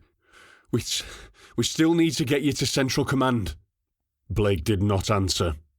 Morante took a deep breath, made a conscious effort to stand up straight as she could, and turned to her last remaining trooper. If the boss died now, she would either tip over again or just stand still. Either way, Morante did not relish the prospect of popping her canopy to go and retrieve the black box from her command pit. She had to take action, right now, before the moment passed. "Private, I'll take the lead. Cover our rear, and we'll escort the captain to the objective. Confirm." "Roger that, Corporal," the triplet said without complaint. She felt guilty that she couldn't tell which one he was. "You with me, boss?" "I think so, Corporal. We need to get to Central." "I know," Morante replied, striding past the heavy mech with a glance at her compass. "Just follow me. We'll be fine, Edwina." And with no ammo, no shields, and no real clue where she was, Anna Morante led the survivors of Sector 78 towards their final goal. "Thank you for the offer of a ransom, but on behalf of Great Leader and all his armed forces, saints rest his soul, we must respectfully decline." Kronig said the words with such force, such finality, that the Spacer's eyes met his and grew wide. He had just enough time to realise what was about to happen, and his scrawny arms, one broken and flopping uselessly, rose to protect his face as fate caught up to him. Kronig's black prosthetic shot out like lightning, crushing the off-worlder's skull against the unyielding stone of the crypt with a sharp crack of impact, ending him in an instant. It did indeed look like a lizard's egg being squished, Kinney observed silently. Without pausing to even clean the gore from his fist, Kronig pushed the door of the crypt open slowly with the muzzle of his carbine. He smoothly checked his arcs, weapon tucked in tight, body and head moving as a single unit, both eyes open, just above the weapon sights as he scanned for threats. He cleared the doorway quickly, and Kinney stomped out after him, checking himself so he didn't accidentally break into a run. D-99 was a different beast to the cantankerous old M841. The private felt no resistance through the jack, no tingling of the fingers or ghosts on the display screen. He simply thought, and it reacted. He understood now how Kronig had operated all those years without an assault harness securing him in place as the large power suit rotated on the spot, panning about with guns up. It didn't fight him, this machine, like it knew on some level that it was designed for warfare, and was totally comfortable with the fact. He had to suppress a childish grin. This was what he always imagined it to feel like piloting a MOG, not that travesty of cobbled-together crap the army issued out, but this smoothly operating killer. It would make a fine addition to the Corvid arsenal. Fingers hovered over triggers as Kinney swept gun barrels across the terrain, noting in the failing light that all was still. Smoke spewed from countless wreckages of vehicles upslope, mingled with thousands of dead, bodies butchered and burst by guns meant for taking on armoured vehicles. In the failing light, Kinney noted how the spacer casualties were few and far between. There was the odd Agrav, and a strange assortment of robotic-looking infantry units that were definitely not local, spread about among the dead. He was glad of his filters, and wondered how Kronig was dealing with the inevitable horrific smells. Mixed odours of ozone, burnt cordite, and flesh laid open by high-powered weaponry.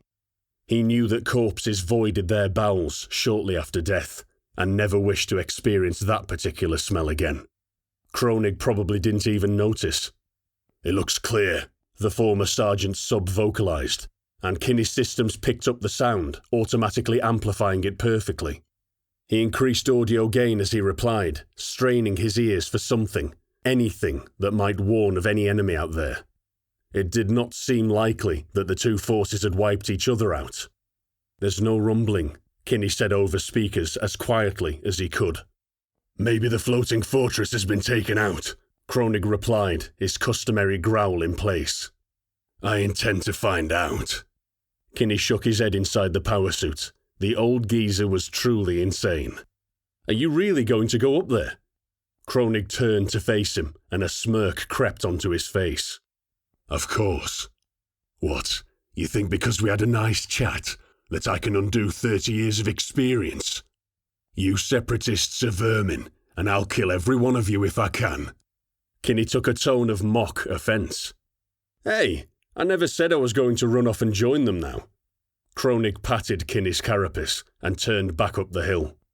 "No, of course you won't. You have your orders, Private." And then the man laughed at the absurdity of the situation. Kinney turned to look down the hill, catching the last rays of light as the sun dipped below the horizon. The city sprawled in all directions below them. Lights began to turn on across all the sectors, slowly lighting up Kinney's lifelong home as he watched. He thought that it was beautiful from up here, when all you could see was the orderly spacing of the sectors, neatly arranged and quiet, as though there was no fighting going on down there. No death, no poverty, no hunger or suffering. From up there on the hill, he could see why the original colonists had put such value in the place and claimed it for their own, rather than let the corporations take over.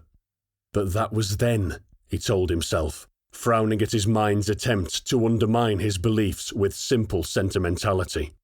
And this is now. "Martim's beard!" Kinney blurted, as synchronized movements suddenly lurched into life across every sector he could see. Every gate, perfectly in time, rose into position without ceremony, isolating every sector from its neighbour, instantly making every Corvid's, every spacer's job considerably harder. "Kronig, look at that! They did it!" And he turned to look at his sergeant, but there was nobody there. Kinney took it in. They had succeeded. The Loyalist mission had been successful, and it hadn't depended on him or Kronig to get it done. Their impact could not be quantified, but Kinney did not presume his impact on events had been any more than minimal. He was just a man, and now he was alone, free to pursue whatever goals he wanted. Kinney turned his radio on, gave a token check to any Loyalist units, but that damn interference was back and he got no reply. He decided to leave the thing on. It would give him something to listen to as he went about his work. Now he had nobody else to rely on for the first time in his life. He did not like the silence. "I think I'm going to find my brother," Raynolf Kinney said to nobody at all, then started to descend the hill, one well-oiled mechanical step at a time, as a familiar message began to play. "Welcome, Brigador. Great leader is dead. Solo Nobre must fall. Here is your contract." Epilogue. Blake blinked slowly and attempted to sit up. She regretted it instantly, as the pain in her head felt as though a procession of toros were dancing on her skull. A wave of nausea swept through her body, and she did her best to avoid throwing up as her whole body tingled with disconnection shock. "Wait, I'm disconnected," she thought, and a momentary pang of panic rattled through her body as her eyes darted about, searching for displays and readouts. The only one was the small screen belonging to a machine that was hooked up via medical diagnostic jack, attached to a wire that led directly to the back of her head, and showed all of her vital signs to anybody who cared to look. She looked down to her body, a real body, she was somewhat disappointed to discover. Blake saw that she was wearing a disposable paper hospital gown that itched against her bare skin. The wound in her arm had been dressed properly and hurt like the hells, and her other arm was hooked up to a drip that fed fluids into her system, and it was then that she realised she had no idea how she had come to be inside a medical ward. "Ah, you're awake." The voice startled her, and she looked across to where a tall, well-groomed staff officer sat in a chair beside her hospital bed. "That's good. The medic said it wouldn't be long." "Where are my men?" Blake asked, her voice small. "How did I get here?" "You walked in," the officer stated simply. "And your 2 surviving soldiers are in the next ward." He looked down to a small unit mounted to his belt, pushed a button on it, and spoke softly into a small headset discreetly mounted on his cranium. "They'll be here shortly," he continued after his message was finished. "I won't mess around as time is short. The assassination plot took out most of our upper echelons of command, and we're only just now managing to consolidate after yesterday's attacks. The separatists have already recommenced their assault, as of sundown, and these off-worlders are going to be nothing but trouble. You're one of our few proven combat commanders, as evidenced by your impressive efforts to bring the gate system back online, and as such you are receiving a promotion to colonel, effective immediately." Blake stared, wide-eyed, taking in the information.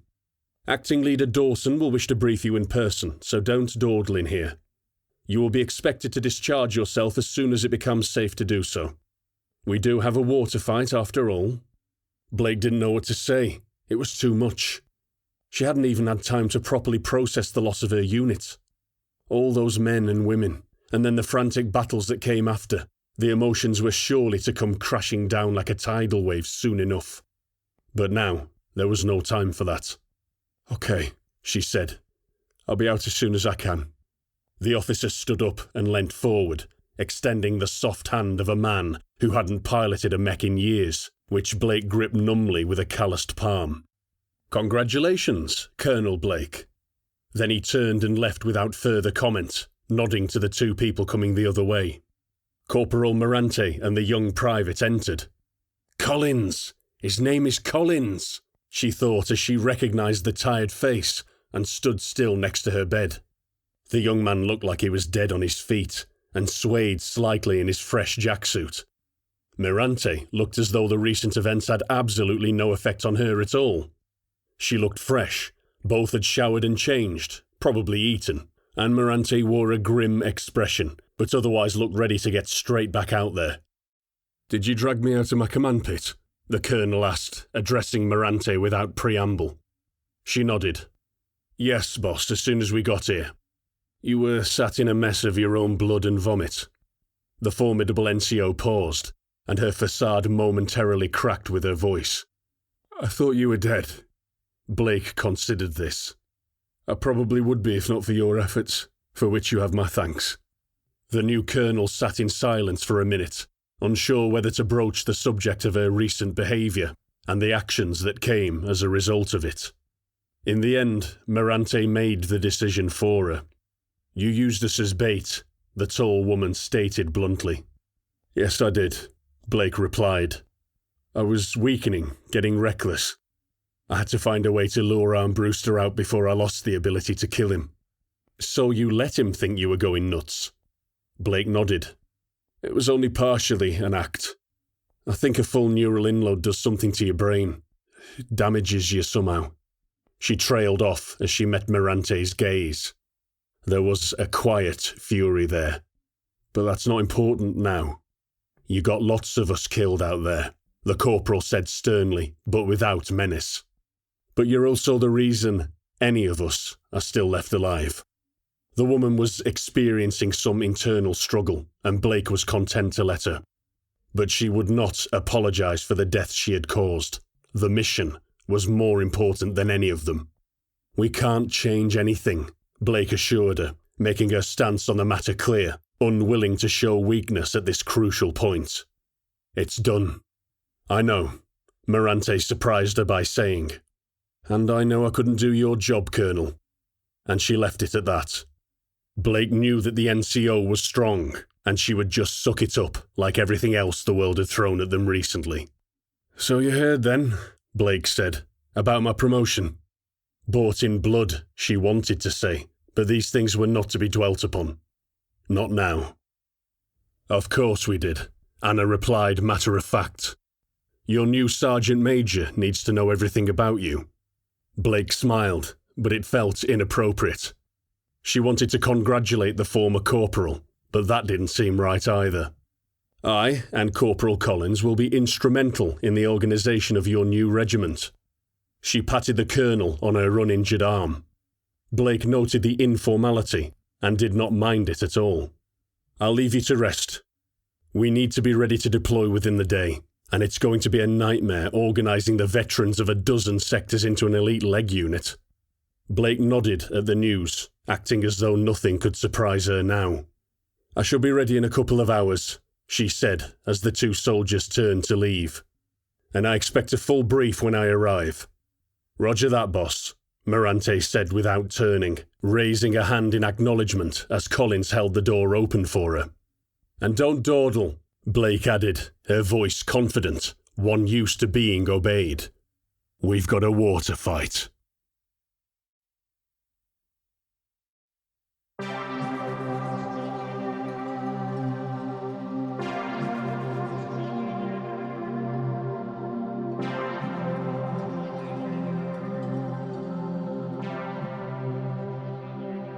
Brigador.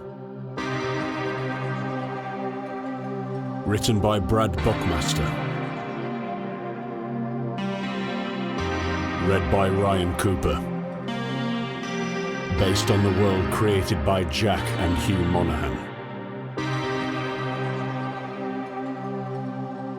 Music by Makeup and Vanity Set.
Note from the author. Brigador Killers was a difficult book to write. I've been in a dark place for a few years now, and I think the content reflects that. For this reason, I dedicate this one to my wife, Jenny, for being the sturdy rock against which my insanity crashes, and to my cats, Dave and Mina, for being cute as fuck. Note from the creators. Brad is a concise and unsentimental writer. We Monaghan brothers are the opposite, something Mr. Buckmaster bears with silent patience. I'm certain that Brigador would be profoundly diminished without his expertise as a soldier, as a gearhead, and his skill as a storyteller. He's also fearless. Be ready. This is no mere tie-in novel. We gave Brad the go-ahead to run, and he ran all the way into the dark. Jack Monaghan, February 2022. Solo Nobre. Part 1. Prologue. J. The text scrolls onto the bottom corner of his hood, small but significant in brilliant white, demanding attention. It hurts to look at, and J makes a mental note to turn down the brightness, as he always does. The message is simple. Volta outer orbit reached. High speed drop in 1 minute. All hail the Annihilator. All hail Tuno Vok. J closes his eyes and forces his body to relax. Thousands of pinpricks of pain stabbing deep as he settles his weight into the restraint harness. The muscle suit's neural connection system is a brutal affair. A series of inward-facing spikes designed to penetrate the nervous system, but vital for both efficiency and to remind him of who he is. J embraces the pain, leaning into it as the ship starts to shake. The pariah, he whispers to nobody. The bang of the drop pod catches him off guard, as it always does. His heart leaps in his chest as the pod screams from its launch tube at optimal approach vector. It shakes so violently he thinks he will pass out, and the suit administers a small stimulant spike to keep him awake, eyes widening under the blank face armour just as it evens out. "Would you like to talk us in, Mina?" he says, knowing the discomfort it will cause her. She grunts. "Aye. Great Annihilator, turn your gaze to these gravity slaves we're about to destroy. May the violence we commit hasten the march of entropy, and keep your attention elsewhere so we can continue to make a profit." She is angry as she speaks. "Hail Annihilator! Hail Vok!" she finishes. Jay repeats her words in unison with Varys, the third member of the kill team. Jay says it in earnest. Varys sounds bored. There is comparative silence for an age. The only things to be heard are his heartbeat thudding in his ears and his breath, slow and steady, utterly in contrast to the body's autonomic functions. He focuses on that, the steady, rapid rhythm of his heart, and times it with his breath. In. Thud, thud, thud, thud, thud, thud. Out. Thud, thud, thud, thud, thud, thud. Jay's humours settle into a familiar pattern as he focuses, meditative in his way, leaving the anxiety of pre-op jitters behind, replacing it with the cold fury that drives him to victory time and again. Optimal altitude reached, deploying payload. A series of bangs, explosive bolts fire to shed the drop pod skin like alloy flower petals. They spin away in freefall over an alien world. A world of dirt. Jay looks to the horizon through a thick membrane of impact gel, catching the world's terminator. A strange pinkish sunlight casts a permanent line on the locus that colours everything on that planet the same hue. Then it's gone, leaving only the cold of the dark. An instant later, Jay slams into thick jungle, smashing aside one tree, bouncing from another. Some huge, thick-bodied ancient thing that takes the rude intrusion of the drop pod in its stride, before crashing to the earth with tremendous force. The combined shock-absorbing qualities of the muscle suit and the impact gel are enough to keep the kill team alive, but the impact force punches the wind from Jay and makes his knees feel like they're about to explode. The suit administers the appropriate cocktail of stims, and he launches from the shallow impact crater at a flat sprint, globules of spent gel trailing behind him. 0001. The mission timer starts. Deadline set at 15 minutes. Any more results in an unacceptable loss of profit. A failure. Trees pass in a pixelated blur, night amplification casting everything in hues of colour too bright, as the suit's in-load-X-load interface fills in the gaps. Jay sprints, and the other two members of Mantis Maniple ping him with radio checks. Jay answers in curt battle cant between short breaths, and they close in behind him to form a loose wedge as they weave through the jungle towards the objective. Varys sends up a drone, a Recon Seeker variant, launching from its cradle atop the drop pod. A yard round in diameter, the thing is little more than a disposable A-grav drive with a camera, and it darts ahead to recon the target site. A small window opens in the corner of Jay's display, and he glances at it as he runs.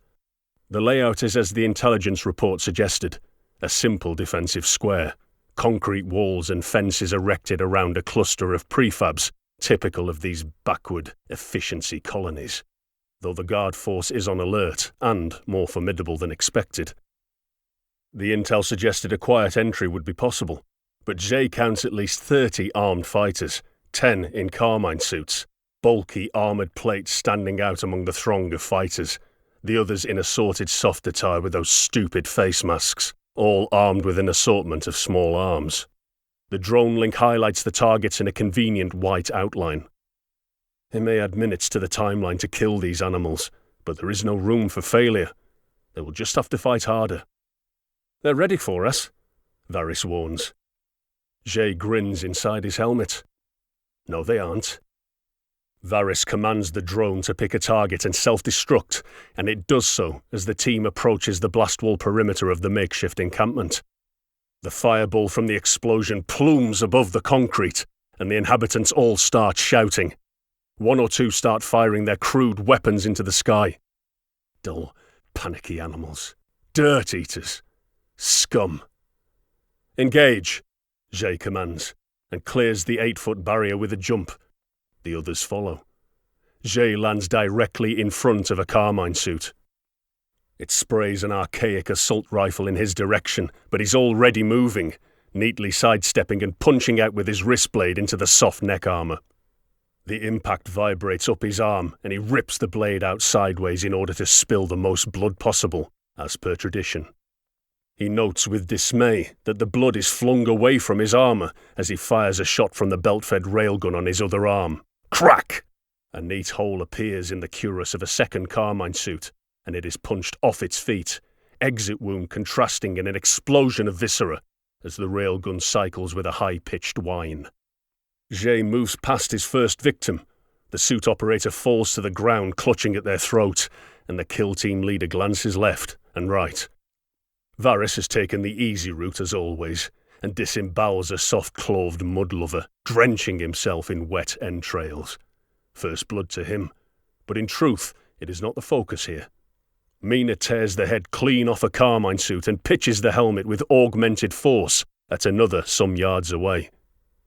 The helmet cracks the suit operator in the faceplate with a resounding clang, and the severed head falls free of the first helm, causing Jay to chuckle. The team move up in a firing line, bracketing their zones and dispatching targets as quickly and efficiently as possible. Jay hitting centre mass and switching targets, not bothering to confirm the hits.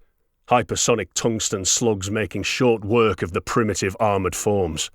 He uses his wrist blade to dispatch the soft ones until reaching the entrance to the underground bunker, where the real target lay in wait.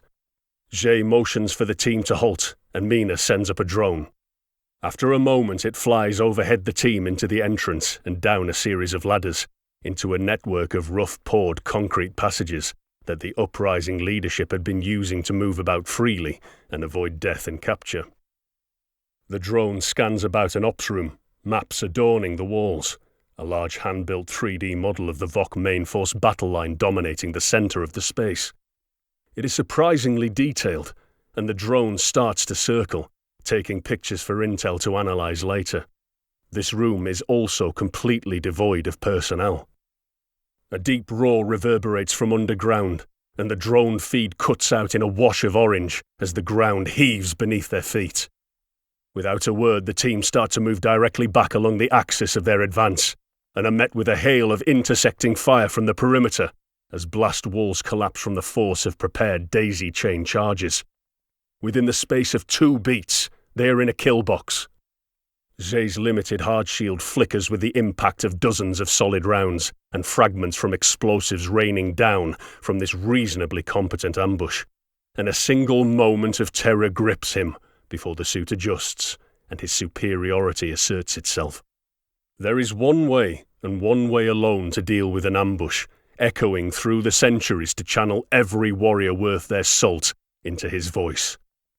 "Charge," he says calmly, before opening his suit's external speakers and sprinting into the fire, roaring hard enough to hurt.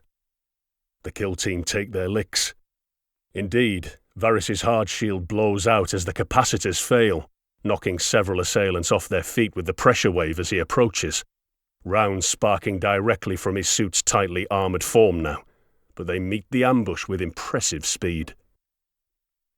Jay and his team set about the crafty cud chewers with almost reckless abandon, cleaving left and right, blasting soft bodies at point-blank range with railgun rounds that simply punch massive holes straight through torsos and pop heads like squashed grapes. Within a minute of frenetic activity, the thick-bodied Voltans are dead, uncounted mutilated corpses strewn about. Jay is covered in gore that sizzles on the hot plating of his dented grey armour, truly bloodied now, and he closes on the objective of this mission. A lone carmine suit, larger than the others, unarmed, his weapons lost in the fracas somewhere. Jay's suit helpfully marks him as the target. The warlord that has been causing them so much trouble. They do not know his name. Jay doesn't care. But inside that huge frame is a mind tuned to the intricacies of guerrilla warfare. He has been a pain for months, until one of his own sold him out. Now he stands, body language that of just another frightened animal, as Kill Team Jay fans out to surround him.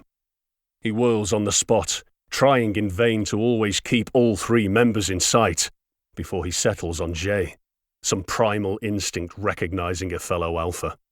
He coughs, clearing phlegm before barking in guttural tones. "Fight me! Honor!" He wants a one-on-one.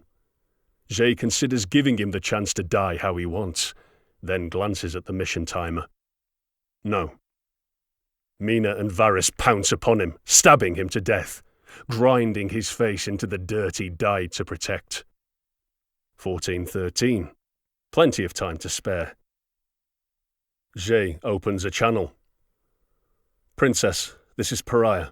Objective met. You are clear to advance. The resistance will be considerably less well organised." Aileen Vok's voice came back at him over the net, tone serious as ever. "You're cutting it fine, Pariah. The timeline waits for none." "Nonsense, my love. You have 30 seconds.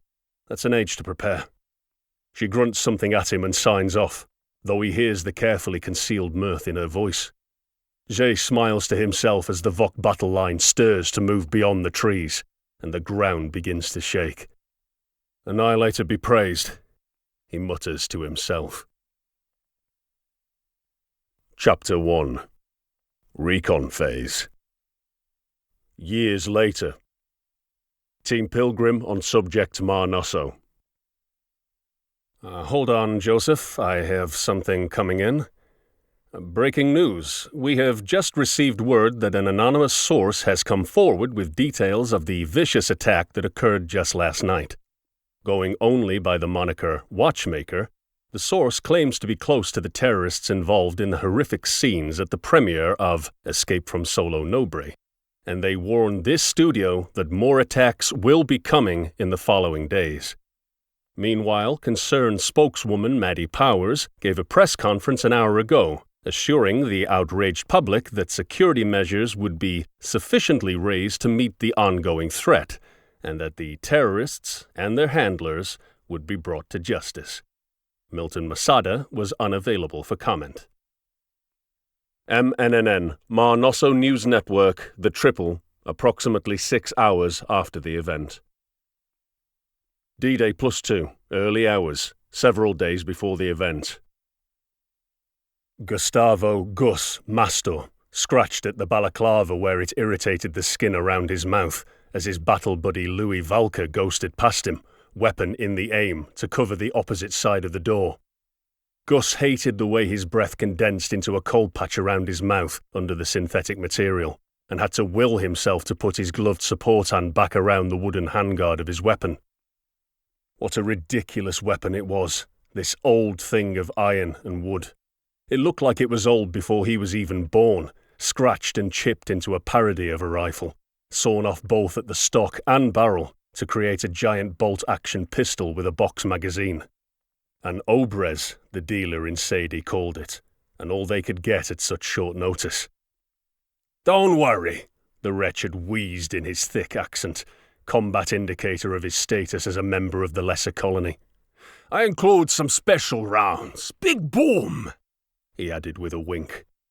Gus hadn't been amused by Grau's retelling of the incident, doing the accent and everything.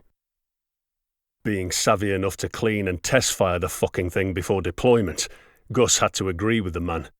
The hand-load Wildcat cartridges projected a flame out of the barrel 3 feet long and provided enough recoil to remind you what a bad idea they were, to the point where Gus tried to convince Valka to swap with him.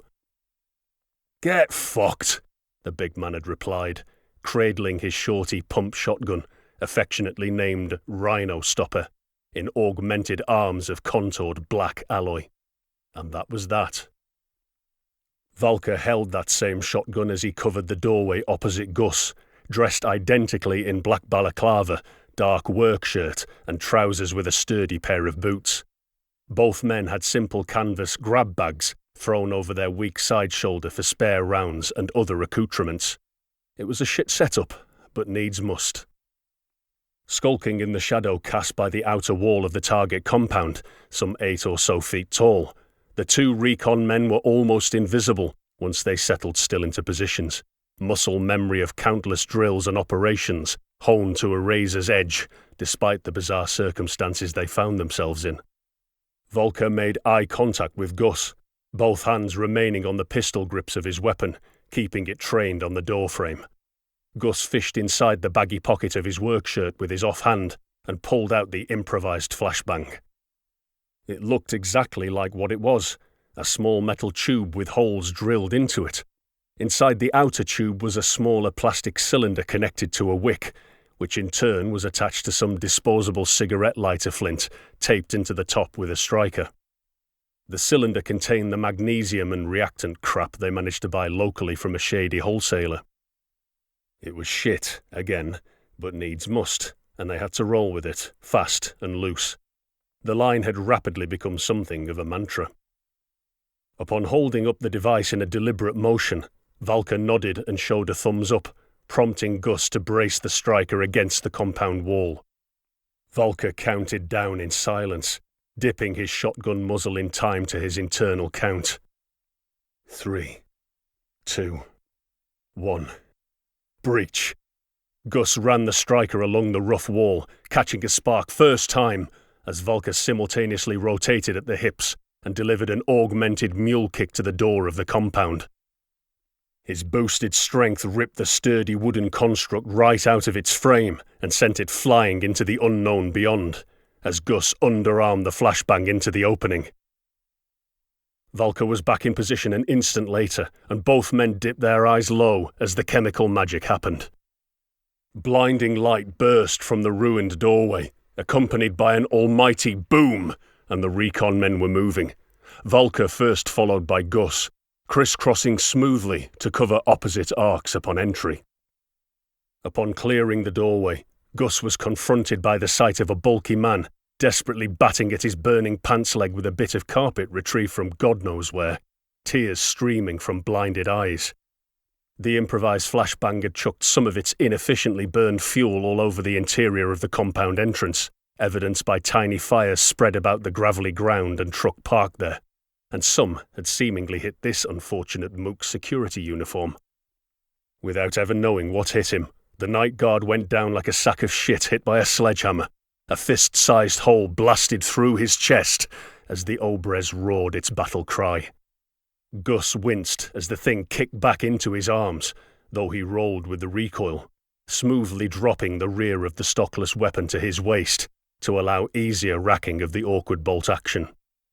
Gun back up, he scanned the rest of his immediate surroundings whilst sweeping his arc, moving to a corner to his immediate right.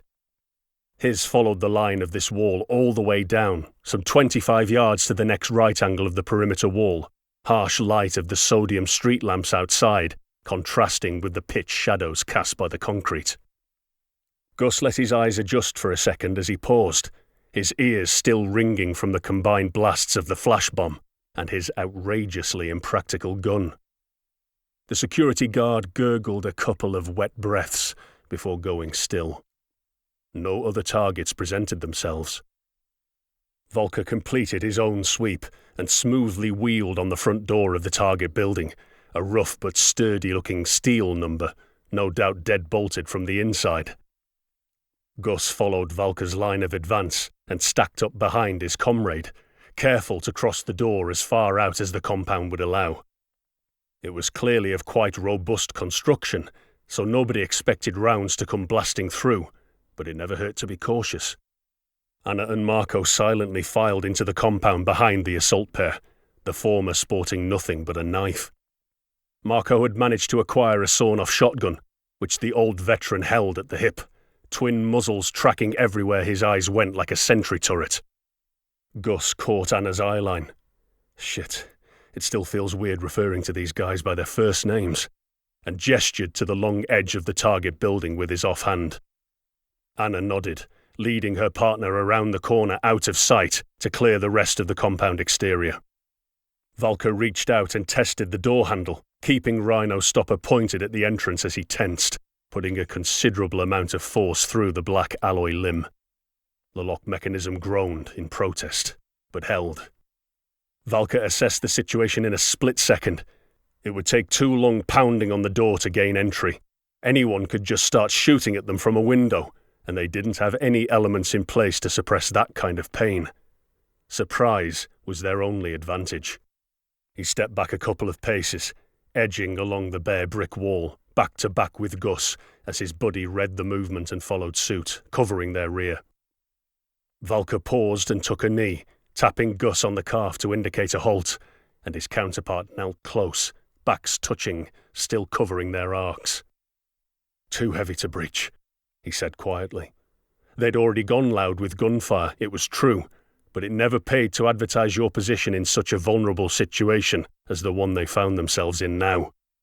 Gus grunted in acknowledgement, eyeing the barred ground floor windows with venom. The upper floor windows were not barred, and a heavy metal guttering system was bolted just below the roofline, complete with vertical runoff pipe that passed conveniently close to the appealing entryway. Thank God for cheapskates, thought Gus, and he told Valker as much. Deciding not to wait to see if the other two had found a better entrance, Gus handed his rifle pistol to Valker and began to scale the metal drain pipe like a monkey, hand over hand, feet braced against the wall. Once he reached the upper floor, Gus peered over the sill of the window, sweat running down both sides of his nose, itching like crazy under the balaclava. He blinked sweat out of his eyes and puffed a controlled breath out with the exertion of holding himself clamped to the side of a building, and saw nothing but darkness. "Weapon!" he barked to Valker and looked down, extending his shooting arm out to catch. Valker threw his shotgun up with perfect accuracy, which Gus nearly fumbled, catching it awkwardly by the barrel because he was expecting to catch the Obres, but he understood why, after he finished nearly shitting himself. He tossed the stumpy gun carefully and caught it by the pistol grip, testing the heft as he held the muzzle steady towards the window. If he got compromised, he'd only have one shot dangling from a gutter, and a shotgun would cover a much larger area than the comparatively accurate Obres. "Flashbang," he called out, and Valker already had it in his hand waiting. The big man took a step back, scraped the striker off his other metal palm, once, twice, before it caught, then launched it through the upper window with inhuman power. It shattered the plate glass on its way in and smashed itself apart in the process, bursting with a pathetic pfft instead of a booming flash, gobbets of burning liquid setting the room beyond the window on fire.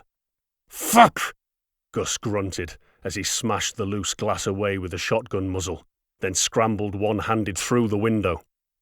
He pushed through the rapidly rising flames, breath held, and yanked the door to the upper corridor open as Valka stormed up the drainpipe faster than an eager rat. The big man piled through the window and set about stamping out the mini-fires that threatened to engulf the place, as Gus chose a random direction and leant his upper body into the corridor, weapon punched out into the aim. Pistol fire banged loudly down the corridor, spanking from the wall and ceiling in front of him, causing him to flinch as they cracked past. Shit! Wrong way. He ducked back and pivoted on his heel, punching out in the other direction towards the centre of the building. The corridor terminated onto a square landing that topped a set of stairs, upon which a lone gunman was laying down, exposing as little of his body as possible, pistol braced on the top step.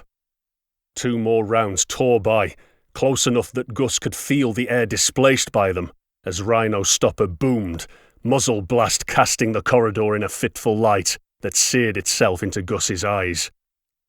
The shell hit low, throwing chunks of threadbare carpet and wood splinters into the shooter's face. He screamed and reflexively jerked back, causing him to tumble down the stairs in a clatter of limbs. "Valka, on me!" Gus yelled as he stepped into the corridor, racking the stubby shotgun, smoking shell case clacking off the tight corridor wall. The big man gave a curt "Yep" in confirmation and ceased stamping out the flames. Valka extended the Obrez like a pistol and gave the other end of the corridor a cursory sweep before getting on Gus's shoulder and following the few yards to the top of the stairs. The gunman was the boss of the private security detail they'd been watching for the previous 2 days, and now he lay on the centre stairwell, clutching his face and panting as he fought to control the pain. Gus pumped around into his chest, blasting him bodily across the landing into the wall, leaving a bloody streak on the carpet behind him where he stopped in silence. "Ch-ch-ch! Give me that!" Valka grabbed the shotgun from Gus and roughly shoved the Obrez back into his hand, fishing a couple of shells from his grab bag to slot them home. "There's one more," Gus said, his grin detectable under the balaclava by his tone. "I'll let you have him if you want." Valka backhanded him across the dome, and Gus felt like he'd been hit by a small car. "Focus," he admonished the younger man. "Threat's not over." "Roger that, you bold cunt," Gus bit back. "Finished burning down the house yet?" "Yeah. Flames are under control." Chunks of brick and old paint blasted over their heads as automatic fire tore through the wall directly above them. The third security man announced his presence, shooting wildly through the room adjacent to the top of the stairwell. The burst of fire ripped a line inches overhead of the 2 recce men and would have killed them had they not been bickering halfway down the stairs like a pair of idiots. "Cover!" Valka yelled as he braved the inaccurate hail of rounds and scrambled back up the stairs on hands and knees. Gus fired up and at an angle, trying to guess the position of the shooter through the wall as best he could, racking and firing the bizarre weapon as fast as possible to provide at least some meagre suppressive fire. Valka was at the door to the room in a couple of seconds and ordered, "Switch fire," so Gus didn't shoot him. He cocked his leg and put a prosthetic foot through the door, ripping it clean off its frame, and Valka stormed in, blasting the bewildered man off his feet and smearing half of him across the nearest wall. "Clear," he yelled, before he reappeared with an automatic rifle of boxy construction, all stamped steel and plastic furniture, complete with a bandolier of magazines. Gus changed magazine on his Obrez and looked up at the big man with jealousy in his eyes. "Mine!" Valka yelled with just as much enthusiasm, stuffing the shotgun into his grab bag and slinging the bandolier over the same shoulder. "Focus!" Gus whined in an approximation of Valka's voice. The security was down. That just left the target. "I know where I'd be if I were him," Gus thought to himself, as the pair silently stalked to the entrance of the compound, opening the deadbolt to the front door of the building to let the rest of the team in. Chapter 2. D-Day, 2 days before. The freighter, Heckler's Glory, All 70,000 tons of greasy metal hung in low orbit, a constant stream of landers hustling to and fro, some carrying the myriad items required to feed the appetites of one of the richest colonies in the region, others shipping cargo of an entirely different variety. The ship's captain, opportunist that he was, jumped aboard the refugee transportation bandwagon practically the day the blockade fell around Novo Solo. He was there on the deck, amongst the rest of the corporate vultures, offering rides to the mineral-rich populace of the far-flung colony before the fires of uprising were even out. Turned out a lot of natives didn't realize what they had, primitives that they were, and were willing to pay big money to leave. Turned out the home of the Solo Nobre concern was more than willing to take them, a gesture of goodwill from the new management. "We're better than Great Leader," said the faceless company men behind plastic smiles, as bodies were efficiently bulldozed into hastily dug mass graves. "Oh yes, we'll take you off-world, give you that chance to strike out on your own and grasp prosperity on strength of your own merit. Provided you can figure out your own transport," the SNC didn't say, "and provided you don't mind being dumped in a refugee camp outside of the actual colony. We can't have you living too close to citizens of the concerns, you understand. The owners don't want you stinking the place up for all the real people." The ship's captain could practically see the money pouring into his bank account as the civilians streamed from lumbering landers into immigration, a neat little city of standard prefab offices encompassing a huge open-air holding area set up on one of the landing pads at Mar Nosso spaceport. Indeed, he would make his money and leave, and looking back on the events that came after, he'd thank the gods he got off-world before it began. "The Nobreyans are tough motherfuckers," noted a menial clerk named Dave, manning one of the immigration desks as he glanced out the window into the lashing rain. There they stood, yellow macs billowing around them as they were battered by fierce rains. Mar Nosso liked to announce summer with a short monsoon season, but the concern had decided the budget stopped after providing essential facilities for the process. Nothing else was permitted. Losing the pad had left a bitter taste in many mouths in boardrooms across the city, so no seating, provisions, or even overhead cover was provided for the refugees. They were just left to form an orderly queue and wait their turn. Average turnaround took about 12 hours per person, from landing to clearing customs. Not one Nobreyan had complained in that time. Dave was certain that these people didn't even know complaining was an option.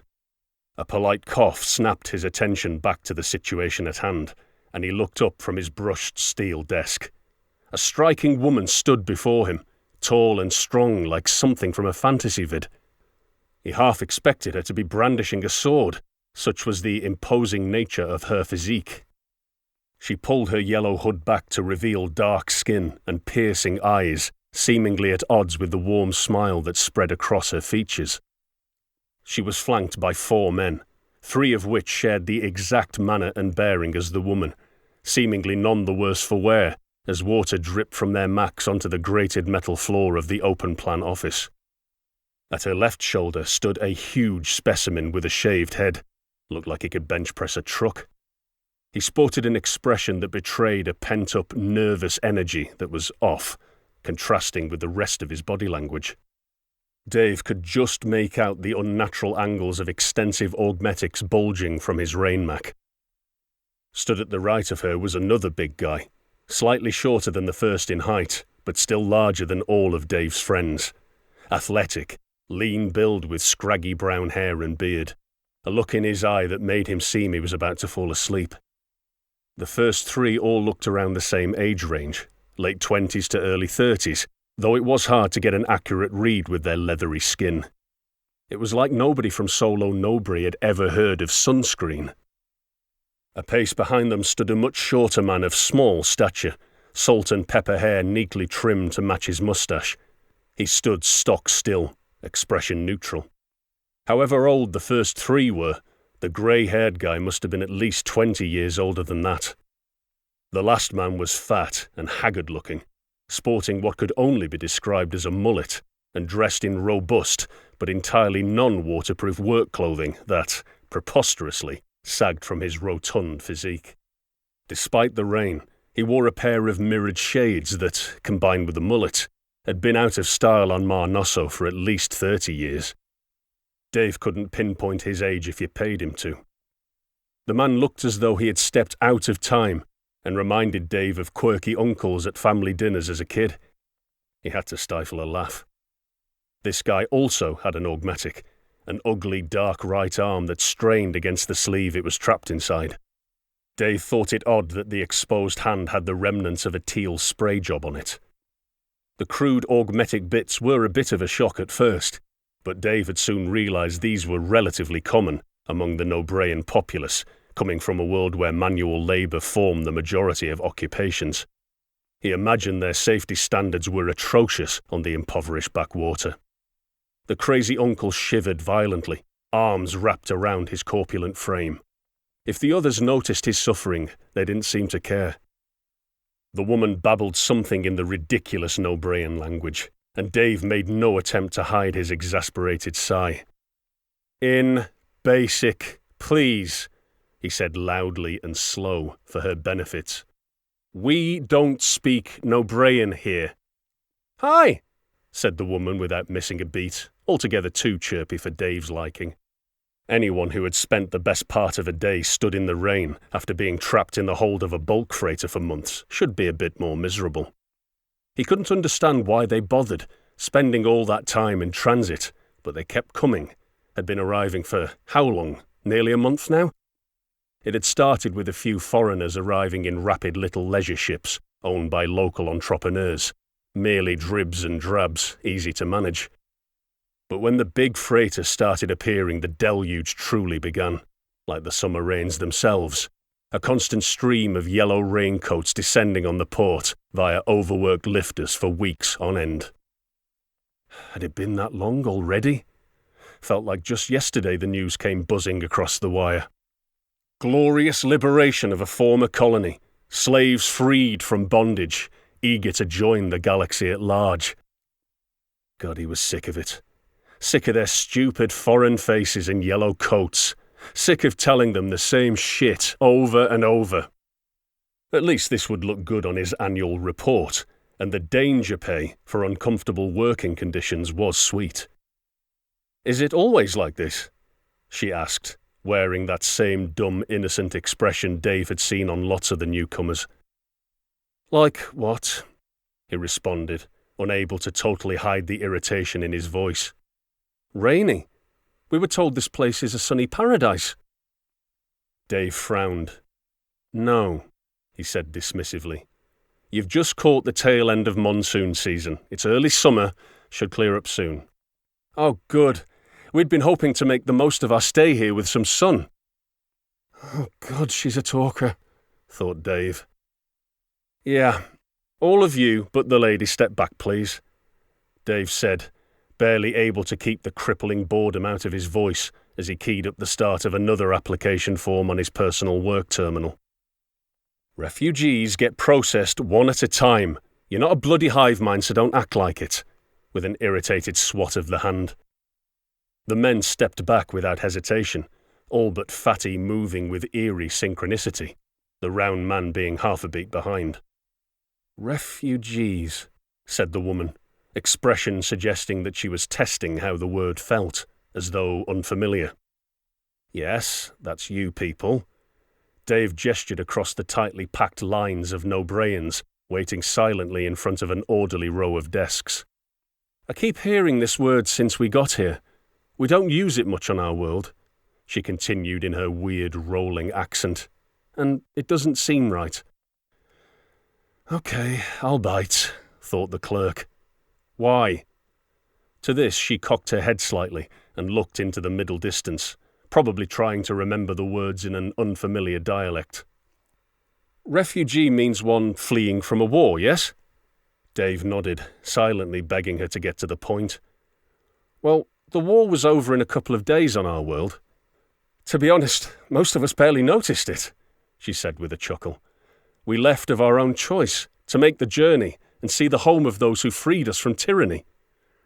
She looked around the cramped office at the coughing and farting human detritus she was part of. I would wager a lot of us come in no small part to pay homage to our liberators. Well, I'm sorry, lady. We just got told to call you refugees. What else would you suggest? She paused again, in a way Dave had noticed was common among her folk. It grated on him immensely. You should call us pilgrims, said the lady, all warmth gone from her voice. Dave screwed up his face for a moment and shook his head slightly. Okay, whatever. Well, at least you're here in time to catch the premiere next week if you want to give thanks, Pilgrim.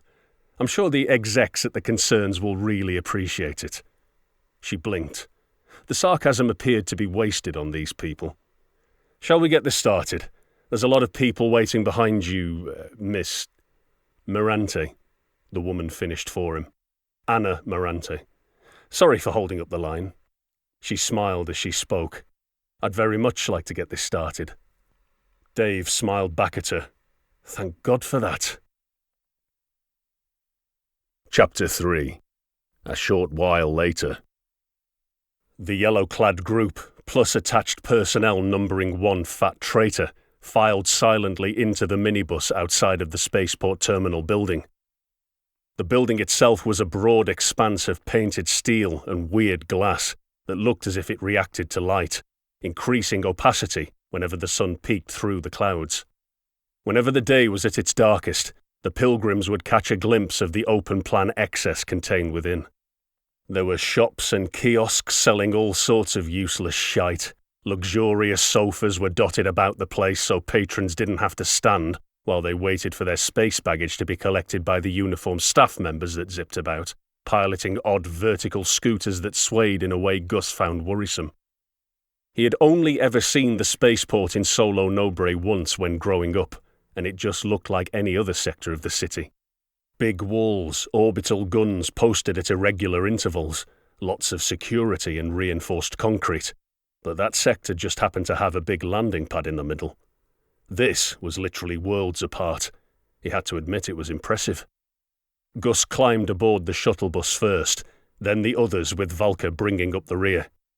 They were little 9-seaters, painted matte grey with an SNC logo stamped on the side in red, all skulls and daggers meant to project power and intimidate the competition. It was so mean. It could only have been thought up by some committee in suits. The locals, Gus mused, probably ate it up. The buses appeared to be on constant rotation. One would load up and leave. 30 seconds later, another would join the queue of identical vehicles at the rear of the loading area, sans passengers. Volker turned to his rear as he boarded, pushing a fellow Nobrean, a male youth, gently but firmly in the chest with an alloy paw. The young lad, covered in the facial tattoos and piercings of a mining family, looked down in mild surprise at the offending hand. Get the next one, Valka said simply, before climbing aboard the vehicle and sliding the side door closed with a click. He kept one hand on the door release mechanism, body clearly poised and ready to go as he settled into his seat.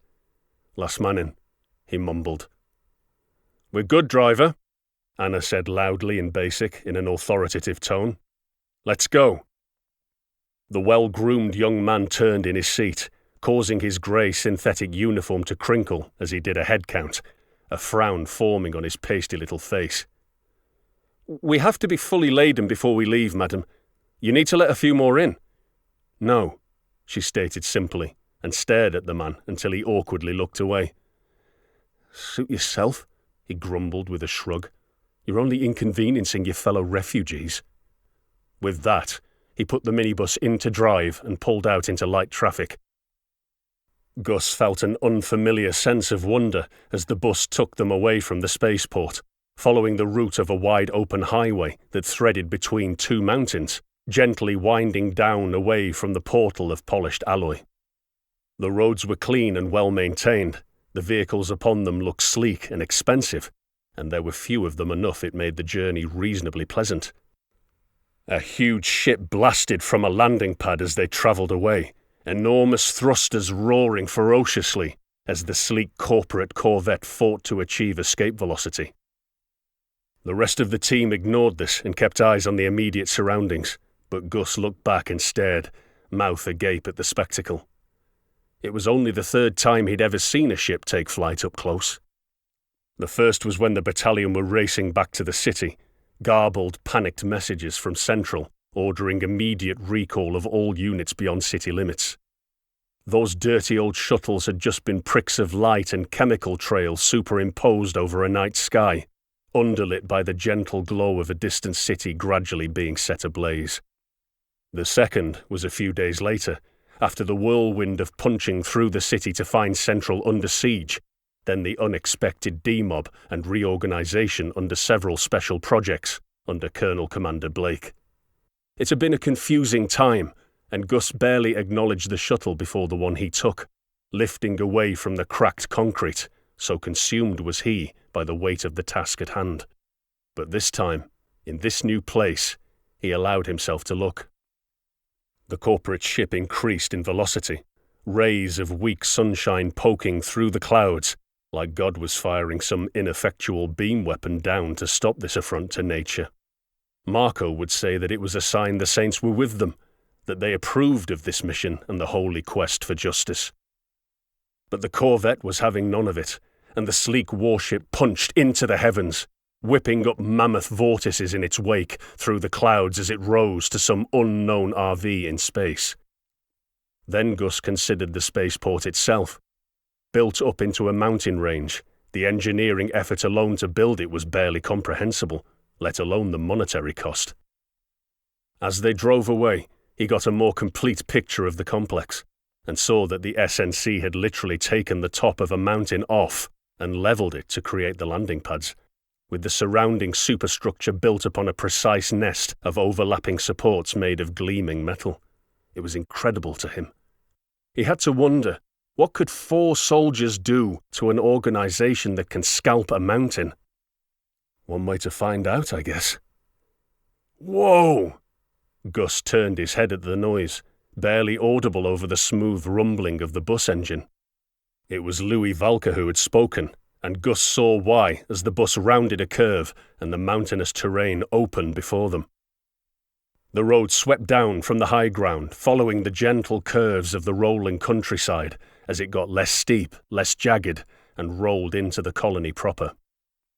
Mar Nosso sat before